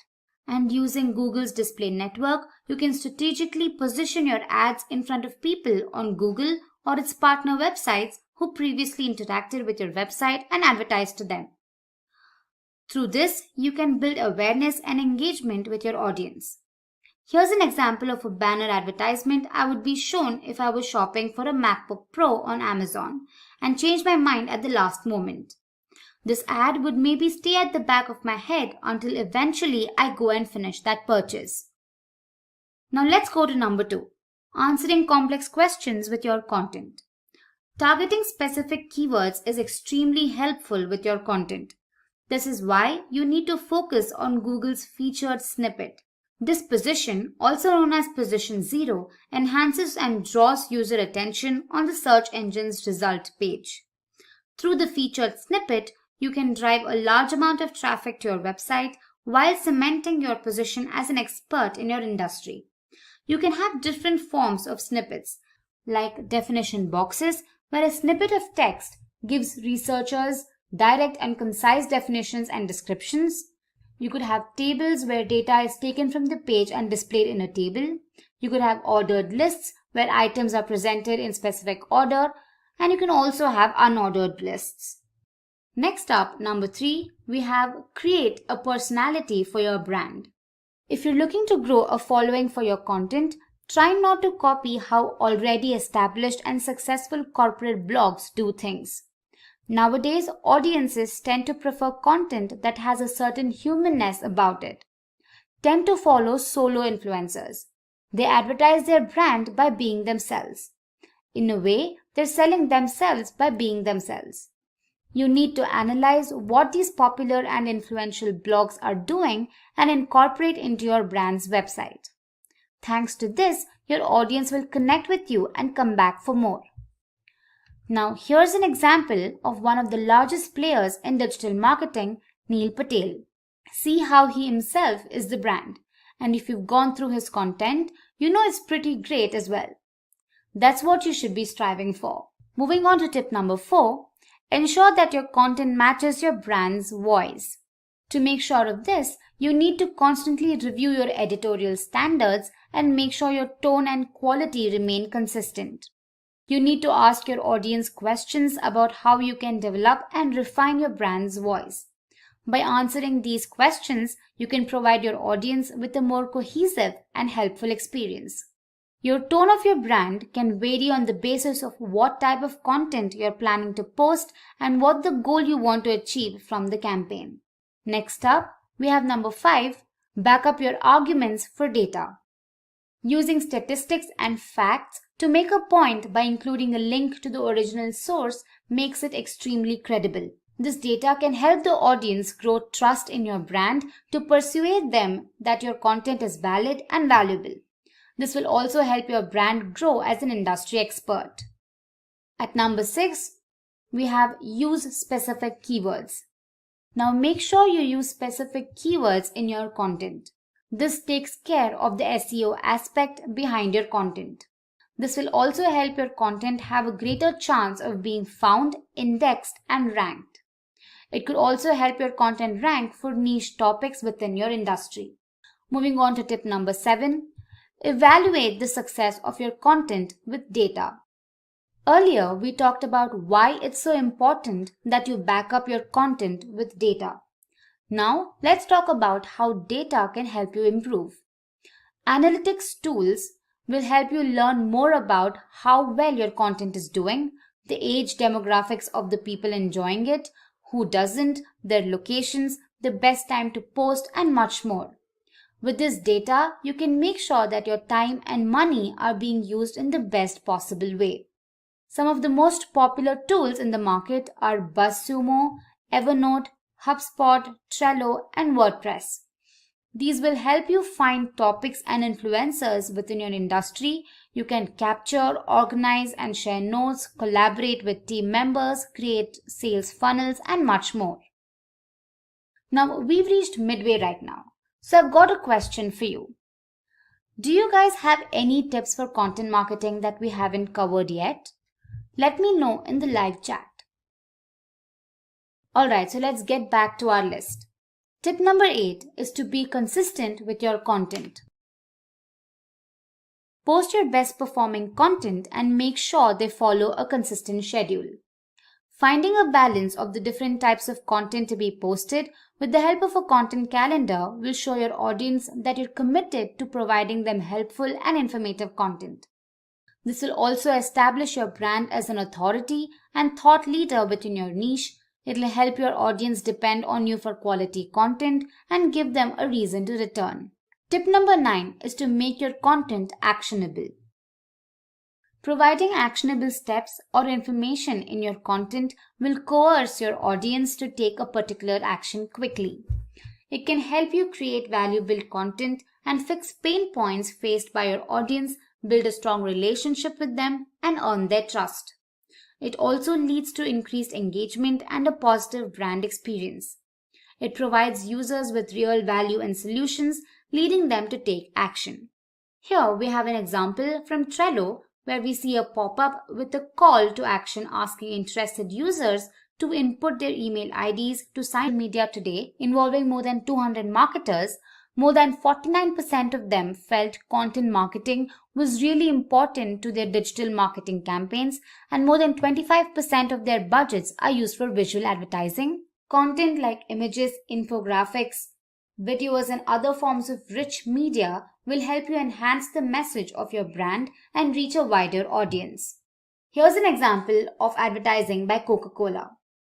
Although there's not a lot of text in the ads, you can immediately recognize the unmistakable branding and the message they're trying to send.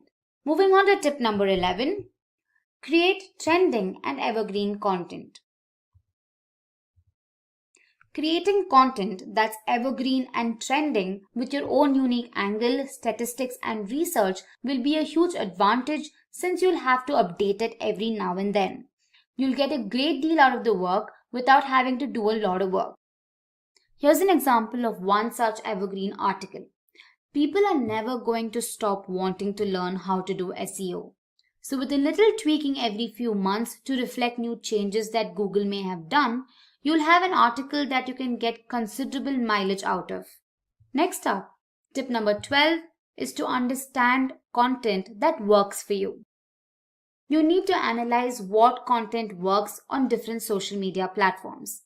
For example, you all know YouTube is the best place for video content, Instagram and Pinterest for visual content, Twitter for smaller snappy content, and so on.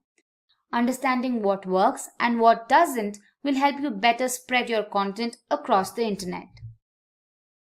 Tip number 13 is to understand your target audience.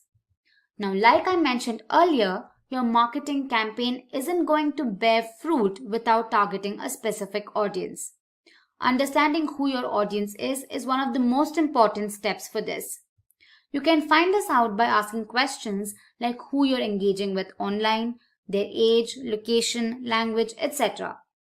By using social listening to find out what audiences are talking about your brand, using tools to research what social channels your audience is using, and so on. After understanding them, you can set up buyer personas for your audience. Tip number 14 is to perform A/B testing. Now, A/B testing will help you understand what your audience likes or doesn't, what content works for you, and much more. You can do A/B testing on headlines and title tags, call to actions, content formats, image types, content length, and much more.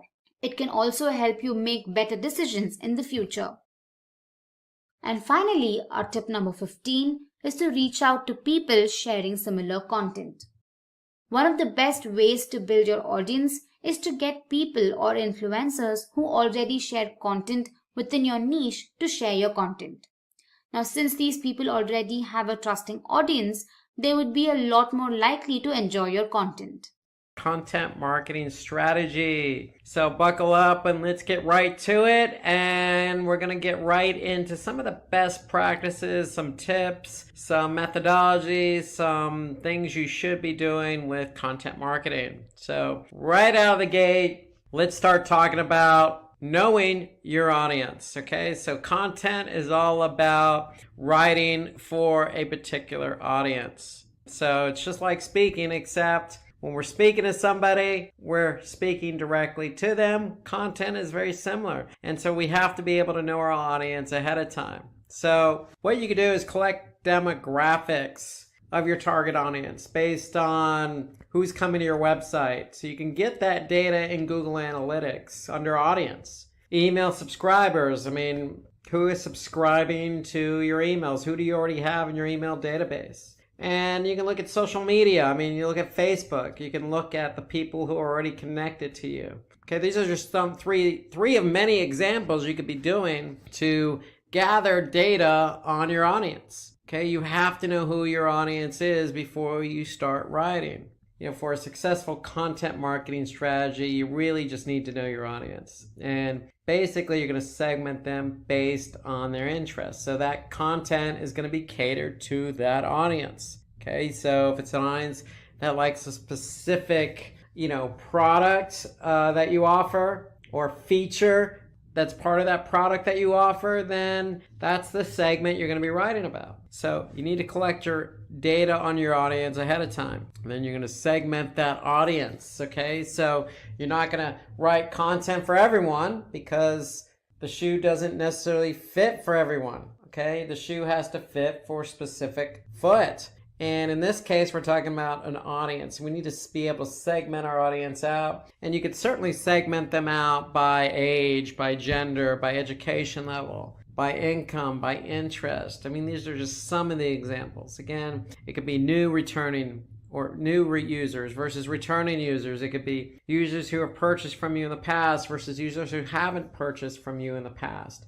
It could certainly be an age range, or it could be even going further on interest level, or a combination thereof. Okay, so for example, you can get that demographic information using Google Analytics. You just got to go into Analytics, under Audience, under Demographics. You're going to see age, and age is broken out by age range, and then you're going to see gender. So you're going to see a breakdown of gender. And use that to your advantage. So if you're going to, write some content and 99% of your traffic is female, the age of 18 to 24, then, that content's going to be catered accordingly. So you could certainly go to Facebook Page Insights and get some really good demographic data there, because Facebook is all about demographics. Okay, so you could see exactly, how many fans you have broken out by men versus women. And then you could see, again, same thing as Google Analytics, you could see an age range breakout. You could use Twitter Analytics. I mean, Twitter shares some really good insights into education level. So, if you're dealing with highly sophisticated people who have master's degrees or even higher, or let's just say even on LinkedIn, that the majority of the people you're trying to target are C-level, meaning CEOs or CFOs or CMOs, chief marketing officers or chief executive officers. Then you're going to cater your message a little bit different than, say, mid-range managers or even high-range managers or even VPs. So use your audience information that you collect on these various platforms to your advantage. Okay, so let's jump into number 2. We want to create high quality content. Now, I know this sounds like a given, but, and I say but heavily, there's not a lot of high quality content out there on the internet. So separate yourself first and foremost. Always, always, always create high quality content. It's going to result in a lot of things that are going to benefit you. One, you're going to come across as, somebody who knows what they're talking about, and that's going to help increase your brand awareness. Okay, when you increase your brand awareness, people know about you, so it's likely going to increase traffic to your website. Or if you're on social media, if you produce good high quality content, people are going to share that content. Okay, so from an SEO perspective, it can improve website ranking, meaning if you have good quality content, and it's really focused in on a specific topic or a certain set of core words, keywords, then you're going to rank. Improves website dwell time, meaning, hey, you got good content. People are going to hang around to see what else you have to offer. Okay, so it's no secret that, good content usually leads to, quality engagement. And then certainly last but not least, you can gain a lot of leads here, meaning, hey, somebody likes what you have to say, whether it's a video or blog post or infographic, people are going to become more interested, more engaged, spend more time, and that's all going to funnel through to somebody taking that next step in the funnel and becoming more interested in your service or even purchasing one of your products. So creating high quality content involves brainstorming topics and terms. You got to do the upfront work. Due diligence is at work here. So brainstorm some topics. Use a keyword research tool to gather results. So if you have a topic, one of the benefits of quality content is rankings. Go to Google's keyword planner. Understand how much quality and understand how much competition each keyword has, or understand how much volume each keyword has. That's what's available in Google's keyword planner or any keyword planning tool. You always want to create original content. Okay, so you don't want to plagiarize or take somebody else's content. And then you want to support that content with compelling headlines. So if you have a piece of content, you got to get somebody's attention, write a nice headline that's going to grab their attention. Okay, so give valuable content to your readers and add resources from well-known sites. So if you do borrow, say, a data point from another source, then, cite that source. You also want to create engaging and thought-provoking content. Get somebody to think. I mean, people are going to read your content because they don't know the subject matter. They're interested in the subject matter, and they want to be able to spend the time taking something away from that content. Follow a logical structure and use relevant images. I can't stress this one enough. Just throw things on a web page, put some structure to it. And if you have to, break it out. If you feel like you have too much content, there's no harm in breaking it into part 1 versus part 2. Get people, tease them a bit. Get them to come back and read part 2. Okay, use different content forms in case somebody's interested. Maybe you want to capture some data. Prefer short paragraphs to make the content readable. Remember, if you're talking to C-level folks, maybe you don't have to dummy down the content, so to speak. But if you're dealing with, folks or people that are right out of high school or still in high school, then adjust your content and format and paragraphs accordingly. And then update the content as well. Just because you publish it doesn't mean that it's done. I mean, when we're talking about a web page, we're talking about something that is actively changing or can change. The medium that is dynamic. Okay, so if a data point's changed, go back in and update that data point. And then let people know about it because they may want to come back and check in to see how much that data point's changed. So these are all, good takeaways for creating high quality content. Some other things that you should be aware of, grammatical mistakes. You need to avoid those. There's no reason for grammatical mistakes. Today's technology doesn't allow for it. And hey, listen, we all have friends, we all have colleagues. My desk is sitting next to a colleague who's more than happy to read something before it gets published. So take advantage of the resources you have available. No reason for it, because if you have a grammatical mistake, you just lost a lot of credibility. Don't be afraid to add a clear call to action at the end of your content. If somebody's interested in reading it, they're probably going to be interested in taking the next step, whatever that next step is. Okay, so create content that fulfills viewers' requirements, meaning if somebody's searching for something and your content shows up in the search results, then they're actively looking for you. What are you offering them? Is it fulfilling their requirements? Don't be afraid to use examples throughout your content. In fact, work in or integrate some case studies in there. Show clear examples to stress your points. And then just don't put words on a web page. So break up that content with an image that's going to be visually appealing. Okay, and you can add images from public domain sites, meaning stock imagery, if that's what's going to help create visually appealing content. And then give more information to your audience. And we say prefer to give more information, meaning, hey, going back to the content I was saying about breaking it up, organizing it, if you have more information, don't withhold it. Have them come back and read a secondary blog post or secondary piece that supports the original. Now, we want to move from high quality content to running A/B test. A/B test is so important. Why? Because with A/B split testing, you can increase your conversion rates. Okay, so 4 elements to test in your content marketing strategy. So if you have content, say a blog, and you're testing that blog, test out the images. Test out the forms. Do you have a long form or short form? Test out the content length. You can have a variation that is a lot shorter than the original. Does that increase or decrease bounce rates? Play around with call to actions.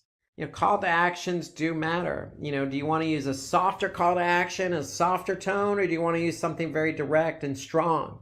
Test call to actions to see what's going to get people to move closer closer to purchasing and through that funnel. So A/B testing to me is something that should be naturally done. With Google Optimize, it's free. So with images, you could test a lot of different variations of images, anything from people to, outlandish imagery to just something very stock and neutral. but just make sure that those images are relevant to the post. Test the length of that content.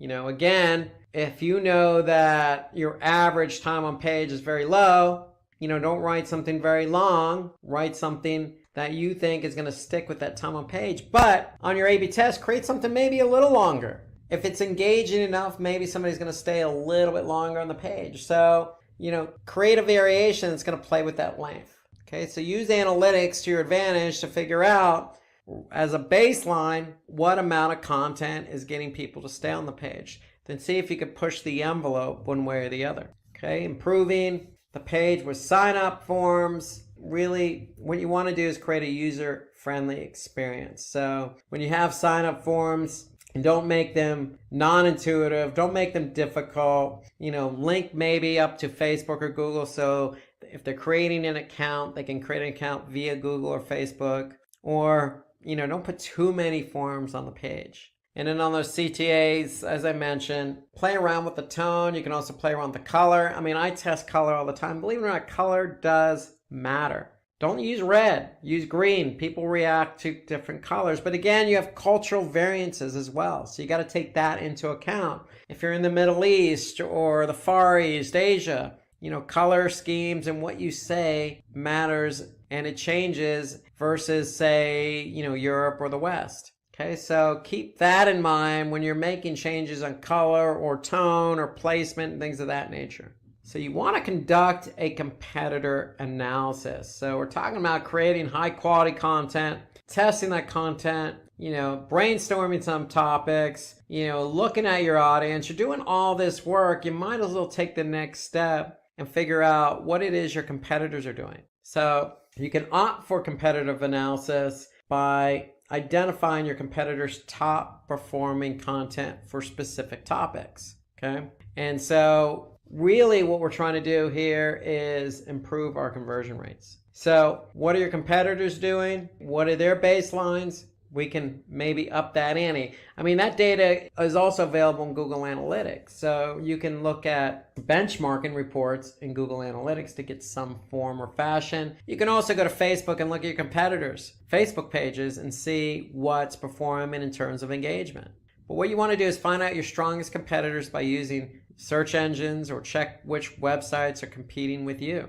And again, that could include Facebook as well, or maybe even LinkedIn. So you go with the search engine route, you can always type in that coveted keyword that you want to be found for, see who's ranking ahead of you, and you can see the metadata, meaning the title tag and the meta description. You can actually see, hey, what are these guys writing that's getting them recognized in the search engine rankings? So you can certainly, if you go to the search engine route, you can certainly leverage an SEO platform like SEMrush or Moz or something like that. That's going to allow you to get some good insight on competitor information. So keep in mind there are SEO platforms that will give you information on your competitors. And that's what these SEO platforms are good for. So number 5, moving on, choose a suitable content format. So now we've done all this homework. We know what we want to say. We know who we want to say it to. We're ready to do some testing, but we need to find a format because it's not always about a web page per se, meaning content on a web page. It's not always about a blog post with content in that blog post. Okay, we need to decide the type of content that's going to fit what we're trying to say. So again, you can go the traditional route with just posting a blog post. And there's nothing wrong with that because with a blog post, you can incorporate video and imagery. You could also go a more harder route. When I say harder, more, I say official route with an ebook or case study. Something that a user is going to be able to take away with maybe download.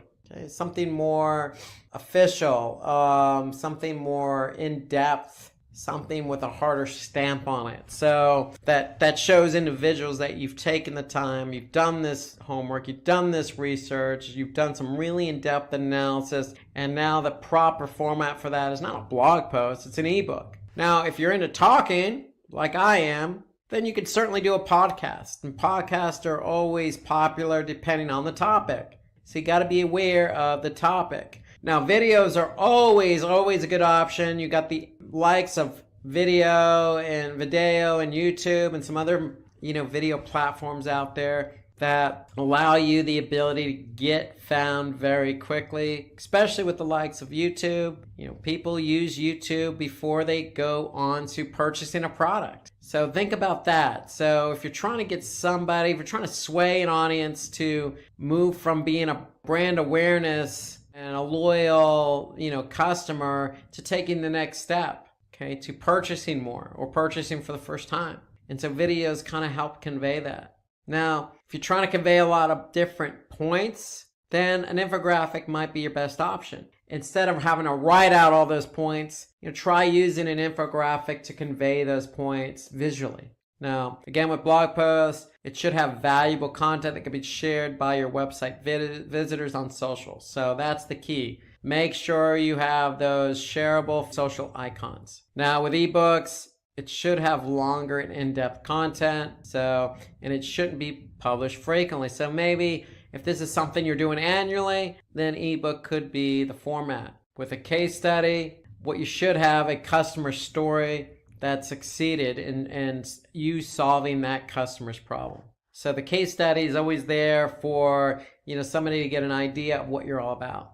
Infographic is just visualizing data in a more organized way, in a more visual way, so somebody understands what you're trying to convey. Now, with that podcast, again, suppose your audience doesn't have an interest in reading. Again, it could be a certain age, certain gender, a certain culture. Hey, everybody absorbs information differently. So think about it. Ask yourself, is a podcast the best way to communicate to my target audience? And then videos are highly engaging. They're also shareable on blog posts and pretty much most, if not all, social media platforms. So once you've done that, once you choose the proper format, you want to choose a content management system that's going to work for you. So you want to be able to choose something where you can plan appropriately, produce, manage, publish, and measure results all in one place. There are plenty of content management systems out there that will help you do all of those things. Okay, so some examples are WordPress, HubSpot, Binder. We can list hundreds. If you're into blogging, WordPress is the way to go. If you're into building out landing pages that you want to, share, HubSpot could be the way to go. Okay, there are lots of available options out there. So moving on, number 7, target your audience using emails. Okay, so what are we talking about? Well, we all know what emails are. Emails help us to communicate directly with our target audience and convert them to leads. So email is a good way to follow up with your audience. So if you've done a podcast, follow up with an email. Maybe get them to, fill out a survey via email based on that podcast. Or if you create a podcast about some data that you talked about in that podcast, follow up that with them via email with an infographic perhaps, okay, built into the email. Okay, there's lots of ways that all these formats can complement themselves via email. Okay, you could certainly take a blog post and package it into an email and have a link pointing back to the blog post, maybe as a teaser. Or if you're doing a series of blog posts, you could tease that in an email. So an email is a good way to, follow up with your target audience indirectly or directly. And when we say indirectly, you can collect emails and send out those emails with, certain information. Or what you should be doing is targeting and segmenting your emails just like you are your content. So if you're producing content for a certain audience, then make sure that particular audience gets that same email. Now, some of the email content that you could share with your target audience are newsletters, okay, seasonal emails, promotional emails, automated messaging. And what we mean by automated messaging, hey, if somebody just purchased from you, send them a thank you email. Maybe follow up a couple days later with another email with a survey. Or what you could do is, if you know who your loyal customers are, target them with a promotional email. So there's lots of ways to slice and dice content via email. Okay, just make sure you know your target audience is. There's lots of things you can do in email. Again, you can complement lots of different formats within email. as I mentioned before, with a podcast or a blog post. So keep all that in mind. Email is a good way to communicate with your audience.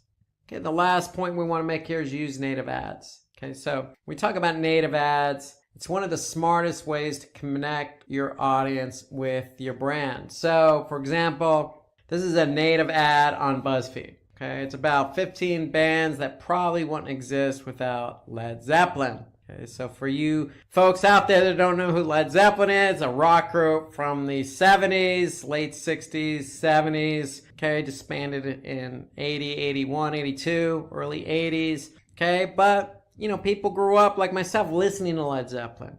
Okay, so you could see the headline here, 15 bands that probably wouldn't exist without Led Zeppelin. I'm interested in who those bands might be. Even if you don't know who Led Zeppelin is, okay, you might be inquisitive to say, okay, who is this Led Zeppelin group and what are these 15 bands? The key here is not necessarily the headline or Led Zeppelin per se, but it's a native ad. And it's sitting next to content talking about music. Okay, so according to Forbes, online audiences are 25% more likely to look at a native ad than at a banner.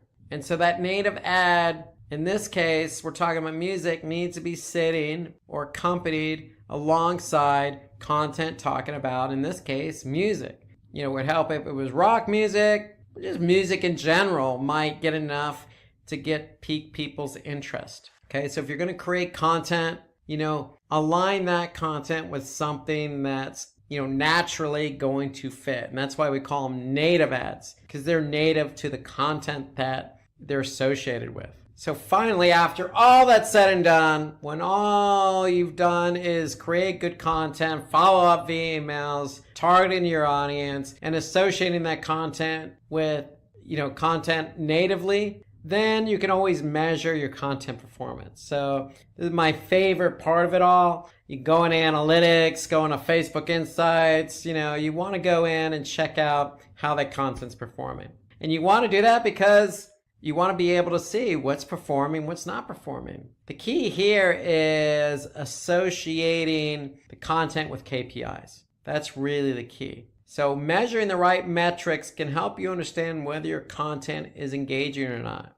So again, measuring the right metrics. Okay, so when we're talking about a video, you're not necessarily going to look at page views, you're going to look at video views. So, some of these basic metrics of users and sessions and page views, bounce rate, dwell time, that's all great, but you just need to make sure that you're aligning the right metric with the right asset. So for example, if you have a case study in an ebook, you want to make sure that you're measuring how many downloads the ebook or the case study received. Again, with the video, you want to measure video views. Now, if you're packaging up emails and sending them out to your target audience, you want to make sure you look at open rates and click rates. Okay, so a lot of things you can be looking at. So make sure you choose the right metrics because there's hundreds and hundreds of metrics to choose from. So just be aware of all the different metrics that are available. If you're in it for search,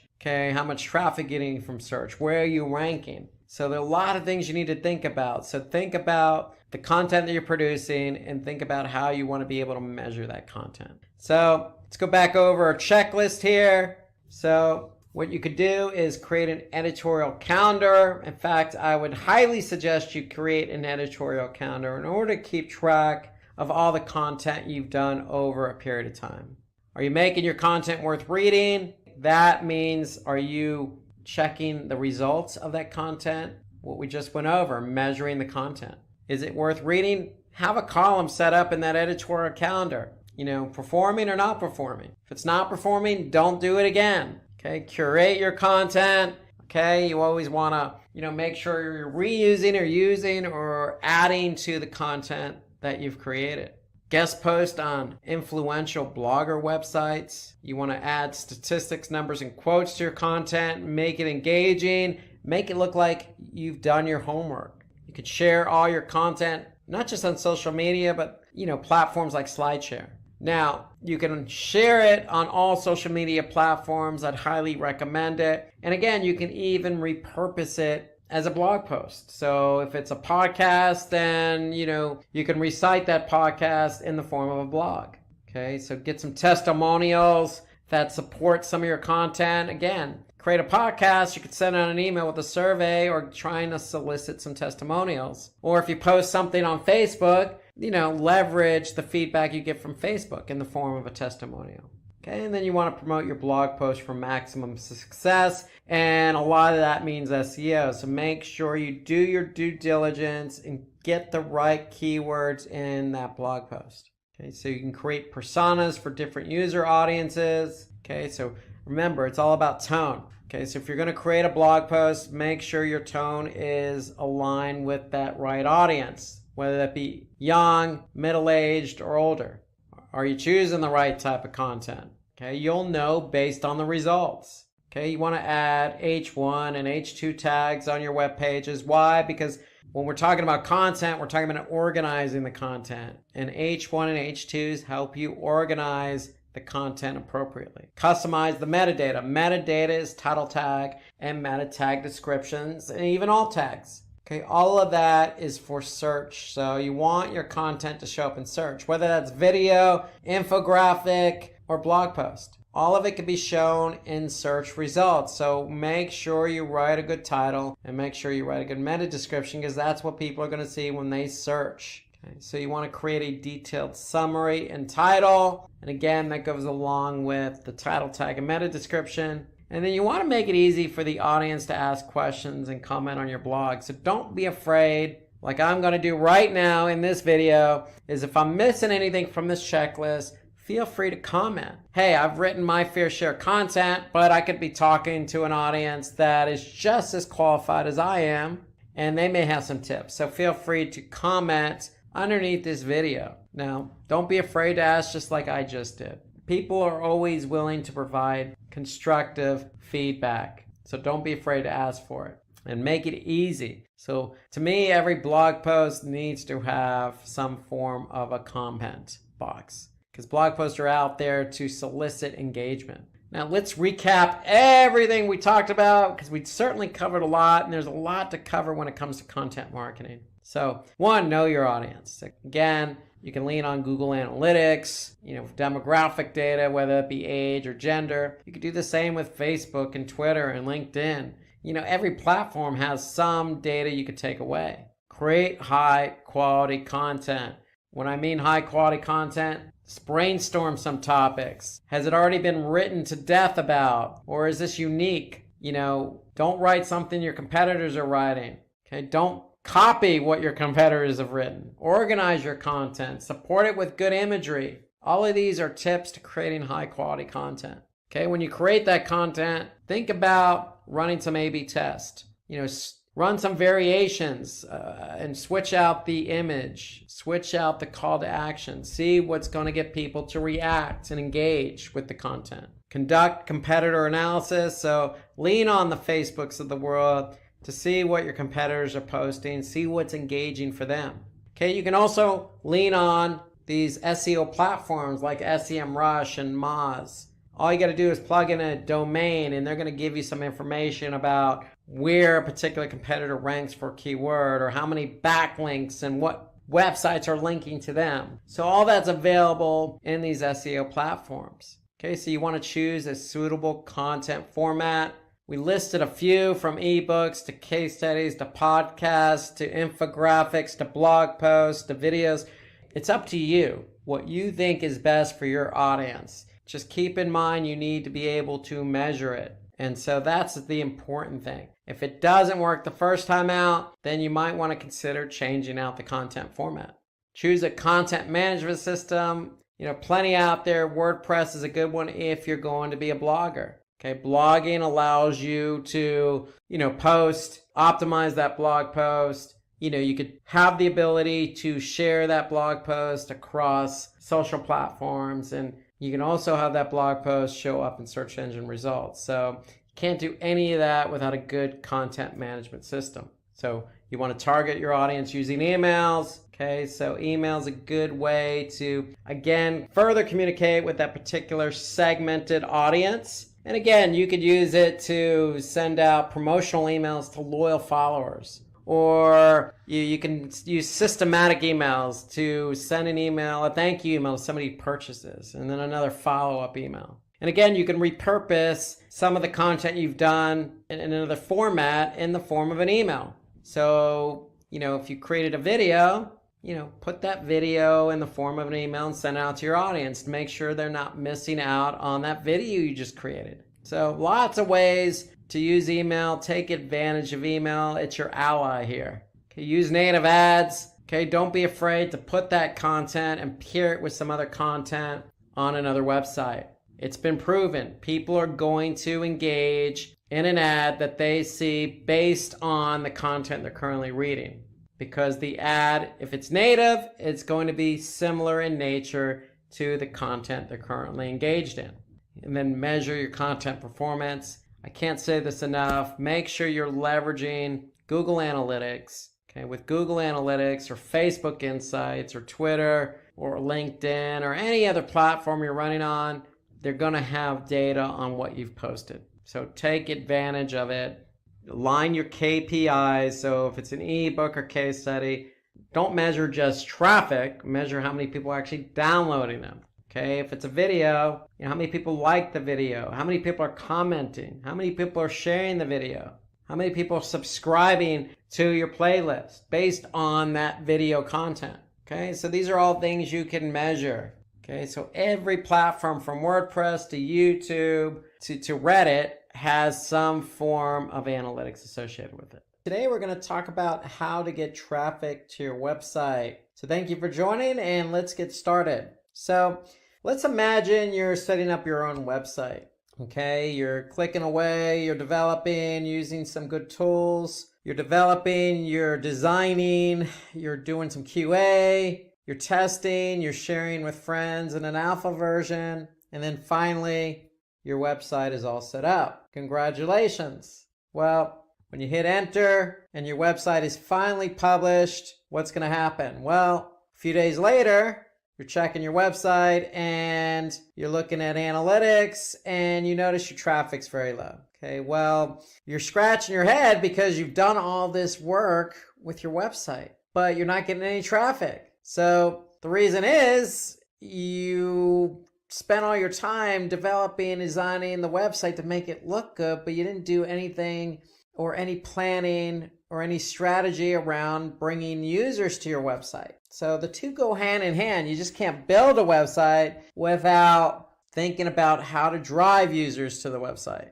And so before I tell you how to bring traffic to your website, let me tell you why this is so important. Okay, why do we want to bring users to our website? I mean, it has to be on equal ground as web development and design. Is somebody who goes to your site and then does something when they get to your site. So you have users, and when those users get to your site, they're generating page views and traffic. And you want to turn that traffic into engagement. Okay, so each page's traffic is configured independently of all their pages. So when somebody goes to your website, they look at a page, that's a page view. And certain pages on your website, you want to turn that page view into a conversion. Okay, whether that be, looking at a video or purchasing something. So think of these pages on your website as salespeople. They're trying to convert visitors who come to your website. But first, we need to get the visitors to your website. So when you get visitors to your website, again, you can generate sales, which means revenue, or you can increase brand awareness, or you can earn revenue through sponsored posts and advertisements. So if you have, for example, a lot of content on your website, you can turn that into revenue by hosting ads on your website. So when somebody clicks on that ad, you're going to earn a percentage of that click, okay, what that click is worth. So having a website means a lot of good things for you, but first you got to get the traffic there. And so what we're going to do is we're going to tell you how to drive traffic to your website. So there's lots of different ways in which you can bring traffic to your website. Well, the first is paid advertising. So paying to advertise your products, services with ads is one of the easiest ways to drive traffic to your website. So some of the options available are search ads, social media ads, or display ads. So search ads are ads that are displayed in the search engine results. So when a user types in a keyword query, you want your ad to show up based on that keyword query. Okay, so an example is digital marketing course. Somebody types in digital marketing course and Simplilearn is the first ad that shows up. How do we know it's an ad? Because you can see the word ad next to the domain. So when somebody clicks on that link, Simplilearn is going to pay Google. So that's how search advertising works. Okay, the next is social. So social media marketing involves increasing traffic or engagement or brand awareness, so lots of different strategies. But instead of doing this on search, you're doing it on a social media platform. Okay, so for example, you can advertise on any particular platform. And the way you advertise could be with an image, it could be with a video.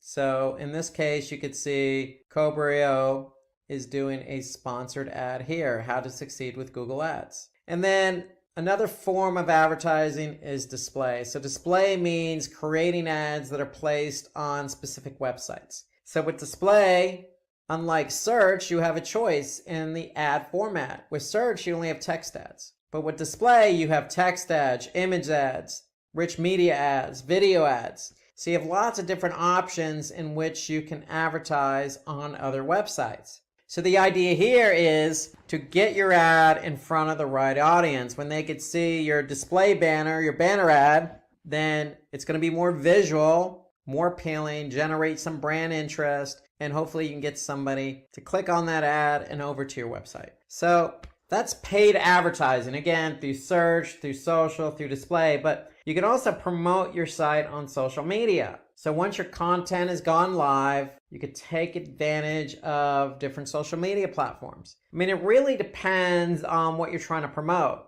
because what you're trying to promote needs to align with the appropriate social media platform. So Facebook is best suited for industries like food and beverages and news and media, and if you're selling a product. So you fall under one of those categories, and Facebook could be the right platform for you. If you're involved in, again, beauty or food and beverage or e-commerce, then you can also leverage Instagram, which is part of Facebook's ecosystem. So if you advertise on Facebook, you can also advertise on Instagram or Instagram. So it doesn't have to be and Facebook and Instagram. It could be Facebook or Instagram. You also have LinkedIn as a platform. LinkedIn is great for B2B. So if you're trying to promote industry news or tips and best practices or job postings, then LinkedIn is the place for you. It's a B2B platform. It's great for targeting specific industries, targeting specific job levels or job descriptions. Okay, so LinkedIn is great if you're into B2B, focusing on the business side of it. So you also have YouTube. Now, YouTube is part of Google's ecosystem. YouTube is a video platform. Okay, so it's great if you're trying to promote gaming or entertainment, or if you're a vlogger. Okay, so YouTube's a great way to promote your site by getting your product out there in the form of a video. Okay, then you have Twitter. Twitter, to me, encompasses a lot of different industries: beauty and fitness, news and media, entertainment. Okay, you have limited number of characters, but a lot of people are active on Twitter. And it's a great way to generate some awareness and get some clicks over to your website. So these are just some of the most popular social media platforms. Of course, there are plenty more out there. The third way in which you can drive traffic to your site is guest blogging. So most of you already know what blogging is all about. Well, if you're blogging for your own site, you can jump on somebody else's site and blog on their behalf. So having the opportunity to guest post on another website can be very helpful, because one, that other blog could have lots of traffic and have a well-known brand. So if you're blogging on another blog, it's going to build your brand awareness and potentially increase traffic to your blog or website. So it exposes to you to targeted traffic. So if you're going to guest blog on a site that's very relevant to your business or industry. That way you're targeting the right audience. Okay, you can expand your personal network. So getting yourself out there, getting your brand out there in front of a different audience. And then obviously for SERPs, because it generates a backlink. So SERPs, search engine ranking pages, means that, hey, if you want to rank organically you're going to have to generate some backlinks. So guest blogging is a way to generate some backlinks to your site. And in effect, that's going to help you get your pages ranked higher because Google's going to recognize the relationship from one blog to your blog and build up your relevancy. So some other benefits here to guest blogging is you can grow your social media following because you can then promote that on social media, that you're guest blogging. Okay. Again, you can improve your online authority. Okay. Because when you're guest blogging and you have recognition on that guest blog, if it's a popular blog, then that's going to help your domain and page authority for SEO.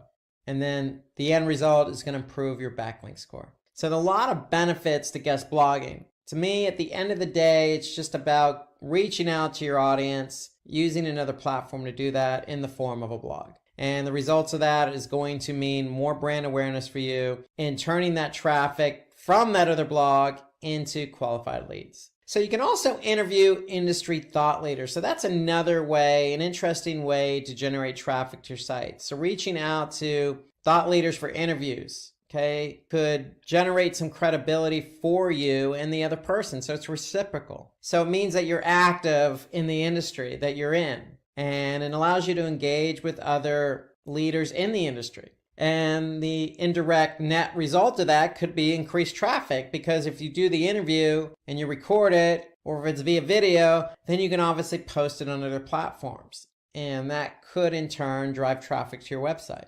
Obviously, just like guest blogging, it's going to increase your reach. So getting yourself out there. If nobody knows who your brand is and they know who the thought leaders are and they see you interviewing the thought leaders, then that's going to put you in front of these people. And so it's going to increase your reach. Another way to drive traffic to your website is just to make sure your website's responsive. And what do we mean by responsive? Well, we mean, does it work on multiple devices? Specifically mobile. So depending on the device, your website hides, shows, shrinks, enlarges, or moves content so that it conforms to the browser that that person's looking at on your for your website. So if somebody's looking on mobile at your website, you want to make sure that your website adjusts accordingly. So you want to be able to, test to make sure it's responsive. And so is content arranged based on importance? Okay, does it work across different browsers on different devices? And do the images, text, and everything else align just like it does on desktop? So there are plenty of tools out there on the web. All you need to do is just do a search for, check my website for responsiveness. So you can use plenty of tools to check to see if your website is responsive towards multiple devices. Why is that important? Because if somebody goes to your website via mobile and your site doesn't align properly, or the content's all stretched out and somebody has to maneuver their browser just to see your website, then chances are they're not going to come back. Chances are they're not going to convert. Okay, so you want to be able to revise your device browser combinations. You want to make sure that everything works accordingly. You want to be able to test those fonts, make sure they look good. And then you also want to make sure that people can navigate. So if they're on mobile, are they going to navigate just as easy as they can on desktop? And if you have any pop-ups, you want to probably make sure they're removed. So that way when somebody's looking at your website, they're not getting interfered with on mobile. And then, of course, you want to make sure that these pages load. Okay, so they load just as quick on desktop as they should on mobile, and vice versa. So they should not take a long time to load. So moving on from responsiveness on mobile to building a brand community. So brand community refers to a group of people who identify your brand and use your brand as a platform to exchange ideas and contribute content. Some advantages of having a brand community are promoting brand evangelism and loyalty. It can be a source of feedback, loyalty, and ideas. So build a community, build a brand community who, identify with you. Okay, so continue to, treat these people as loyal customers. Okay, maybe give them a promotion to use specifically just for them that they can use on your website, or talk directly to them because you know that they're followers, they're repeat customers, they purchase from you multiple times. So talk to them differently as well. You know who these people are. And that's what building a brand's all about. It's about identifying your brand with other people, okay? And identify people who identify with your brand and messaging and talking to them as if they're part of your own community, your own family. So you can use user-generated content that provides future marketing strategies. So the feedback you get from your own community could be in turn used to promote or used in future marketing strategies, i.e. advertising, i.e. post on social.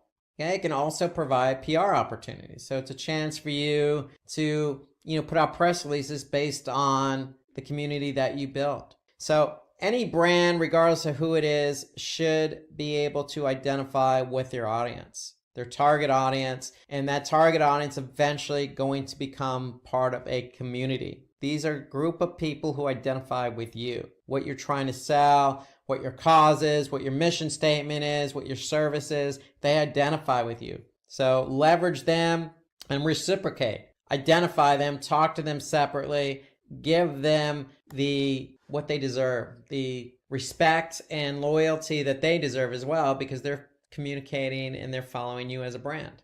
So the next thing you could do to drive traffic is be active in the comment section. So engage in relevant and thought-provoking conversations on other blogs and sites. It doesn't necessarily have to be another blog per se. It could be other sites like Reddit or Quora or Medium. Sites that have a lot of content that are broken out by industry, that allow you to engage in conversation, that allow you to either upvote or share or respond. Okay, so be active, because when you're active, people are going to see that, hey, you're a leader in the industry. You know what you're talking about. You have some brand equity. You have some thought and some knowledge on the specific topic and subject. So it just puts you in a better light when you can respond and be active on these different platforms. Okay, let's turn our attention to search engine optimization, also known as SEO or organic search. So in order to drive traffic to your site,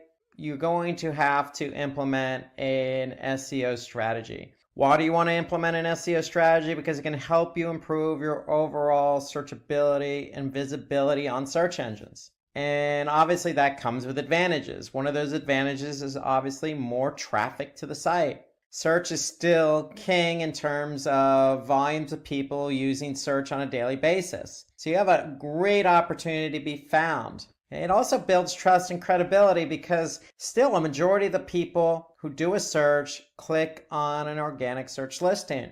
And so if you're found organically and you're ranked number 1, then chances are somebody's going to click on your listing. And it provides increased engagement and traffic. And so what that means is more traffic, more engagement. And engagement is something you define. It could be, again, a download of a document, or the clicking on the play button of a video, or submitting a form, or signing up for a newsletter, or calling. These are all forms of engagement. So the amount of traffic you drive from organic search to your website is only going to improve engagement. Okay, so you can also provide an improved user experience. And what do we mean by that? Well, if you're getting lots of traffic from organic search, you have a really good opportunity to do A/B testing.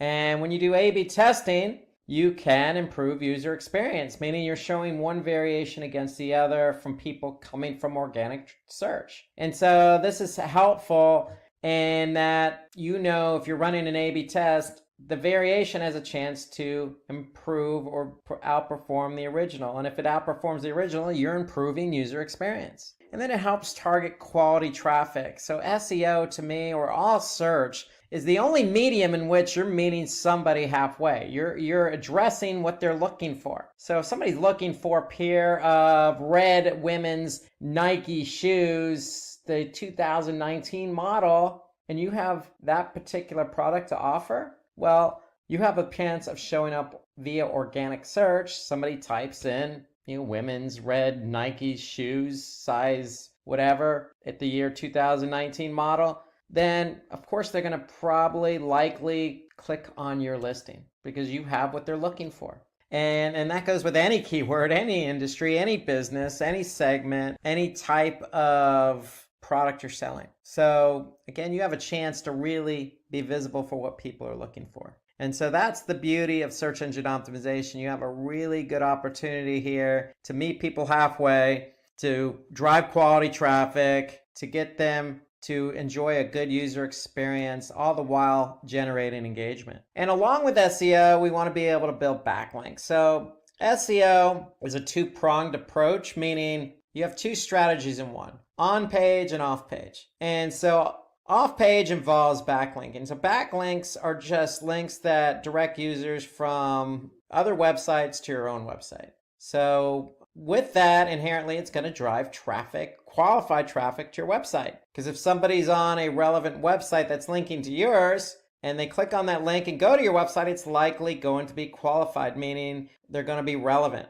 And so backlinking, because it's an off-page strategy. Why is it an off-page SEO strategy? Because if Google crawls that other site that has a link to you, then that's going to give you credit, because Google will say, hey, this site's getting some links from some relevant sites. We must think they're relevant, and therefore we're going to trust this site. So by Google trusting your site, it's going to improve your organic ranking.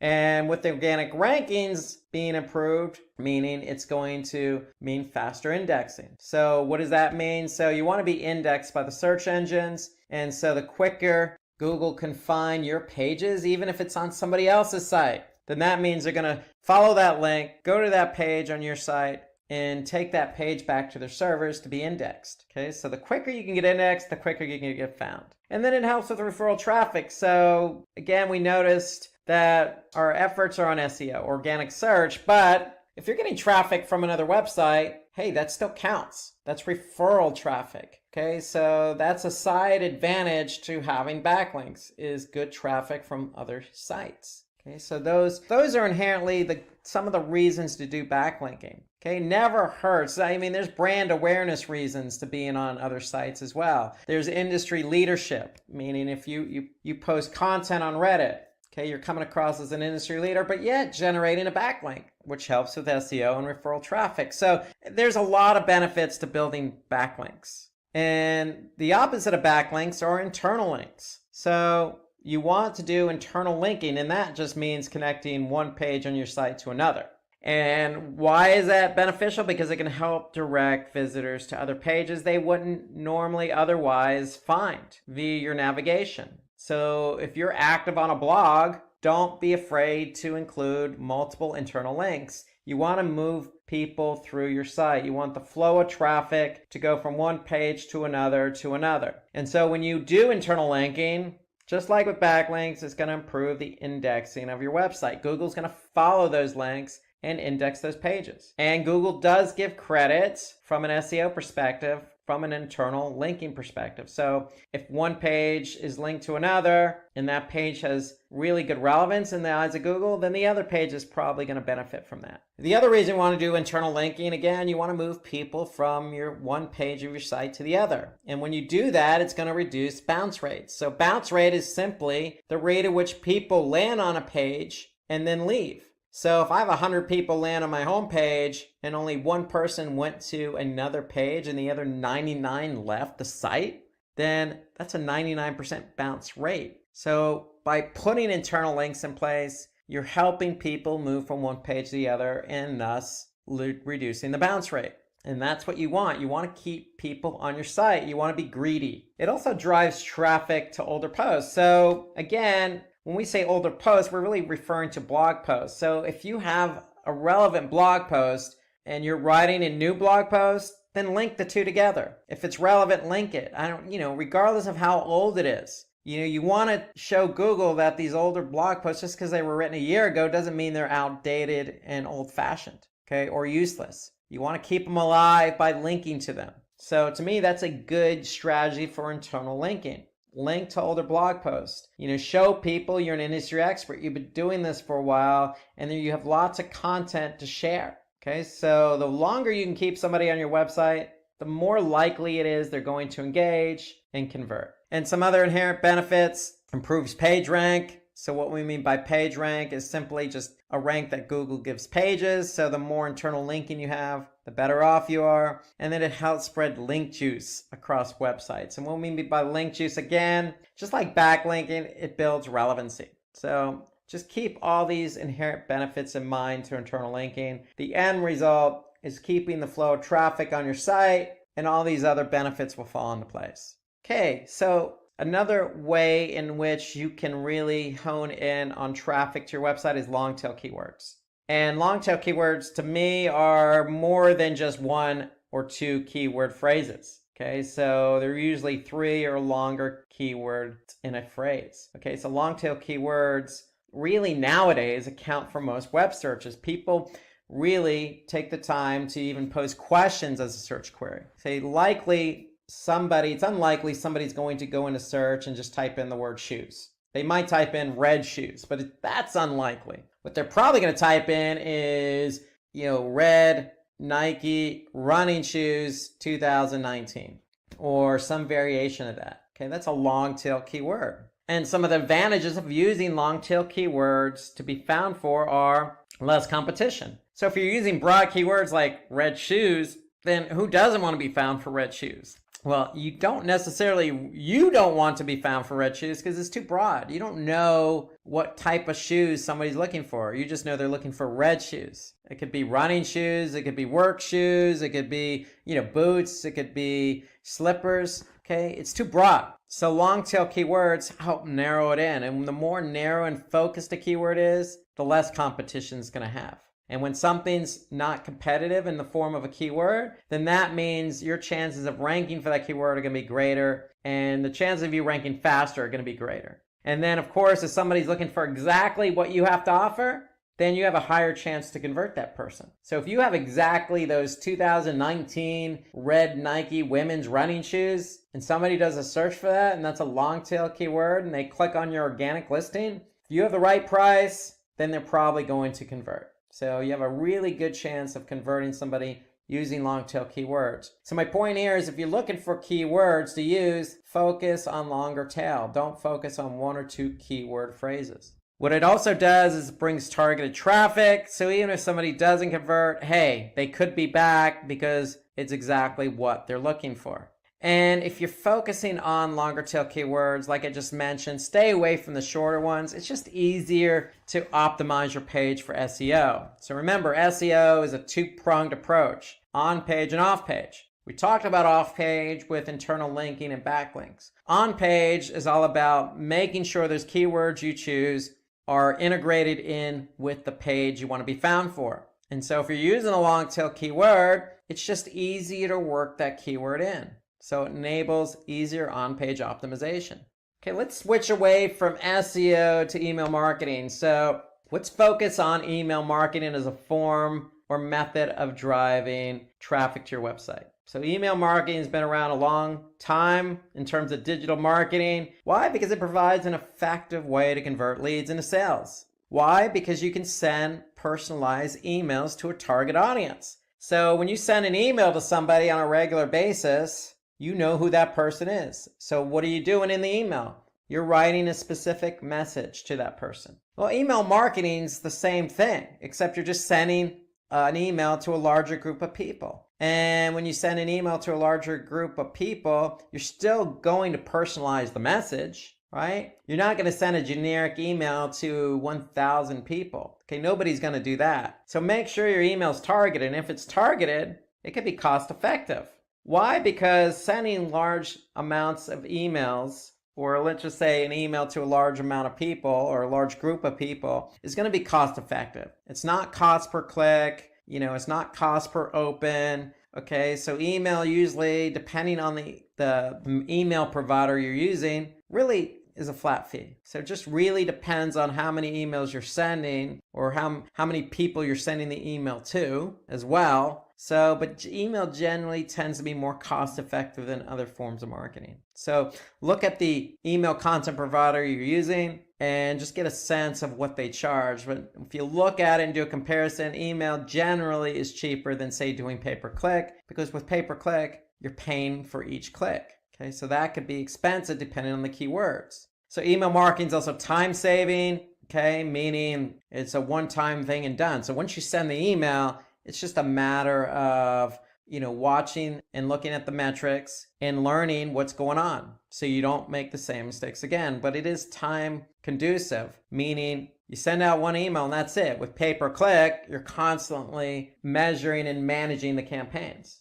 And it provides real-time marketing. So when you do send the email, more than likely a majority of the people on day one or the day you send the email are going to be able to view it, open it, click on some of the links, and convert. So that's normally what happens in email. Majority of the people open it on day one and it kind of tails off from there. So think about it as real time. So when you send that email, and if you have 1,000 people on your email recipient list, break it up. Send the first 500 first with a different subject line. And then you can see the data come in. And if you don't see the good results from the subject line or the body of the email or the page you're going to, then make adjustments before you send the other email to the next 500. So that's a great thing about email is you can break up the email into two groups. The first group and then the second group with different subject lines. And you can probably send them a little bit of time apart. That way you can learn from the first email. Because with email, you are generally going to get results right away.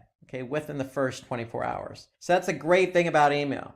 Okay, so the other thing about email, it's less intrusive. So normally people who are going to get the email are the ones who sign up for the email. So they're almost expecting your email. So when they get your email, again, as long as you're not sending an email on a daily basis, normally most companies send it monthly or bi-weekly, it's not going to be as intrusive. Okay, and then it also helps build credibility, increase visibility and brand awareness, meaning you're going to build your brand in that email. You're going to put content in that email that's going to show off your credibility. Meaning you could put some testimonials in the email, you could put some good affiliations, you can put a good article to an industry article you just wrote. So email is going to inherently continue to build brand awareness for you. Okay, and it's an easy way to track ROI. So if you're e-commerce, it's pretty clear. You send the email, somebody opens it, clicks on it, checks out and purchases something, it's easily trackable because you could track it right from that email. So one thing I want to say there is just if you do send an email, make sure you're tracking that campaign. And you want to be able to use an analytics program like Google Analytics. Okay, if you use Google Analytics, you're going to be able to track when you send the email, who clicks on it, and who converts. So you want to be able to measure an ROI for these emails, and you can. And that's the beauty of email marketing. Okay, let's move away from email marketing to webinars. So webinars, great method for effective social media promotion. It's a great way to bring traffic to your website. So why do we recommend webinars? Well, because it provides direct contact within your target group.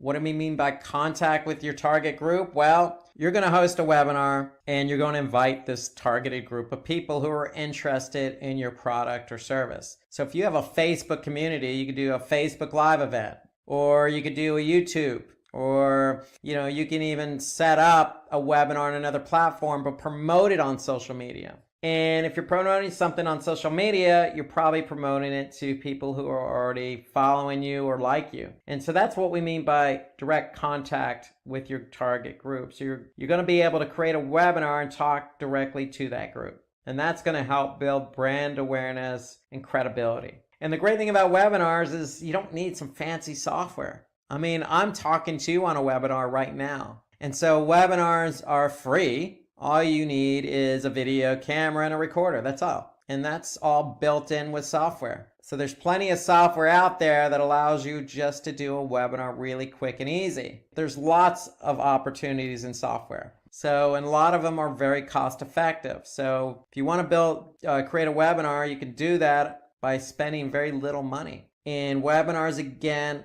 allow you to talk to your targeted group, your community, maybe prospective clients. It helps build credibility and, in effect, drive traffic to your website. And when somebody does attend a webinar, they're likely going to be highly engaged because you're inviting them, they're going to opt into the webinar. And the great thing about webinars is even if they don't attend the webinar the day you have it, it's going to be recorded. so they can always go back and watch it. So whoever watches the webinar is going to be engaged because it's going to be a topic they're interested in. And then users are likely to become prospective customers. So having a webinar, talking about something inherently interesting to maybe a larger group of people, you can promote that on social media and potentially get prospective customers to sign up and watch the webinar. And if you do, they're going to be engaged and then take the next step. Oh, I like what this person has to say. They seem to be credible. I like their personality. I like their brand. I like their product.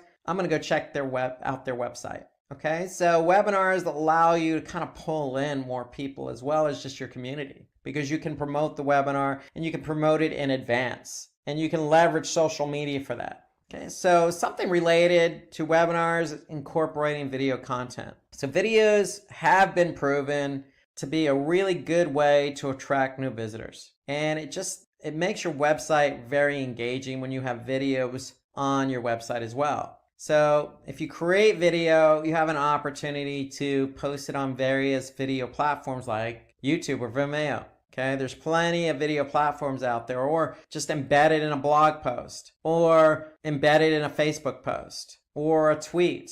Okay, so you can do a lot with video. And having video on your site is going to increase engagement. Okay, when you increase engagement, good things happen. That's going to lead to increased conversions and sales, or ROI, or just like we mentioned, the webinar can help build trust with your audience. So even that webinar you could post on your website. So you want people to engage by watching this video. If they watch the video, they're going to gain trust in you because you're talking directly to that person, that user, that audience, that visitor to your website. And when you can build trust, it's going to increase engagement. And that's the beauty of video. Unlike text or imagery, videos really do engage with the audience. And so the more video you can do, the better off you are, because again, you can leverage social to draw attention to your brand and product and service. And then you can have that video on your website to increase engagement, which in turn increases conversions and sales and improves the ROI.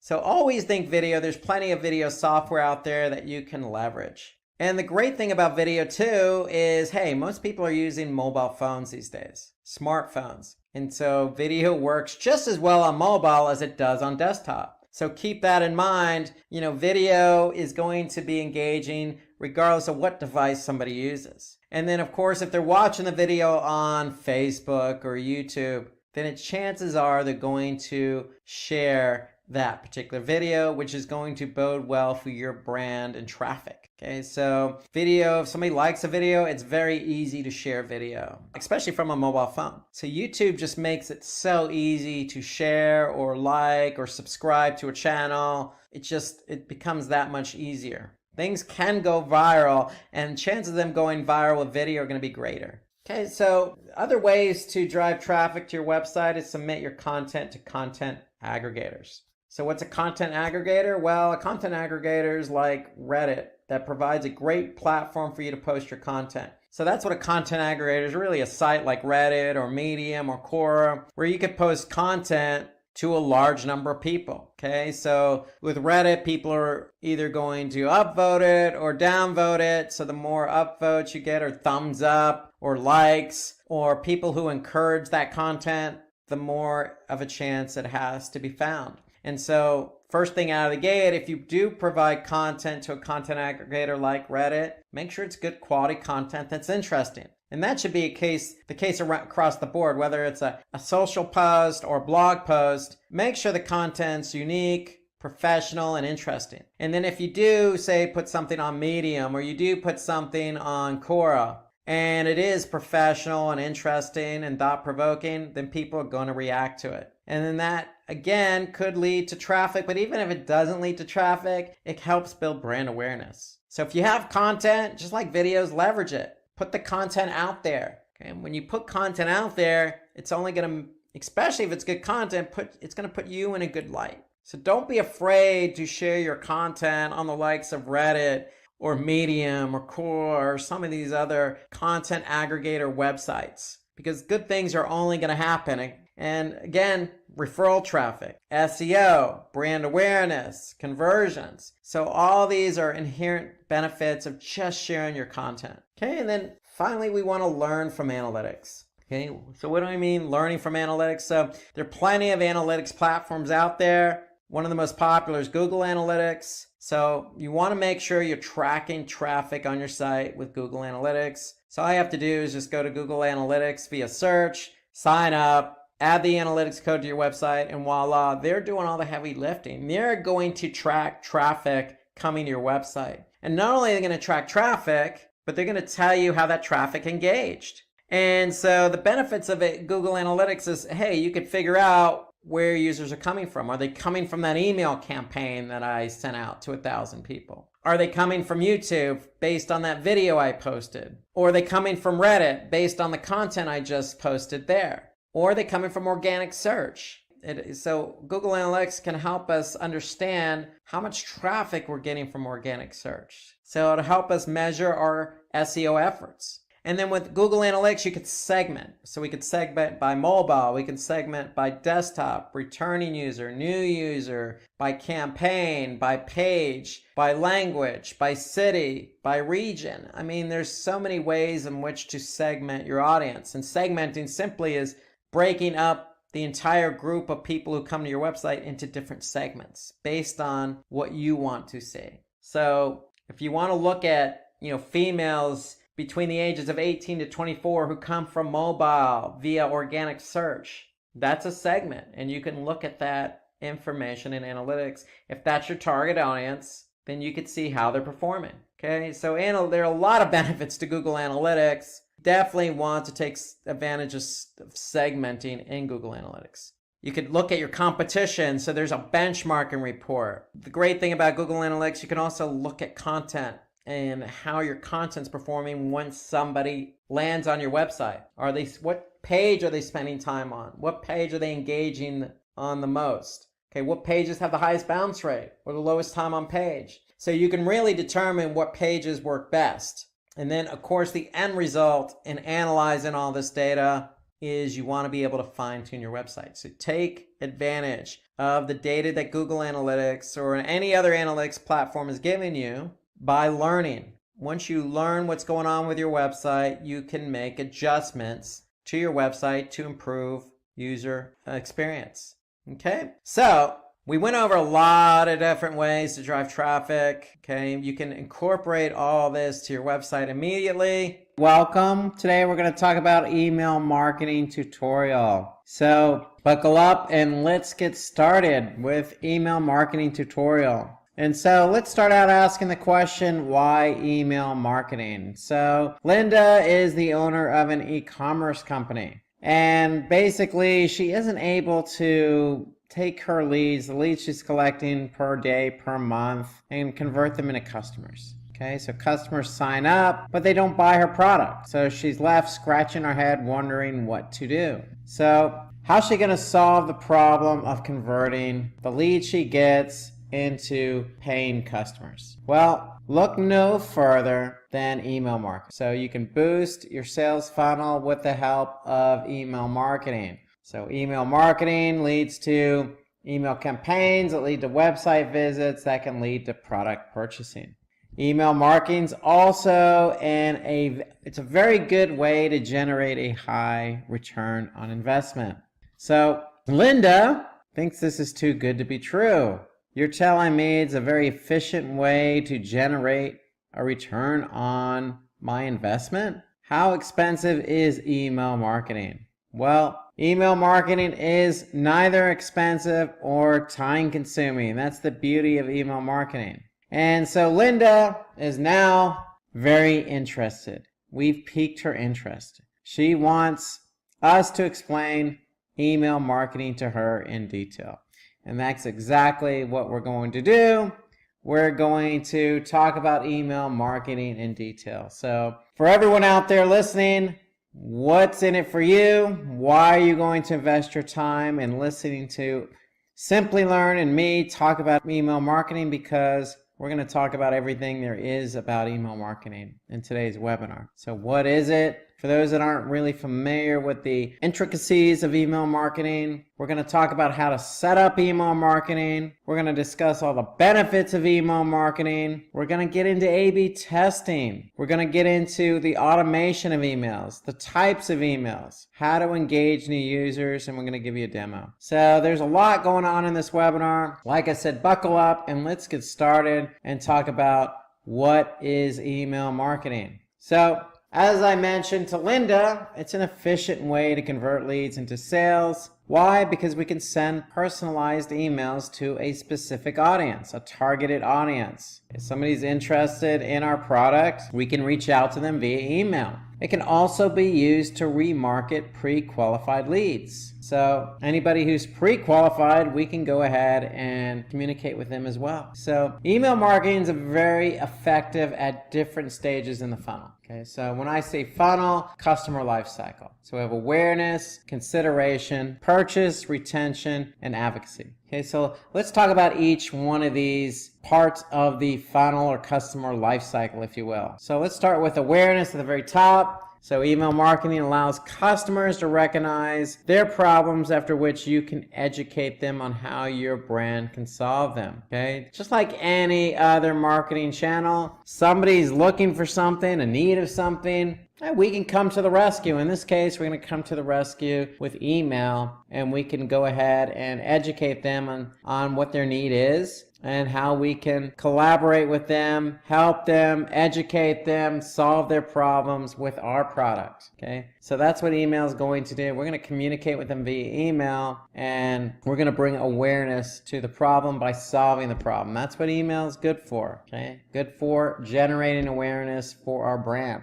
For example, we can share a newsletter with our customers. So if we're running a cosmetics company, we can basically educate them on the 5 important skincare products that everyone should have. Okay, so we can get them to click on the call to action to learn more. So if somebody's having some skincare issues or not sure what products to buy, an email can cover that. Okay, the next step in the customer life cycle is consideration. So customers focused on searching for relevant products and compares the products with similar ones. Okay, so they're definitely looking, they're a little further in the process, they're educated, they know what they're looking for, so we can really hit them with the right email. We can send a relevant email to promote our product. Okay, discover that perfect moisturizer for your skin, that perfect skin moisturizer. Smooths, hydrates, and contains SPF 20. So we got the perfect product for that person who's further along the funnel and really is ready to purchase that product. So we can hit that person up with the perfect messaging. Let's talk about purchase, the next step in the life cycle. With purchase, we can send an email that encourages that customer to purchase our product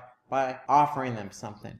Okay, by giving an offer. For example, we can give a discount. Discounts always tend to work. So that moisturizer that particular customer was considering buying, they can move from consideration to purchasing because we're going to offer them a discount they can't refuse. Okay, so it could be for a specific date. Okay, it could be something that's going to get them excited to buy the product. 20% off a moisturizer is pretty good deal, and especially if that percentage off is better than the other products they were considering buying. So getting somebody that extra incentive to purchase the product goes a long way via email. Okay, we want to take that next step in the life cycle and nurture our relationship with customers to ensure they're loyal. Okay, they've already purchased. How do we get them to purchase again? That's retention. We want to retain our customers. We want to get them back to buy the same product or similar products or completely different products in their inventory. So what do? We're going to send an email.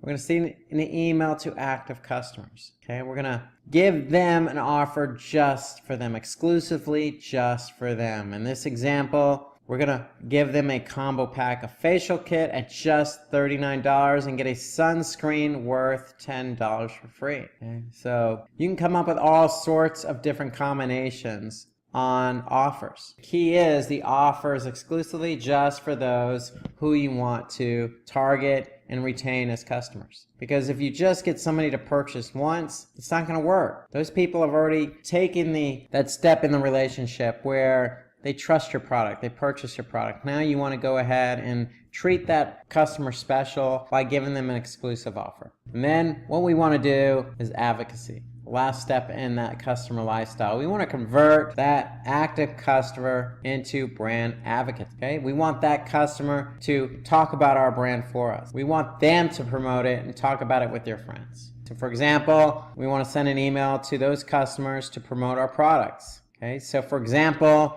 we could say, hey, the sales of our products for this particular day or for this month is going to go to our favorite nonprofit. It could be educating poor children or cleaning up plastic in the ocean or saving animals. We want to be able to get them to speak on our behalf and say, look, guys, this is a really good company. You know, they're offering me products exclusively. They've offered me discounts in the past. They have good products. They have a lot of different products. And on top of all that, they help. They help the environment. They help the needy. Okay, they care. And so we can go ahead and provide a call to action for these customers that are loyal to our brand and have them share the email with their friends to spread the word on, you know, what we're trying to accomplish for our nonprofit, or if anything, just get them to promote it. Maybe give them a discount for every friend that they get to buy our product. Okay, it doesn't have to necessarily be, you know, just sharing with friends. It can be that extra incentive of giving them a discount if they do share with friends and their friends buy.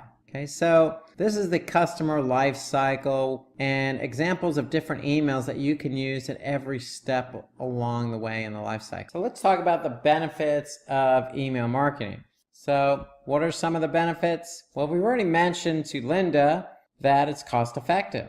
It's time saving, real-time marketing, less intrusive, builds credibility, increases visibility and brand awareness, and it's an easy way to track ROI. These are all the benefits for email marketing. We're going to go talk about some of these now. So basically, when we talk about cost effective, you know, some email marketing platforms charge based on the number of users who you send the email to. Time saving, well, you saw how quick it took me to set up that email campaign. The key is figuring out who you want to send it to. When we talk about real-time marketing, you know, we're sending this email out basically in real time, trying to meet our customers' needs at the right time. It's less intrusive because we can customize the emails. Okay, we can, as you saw, I can put first name in there to make it more personal. So when something's more personal, it's less intrusive, especially if it's a segment that already knows your brand. Okay, builds credibility. Hey, we gain credibility when we offer exclusive offers to repeat customers, or, you know, try and build advocacy by working with nonprofits. Okay, it increases visibility and brand awareness. Why? Because, you know, we could send our email out to a large group of people, and that's a good way to generate brand awareness. And as you saw, we can easily measure, you know, not only open rates, click rates, but ROI. So how many people from that email went on and purchased. So we can measure that. It's very easy to measure email. Today, we're going to talk about affiliate marketing. So let's jump right into it and take a look inside an office environment right now. We have Chuck here. Chuck's doing a little bit of pacing. John walks in the office. Hey man, what's with all the pacing? Everything all right? Chuck responded, hey, I'm just worried that I might have exhausted every way we can advertise our product. I mean, I've done SEO, I've done paid search, I've done email, I've done social. Man, nothing's working. I gotta come up with something new ASAP. Well, John responds, hey, don't worry. I think I've got your solution for you, man. Hang tight, relax, take a load off. Here's my solution, affiliate marketing. First off, before you ask the question, what's affiliate marketing? Let's talk about why we need affiliate marketing. So let's dig into affiliate marketing. So John's just taking over now, and he's gonna let Chuck know everything there is to know about affiliate marketing. So the first question John answers for Chuck: what is affiliate marketing? So affiliate marketing is a form of digital marketing that involves a merchant. It involves a merchant paying commissions to a website or other entities. So if I'm selling a product, basically, somebody else sells that product for me, I'm going to pay that person a commission for selling my product. It's that simple. That's what affiliate marketing is. Okay, so basically what these merchants are doing or other entities, they're advertising your product. So they're advertising your product with a referral. So they're passing on their own customers to you so that they can buy your product. And again, the exchange is you give that website or other entity a commission. That's more or less what affiliate marketing is. So John's going to have us take a look at each of these components of affiliate marketing in detail. Take it away, John. So John says, first, we have the merchant, aka the brand, the seller, the creator, the founder, the owner, the inspiration, the innovator. Hey, this is the person who came up with this brilliant idea. This brilliant idea has to get out there. We're the merchant. We're trying to get this brilliant idea out to the masses. So this is the component of affiliate marketing that creates the product. The merchant could be anyone, okay? So it could be startups to large multinational companies, international companies, nonprofits, for-profits, individuals, independent contractors, freelancers, a group of people who have a passion for something, okay? It could be anybody. There's no limit. The affiliate, aka the publisher. So the affiliate is basically that third-party website or entity which promotes the merchant's products and tries to convince potential customers of the merchant's product's value. So this affiliate's going to represent the merchant on their behalf and try and get their clients to basically purchase that particular merchant's product. So the affiliate could be incentivized based on, registrations, email signups, sales, and subscriptions. So it doesn't always come down to, sales. If I'm just trying to get,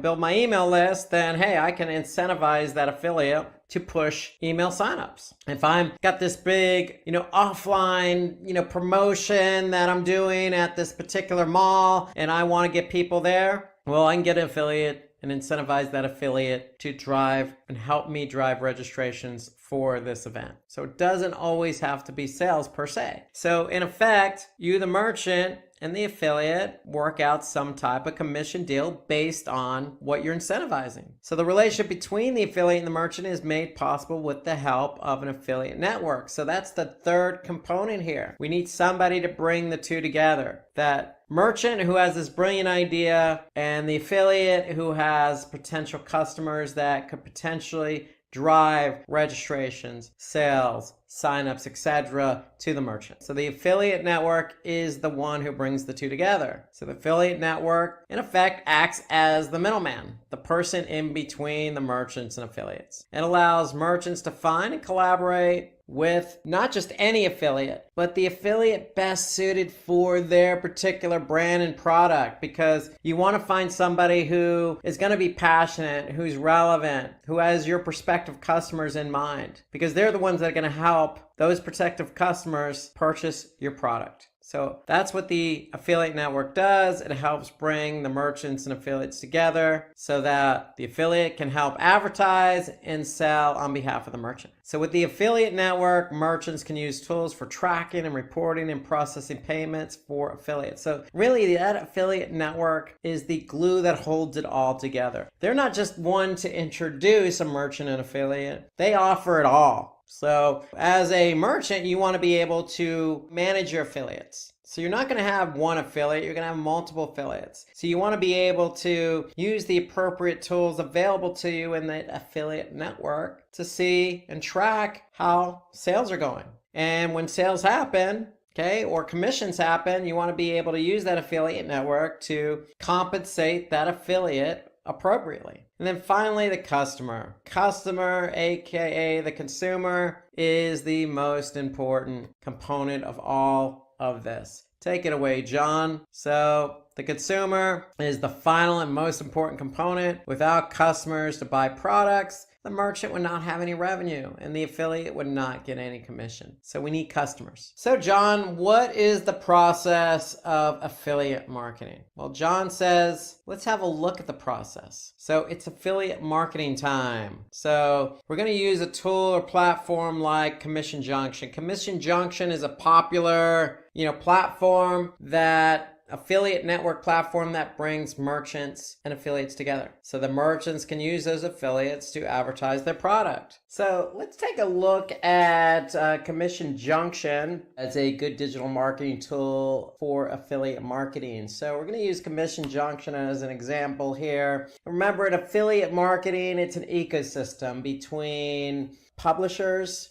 and merchants. So remember, merchants are selling products, publishers are selling those merchant products on their site. And so Commission Junction is the middleman, so to speak. Okay, so Commission Junction, just known as CJ now, is the middle person. They're introducing the publisher and the merchant. And so let's go ahead and log in here. So when you log in, like any other digital marketing tool, any other platform, you're going to have your own settings and whatnot. So really the whole idea behind any affiliate marketing tool is really there to manage your publishers. Who do you want as a publisher? Who do you want selling your product? You obviously want somebody who's relevant, somebody who's going to be able to sell the product, somebody who has a targeted audience that's similar to yours. Okay, so we go into cj.com, we're going to log in, and here you can see a publisher's link. So we're going to click on the publisher's link. And remember,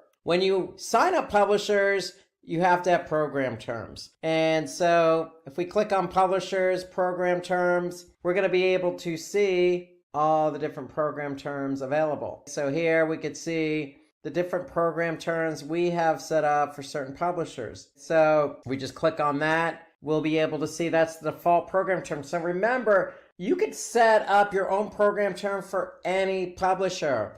So as a best practice, if you have publishers who are actually performing well, who are selling your products, maybe you want to offer them a little bit more on the commission side. Maybe you want to sweeten the deal. Maybe, these publishers get better program terms versus, say, other publishers who don't. And so here we can see the program terms. Basically, you could see what the terms are, the action, and the different policies here. So everything you need to do to manage that publisher in terms of payment is done under the program terms. Now, if the program terms are met, the publisher actually sells your products. CJ is the broker. They're the ones who are going to initiate the payment based on the program terms. So be careful on the program terms. You want to be able to set them appropriately. CJ has templates. CJ has some default program terms that you could use and offer up to different publishers. So based on the program terms, that's how your publishers are going to get paid.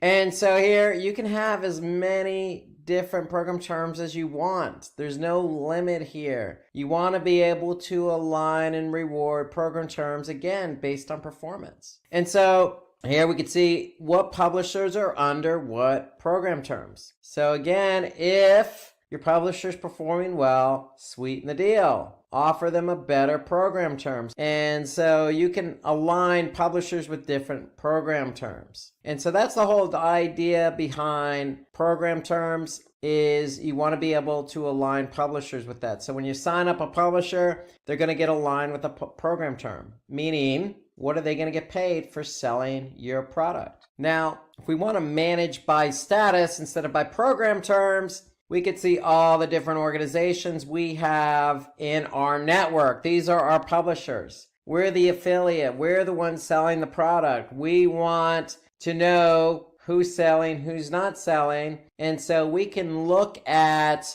all our publishers by program terms or by status. Okay, so basically you can see here the term status, whether it's active or not, earnings, basically what they've sold over the last basically 7 days or 3 months. So you can look at basically how your publishers are performing just by clicking on managed by status here in CJ.com. So when you're looking at reports in CJ.com or really any other affiliate program, you might see the acronym EPC. This stands for earnings per click. Actually, it's a little misleading. It's actually earnings per 100 clicks. So basically, CJ calculates, how much a publisher's actually making per click. Just like paid search, we're paying Google X amount per click. It's the same thing here.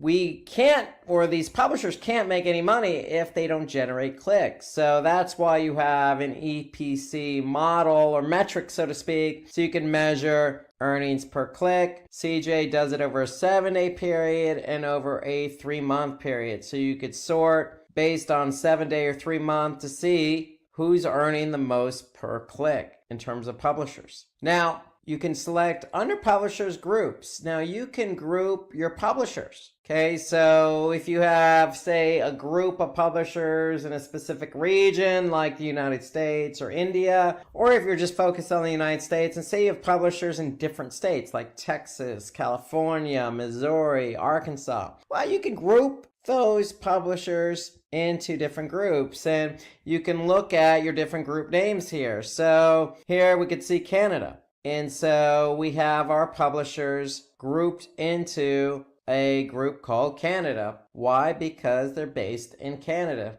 Makes sense. So you want to be able to organize your publishers, because the whole idea behind affiliate marketing, CJ, is you want to be able to get the best publishers available for your network. And so as you get more publishers for your network, you'll be able to basically start grouping them where it makes sense. Now, the example I gave you is by geography. You could do by geography, or you could do by publisher status, meaning my best performing publishers go into a group. If they're in a group, then they get aligned with a certain program term. So you could group your publishers any way you want, by status, meaning they're selling more, these are our best performing publishers, or by region, or, by promotion. I mean, how you group your publishers is totally up to you. However, take advantage of the option to create publisher groups, because the whole idea, again, I'm going to repeat it, is you want to get publishers and you want to start building your base of publishers, because the more publishers you have, the more chance you are to sell your product. Remember, if nobody clicks on your product, then nobody's going to buy your product. So if you have publishers who are promoting your product for you, then you have a good opportunity to sell it. So the more publishers you have on board, the better the opportunity. So now once you have publishers, you can start grouping these publishers accordingly to whatever makes sense. It's a business decision. Just know the options available in CJ to group publishers. Now, when you're in CJ and you're starting out, okay, you want to start recruiting your publishers. So you click on recruit, and based on your settings, based on what you're selling, CJ is going to try and put you in front of some good publishers. And so here we could see, if we click on recruit, we're going to get a list of publishers. And this search results list of publishers that we can recruit into our network are all listed here. And you can actually see what's interesting. You can see the name of the publisher and you can see the URL. And then you could actually see if they're a good performer or not. So you could actually see their history as a publisher just by looking at their network earnings, and then also looking at their 7-day earnings per click or 3-month earnings per click. And so if a publisher has a very high earnings per click, EPC, then they're probably a good publisher, somebody you're probably going to be interested in. So if I see a publisher with, 3-month earnings per click of $105, then that means, hey, if that's my publisher, I'm paying $105 or $106 over 7 days. They're generating some clicks for me and they're generating sales. You can't deliver commission if they don't sell. And so to me, I want to be able to look at the 3-month earnings per click for these publishers. And so I can just click on any one of these publishers here and get some more insight about that publisher right here in CJ. So here I could see the particular URL of the company, some other URLs that they have associated with them in CJ. I could see the category that they're in. Again, I can see the 3-month EPC. Here you can see description. Okay, you can see some other promotional methods that they use when promoting products. And you get some performance from this particular publisher just by pulling down the pull down menu here. I'm going to look at this year and see what their performance is. And while I'm waiting for that to load, I could see, hey, they're also in other countries as well. So I can get a good snapshot of a particular publisher by recruiting publishers, seeing what their performance is over a period of time, and potentially, recruiting that publisher to be part of my network. Because if they're part of my network, then hey, if they're selling products, if I'm selling products and I want my product on their site and they're doing a good job of selling other products, then I want them to be, part of my ecosystem, part of my network. Now remember, CJ is doing the introducing here. They're introducing you to recruits. So you want to be able to, again, take a look at the site. Do any of the sites that a particular publisher has interest you? Again, we can just click on it, go to the specific site, take a good look. Hey, Virgin Atlantic, okay, do we want them selling our product? Maybe, maybe not. So you want to take a look at the website, make sure it's not spammy, make sure it aligns with your business goals, make sure it aligns with your product, your target audience. Remember, a lot of things you want to make sure the website aligns with because they're representing your brand.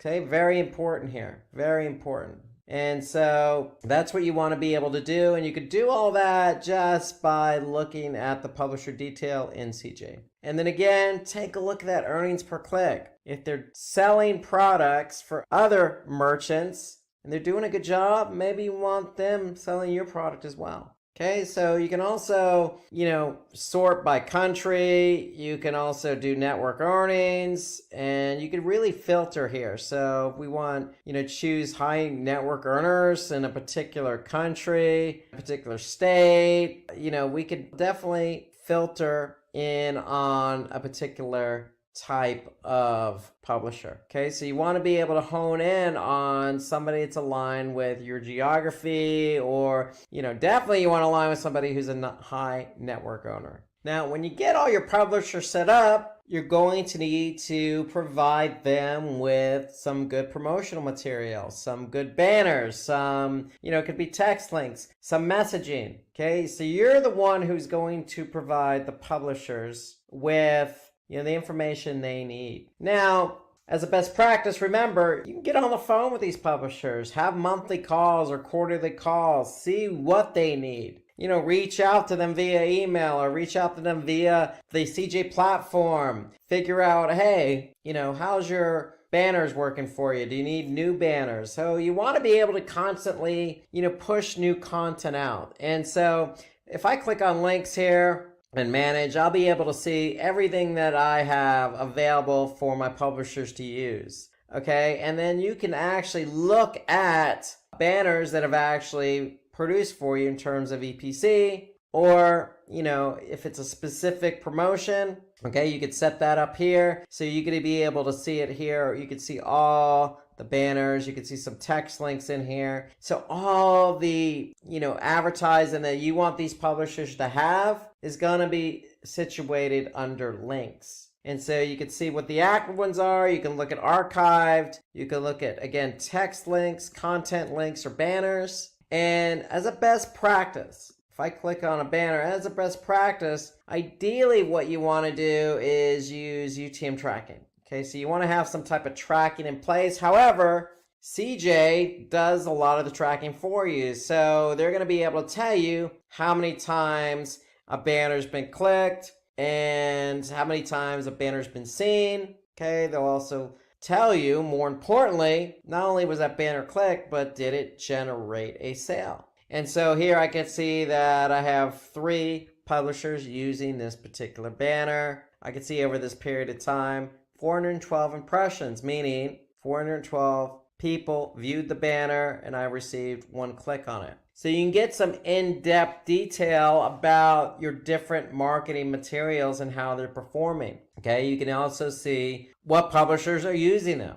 Okay, so the key here is you want to be able to communicate with your publishers, give them the promotional material that they need to promote your product. Now, you could set up, specifically, you could set up a unique banner for a publisher, or you could set up a banner for a group of publishers. That's where the group comes in. So you have some options here. And then as a best practice, what I would try and do, as you can see here, is come up with different banner sizes. So you can see here, we got a 728 by 90. Okay, you got a 160 by 600. You got a 300 by 250. Okay, so you want to have different banner sizes, and you also want to mix in some text ads as well. Okay, you want to be able to give your publishers some options in terms of what to use on their websites. So that's the whole idea, because a publisher may not have space on the homepage. They may only have enough space for,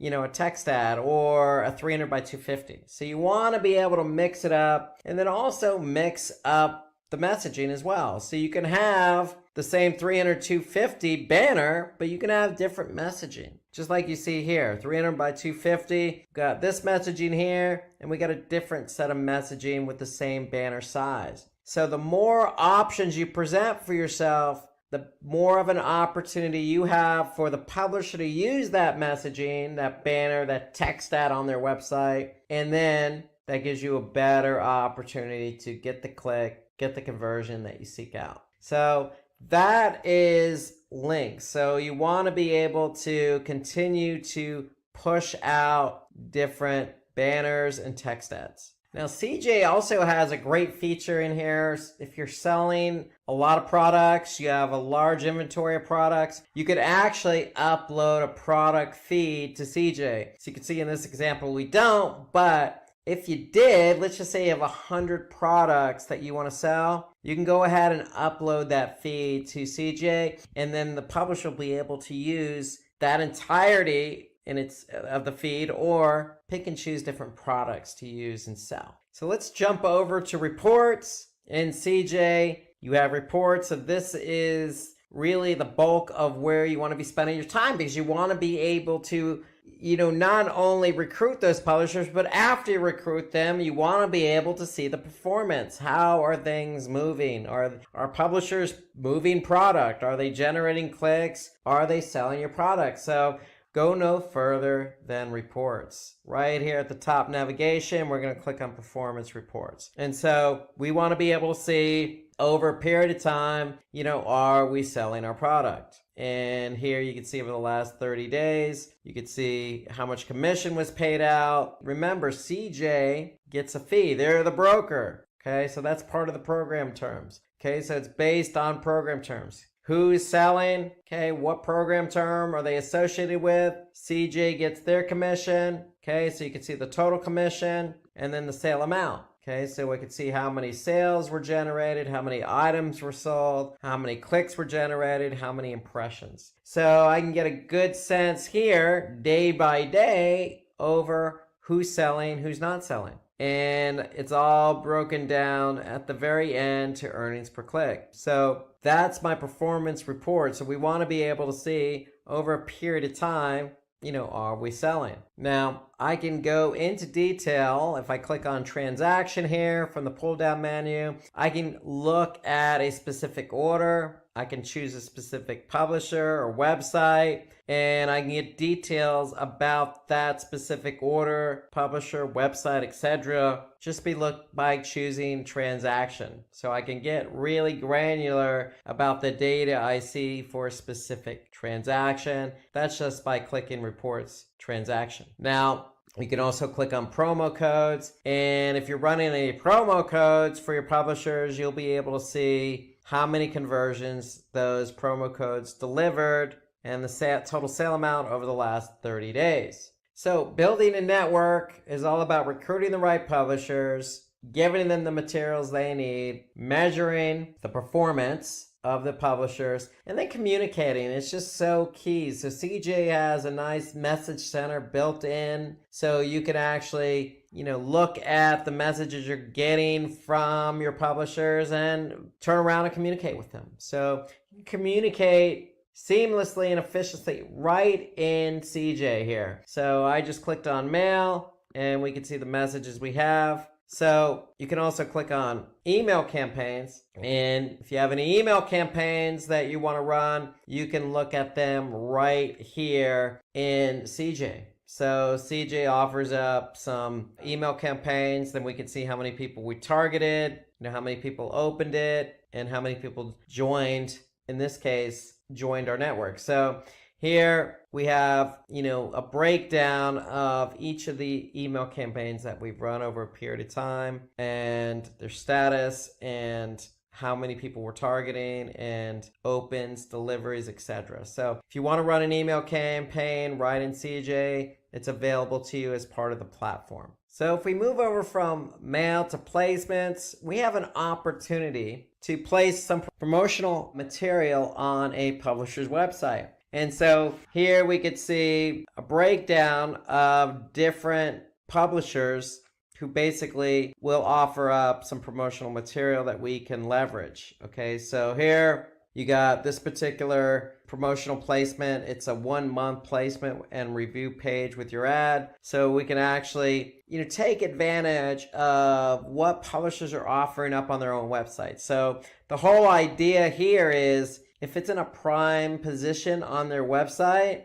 then we can take advantage of that. So then what we want to be able to do is if we like what they're offering up, you can see, hey, this particular publisher saying, hey, I have a creative, the placement is a homepage banner or full page review. Provide an email with a copy of the ad that you'd like to be displayed, and we're going to email this person here. So if we want to take advantage of a specific promotional placement on a publisher's website, then we can do that just by clicking on placements, and we'll be able to see who's offering up what. Notice there's a fee involved, so it just gives you an opportunity to reward a publisher that's performing well for you, and if they turn around and offer you a better placement for a little bit more money, it might be worth it. So the whole idea is to take advantage of placements, because if your product isn't placed properly, then nobody's going to see it. If nobody sees it, then they're not going to click on it, and then you're not going to get sales. So that's the whole idea here,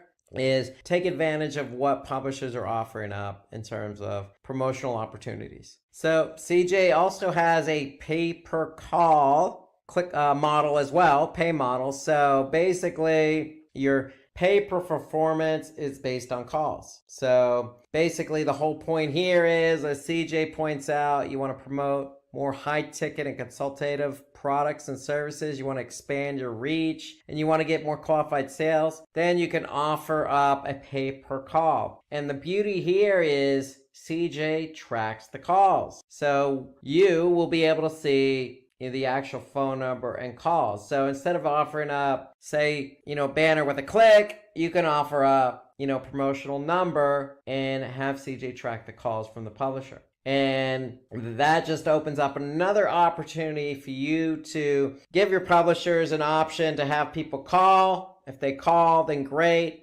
It's another way for somebody to get in touch and purchase the product. So the pay-per-call method is available under CJ as well. So if we want to get more insights about how our program is performing, we just click on the insights. CJ is going to take us to this overview, this dashboard, if you will, with some really good data based on a time frame, okay? So we're comparing July of 19 through July of 2018. We're able to see revenue and commissions paid out and how many clicks, average order value. So there's kind of an overview dashboard, if you will, about how our overall program is performing. There are other similar tools and resources to include, Max Bounty, Trade Doubler, Amazon Associates. There's plenty of networks out there. You want to find a network where you're going to have affiliates that are going to be passionate and going to be relevant and have the prospective audience that you need to sell your product. So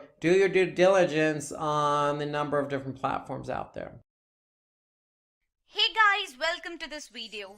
In this session, we'll be covering some of the most important marketing books for entrepreneurs. Digital marketing is a field that will probably never go out of style. And thanks to this, there's always going to be people searching for new innovations and techniques to make the process easier. Which means that alongside courses, tutorials and your own work experience, you will need a little more to bring about true innovation. That's where marketing book comes in. So, let's ask the most important question probably on your mind. Why should I be reading these books? The marketing books that we are going to talk about here and the marketing books in general are a collection of data and experiences from Goliaths within the industry. These books provide a window to the time period they were written in and help you understand how marketing is still in some ways extremely similar to how things were back then, albeit with more technology nowadays. You will also soon see that the books that we revere the most when it comes to marketing are the ones that were written in the period of the early 60s to 90s. An era where the lives we live now would have been impossible to imagine. That's what makes these books so special. The time period and some of the methods may have changed, but the concepts and rules covered in these books have stood the test of time and are timeless.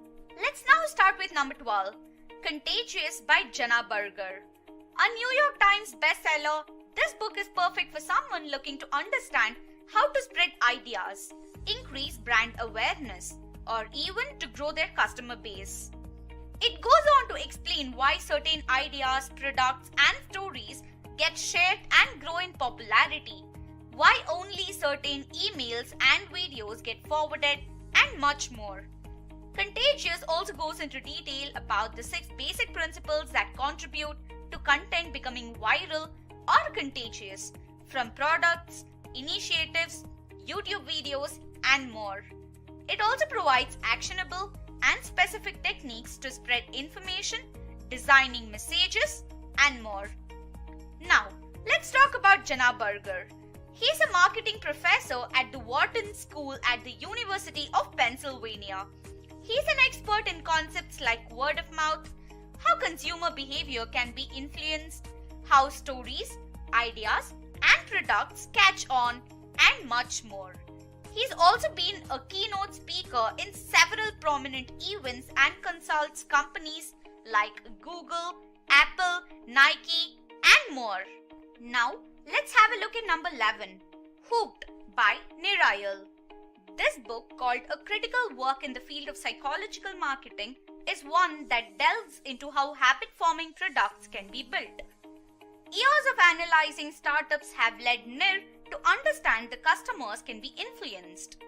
This led to the creation of the Hook model. This book talks about how the Hook model, which is a 4-step process, can enable companies to subtly encourage particular customer behavior. It also provides practical insights into how the hook can be used to create user habits that will get them further hooked onto your product. The book also provides steps to create such a product. Finally, the book also provides examples as to how companies like iPhone, Twitter, and Pinterest hook their users. Now, let's talk about Nirayal. Starting off his career in the gaming and advertising industry, Nir created different techniques through which he could motivate and manipulate users. He also helps create behaviors that can benefit users while educating people to build healthy habits. He is also an active angel investor in companies like Canva, Everbright, Kahoot, and more. Now, for number 10, we have The Conversion Code by Chris Smith. This book, recommended by digital marketing guru Neil Patel, is one that focuses on helping users to increase sales in this internet-driven era.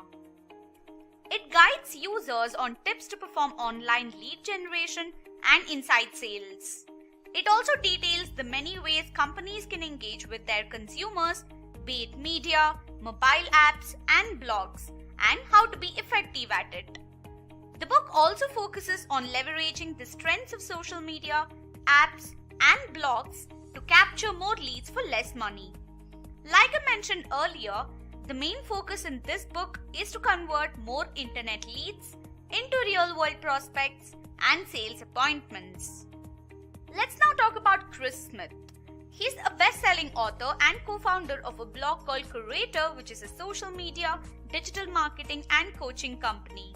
His work has been featured in a number of major publications like Adweek and Forbes. He's also an in-demand keynote speaker and is often on real estate industry lists as one of the most influential people within the industry. Next up, number 9, Designing Brand Entity by Alina Wheeler. Called a comprehensive, pragmatic, and easy to understand resource for brand builders by the global brand leader of Deloitte, this book mainly focuses on the fundamentals, processes, and case studies behind creating a brand. It covers more than 100 branding subjects, checklists, tools, and diagrams.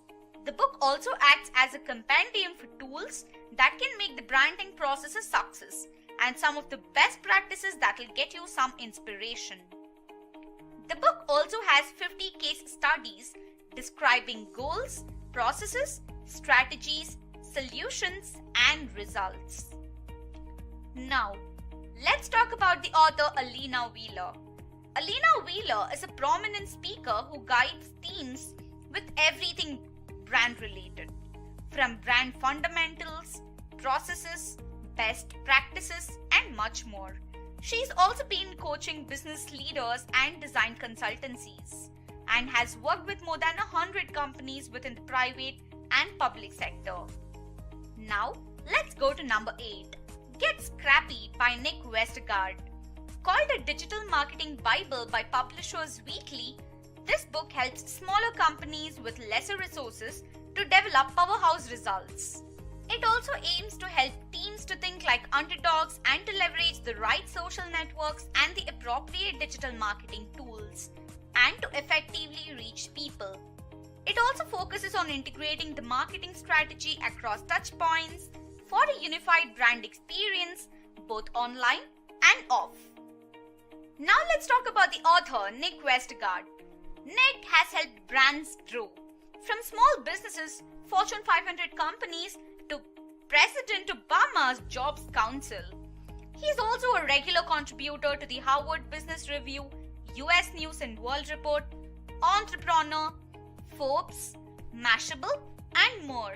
He is also a member of the boards of the University of Iowa School of Journalism and Mass Communication, the Iowa City Area Chamber of Commerce and Film Scene. Next, we have number 7. How to Win Friends and Influence People in the Digital Age by Dale Carnegie. Published in 1936, the book has been number 8 on the list of the top checkouts of all time by the New York Public Library. Despite its age, the many concepts are still relevant and have been updated to fit modern requirements. The book lays out powerful and timeless principles of human communications that have impacted millions. The essentials of engagement, affirming what's good, connecting with core desires, and other concepts are elaborated on. The book also explains how to make a lasting impression, to merit and maintain trust, and how to lead change. Now, let's talk about Dale Carnegie. He's a writer and lecturer and the developer of courses dealing with self-improvement, salesmanship, corporate training, public speaking, interpersonal skills, and much more. By the time of Carnegie's death in 1955, his book had sold 5 million copies in 31 languages, and there had been 450,000 graduates of his Dale Carnegie Institute. Now for number 6, Positioning by Al Ries and Jack Trout. This book, released in 2001, called one of the most popular marketing books ever released, still keeps up with the current marketing landscape. It details how brands can make their product an industry leader. It explains strategies that can capture a large market share and to build their strategies around the competitors' weaknesses. The book also helps to analyze and incorporate data from trends. Now, let's talk about Al Ries and Jack Trout. Al Ries is an author and marketing professional credited with resurrecting the idea of positioning in marketing. Jack Trout was a marketer who was one of the founders and pioneers of marketing warfare theory and positioning theory. Next, for number 5, Epic Content Marketing by Joe Pulizzi. This book, called one of Fortune magazine's top 5 business book must-reads, explains how to attract customers and lead them to your businesses by creating relevant content. The book helps determine what your brand's content niche is and what you need to do to keep their attention. The book can help discover and develop your content marketing mission statement and to set up a process to create and curate content. It also explains how to leverage social media and email channels to create and grow your audience. Now, let's talk about Joe Pulizzi. He's an author and an authority when it comes to content marketing. He founded the Content Marketing Institute and launched several events, one among them being Content Marketing World. He also won the 2014 John Caldwell Lifetime Achievement Award by the Content Council. Next up, we have number 4, Crushing It by Gary Vaynerchuk, a New York Times bestseller. This book helps people build a personal brand and how to achieve their goals. The book explains the many ways social media platforms can be taken advantage of by organizations to make a personal brand for themselves. It provides tricks and tweaks to enhance these strategies. It also provides tactical and theoretical advice on how to become a star on social media and podcast services. It also details examples from real-life scenarios and how they were handled. Let's talk about Gary Vaynerchuk. He's an investor and advisor for several startups across the world. He's also an expert on Fortune 500 companies. He also runs VaynerMedia, a digital marketing agency that helps companies like GE, PepsiCo, Hasbro, the New York Jets, and more. Now for number 3, Ogilvy on Advertising by David Ogilvy. This book, written by David Ogilvy, who was known as the most sought-after wizard in the industry by Time magazine, was released in 1983. This consists of concepts that remain valid to this day. It covers a number of different facets of advertising and covers the 4 foundational principles of advertising. It also covers the author's experiences working with many prominent brands of the era. Let's take a look at David Ogilvy. He was a British advertising tycoon and the founder of Ogilvy and Mather. He was called the father of advertising. He introduced the concept of branding to advertising and focused on the importance of the creative copy and campaign themes. Now, for number 2, The 22 Immutable Laws of Marketing by Al Ries and Jack Trout. This book covers 22 innovative rules that help with understanding and succeeding in an international marketplace. The book provides insight into several concepts that are still relevant today. It also details 22 superlative tools and innovative techniques for the international marketplace. And now, for number 1, Scientific Advertising by Claude C. Hopkins. This book, released in 1923, has been cited as the must-read book by several advertising personalities like David Ogilvy, Gary Halbert, and Jay Abraham. It's credited with providing the original description for split testing and coupon-based customer tracking and loyalty programs. It also details an advertising approach that ensures reduced losses from unsuccessful ads and gains from profitable ads are multiplied. Now, let's talk about the author Claude C. Hopkins. He was known as an advertising pioneer and was known as a leader in the creation and development of modern-day consumer brand advertising and direct response marketing. He was inducted into the Advertising Hall of Fame in 1957. Now, let's get started with marketing hacks. First, you need to make personalized messages. One of the most important things you need to make sure of is that you understand your audience. Things like what they expect from your brand, what products they are interested in, what they like, what they don't, and so on. Then, provide concise and understandable content. This content should be of the form that users feel like they have gained something valuable each time they interact with it. You also need to make sure you practice transparency and respect your users' privacy. All of this can be made possible with the help of behavioral segmentation, or dividing your audience into groups based on actions like cart abandonment, repeat purchases, page views without conversation, and so on. Here we have an example from the popular food delivery application Zomato. Now for number 2, using data to drive creatives. The combination of the right ad images and their corresponding copies are now just as important as ad placement and audience targeting. To do it right, you need to use a data-driven approach to the process of creative design. You need to analyze the metrics of the creatives you're using currently, identify what's going wrong and make corrections, or create new designs to address the issues and improve non-performing metrics.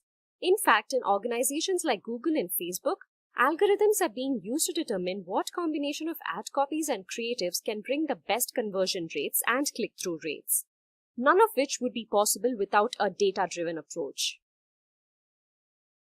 Next, for number 3, we have to focus on original research. You need to perform your own research on latest technologies and trends with data represented in a creative manner, like with the help of graphics. Some of the biggest advantages of having your own proprietary data enables you to provide data in a unique angle and makes it easy to share. Moreover, with this data being easily shareable, this improves the number of backlinks generated from high-authority websites. It would also net you loads of subscribers. Let's now have a look at number 4.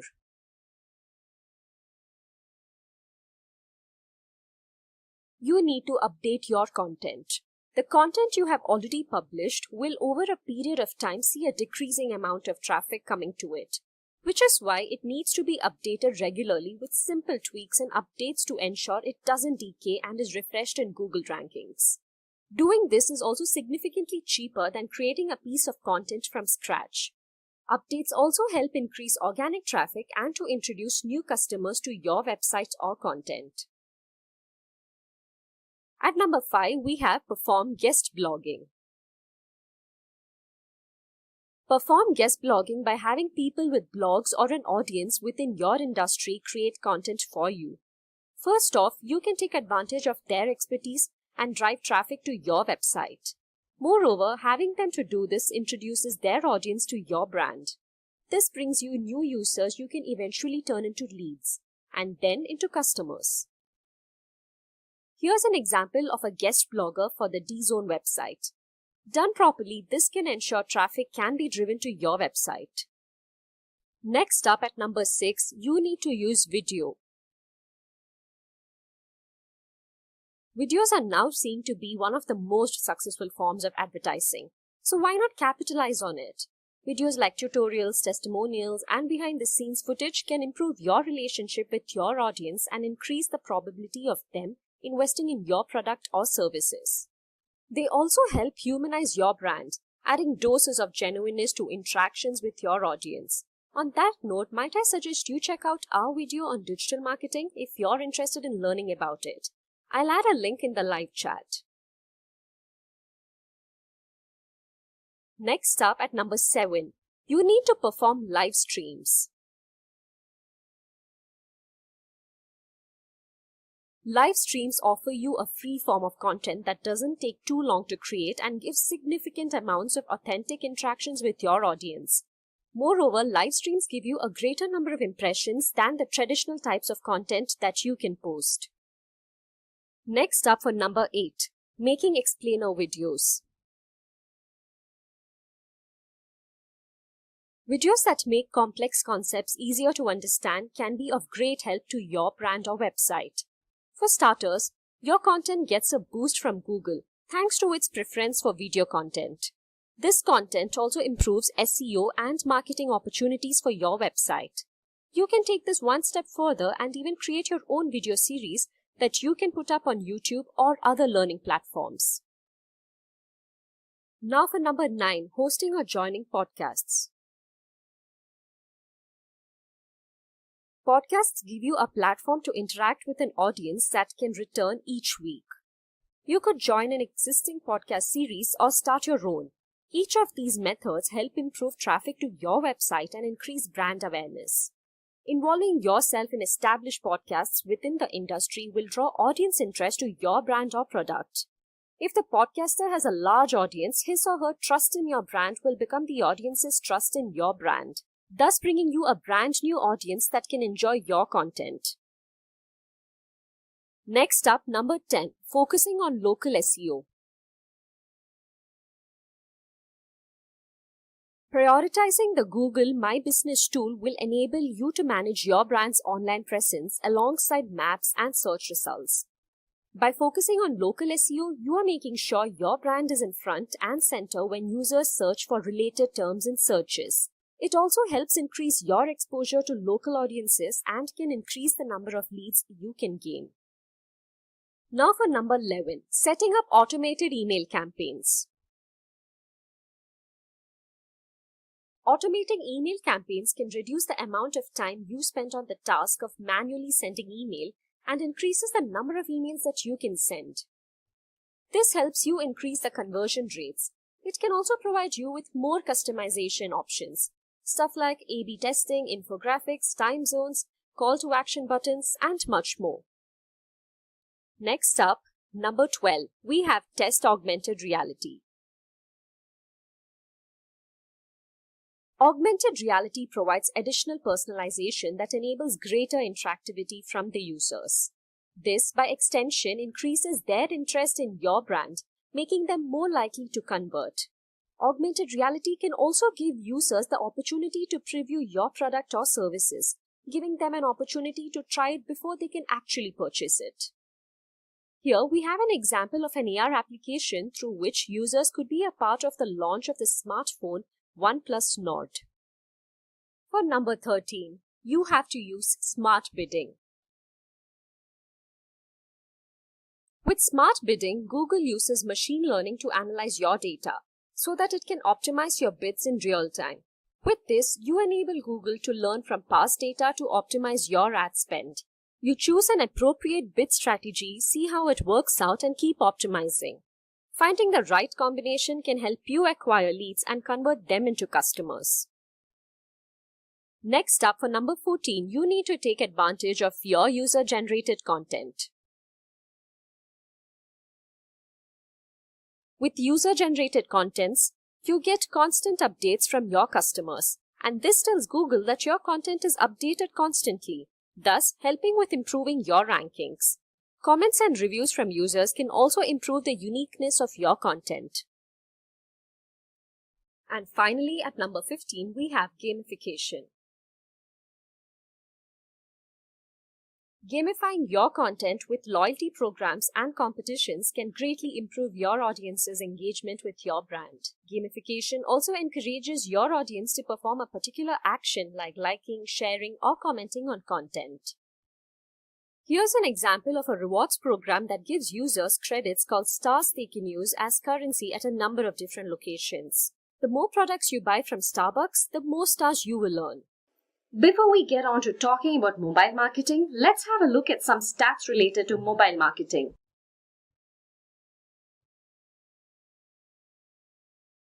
First off, mobile devices are used for over 40% of online transactions. Next, we have marketers and advertisers put 51% of their budget into mobile ads. And finally, mobile is responsible for an average of more than 40% of revenue in leading B2B organizations. So what is mobile marketing? Mobile marketing is a digital marketing strategy that started all the way in 1992. Remember SMSs that advertise stuff? That's what mobile marketing started off as. The main objective with mobile marketing is to advertise products and services to a target audience through multiple channels on smartphones, tablets, and other mobile devices. This is done through websites, emails, SMS, social media, in-app notifications, and other applications. So here are key concepts related to mobile marketing. First, we have focusing on the customer and personalized marketing. In mobile marketing, the primary focus is on the customer. Want them to increase brand loyalty? Give customers special offers or show them personalized ads based on their location and purchase history. Basically, by focusing on the customer, it gives them the feeling that the brand is directly interacting with them, and as a result, their loyalty towards the brand greatly increases. Next, we have identifying trends with data. By leveraging data, different trends can be identified. From there, you can create customer profiles, and then with predictive and behavior analysis, you get an understanding of what will better grab the attention of a customer. Then we have testing. Testing provides insights and learnings that would be extremely important to the success of the campaign. For example, say you do an A/B test. With that, you'll get the optimal variant of the two, as well as further understanding of what works and what doesn't. And finally, understanding mobile analytics. Having some experience with mobile analytics with some of the metrics that need to be focused on, like engagement ratio, cost per install, and average revenue per user, are very important for mobile marketing. Experience with mobile analytics tools can also help with insights that would help future decisions and experiments. So if you're interested in getting certified in mobile marketing, you have options like Mobile App Marketing 2020, ASO, Advertising and Monetization by Udemy, and you also have Digital Marketing Specialist certification by Simplilearn.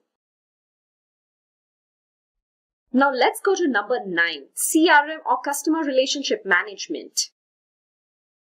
Here are some interesting stats. It is stated that towards the end of 2019, 86% of customers are willing to pay 25% more for better customer experience. Also, CRM marketing will be worth $73 billion in 2020. Finally, businesses that leverage CRM software see sales increase by 29%, sales productivity increase by 34%, and sales forecast accuracy increase by 42%. Now that we have looked into these stats, let's understand what CRM is all about. CRM is a technology with which an organization's relationships and interactions with existing or potential customers are managed. It's basically a collection of strategies, tools, and technologies, and CRMs aim to develop new customer relationships, retain them, or acquire new ones. Along with that, it also helps companies with sales, marketing, and service management. CRMs mainly store data like purchase history, personal information, and purchasing patterns. So here are a few areas to focus in CRM. First, we have data analytics. CRMs provide a number of different metrics that can be analyzed and whose results can be incorporated into forthcoming campaigns. Now, although what metric you focus on entirely depends on your requirements, here are some of the commonly used metrics. There's customer churn, which is basically customer attrition. There's NPS, which is a measure of how satisfied your customers are. There's customer retention cost and first contact resolution rate, which is the percentage of customer support tickets that get resolved at the first shot. Next, understanding how different CRM tools work. There are loads of options to choose from when it comes to CRMs. There's Salesforce, HubSpot CRM, Zoho CRM, Microsoft Dynamics, and much more. It is really important to have experienced at least the most commonly used ones, since each of them have their own nuances, advantages, and disadvantages. Now let's have a look at some of the certifications. We have options like Salesforce Administrator Certification Training Course by Simplilearn, Dynamics 365 by Microsoft, and finally HubSpot Academy Sales Professional Credential by HubSpot. So now let's go to number 8. At number 8, we have designing. Like usual, let's have a look at some of the stats. Did you know that 32% of marketers say visual images are the most important form of content for their business, with blogging in second? Well, 70% of companies invest in content marketing, which could include visual marketing strategies. So now let's take a closer look at designing. With designing, the objective is to communicate as well as promote the products or services the brand is advertising in a visually appealing manner. Designing goes hand in hand with a great copy though. Even if you had the best looking creative in your ad, it's possible it won't catch on if the copy accompanying it isn't good. You might wonder, what does designing have to do with digital marketing? Plenty actually. If you have an understanding of designing yourself, in the scenario where graphic designers are unable to bring your idea to life, you could do it yourself, deciding for yourself what the content will convey. Not only that, you might be able to provide some insight in the designing of the creative for the ad. Next, let's have a look at key concepts of designing.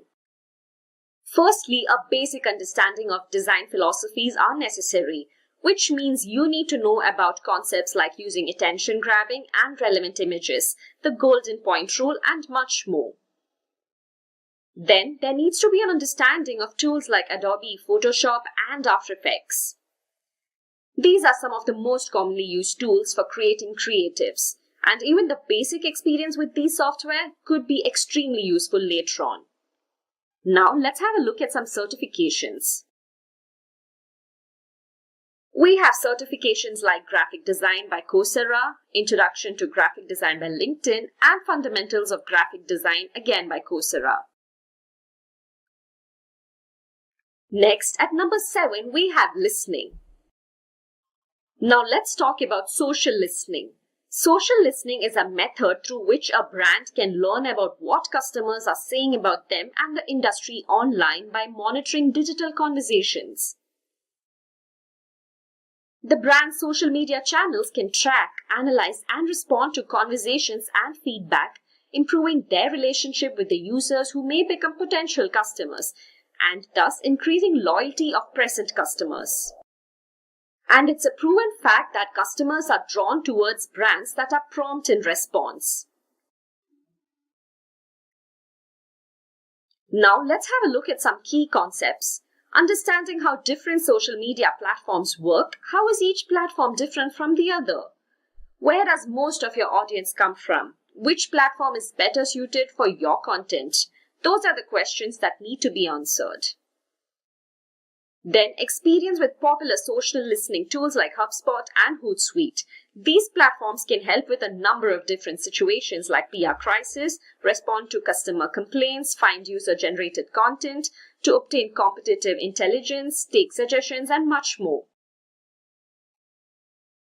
Next, at number 6, we have copywriting. First, let's have a look at some stats. It is stated that 64% of B2B marketers outsource their demanding copy needs. Next, it also says that a compelling copy draws 7.8 times more site traffic and produces brand recall, which brings higher engagement rates. Now, let's talk about what is copywriting. Copywriting is an act of creating promotional texts that could be advertised in brochures, notifications, billboards, emails, and so on. The primary objective here is that the written content called copy or sales copy increases brand awareness and persuades individuals to take a particular action, be it signing up to a website, buy a product, and so on. Now let's have a look at some key concepts of copywriting. First, understanding the customers and the competition. So from the customers, several bits of vital information can be obtained, like what kind of writing gets the maximum amount of engagement, what kind they dislike, and much more. Likewise, from the competition, you can find out what kind of writing they have success with, what they are doing better from your brand, and so on. This one goes without saying, but to have success with copywriting, you need to be well versed with grammar and have sufficiently good writing skills. Let's have a look at some certifications now. Here we have the Creative Copywriter Academy. Then we have the IDM Award in Digital Copywriting by the Institute of Data and Marketing. And finally, we have American Writers and Artists Copywriting course. Next up, number 5, email marketing. First, let's have a look at some stats. According to Statista, in 2019, global email users amounted to 3.9 million. By 2023, this is set to grow to 4.3 billion. Next, it also states that 81% SMBs rely on email as their primary customer acquisition channel and 80% for retention. Next, again by Statista, it states that 49% of consumers would like to receive promotional emails from their favorite brands. So now let's have a look at email marketing. Email marketing is a method for performing digital marketing by using emails to promote products and services to a highly targeted audience. In a way, email marketing could nurture the relationship with your customers or completely drive them away. With email marketing, customers can be communicated with directly with personalized emails, helping them stay updated with items or offers. It also serves a purpose of informing people about your brand or keeping existing customers engaged between purchases. Now let's have a look at key concepts. First, we have focusing on personalization and automation. Emails can be set up in such a way that customers are regularly sent emails on a regular basis to keep in touch with them, inform them about new products, and other forms of engagement. Then we have complying with data privacy rules. Privacy has been the talking point for a while now. Most recently, the GDPR brought about a number of restrictions that have to be adhered to by organizations. So it's absolutely necessary that these privacy guidelines are followed. Or would you rather spend £10 million? Next, experimenting with different kinds of content. Emails can have images, GIFs, or videos attached to them, and each of them can impact your customer base in a different manner depending on their requirements. So different kinds of content need to be experimented with to determine the one that works best for you. And finally, understanding popular tools and metrics. To be successful at email marketing, it is absolutely necessary to be experienced with tools like HubSpot and MailChimp. These platforms come with a number of features like contact segmenting, autoresponders, service and app integration, A/B testing, and much more. Next up, we have certifications. Here we have certifications like HubSpot Academy Email Marketing by HubSpot, then Email and Affiliate Marketing Mastermind by Udemy, and finally Advanced Email Marketing Certification Training by Simplilearn. So now that we have reached midway, I have a question for you guys. What do you guys think is in the number 1 section? Let me know in the live chat. I'd like to know what you guys think. If you enjoy watching informative tech videos like this one, consider subscribing to Simplilearn's channel to stay up to date on the trending technologies and hit the bell icon to never miss an update in the future. Now back to number 4, social media marketing. Before we go in, let's have a look at some stats. According to Statista, nearly 50% of the world's population uses social media. 73% of marketers believe social media marketing has been somewhat effective or very effective for their business. Lastly, 90.4% of millennials, 77.5% of Generation X, and 48.2% of baby boomers are active social media users. So now let's have a look at social media marketing. Social media marketing involves the usage of social media platforms to build a brand, drive traffic to your website, and increase sales. This helps marketers achieve their marketing and branding goals by creating and sharing content on social media. Activities like text and image updates, video, and other content that can drive engagement. Social media marketing also enables marketers to perform paid advertising. With this, your brand's content like articles, videos, and images are exposed to a high-quality targeted audience. Next, let's have a look at some key concepts of social media marketing. First, understanding how to work with different social media platforms is necessary. Every social media platform comes with its own kind of audience, nuances, advantages, and disadvantages.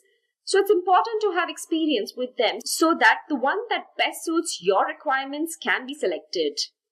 Next, we have monetization. On YouTube, which is also a social media platform, you could monetize your videos to get some income out of them. Other options include affiliate marketing, influencer marketing, events, and much more. Then we have analytics. Experience with social media marketing tools like Buffer and BuzzSumo can help organizations by providing alerts based on keywords, brand names, links, domain, and much more. Among other things, it also tracks competitors and analyzes their content to determine what they are doing better. Then we have knowing your brand's user base and optimizing your content. It's important to understand your brand's user base to determine what they like the most on your social media page and then optimize it. Now, let's have a look at some certifications. Here we have Advanced Social Media Certification Training by Simplilearn. Then we have Social Media Marketing on LinkedIn Learning. And finally, Hootsuite Social Marketing Certification by Hootsuite.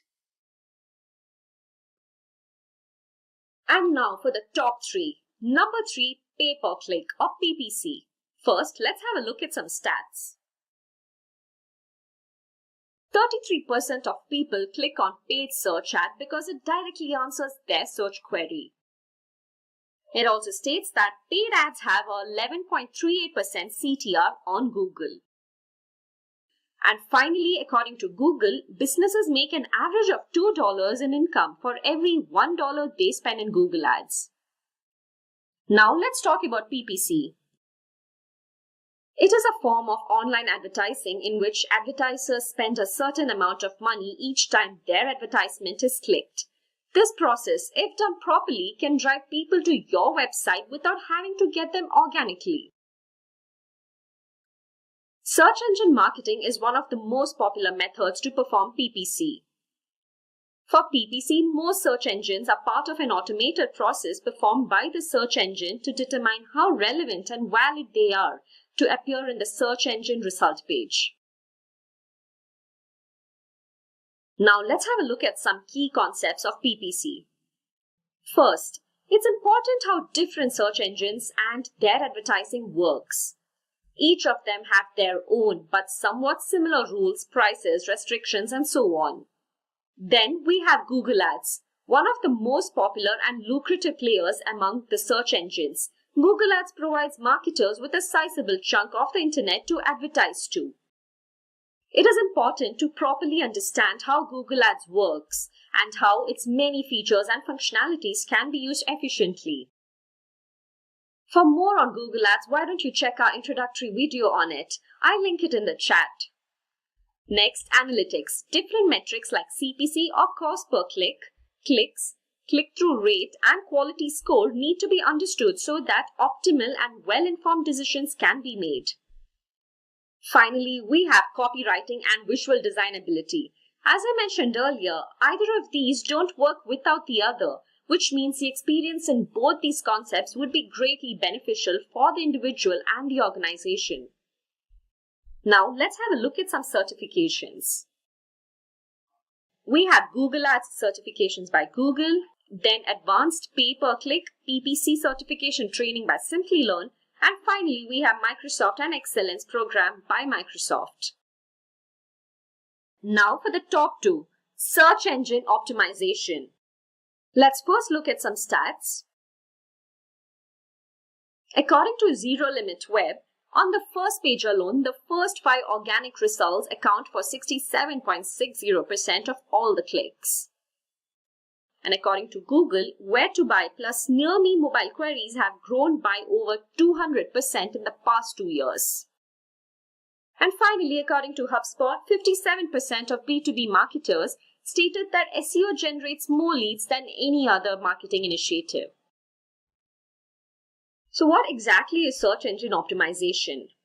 Search engine optimization, or SEO, refers to the method adopted by an organization to grow the quality and quantity of website traffic by making it more visible to the users of a particular web search engine. This is possible with the help of organic search results. SEO improves unpaid results and doesn't count traffic obtained from paid ads.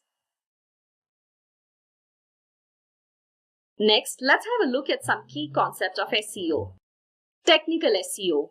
The technical side of SEO, like server-side settings, sitemaps, server response code, rewrites, and so on, will help you take advantage of both page level and server level optimization to ensure they are found by search engines. This, by extension, helps generate traffic and conversions. Next, content marketing. It is important to be well versed in content marketing, as both SEO and content marketing cannot exist without the other. Content marketing provides high quality content and SEO provides the appropriate keywords that would help it get noticed by search engines. Next, link building. The process of search engine optimization can only be successful if there's a combination of both external link building and internal link optimization. One builds links with credible websites and the other performs link optimization on your own properties and social media platforms. Now we have site usability. SEO must focus on good site usability. This is an indication of how objects are placed in your website and if the information provided is useful for the users. It also indicates if the site is easy to use and navigate. Then you need to have experience with tools like Moz and Google Analytics to take appropriate inferences from the data obtained. And finally, we have Google Analytics and Google Webmaster. Google Analytics will help with tracking and reporting website traffic. Google Webmaster will help track your website search performance with the help of Google Search Console and additional resources. Now let's have a look at some certifications. Here we have SEO training course by Moz, which is provided by Udemy, and we have search engine optimization training course by Simplilearn, and finally we have HubSpot SEO training course provided by HubSpot. Finally, number 1, it's data analytics. Data analysis is a process which looks into collecting and organizing data. By doing so, helpful conclusions are drawn. These conclusions can be incorporated into the upcoming campaigns of the organization. The information that is analyzed is collected with the help of analytical and logical reasoning. Here are some key concepts of data analysis. First, understanding popular data analytics tools like Apache Spark, Tableau, and SAS can be greatly helpful in the process of data analysis. Then we have Google Analytics. Google Analytics is a tool that helps businesses analyze their website. It records activities of users visiting your website along with additional information like their age, gender, and interests. This is then sent to the Google Analytics server and then can be used by you to make decisions regarding upcoming campaigns. Then we have data visualization. Data visualization enables data to be translated into a chart, graph, or other visual component.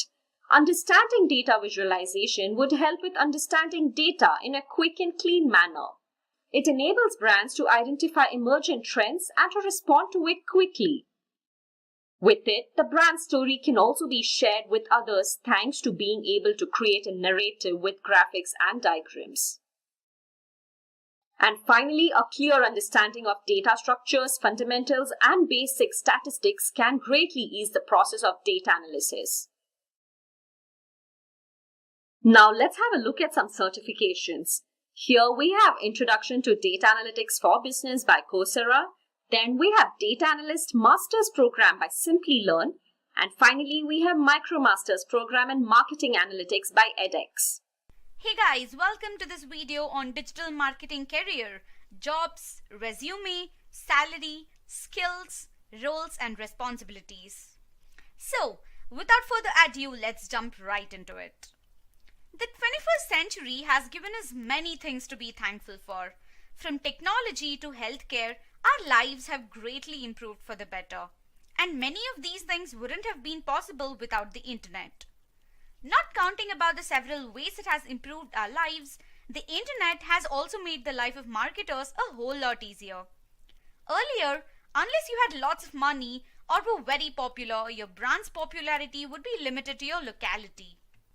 But thanks to the internet, you can advertise your content to anyone, anywhere in the world. The whole world is now your marketplace.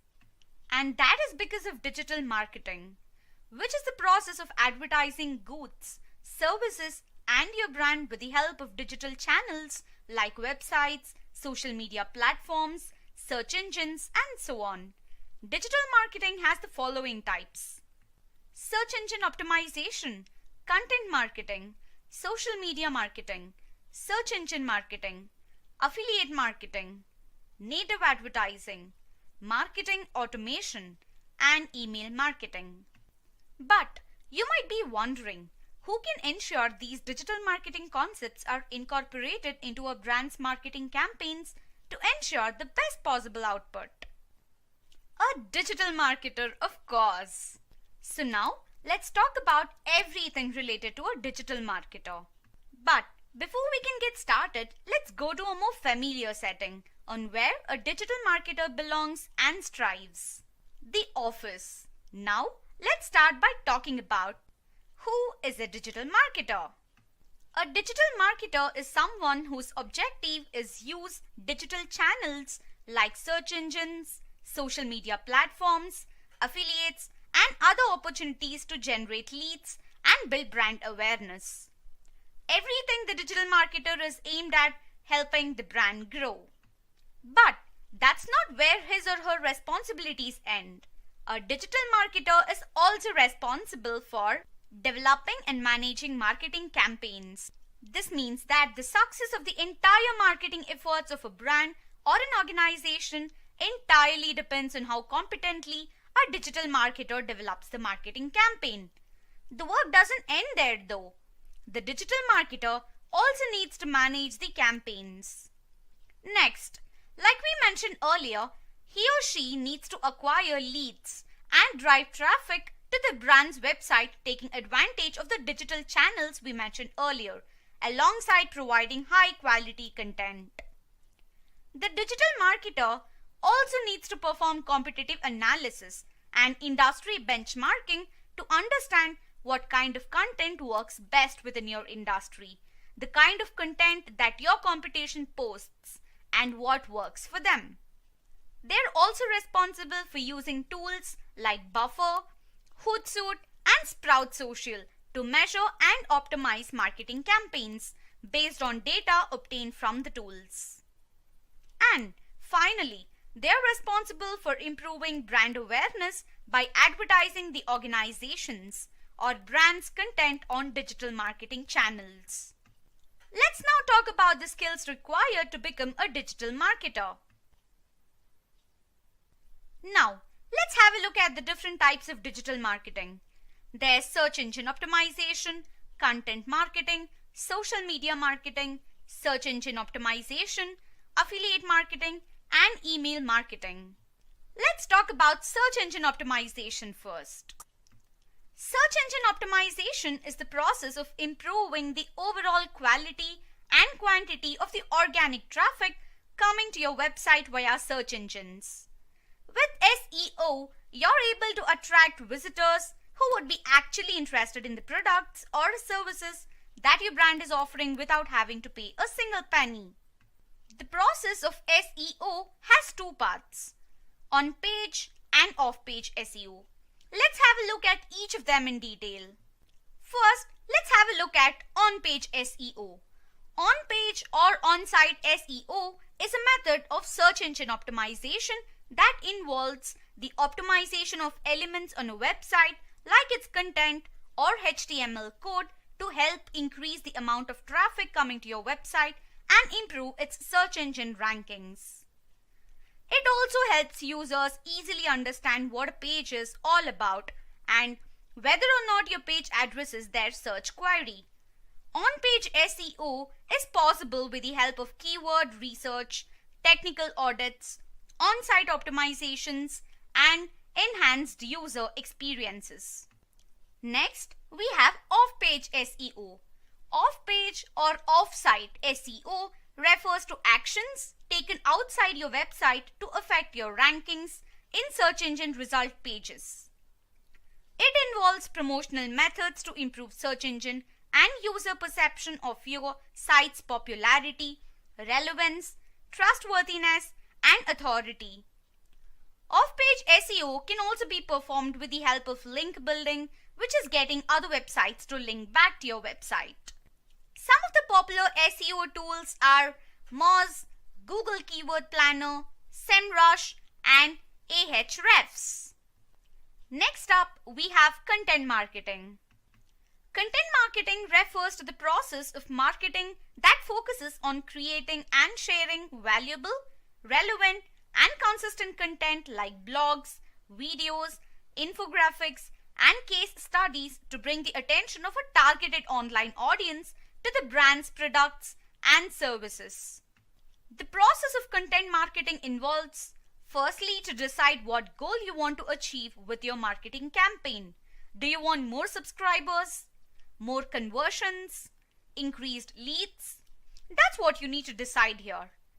Then, you need to set up buyer personas. A buyer persona is a profile created based on research that represents the target customer that might enjoy your products or services. With this, you can identify the ideal audience that might be interested in your content. Next, you'll need to perform a content audit. It involves taking a look at all the content on your website and assessing its relative strengths and weaknesses in order to prioritize your future marketing activities. Then, you need to choose a content management system of your choosing. There are a number of options available like WordPress, MailChimp, and Squarespace. You'll need to keep brainstorming for new forms of content that will attract the attention of new audience. You will need to focus on a particular form of content you want to focus on. And finally, you will need to publish and manage your content. Now, let's talk about popular content marketing tools. There's Buffer, BuzzSumo, FollowerWonk, and Hootsuite. Let's now talk about the next type of digital marketing, that is social media marketing. Social media marketing refers to a form of marketing that involves the usage of social media platforms to connect with your audience, to build your brand, to increase sales, and to drive traffic. You'll need to listen to and engage with followers, analyze results, and run social media advertisements. The process of social media marketing involves, like before, you first need to determine what goal you want to achieve. You'll need to determine whether you need increased conversions, email signups, lead generation, or any other marketing goal. At this stage, you'll need to determine what your audience enjoys the most. You'll need to find out which files get the most amount of engagement, likes, or shares.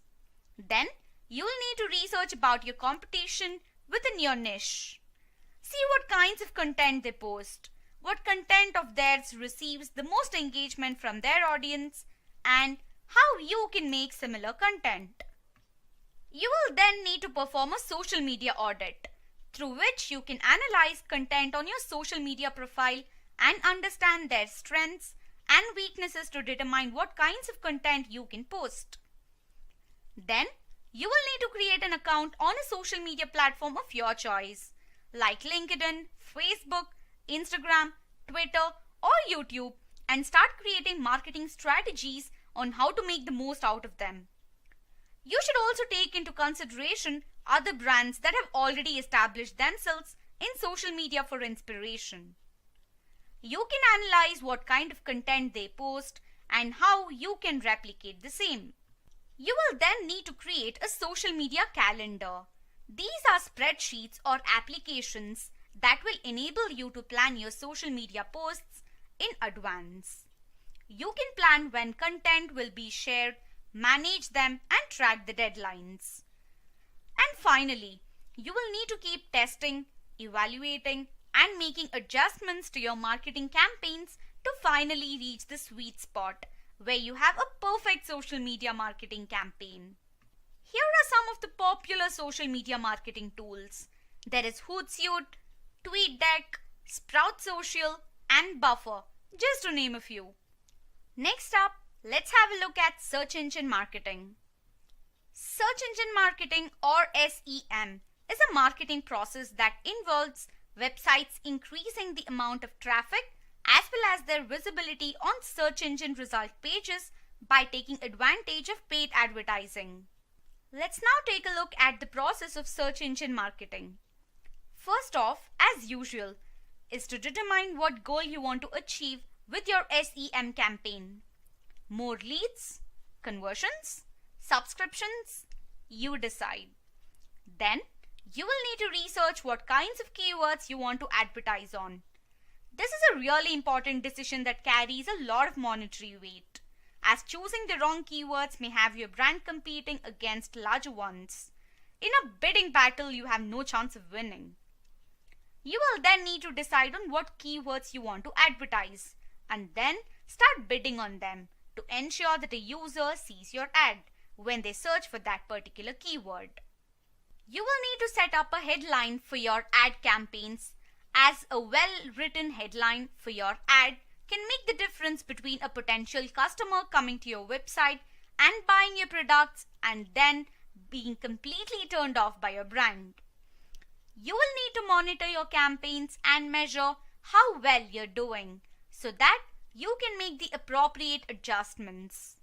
And finally, you will need to make sure you make regular optimizations and adjustments based on the data you've collected and retarget potential customers to renew their interest in your brand.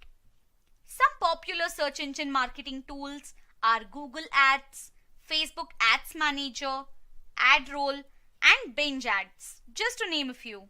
Next up, let's take a look at affiliate marketing. Affiliate marketing is the process of paying an affiliate, who could be a particular website or other entity, to advertise a merchant's products. The affiliate usually promotes the product and earns a commission for each sale they make. This is usually done using referrals via registrations, email sign-ups, conversions, and subscriptions. Here's the process of affiliate marketing. First, you will need to decide the affiliate network you want to choose. The affiliate network is like a favor for both merchants and affiliates. Here, a merchant gets to decide which affiliate they want to work with and vice versa. As a merchant, you will need to set up specific rules, guidelines, image specifications, commission costs, and other details that an affiliate needs to accept before they can apply to advertise for you. After this, affiliates apply to advertise on the merchant's behalf. The merchants decide which affiliate they want to go with and would be the best representation of their brand. Now, once an affiliate has been selected, he or she places ads on their website or the platform of their choosing, advertising the merchant's products. Interested customers then click on these ads and are sent to the merchant's website. If customers make a purchase, the affiliate network makes a note of it. The transaction is then validated and credited to the affiliate. And finally, the affiliate is given his or her commission, and likewise the process repeats itself. Here are some of the popular affiliate marketing tools. We have CJ Affiliate, Volume, Awin, and has offers, just name a few again.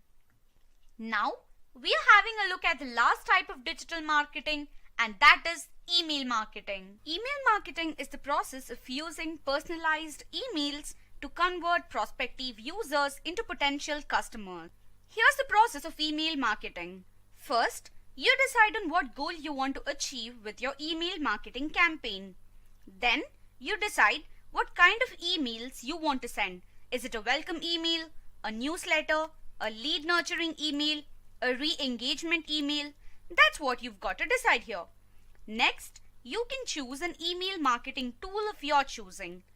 These tools can help you with templates for emails, create email lists, track performance, and do much more. You will then need to attract users with a reason to subscribe to your emails, with attractive opt-in advantages like exclusive access to sales, discounts, and so on.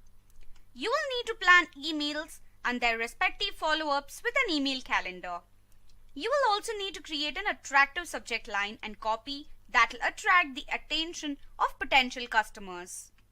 But the job isn't done. After creating an attractive subject line and copy, your email also has to have an attractive design. And finally, you will need to perform A or B tests and use analytics to measure how well your campaign is doing. Based on this, you can make the appropriate adjustments to make sure the upcoming campaigns are a success. Some popular email marketing tools are MailChimp, HubSpot, Sendinblue, and Marketo, just to name a few. Now, let's take a look at some digital marketer careers. Here are some of the most popular job roles you can have. We'll be talking about the salaries of these job roles, courtesy of Glassdoor. First, we have Digital Marketing Manager. A digital marketing manager earns approximately $75,000 per annum in the US. In India, he or she can earn approximately 7 lakh rupees per annum. Next, we have SEO Manager. In the United States, an SEO manager earns approximately $62,000 per annum, whereas in India, an SEO manager earns approximately 5 lakhs per annum. Then we have Search Engine Marketing or PPC Expert. A PPC expert in the US earns approximately $74,000 per annum, whereas in India, a PPC expert can earn approximately 4 lakh rupees per annum. Next up, we have the Social Media Manager. In the US, a social media manager earns approximately $50,000 per annum. In India, he or she can earn approximately 5 lakhs per annum. And finally, we have the Content Marketing Manager. A content marketing manager can earn approximately $65,000 in the United States. In India, he or she can earn approximately 5 lakh rupees per annum. Let's have a look at a sample digital marketer resume. First off, you start off with the usuals like name, address, and the other stuff. Following this, you will need to add a brief summary of your years of experience and the different important skills you have experience with. In this case, this person has 2 years of experience in just about every important type of digital marketing. Your summary can vary based on the job role you're looking for. You give them links to your socials and then add experience. This is the part where you can highlight your achievements during your years of work. Here, you can see how this person has brought growth in just about every channel he's gotten into. The most important part to remember here is that the stuff you add here must be quantitative, with actual stats about how your work brought growth to your organization. Again, depending on the job role you're applying for, you can choose to elaborate on some of your achievements over others. Then, you can cover the different tools you've got experience with. Make sure you add relevant tools related to this job role you're looking for. For example, for the role of a SEM expert, having experience with Google Ads and Google Analytics is mandatory, so that has to be a part of this list. You can add concise details about your education and then talk about the courses you've completed.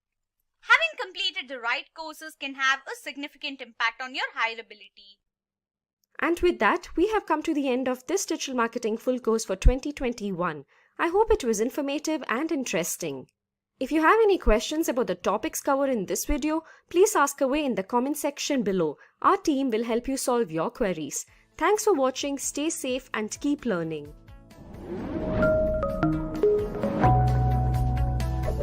Hi there, if you like this video, subscribe to the Simplilearn YouTube channel and click here to watch similar videos. To nerd up and get certified, click here.